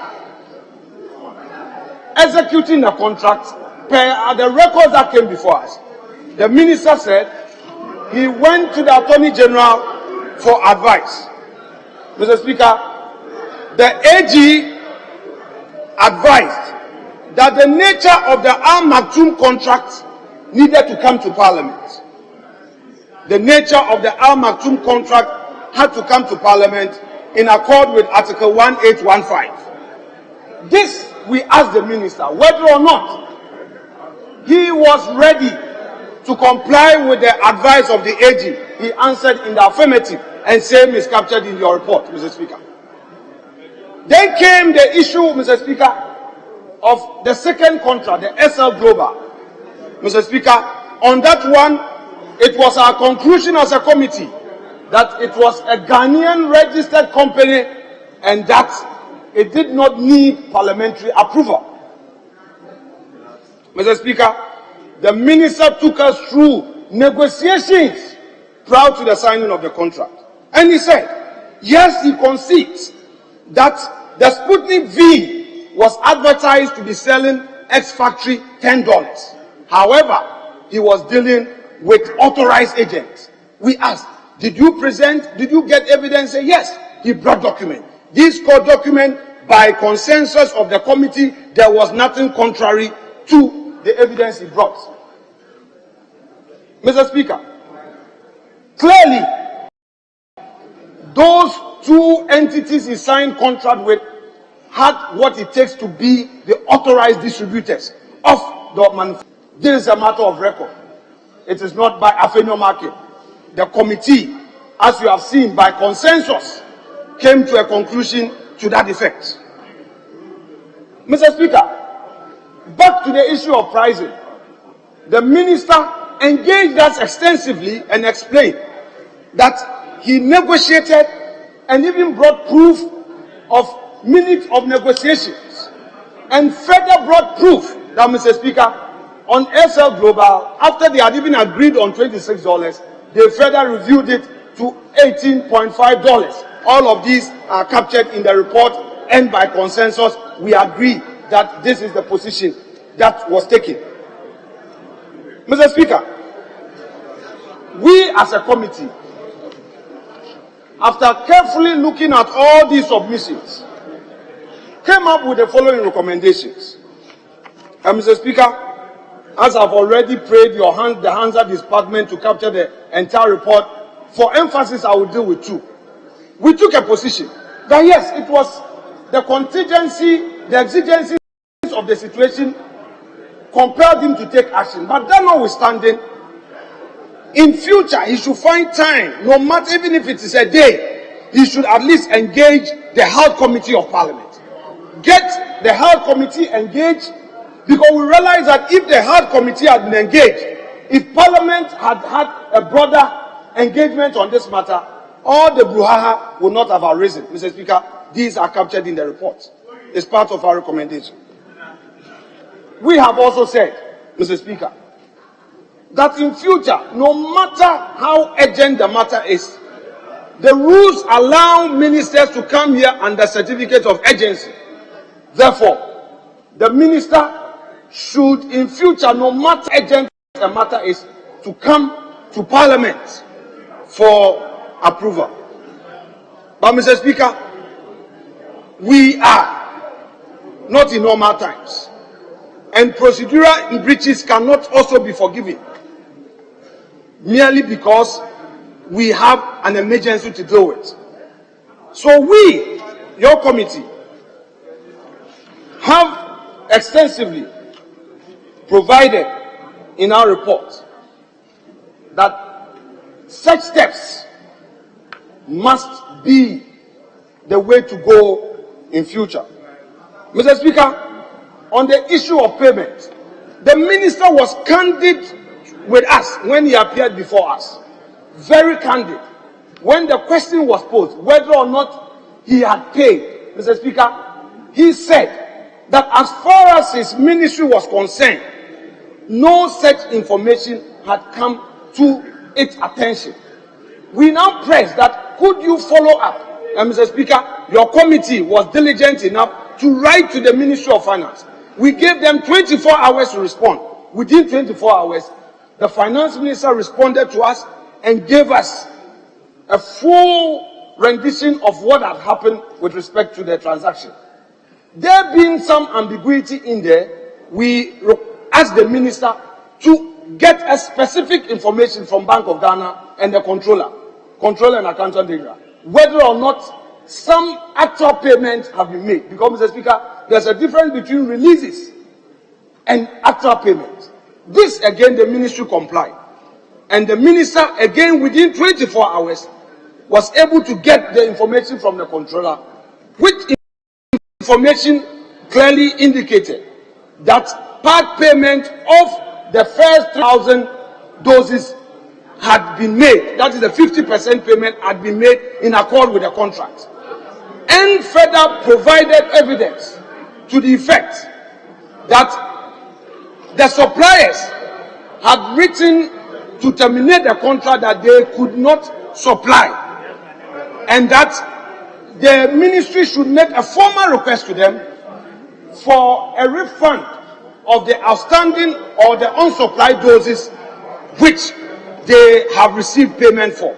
Mr. Speaker, the ministry brought us evidence of a communication, a formal communication between the ministry and the private office of Sheikh Al Maktoum, which communication clearly, in simple terms, stated the refund of the said amount. Mr. Speaker, all these we have clearly captured.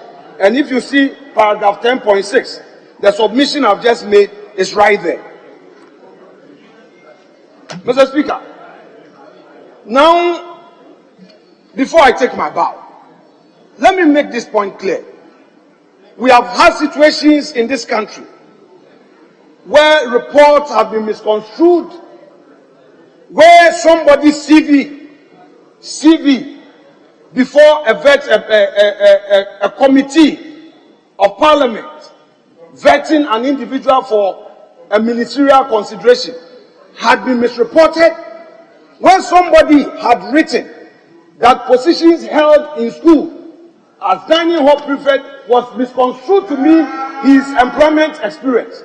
It took honest men of this house to correct it, not to destroy that individual. Mr. Speaker, it took honest men in this house in 2015, 2016 to point out to the mischief out there. Honorable member who was being nominated for deputy ministerial appointment had not said employment history dining hall prefect. Mr. Speaker, therefore, I am submitting to you, Mr. Speaker, that yes, there were issues, constitutional as they were, but Mr. Speaker, the underlying reason for the decision of the minister was well founded. To the extent that, Mr. Speaker, that decision was to save lives, we must commend him. But to the extent that he erred in not seeking parliamentary approval prior to signing the contract, Mr. Speaker, the minister would have to take note of it so that in future such a thing does not reoccur. Mr. Speaker, we are all here to be fair to this report. Mr. Speaker, to look at the facts and be led by the facts and not to allow extraneous matters to misjudge the matter or to misguide us. And Mr. Speaker, that is why I am inviting this House to hold that notwithstanding constitutional matters that were obviously breached, and the minister's assurance the same where he was coming to this House for ratification, we must adopt this report for the sake of posterity to guide the governance of this country. Mr. Speaker, all things being said, this report is good for democracy. All things being said, whether somebody will go after the minister and now use it as a punching bag, it is good for democracy. The fact that as a House, we agreed that there must be this bipartisan committee. The fact that this report is by consensus. Mr. Speaker, we know how previous reports have suffered in the hands of certain individuals. Mr. Speaker, by consensus, we've agreed to submit this report to you. Mr. Speaker, having said all of this, I must equally point out that some unfortunate incident took place, and it is important for the records. Mr. Speaker, whilst we were at this, the media unfortunately published some falsehood out there on the news portal that the report has been signed and all that. Mr. Speaker, that was not the report. Mr. Speaker, whatever was in the media, whoever concocted it, Mr. Speaker, is not the correct position of the committee. And it's important I point that out. Mr. Speaker, having said all of this, I thank you for the opportunity to chair the committee, and I thank all colleagues, the very senior colleagues, lawyers. Honorable Animedu was very supportive. My colleague Bernard Ahiafo, senior at the bar, junior in this House, my own good friend Akando. When the enemies were taking you to the Gola, I did not allow them to do so. You remember that? I want to remind you. When you were made, remember what happened. You remember what happened, Mr. Speaker. Mr. Speaker, I'm reminding Honorable Akando. I was there for him. I was on the path of truth.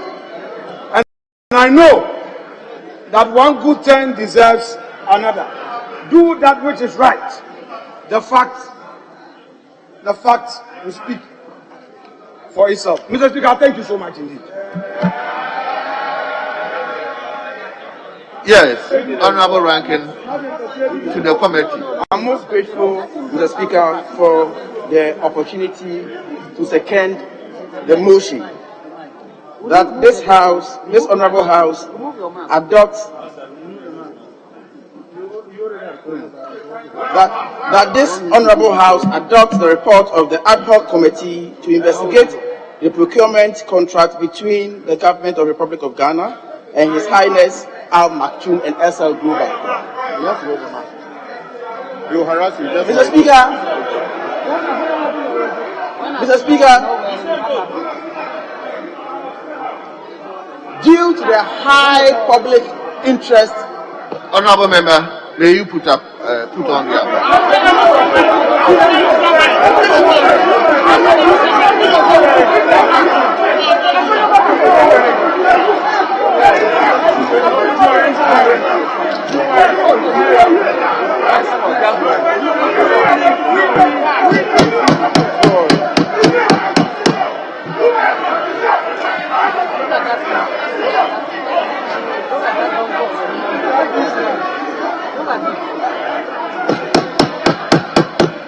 Thank you, Mr. Speaker.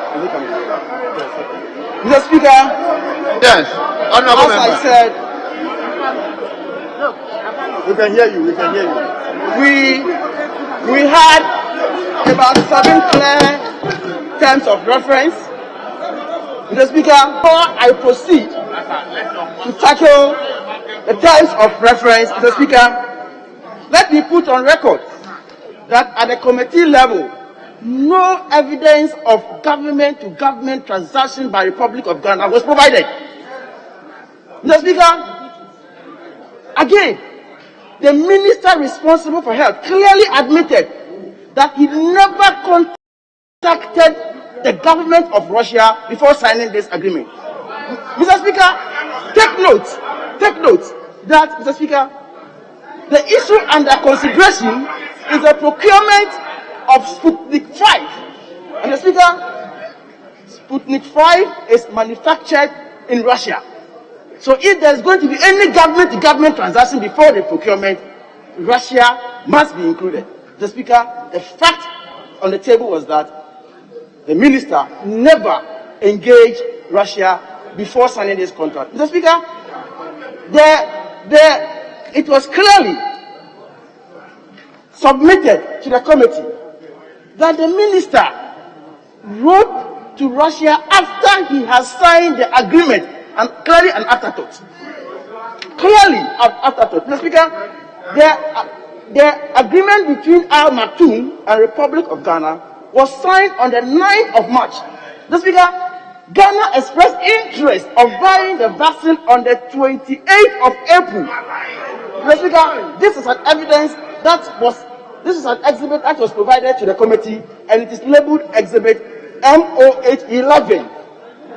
Mr. Speaker, one of the terms of reference is to whether or not the transaction under consideration was of international nature, and if it was of international nature, if Article 1A was fulfilled. Mr. Speaker, looking at the nature and the address of the private office of Al Maktoum, clearly it is not a Ghanaian. Mr. Speaker, and therefore any transaction between the private office of Al Maktoum and Republic of Ghana is of international nature. Fact. Mr. Speaker, the minister ought to have come to Parliament for prior approval. Mr. Speaker, the minister admitted that it's of international nature and it didn't come to Parliament. Mr. Speaker, the interesting aspect of it is that we requested to know whether or not the minister sought the advice of the AG. The Speaker, he provided Exhibit MOH9. Mr. Speaker, the minister wrote to the Attorney General after he has executed the contract. Mr. Speaker, and the Attorney General wrote to the minister responsible for health on the 12th of April. Mr. Speaker, whatever is provided here had no effect on the execution of the contract. Mr. Speaker, now general comments. Listen to what the Attorney General said. Their own government. Listen. Mr. Speaker, general comment 1. We observe that the agreement has been executed between the government of Ghana through the Ministry of Health and the private office of Al Maktoum, a member of the ruling family of Dubai, United Arab Emirates, therefore subject to provision 1815 of the 1992 Constitution. In view of this, parliamentary approval is required to ensure validity of the agreement. Agents report. Mr. Speaker, after the contract had been signed, Mr. Speaker, we were also to ascertain whether the procurement process was followed and the propriety of sale. Mr. Speaker, the only provision that gives the minister the opportunity to do sole sourcing in the Public Procurement Act is Section 41 and 42. The Speaker, 41 requires the minister to seek the approval of the prior approval of the board of PPA, and he must come with public notification. The Speaker, it will interest you to know that the minister ignored the Public Procurement Authority before, during the execution of the contract. Mr. Speaker, the minister then, after the execution of the contract, wrote to the PPA to ratify the contract, and PPA in turn wrote back and said that they were not going to ratify, but they were going to investigate the minister why he didn't involve them and the circumstances leading to such execution of the contract. The Speaker, as I speak to you now, the third contract has not been ratified. The Speaker, the contract has not been ratified, and therefore the procurement law of this country has clearly been breached, and that's a statement of fact. Mr. Speaker, again, if we move to another term of reference, whether the services of a middleman was procured in the transaction, and if so, just hold on a bit.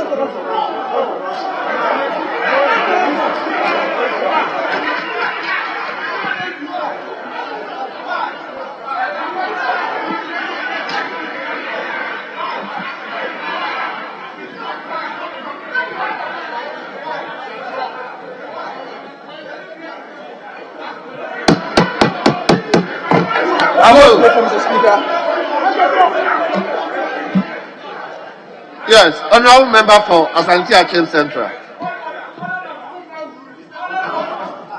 Thank you, Mr. Speaker. Mr. Speaker,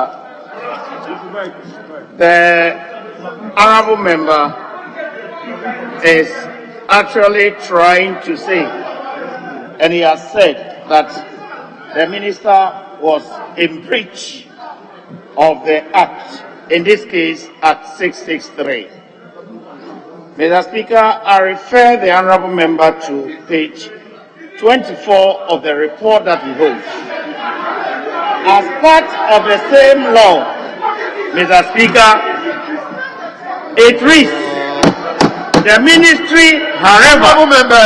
Honorable members,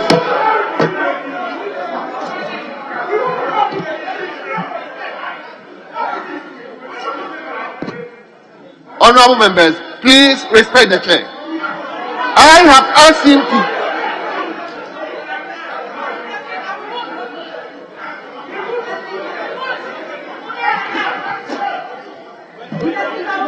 You should learn your work very well.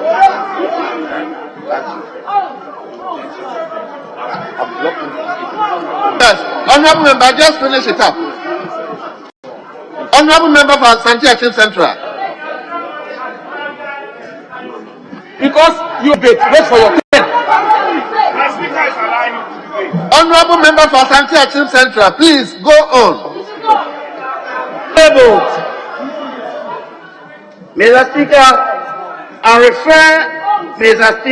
would want to refer the honorable member to paragraph 10.2.1 and also 11.2. Honorable member, you will be given the opportunity to yes, Mr. Speaker, but the point that the honorable member says that he is in breach of a law, and that same law, a part of it, gives a window, and the minister himself had written to PPA for ratification. So under this, I do not think that the honorable member will be right to say that the minister was in breach. It wasn't our finding, Mr. Speaker. Honorable member, you are a member of the committee, isn't it? You'll be given the opportunity to address this. Honorable member, go on.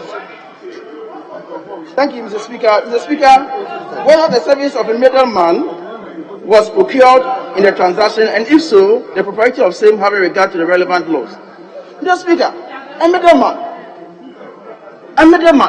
Mr. Speaker, if you are not dealing directly with the manufacturer or the government of the manufacturer, anybody in between is a middleman. Mr. Speaker, we didn't deal with the manufacturers of Sputnik 5. We didn't deal with the RDIF, which is the government responsible for the management of Sputnik 5. We dealt with Agmatum and SL Global. Clearly, they are middlemen. Mr. Speaker, as if that is not enough, listen to the comment from the Attorney General's Department. Listen. And he says, we also note that the buses are produced or manufactured from Russia, and other countries are procuring directly from the manufacturers. But Ghana has elected to procure it through third party who is not an agent of the manufacturer, as such making him not liable to Ghana and Ghanaians in the likely event of any adverse effect. This is coming from the AG, Mr. Speaker. So this has been established. Mr. Speaker, let's move on. Mr. Speaker, again, justification of the cost. Whether we have value for money, $19 per dose. The Speaker, we drew the minister's attention to the fact that the manufacturer has indicated that a dose of Sputnik 5 should not be bought in the international market for more than $10. Mr. Speaker, interestingly, the minister told the committee that not until he met Al-Maktoum, he didn't even know that RDF was responsible for the sales of Sputnik 5. What kind of due diligence did the minister do before entering into the contract? It clearly indicates that the minister knew very little about the vaccine. Mr. Speaker, again, you will realize that between $10 to $19, there's a mark of about 90% increment. And therefore, Mr. Speaker, we put it to the minister whether he saw nothing wrong with that price. Mr. Speaker, the minister admitted that yes, he was worried and that the price was high, but under the circumstances, that was the only option available to him. So clearly, the minister admitted that there was everything wrong with the price and there was no value for money.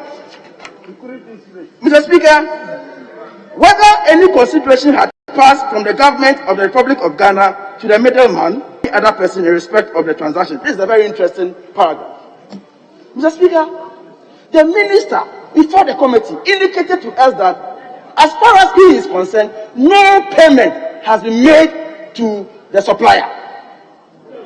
Mr. Speaker, we wrote to the Ministry of Finance, and the indication was that they had paid 50% of the total value of the LC, which amounted to more than 16 million Ghana cedis to the supplier in advance.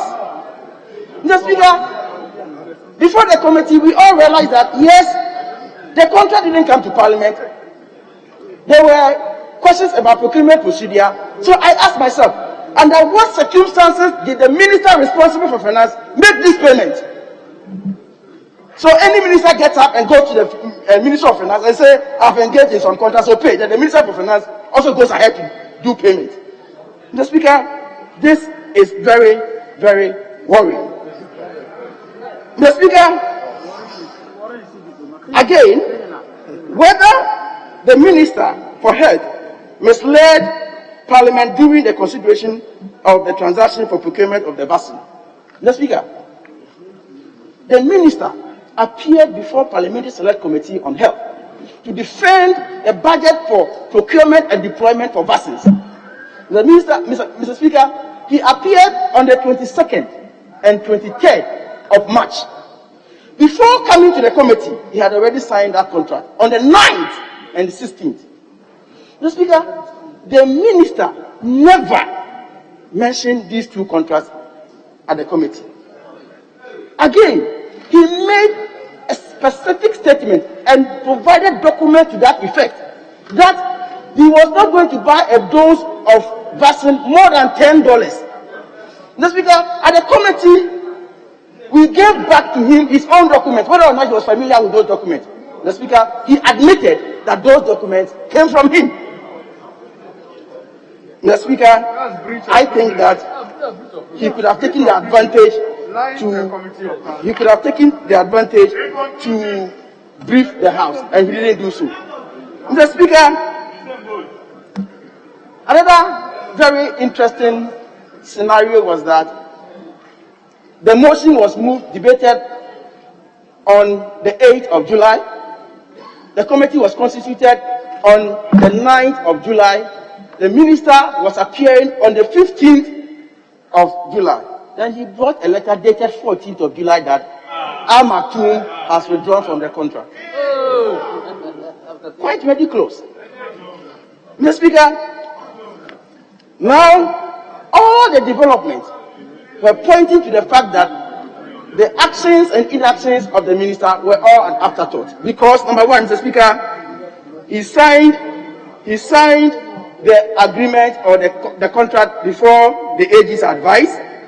He signed the agreement before even writing to the PPA. Mr. Speaker, again, I think that he also mentioned the fact that he relied on the executive instrument 64 and 65. Mr. Speaker, I have gone through the executive instruments 64 and 65.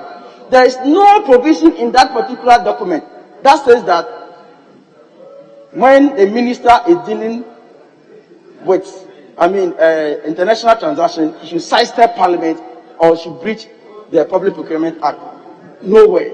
So, Mr. Speaker, on all the terms of reference, I think that the minister was in complete violation of all the issues we were looking into. At this point, I thank you very much for the opportunity.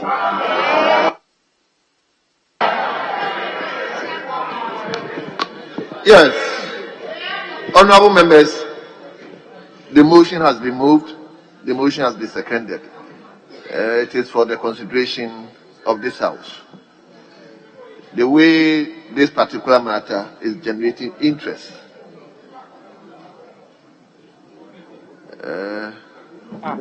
May leadership give me direction as to the way we should go about the debate. I thought Animedu would come before me.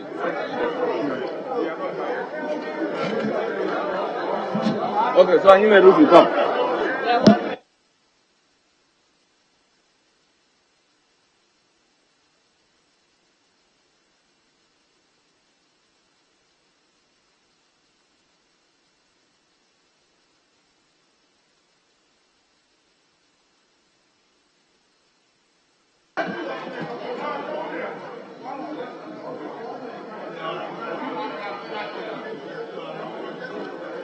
Yes.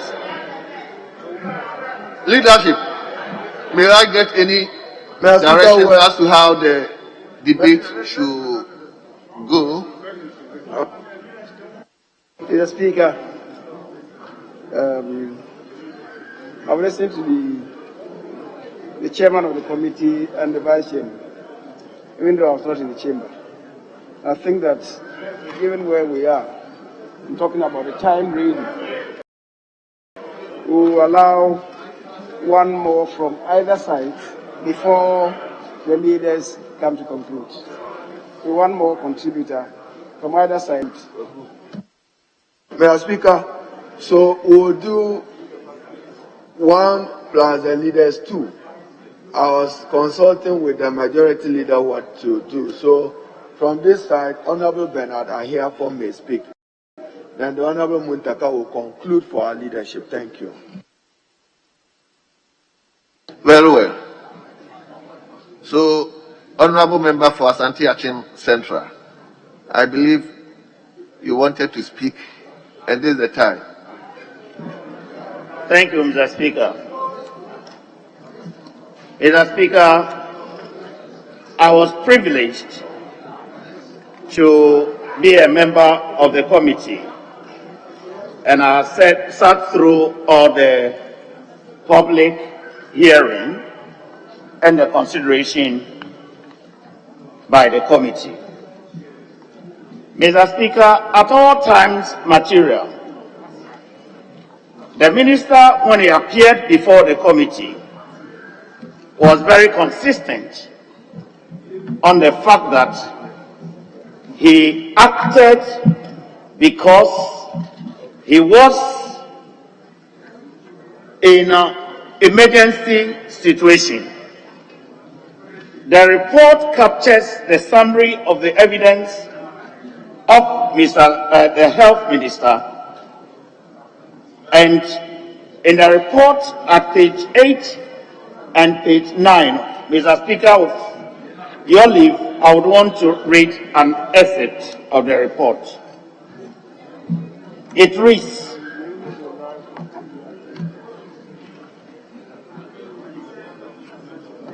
I'm reading paragraph 8.1, second paragraph. The minister agreed with a suggestion that the vaccine between the private office of Sheikh Maktoum and the Ministry of Health qualified as an international business transaction under Article 1815 of the 1992 Constitution. He also referred to the advice of the Minister for Justice and Attorney General, which affirmed that position. He, however, stated that the ministry did not seek prior parliamentary approval of the agreement as required by Article 1815 of the 1992 Constitution. He explained that he was compelled to sign the two agreements in March 2021 when the country was experiencing the second wave of COVID-19 and recording its highest fatalities since the outbreak of the pandemic. He also explained that the situation was further exacerbated by the fact that all the bilateral sources that the country relied upon had indicated a postponement of deliveries to August 2021. This, according to the Honorable Minister, put him under extreme frustration and desperation to find vaccines to ameliorate the situation and protect the lives of the people of Ghana. Mr. Speaker, the committee came to conclusion that the minister couldn't have done better than acting in emergency. Mr. Speaker, it is often said that laws are made for man and not the other way round.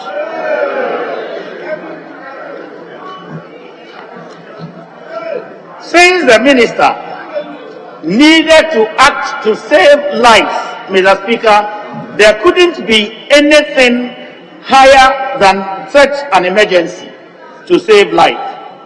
He therefore had to take a ministerial decision. It is not in doubt, Mr. Speaker, that the decision that was taken was a ministerial decision. Mr. Speaker, the minister himself had written to Public Procurement Agency and requested that what he had done, he needed to ratify what he had done. Mr. Speaker, that in itself doesn't put him in a breach because Section 90 of the law is part of the law. So the ministry, not having complied with Section 40 and 41, sought refuge under Section 90 because he had acted in emergency to save life. Mr. Speaker, it is not in doubt when you talk about parliamentary approval, but the explanation and the justification was that under the circumstances, the ministry couldn't have done that. And that is why in our recommendation to the House, we had advised that in future, the minister or the ministry must actually take steps to actually go through this and possibly engage the committee in order that Parliament would be aware of this. Mr. Speaker, when it came to value for money, an impression is being created that the amount that was quoted in $19 and $18.5 was on the higher side. This the ministry explained that the ex-factory price was $10, but there were other incidentals, including shipping, storage, and other things, until the drugs are delivered in the country. And to me, most of the committee members were convinced about this, and there was no contrary evidence to this effect. On consideration, Mr. Speaker, the ministry or the minister, when he appeared before the committee, convinced the committee when it was asked whether payment had been made. The minister explained that to the best of his knowledge, he did not know whether payment had been made or not. And that is why the committee had written to Ministry of Finance. So what had happened was that the minister had set the system in motion. The payment was not made by the Ministry of Health, but the payment was made by Ministry of Finance. And as a committee, this is not come before, we could not come to a finding when we engaged the minister. We needed to write to the Ministry of Finance, i.e. through the procurement process, until we had a response. And we have recommended accordingly that any amount due to Ghana, any amount that had been advanced, and the money that was advanced was part of the initial agreement.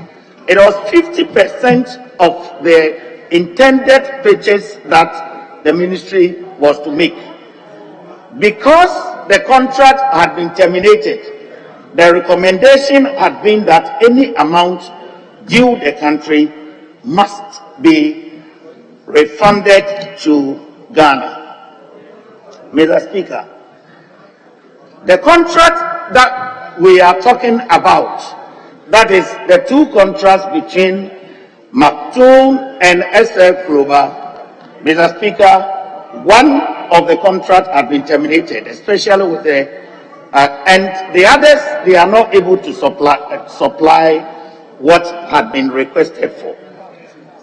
I am not very, very happy with the impression that is being created that there is something fishy about this transaction. Mr. Speaker, because we are dealing with life, and especially when this happened, when we had experienced the second wave, we are now experiencing the third wave, and we do not know what would happen. If we are so hard on the ministry, Mr. Speaker, we can be sure that we will not get the best, especially with the drugs. Even now, we are not getting them. And I think as a committee, we have actually made several recommendations that should put a rest to all the issues and the wranglings confronting this transaction. Mr. Speaker, thank you for this opportunity. Yes, honorable member. Mr. Speaker, I thank you very, very much for the opportunity to contribute to the motion that this Honorable House adopt the report of the ad hoc committee to investigate the procurement contract between the government of the Republic of Ghana and His Highness Sheikh Ahmed Darmouk Al Maktoum and ISAL Global for the supply of Sputnik V COVID-19 vaccine.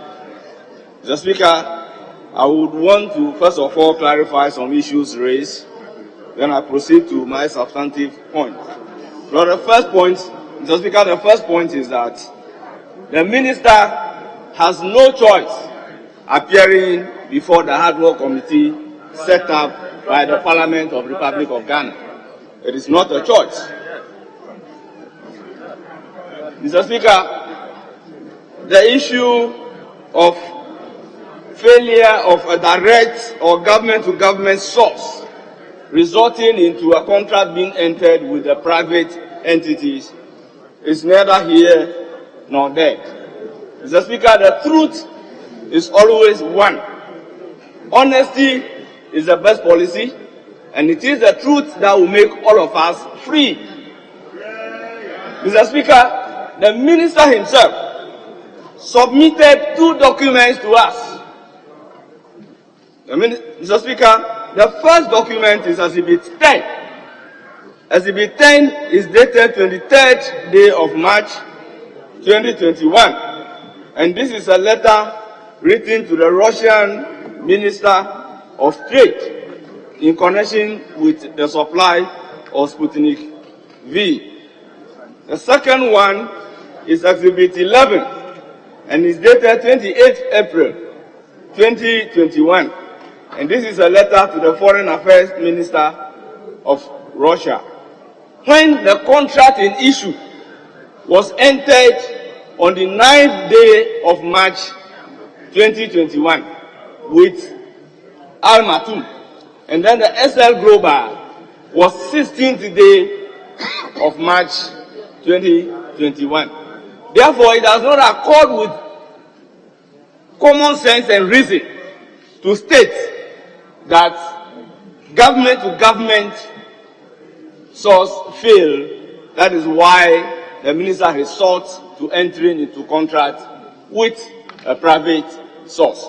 These documents are clear, and the date of the contract are also very clear. It cannot therefore be true that it is only after failure of government-to-government that the resort or the contract was entered into. Mr. Speaker, regarding the payment, we have to be very honest to this particular House. Mr. Speaker, the minister appeared before the committee, and when questioned, he came out clearly to say that no payment had been made to Sheikh Al Maktoum to the best of his knowledge. We have decided to probe further, and the revelation is very interesting. Mr. Speaker, there was a letter dated 31st day of March, which is significant of the fact that they negotiated for the contract, signed it on the 9th, wrote for letters of credit, and Bank of Ghana on the 31st day of March 2021 timeously made payment of dollar equivalent of 16,331,640 Ghana cedis. And the very first person that was copied this letter is the Minister for Health. How can the same minister appear before a committee and speak on oath to say that to the best of his knowledge, no payment has been made under the contract? Mr. Speaker, this is highly incredible if it is not constituting a perjury, because the minister was speaking on oath.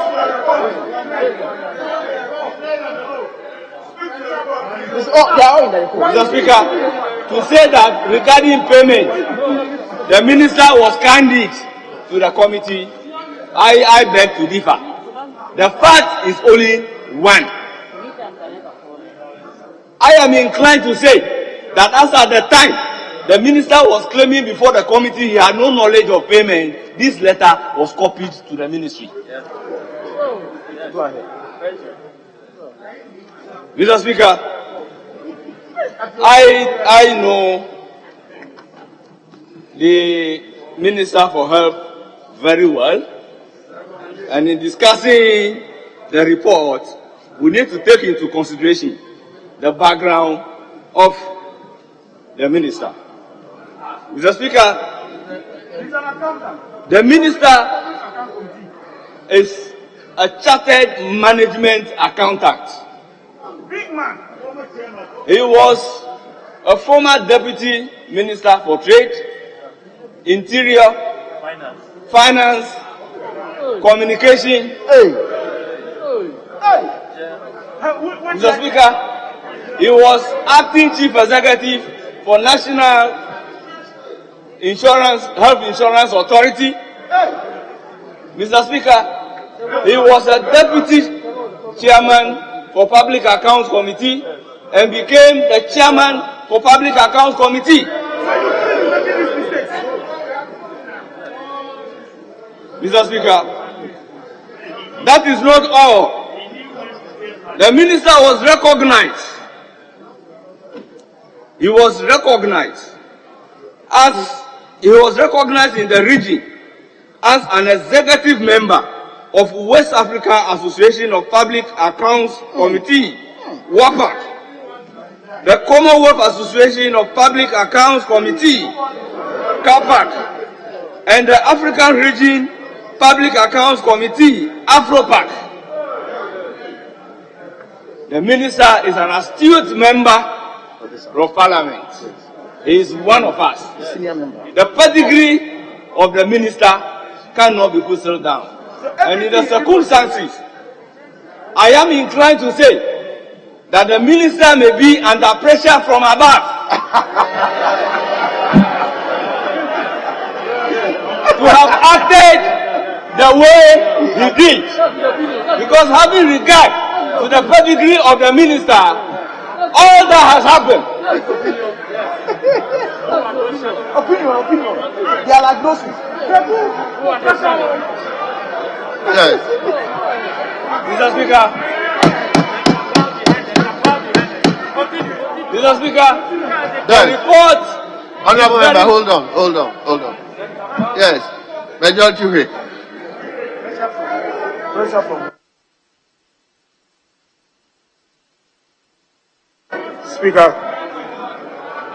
Speaker, my good friend, I was attentively listening to you, and he made a categorical statement that he is tempted to believe there is some pressure from above. Now, will the honorable member be kind and charitable enough to indicate to this house, if he said above, what do you mean by above? You have to explain that. Speaker, he must be compelled to give better details to that. Or withdraw and apologize accordingly. This is not part of the report. Mr. Speaker, Honorable member, the majority please chief restrict yourself to the. Very well. But the majority chief we must be aware. I'm saying restrict yourself to the report. Please. If you look at this particular report that we are considering, the justification of the minister was that the exigency of time owing to COVID. Is COVID not above the minister?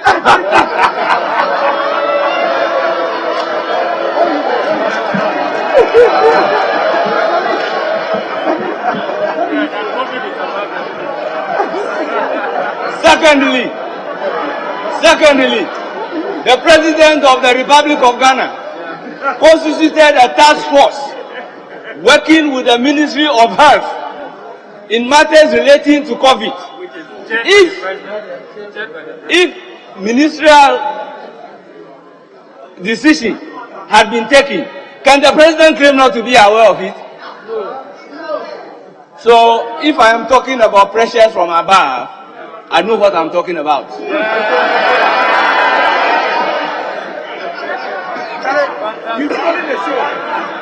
Mr. Speaker, it is clear that the health minister, Kweku Agyemang-Menu, excelled and distinguished himself in unearthing several financial malpractices in Ghana public accounts when he was the chairman of Public Accounts Committee. So to say that this person entered into a contract without advice of the Attorney General, entered into a contract leading to procurement of Sputnik V vaccine, a drug for that matter, without involving Food and Drugs Authority. Mr. Speaker, the 20,000 dosage of Sputnik V vaccine that has been supplied, once FDA is not involved, as to whether it is medicine or poison, it is only God that knows. Mr. Speaker, Section 40 of the Public Procurement Act is very clear that if you want to engage in single source procurement as required by Section 41, you need an approval of the board. For such an astute member of parliament to engage in a single source procurement without recourse to the Public Procurement Authority, Mr. Speaker, is very unfathomable. It's very unmeasurable. And it can only be attributed to a pressure from above. Mr. Speaker, for the minister to engage in an international transaction without recourse to Parliament, contrary to Article 1815 of the 1992 Constitution. Honorable, hold on once again. Yes, Honorable Member for Rio. Speaker, I'm coming on the 91, and that this is the House of Records for the information of the member on the other side. Once FDA has approved of a drug or a device, you do not need the approval in order to purchase sale. So I want him to know that at that material time, irrespective of what has happened, the minister didn't have to seek the approval of FDA because it was a certified drug. Thank you. Well. So not member be informed. Mr. Speaker, this Sputnik V vaccine is coming from a private source outside the country. There will therefore be the need to involve Food and Drugs Board for us to determine what is actually coming into the country. Honourable member, please wind up. Wind up. Mr. Speaker, my heart bleeds. My heart bleeds for Ghana.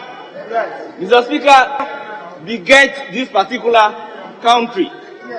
Mr. Speaker, on the issue of payment, the drug or the Sputnik V vaccine that was actually supplied is 20,000 dosage. Mr. Speaker, what we paid for is 150,000 dosages.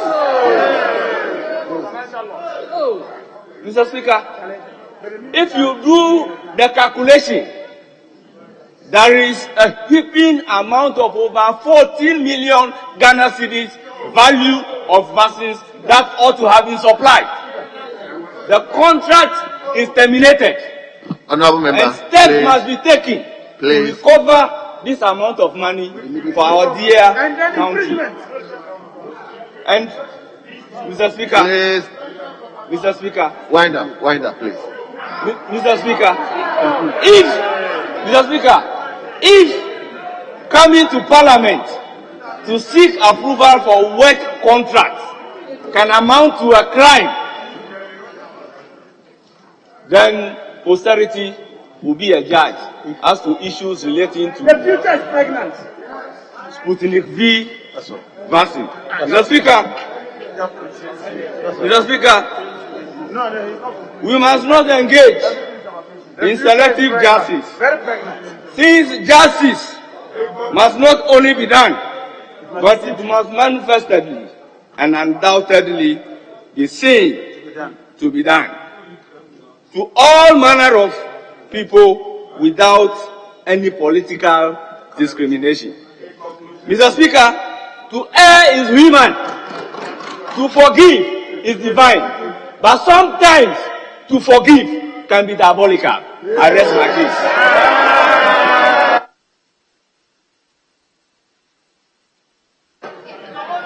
Yes. Nobody for then. Yes. Honorable Minority Whip. Thank you, Mr. Speaker. Mr. Speaker, let me say that this is a very difficult task. This is very unfortunate. This is very sad. But I just want all of us, as members of Parliament, to have the courage of our conviction to stand by what is right, no matter the difficulty that we have to go through. Mr. Speaker, our colleague, the Health Minister, is not a junior MP in this chamber. He is a very senior MP.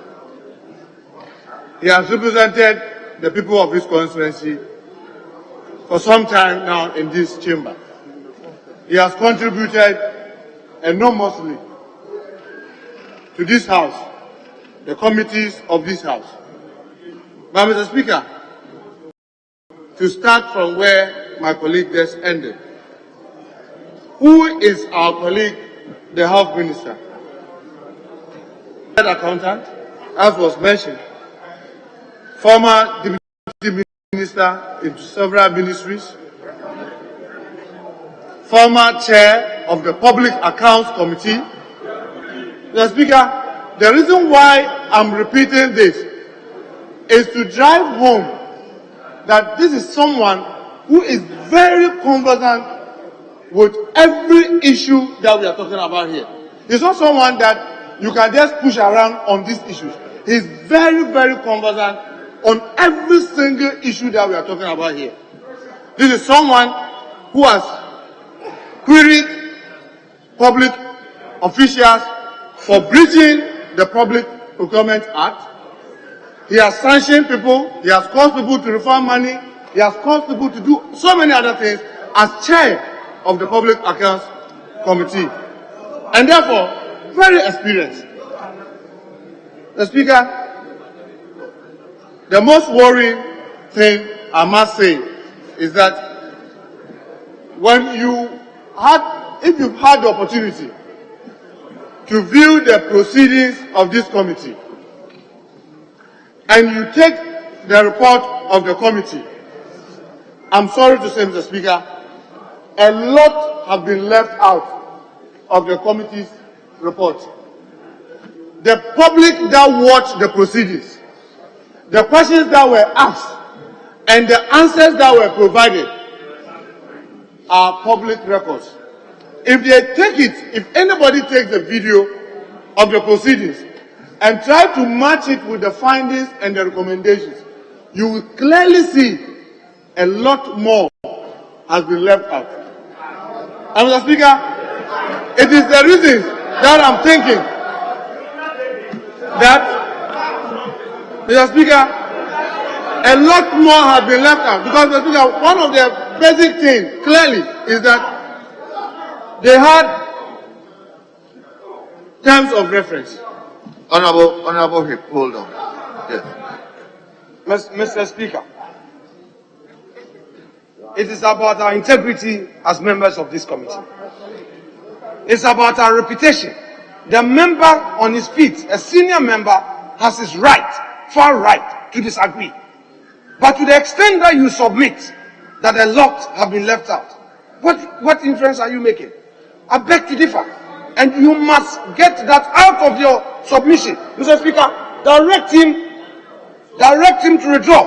You have your colleague Akando are here for senior lawyers, Elizabeth Ajari, my good self, Honorable Animedu. You can't do this to your colleagues to say that a lot have been left out.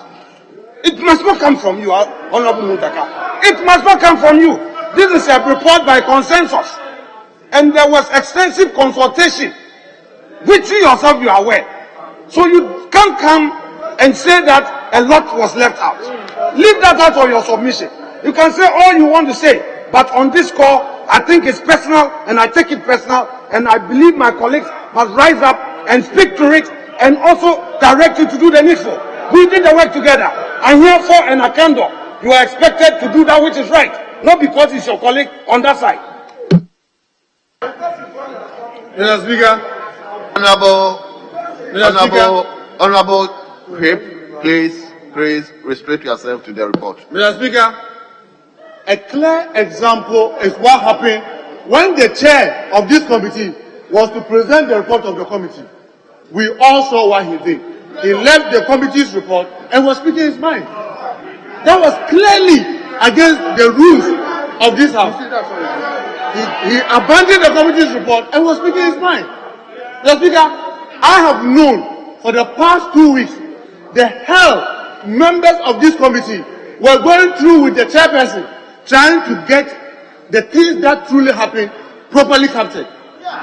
So I know what I'm talking about. And I'm saying, Mr. Speaker, I repeat it.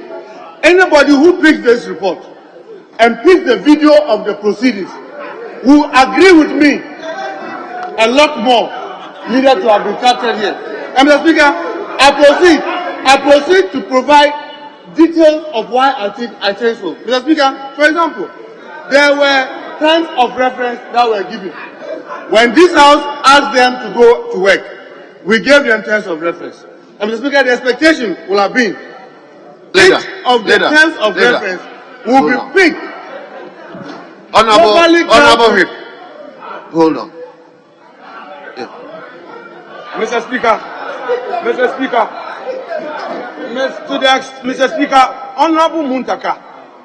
Honorable Muntaka cannot say that the suffering members what they suffered at the hands of the chairman. Mr. Speaker, please, Honorable Muntaka, with respect, don't make personal statements. Let us be fair. Let Akando speak. Ask them. If they told you that, then they have misreported. Never true. Never true. We had several meetings. Their opinions were all considered. Mr. Speaker, at no point in time, when there was a deadlock, a senior member referred the vice chair to the majority leader. We slaved last night to look at the issue together. When this morning he had issues, we looked at the report is by consensus. Yes. Who was under pressure? Honorable leader, please. Honorable Whip, like I said, please restrict yourself to the report, please. We gave them terms of reference. One was to find out whether there was truly disbursing supplied by a private individual. The Speaker, beyond reasonable doubt, it was established that this was done by a private individual. We asked them to find out whether procurement processes were breached. And Mr. Speaker, beyond reasonable doubt, this was established that procurement processes were breached. Because, Mr. Speaker, the agreement was signed on the 9th of March, and the minister wrote to PPA for whatever he was calling, whether ratification or approval, on the 15th of April, more than 1 clear month after signing the agreement. Clearly, without doubt, there was a breach. Mr. Speaker, we wanted to find out whether there was the services of a middleman. It's beyond doubt, it's been established that it was not from government to government. It was purely a middle person who was even willing, the minister was willing to cover that person against our own citizens. Should that, in the process of supplying, people get hurt or injured, that individual could not be sued. The minister was willing to sign that. That was established. They were to establish whether the cost of the vaccines would be justified. Mr. Speaker, the Sputnik V, the Russians themselves have placed on all the platforms that the international market price of this vaccine should not be more than $10 US. It is established beyond reasonable doubt. This was done over $19. That means for every single dose. The minister was telling us that despite the website of the Russians themselves saying that it shouldn't be more than $10, he was willing to pay 100% for it. That was established beyond reasonable doubt. They were to determine whether any consideration had passed from government to these individuals. Mr. Speaker, when the minister appeared, he told the committee, the videos are there. All those who watch it will see it. He said no payment was made so far as he was concerned. Even that caveat was provided him by the chair of the committee. Anybody who watched the video will admit the chair led him to say that, oh, so far as he was concerned. But Mr. Speaker, the interesting thing is that, and Mr. Speaker, you have been a public officer for long before you came to this house. No Minister of Finance will go ahead and start the process of making payment in effect of any cost from any ministry unless that ministry had first indicated to Minister of Finance this action had taken place and therefore go ahead to pay. Yet the minister claimed that he wasn't aware. And later the committee was able to establish that there was this letter. Yes, Honorable, hold on. Mr. Speaker, to the extent that my honorable colleague, whom I so much respect, has taken the position to constantly make personal statements directed at me, I will be on the point of order. Mr. Speaker, at the committee, members had their bite. I cannot be singled out for my views at the committee to suggest that I led the minister. Mr. Speaker, again, Honorable Muntaka must withdraw that part of his submission. That is not the correct position of the fact. I never led the minister into saying that, and you better resist from that. I will take that from you. Honorable Muntaka, I respect you and you know that. I will take that from you. We should go on firmly and fairly. Do the right thing. I will take that from you. Mr. Speaker, the interesting thing about what I've said, Mr. Speaker, is that the recordings are available for anybody who is interested in viewing to go and watch. But Mr. Speaker, if he thinks my use of words that he led the minister is offensive, he knows I have great respect for him. My intention is not to hurt you. But anybody who watched the video could see that it was the chairman's subsequent questioning that gave the minister the opportunity to say that. So if you are claiming you didn't say it, since we are not playing back the video, since we are not playing the video back, Honorable Hip, I'm pleading that restrict yourself today. Mr. Speaker, thank you very much. The other thing they were to determine was whether the minister misled Parliament. Mr. Speaker, anybody who watched the video will come to that conclusion beyond reasonable doubt. When you watch the proceedings of the committee, Mr. Speaker, why am I saying this? All these questions were put before the minister. And Mr. Speaker, it was established that the minister did sign this agreement on the 9th of March. On the 22nd and 23rd of March, he appeared before the Committee of Parliament. And that sheet that he presented at the committee, in the committee proceedings, was shown to him. And he admitted, yes, he appeared before the committee, and he did told the Committee on Health that he was going out there to search for vaccines that will not cost this country more than $10 per dose. Yet, by the 22nd, 23rd, he has already signed this agreement on the 9th of March at $19.5 per dose. Mr. Speaker, this is beyond reasonable doubt. He was deceiving a Committee of Parliament.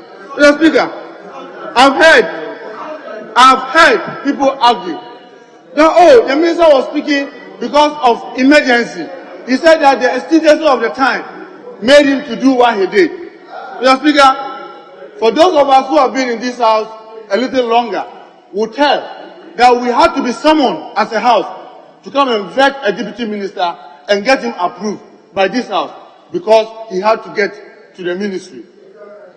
In particular, even the same Minister of Health. And this person was precisely Honorable Okoboy. We had to come for recess to do that. Mr. Speaker, you remember during the lockdown, Parliament was exempted from the lockdown because the President knew very well there may be emergencies that will come and Parliament may be required to take some decisions. So Parliament was exempted. So if today any person will use emergency as an excuse, I want to say the person should come again. And not especially the Minister for Health, because he has been in this house long enough to know that when we are doing the boundary commission, we laid the bill, took it through all the days in one day. Today, we've done a number of things, taking it throughout the whole day. So when it comes to emergencies and you apply to Parliament, Parliament has the mechanism to assist you to fast track whatever you want to do in the best interest of this country. And therefore, emergencies will not be used as an excuse. Mr. Speaker, I will not want to continue this repeating and reiterating what has been said. But Mr. Speaker, I just want to read the oath the minister swore. And if you go to the Constitution, you look at it on page 207.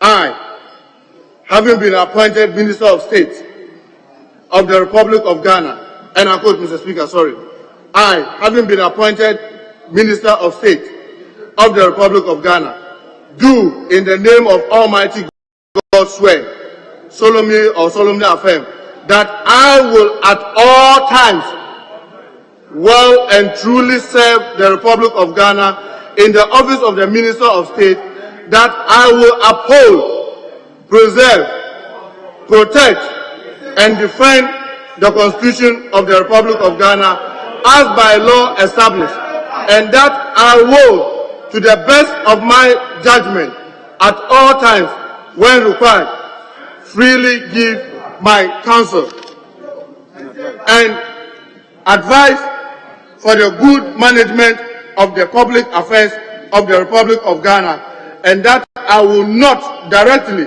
or indirectly reveal any matter that shall come to my knowledge in the discharge of my duties and committed to my secrecy as Minister of State.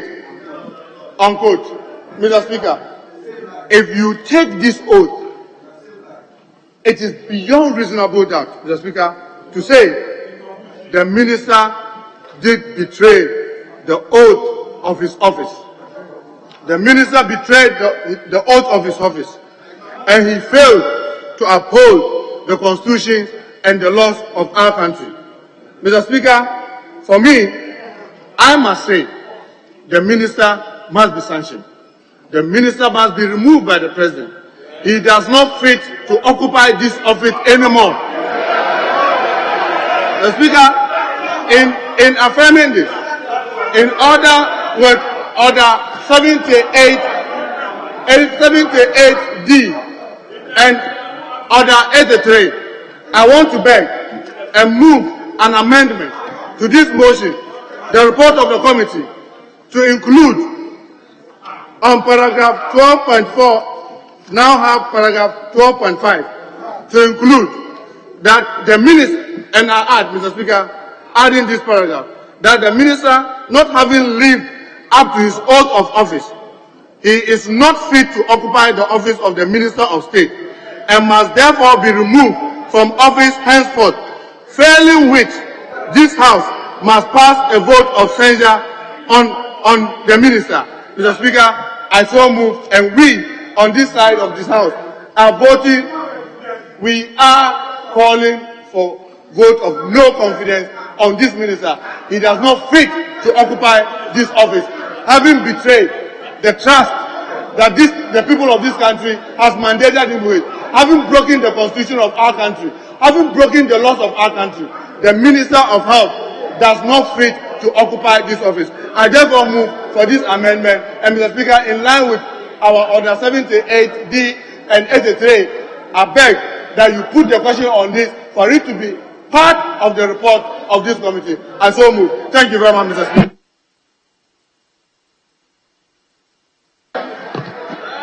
Honorable Majority Leader, may I hear you?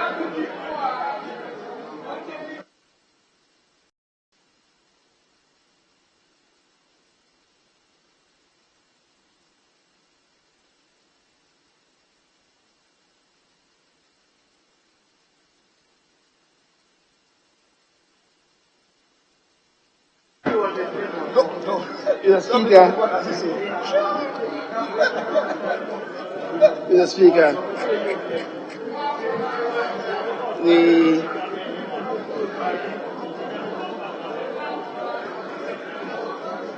Parliament of Ghana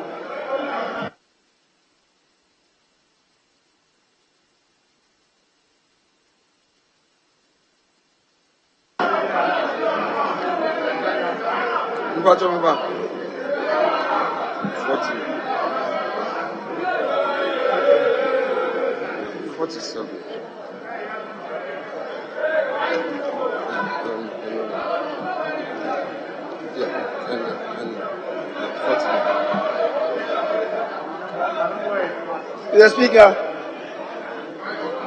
I thank you very much for the opportunity to contribute to the motion listed as item 50. Respectfully, may you wear your mask. I've already ordered someone to do that. So, Mr. Speaker, the last person who spoke before I assumed this position was not wearing his mask. But I will oblige you.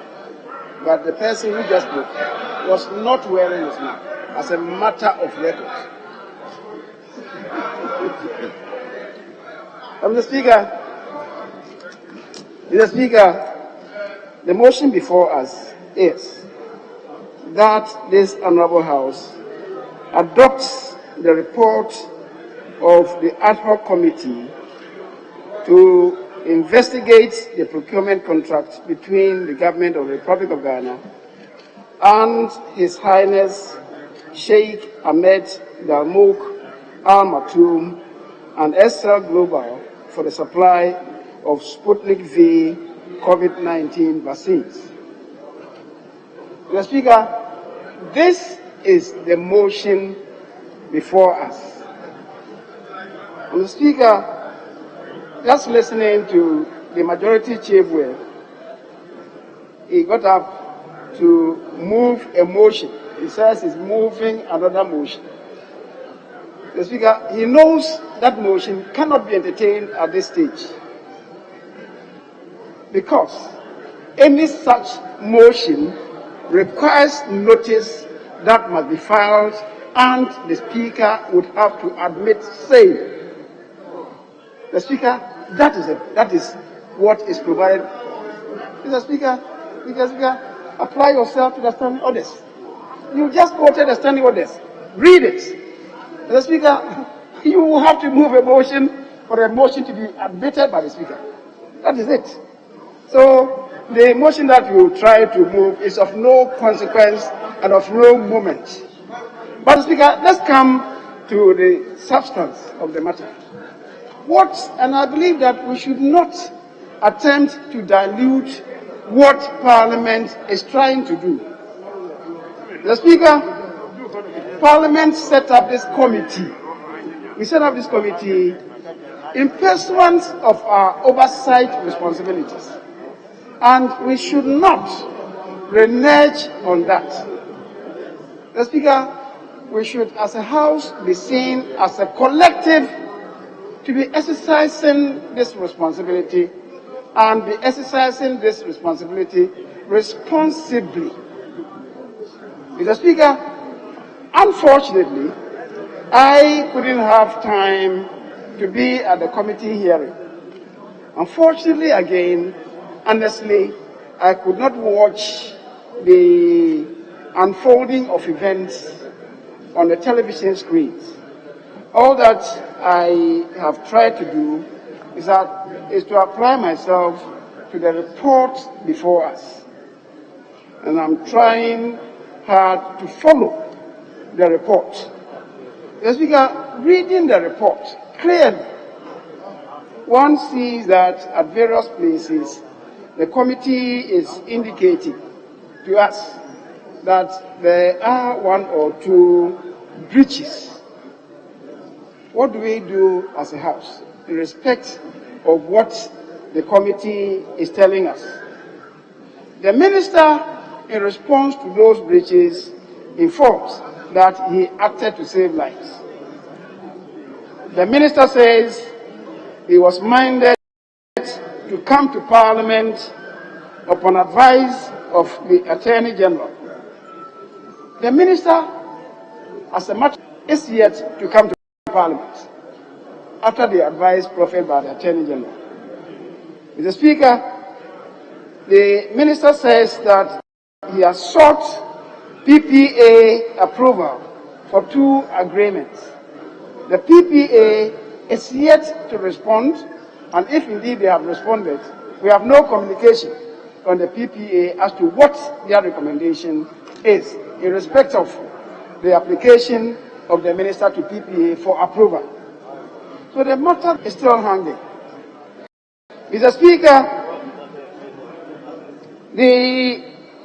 it is clear that the nation has paid some monies to the suppliers of the Sputnik vaccine. What is also true is that what amounts that have been paid, the entirety of the supplies do not correspond to the amount that have been paid. What it means is that there are some outstanding payments that as a nation we should retrieve from the suppliers.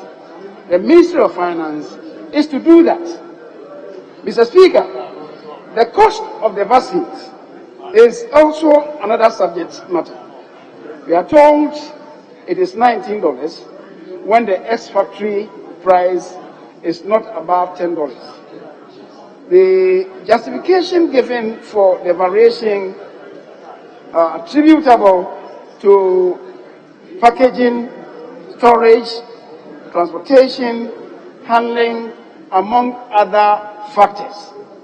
Now the question is whether the committee was able to go down the lane to authenticate the claim of the minister that the variation as the $9 is due to what I've told you. Is the committee telling us as a House that that is on? The committee is not telling us. Or maybe they didn't have enough time to go into that the $9 you are saying that is attributable to 1, 2, 3, 4 factors. But upon further interrogation, what you are telling us cannot hold. The committee is not able to really come out clearly on that the indication given to the minister or the justification given by the minister is an untruth. In which case, we should hold the feet of the minister to fire. Mr. Speaker, that is not coming from the committee. Mr. Speaker, the report, as the Honorable Muntaka is saying, was to respond to clear terms of reference.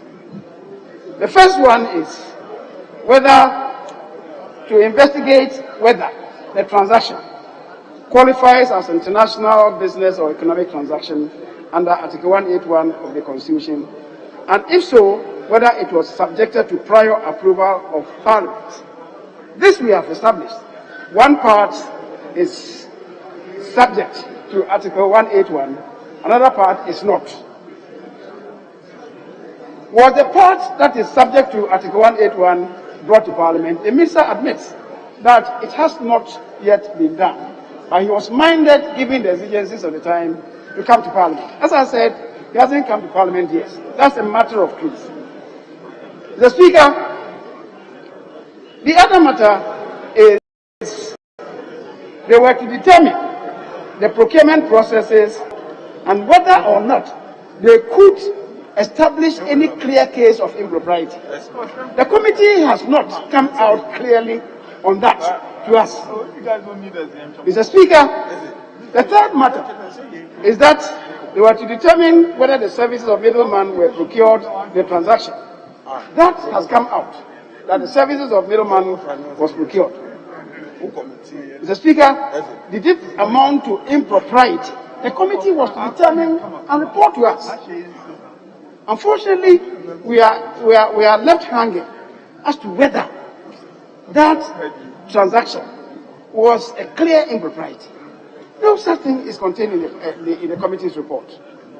Mr. Speaker, they were, as I've already said, to ascertain, that is term 4, to ascertain the cost of the vaccines and the justification of the cost of the vaccine, and whether the transaction guaranteed value for money. The Speaker, as I've already said, that is, the valuation has been established, $10, $19. That came out clearly. How is the $9 additional justified? The Minister has provided some justification. Is the committee able to establish that there was no value for money? The committee could not come out. Maybe, as I said, they didn't have time to do that because perhaps of the shortness of the time. But the committee clearly is not informing us about a determination that they have come to, that as a country we didn't have value for money because perhaps the cost was just padded.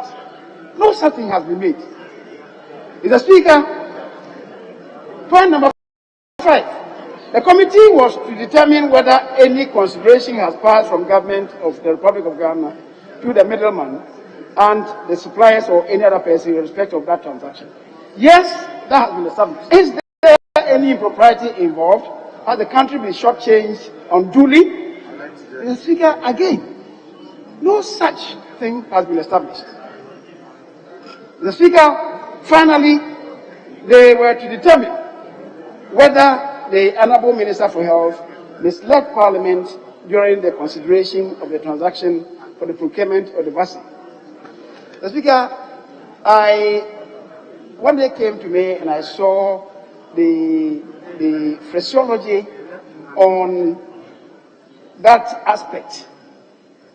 Some of them were saying that the minister was emphatic, that they have not, that no payment had been made.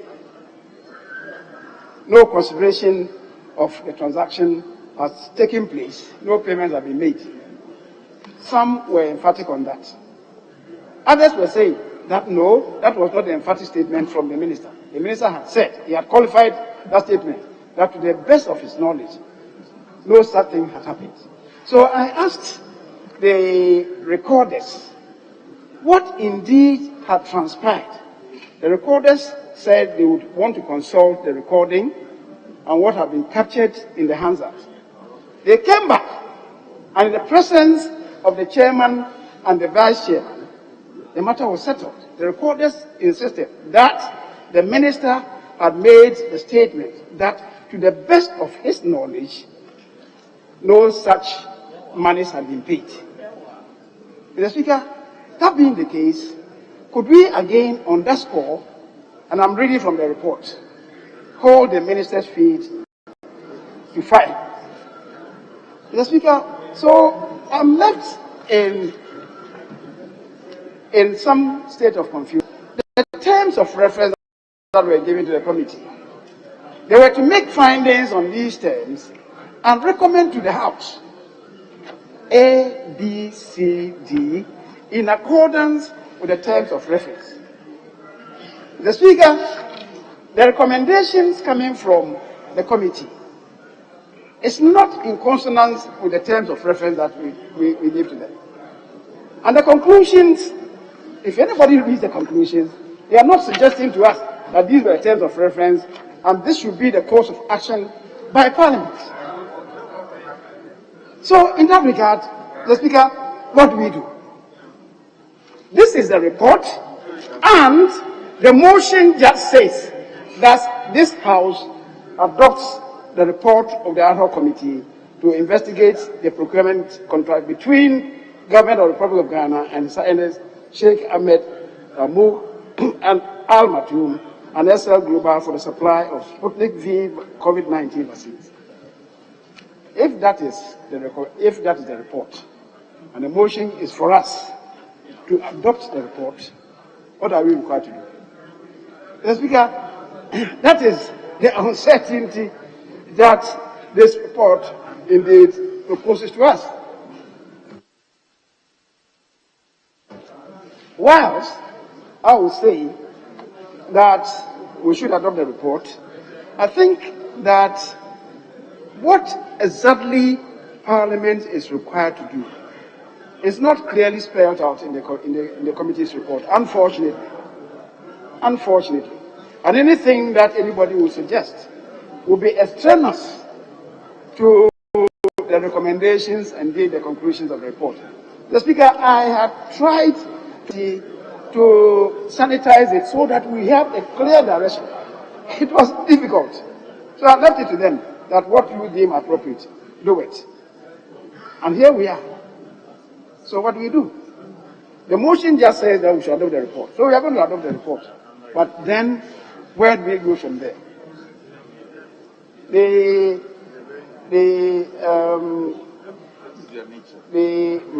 minority chief whip first made a suggestion that we should recommend to the president to cause him to resign. But then he went further by proposing the motion, Mr. Speaker. So it confuses the picture, and that's why I'm saying that that motion cannot be entertained now. So, Mr. Speaker, I think, given the unclarity in the report, if you ask me, I'll say to us that fine, we could adopt this report, but what to do? If we want, maybe we could constitute a small bunch of committee involving leadership to propose a way forward. Otherwise, if you have to go by this report, unless you want to bring something outside the report, this is a matter, Mr. Speaker, this is a matter of substance.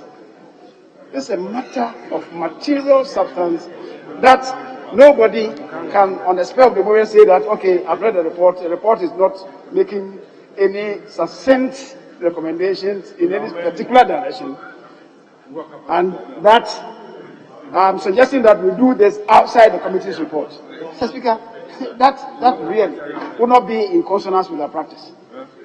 So I'm struggling. That's why I wanted us in leadership to think through to see how best to resolve this problem.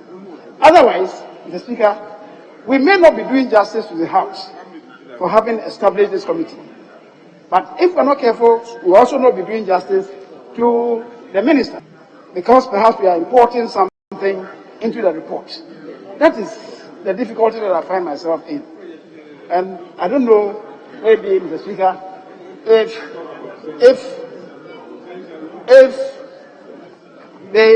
the motion is that we adopt the report. We can adopt the report now, but subsequent to that, as a House, what to do? Mr. Speaker, I believe maybe you can give a direction that further to what is contained in this report, which I think is inadequate, we can have some time in leadership plus maybe the committee, to think through what exactly to do. And Mr. Speaker, we can then give ourselves time. We're going for recess. When we come back, the first 3 weeks normally is free for us. What do we do by way of pursuing, if we have to, the report to establish sanity in the system? Because, Mr. Speaker, committees established to discharge such functions have the powers to make recommendations that could even result in legislation. So we shouldn't leave it in a limbo. But how to pursue it, Mr. Speaker, given at a point in time I saw that there was too much subjectivity that was being thrown into the debate. Perhaps we could adopt the report and give ourselves some time, put together 1 or 2 people to link up with, especially the chairman and the vice chairman, not the chairman. Mr. Speaker, maybe can apprise itself of this and proffer suggestions as to the way forward. But for now, the motion before us is the adoption of the report. Just so to recognize the work of the committee, let's adopt the report. What is the way forward? The way forward, Mr. Speaker, as I'm proposing, is for us in leadership, to maybe include 1 or 2 people to review this report and propose the way forward for us as a house. Mr. Speaker, I thank you very much for the space granted.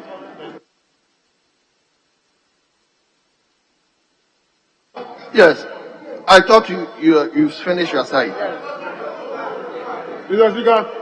What is it? Yes, we are finished, but Mr. Speaker, the motion was amended by the minority whip with additions that the report, to adopt the report, we need to do some additions to what we have before. Mr. Speaker, it wasn't seconded, so I'm here to second the amendment proposed by the minority whip, that the addition should be made to the report before we adopt, because so, Mr. Speaker, I second the motion moved by the minority whip. No, it's moved without.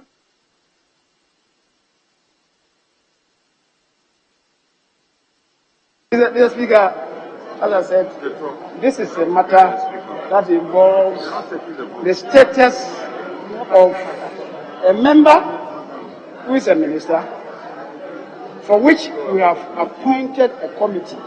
Mr. Speaker, a motion has been moved for our committee's report. And also saying such a motion cannot be amended. Mr. Speaker, such a motion cannot be amended under Order 78.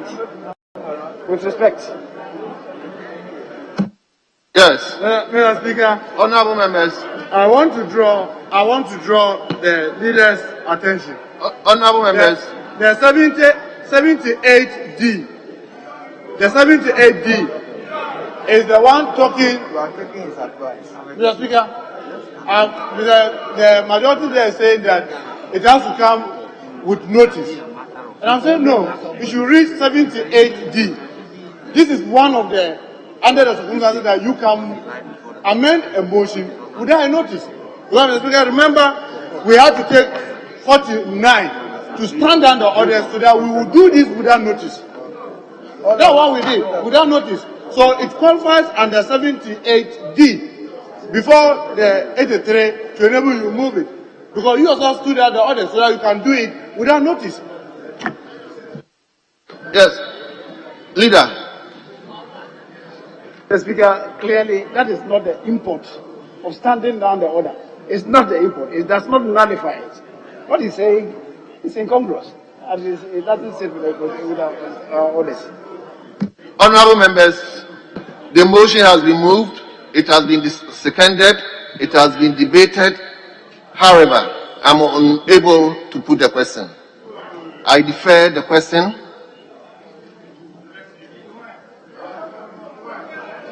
Honorable members, I defer the question. I'm unable to put the question. That is my ruling. The question will be put at appropriate time.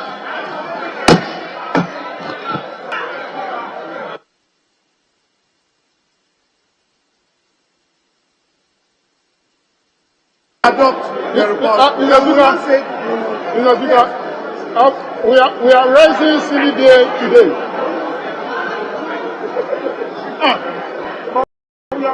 Yes, honorable members, that's my ruling for now. I'm deferring the question till we resume.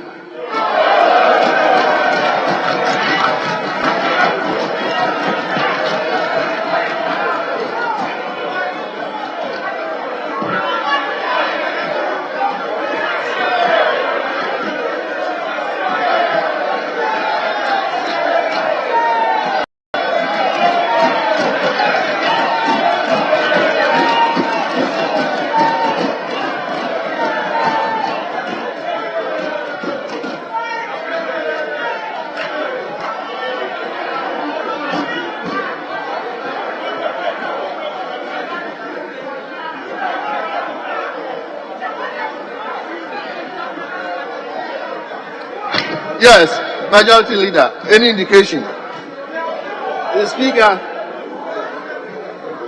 let me state as a matter of record that I honestly thought that after the debate on the motion, we were going to put a question for the adoption of the report.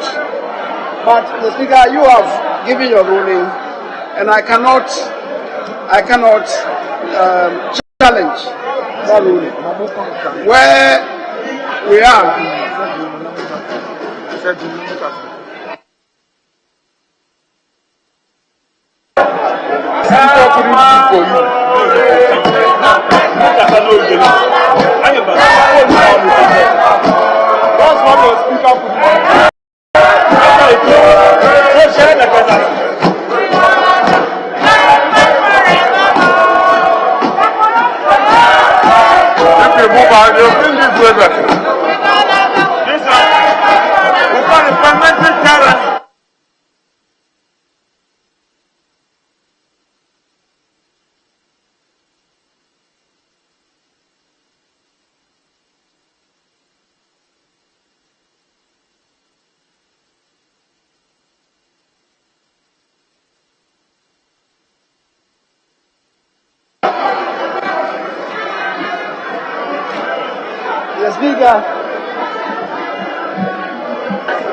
Speaker, as I said,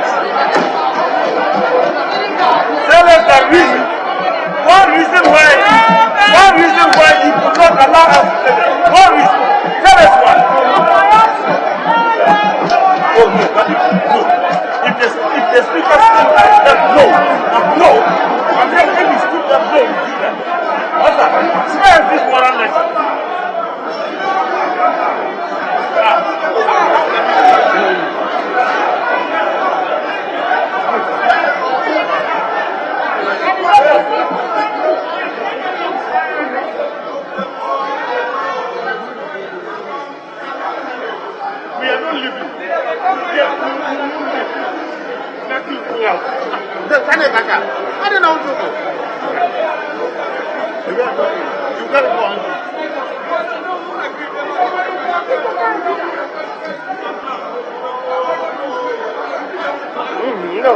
No.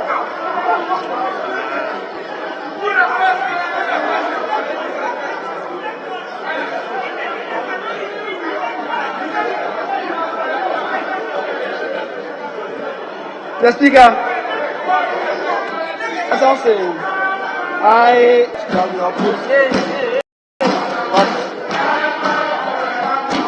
you hear the difference.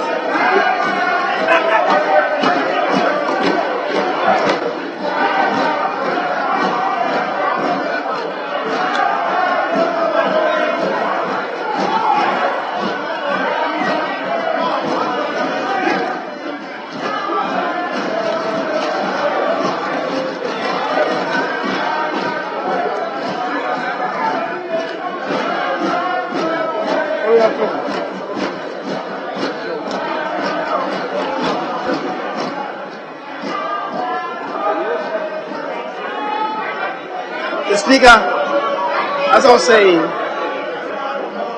and I repeat for the umpteenth time, that I would have thought that we're going to put a question on the motion. Unfortunately, you have decided otherwise, and your ruling cannot be challenged. So we'll leave it at that. The Speaker, if we had finished, what we're going to do again was for us, the minority leader and myself, to make our closing remarks and the Speaker to make his own closing remarks. But Mr. Speaker, if people elect to be unruly, it's difficult to control them. And I will suggest at this stage that we submit our closing remarks to the table office, and I guess the Speaker would also do the same, and on account of that, we will then adjourn the House immediately.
The House is hereby adjourned sine die. And a long way to go. As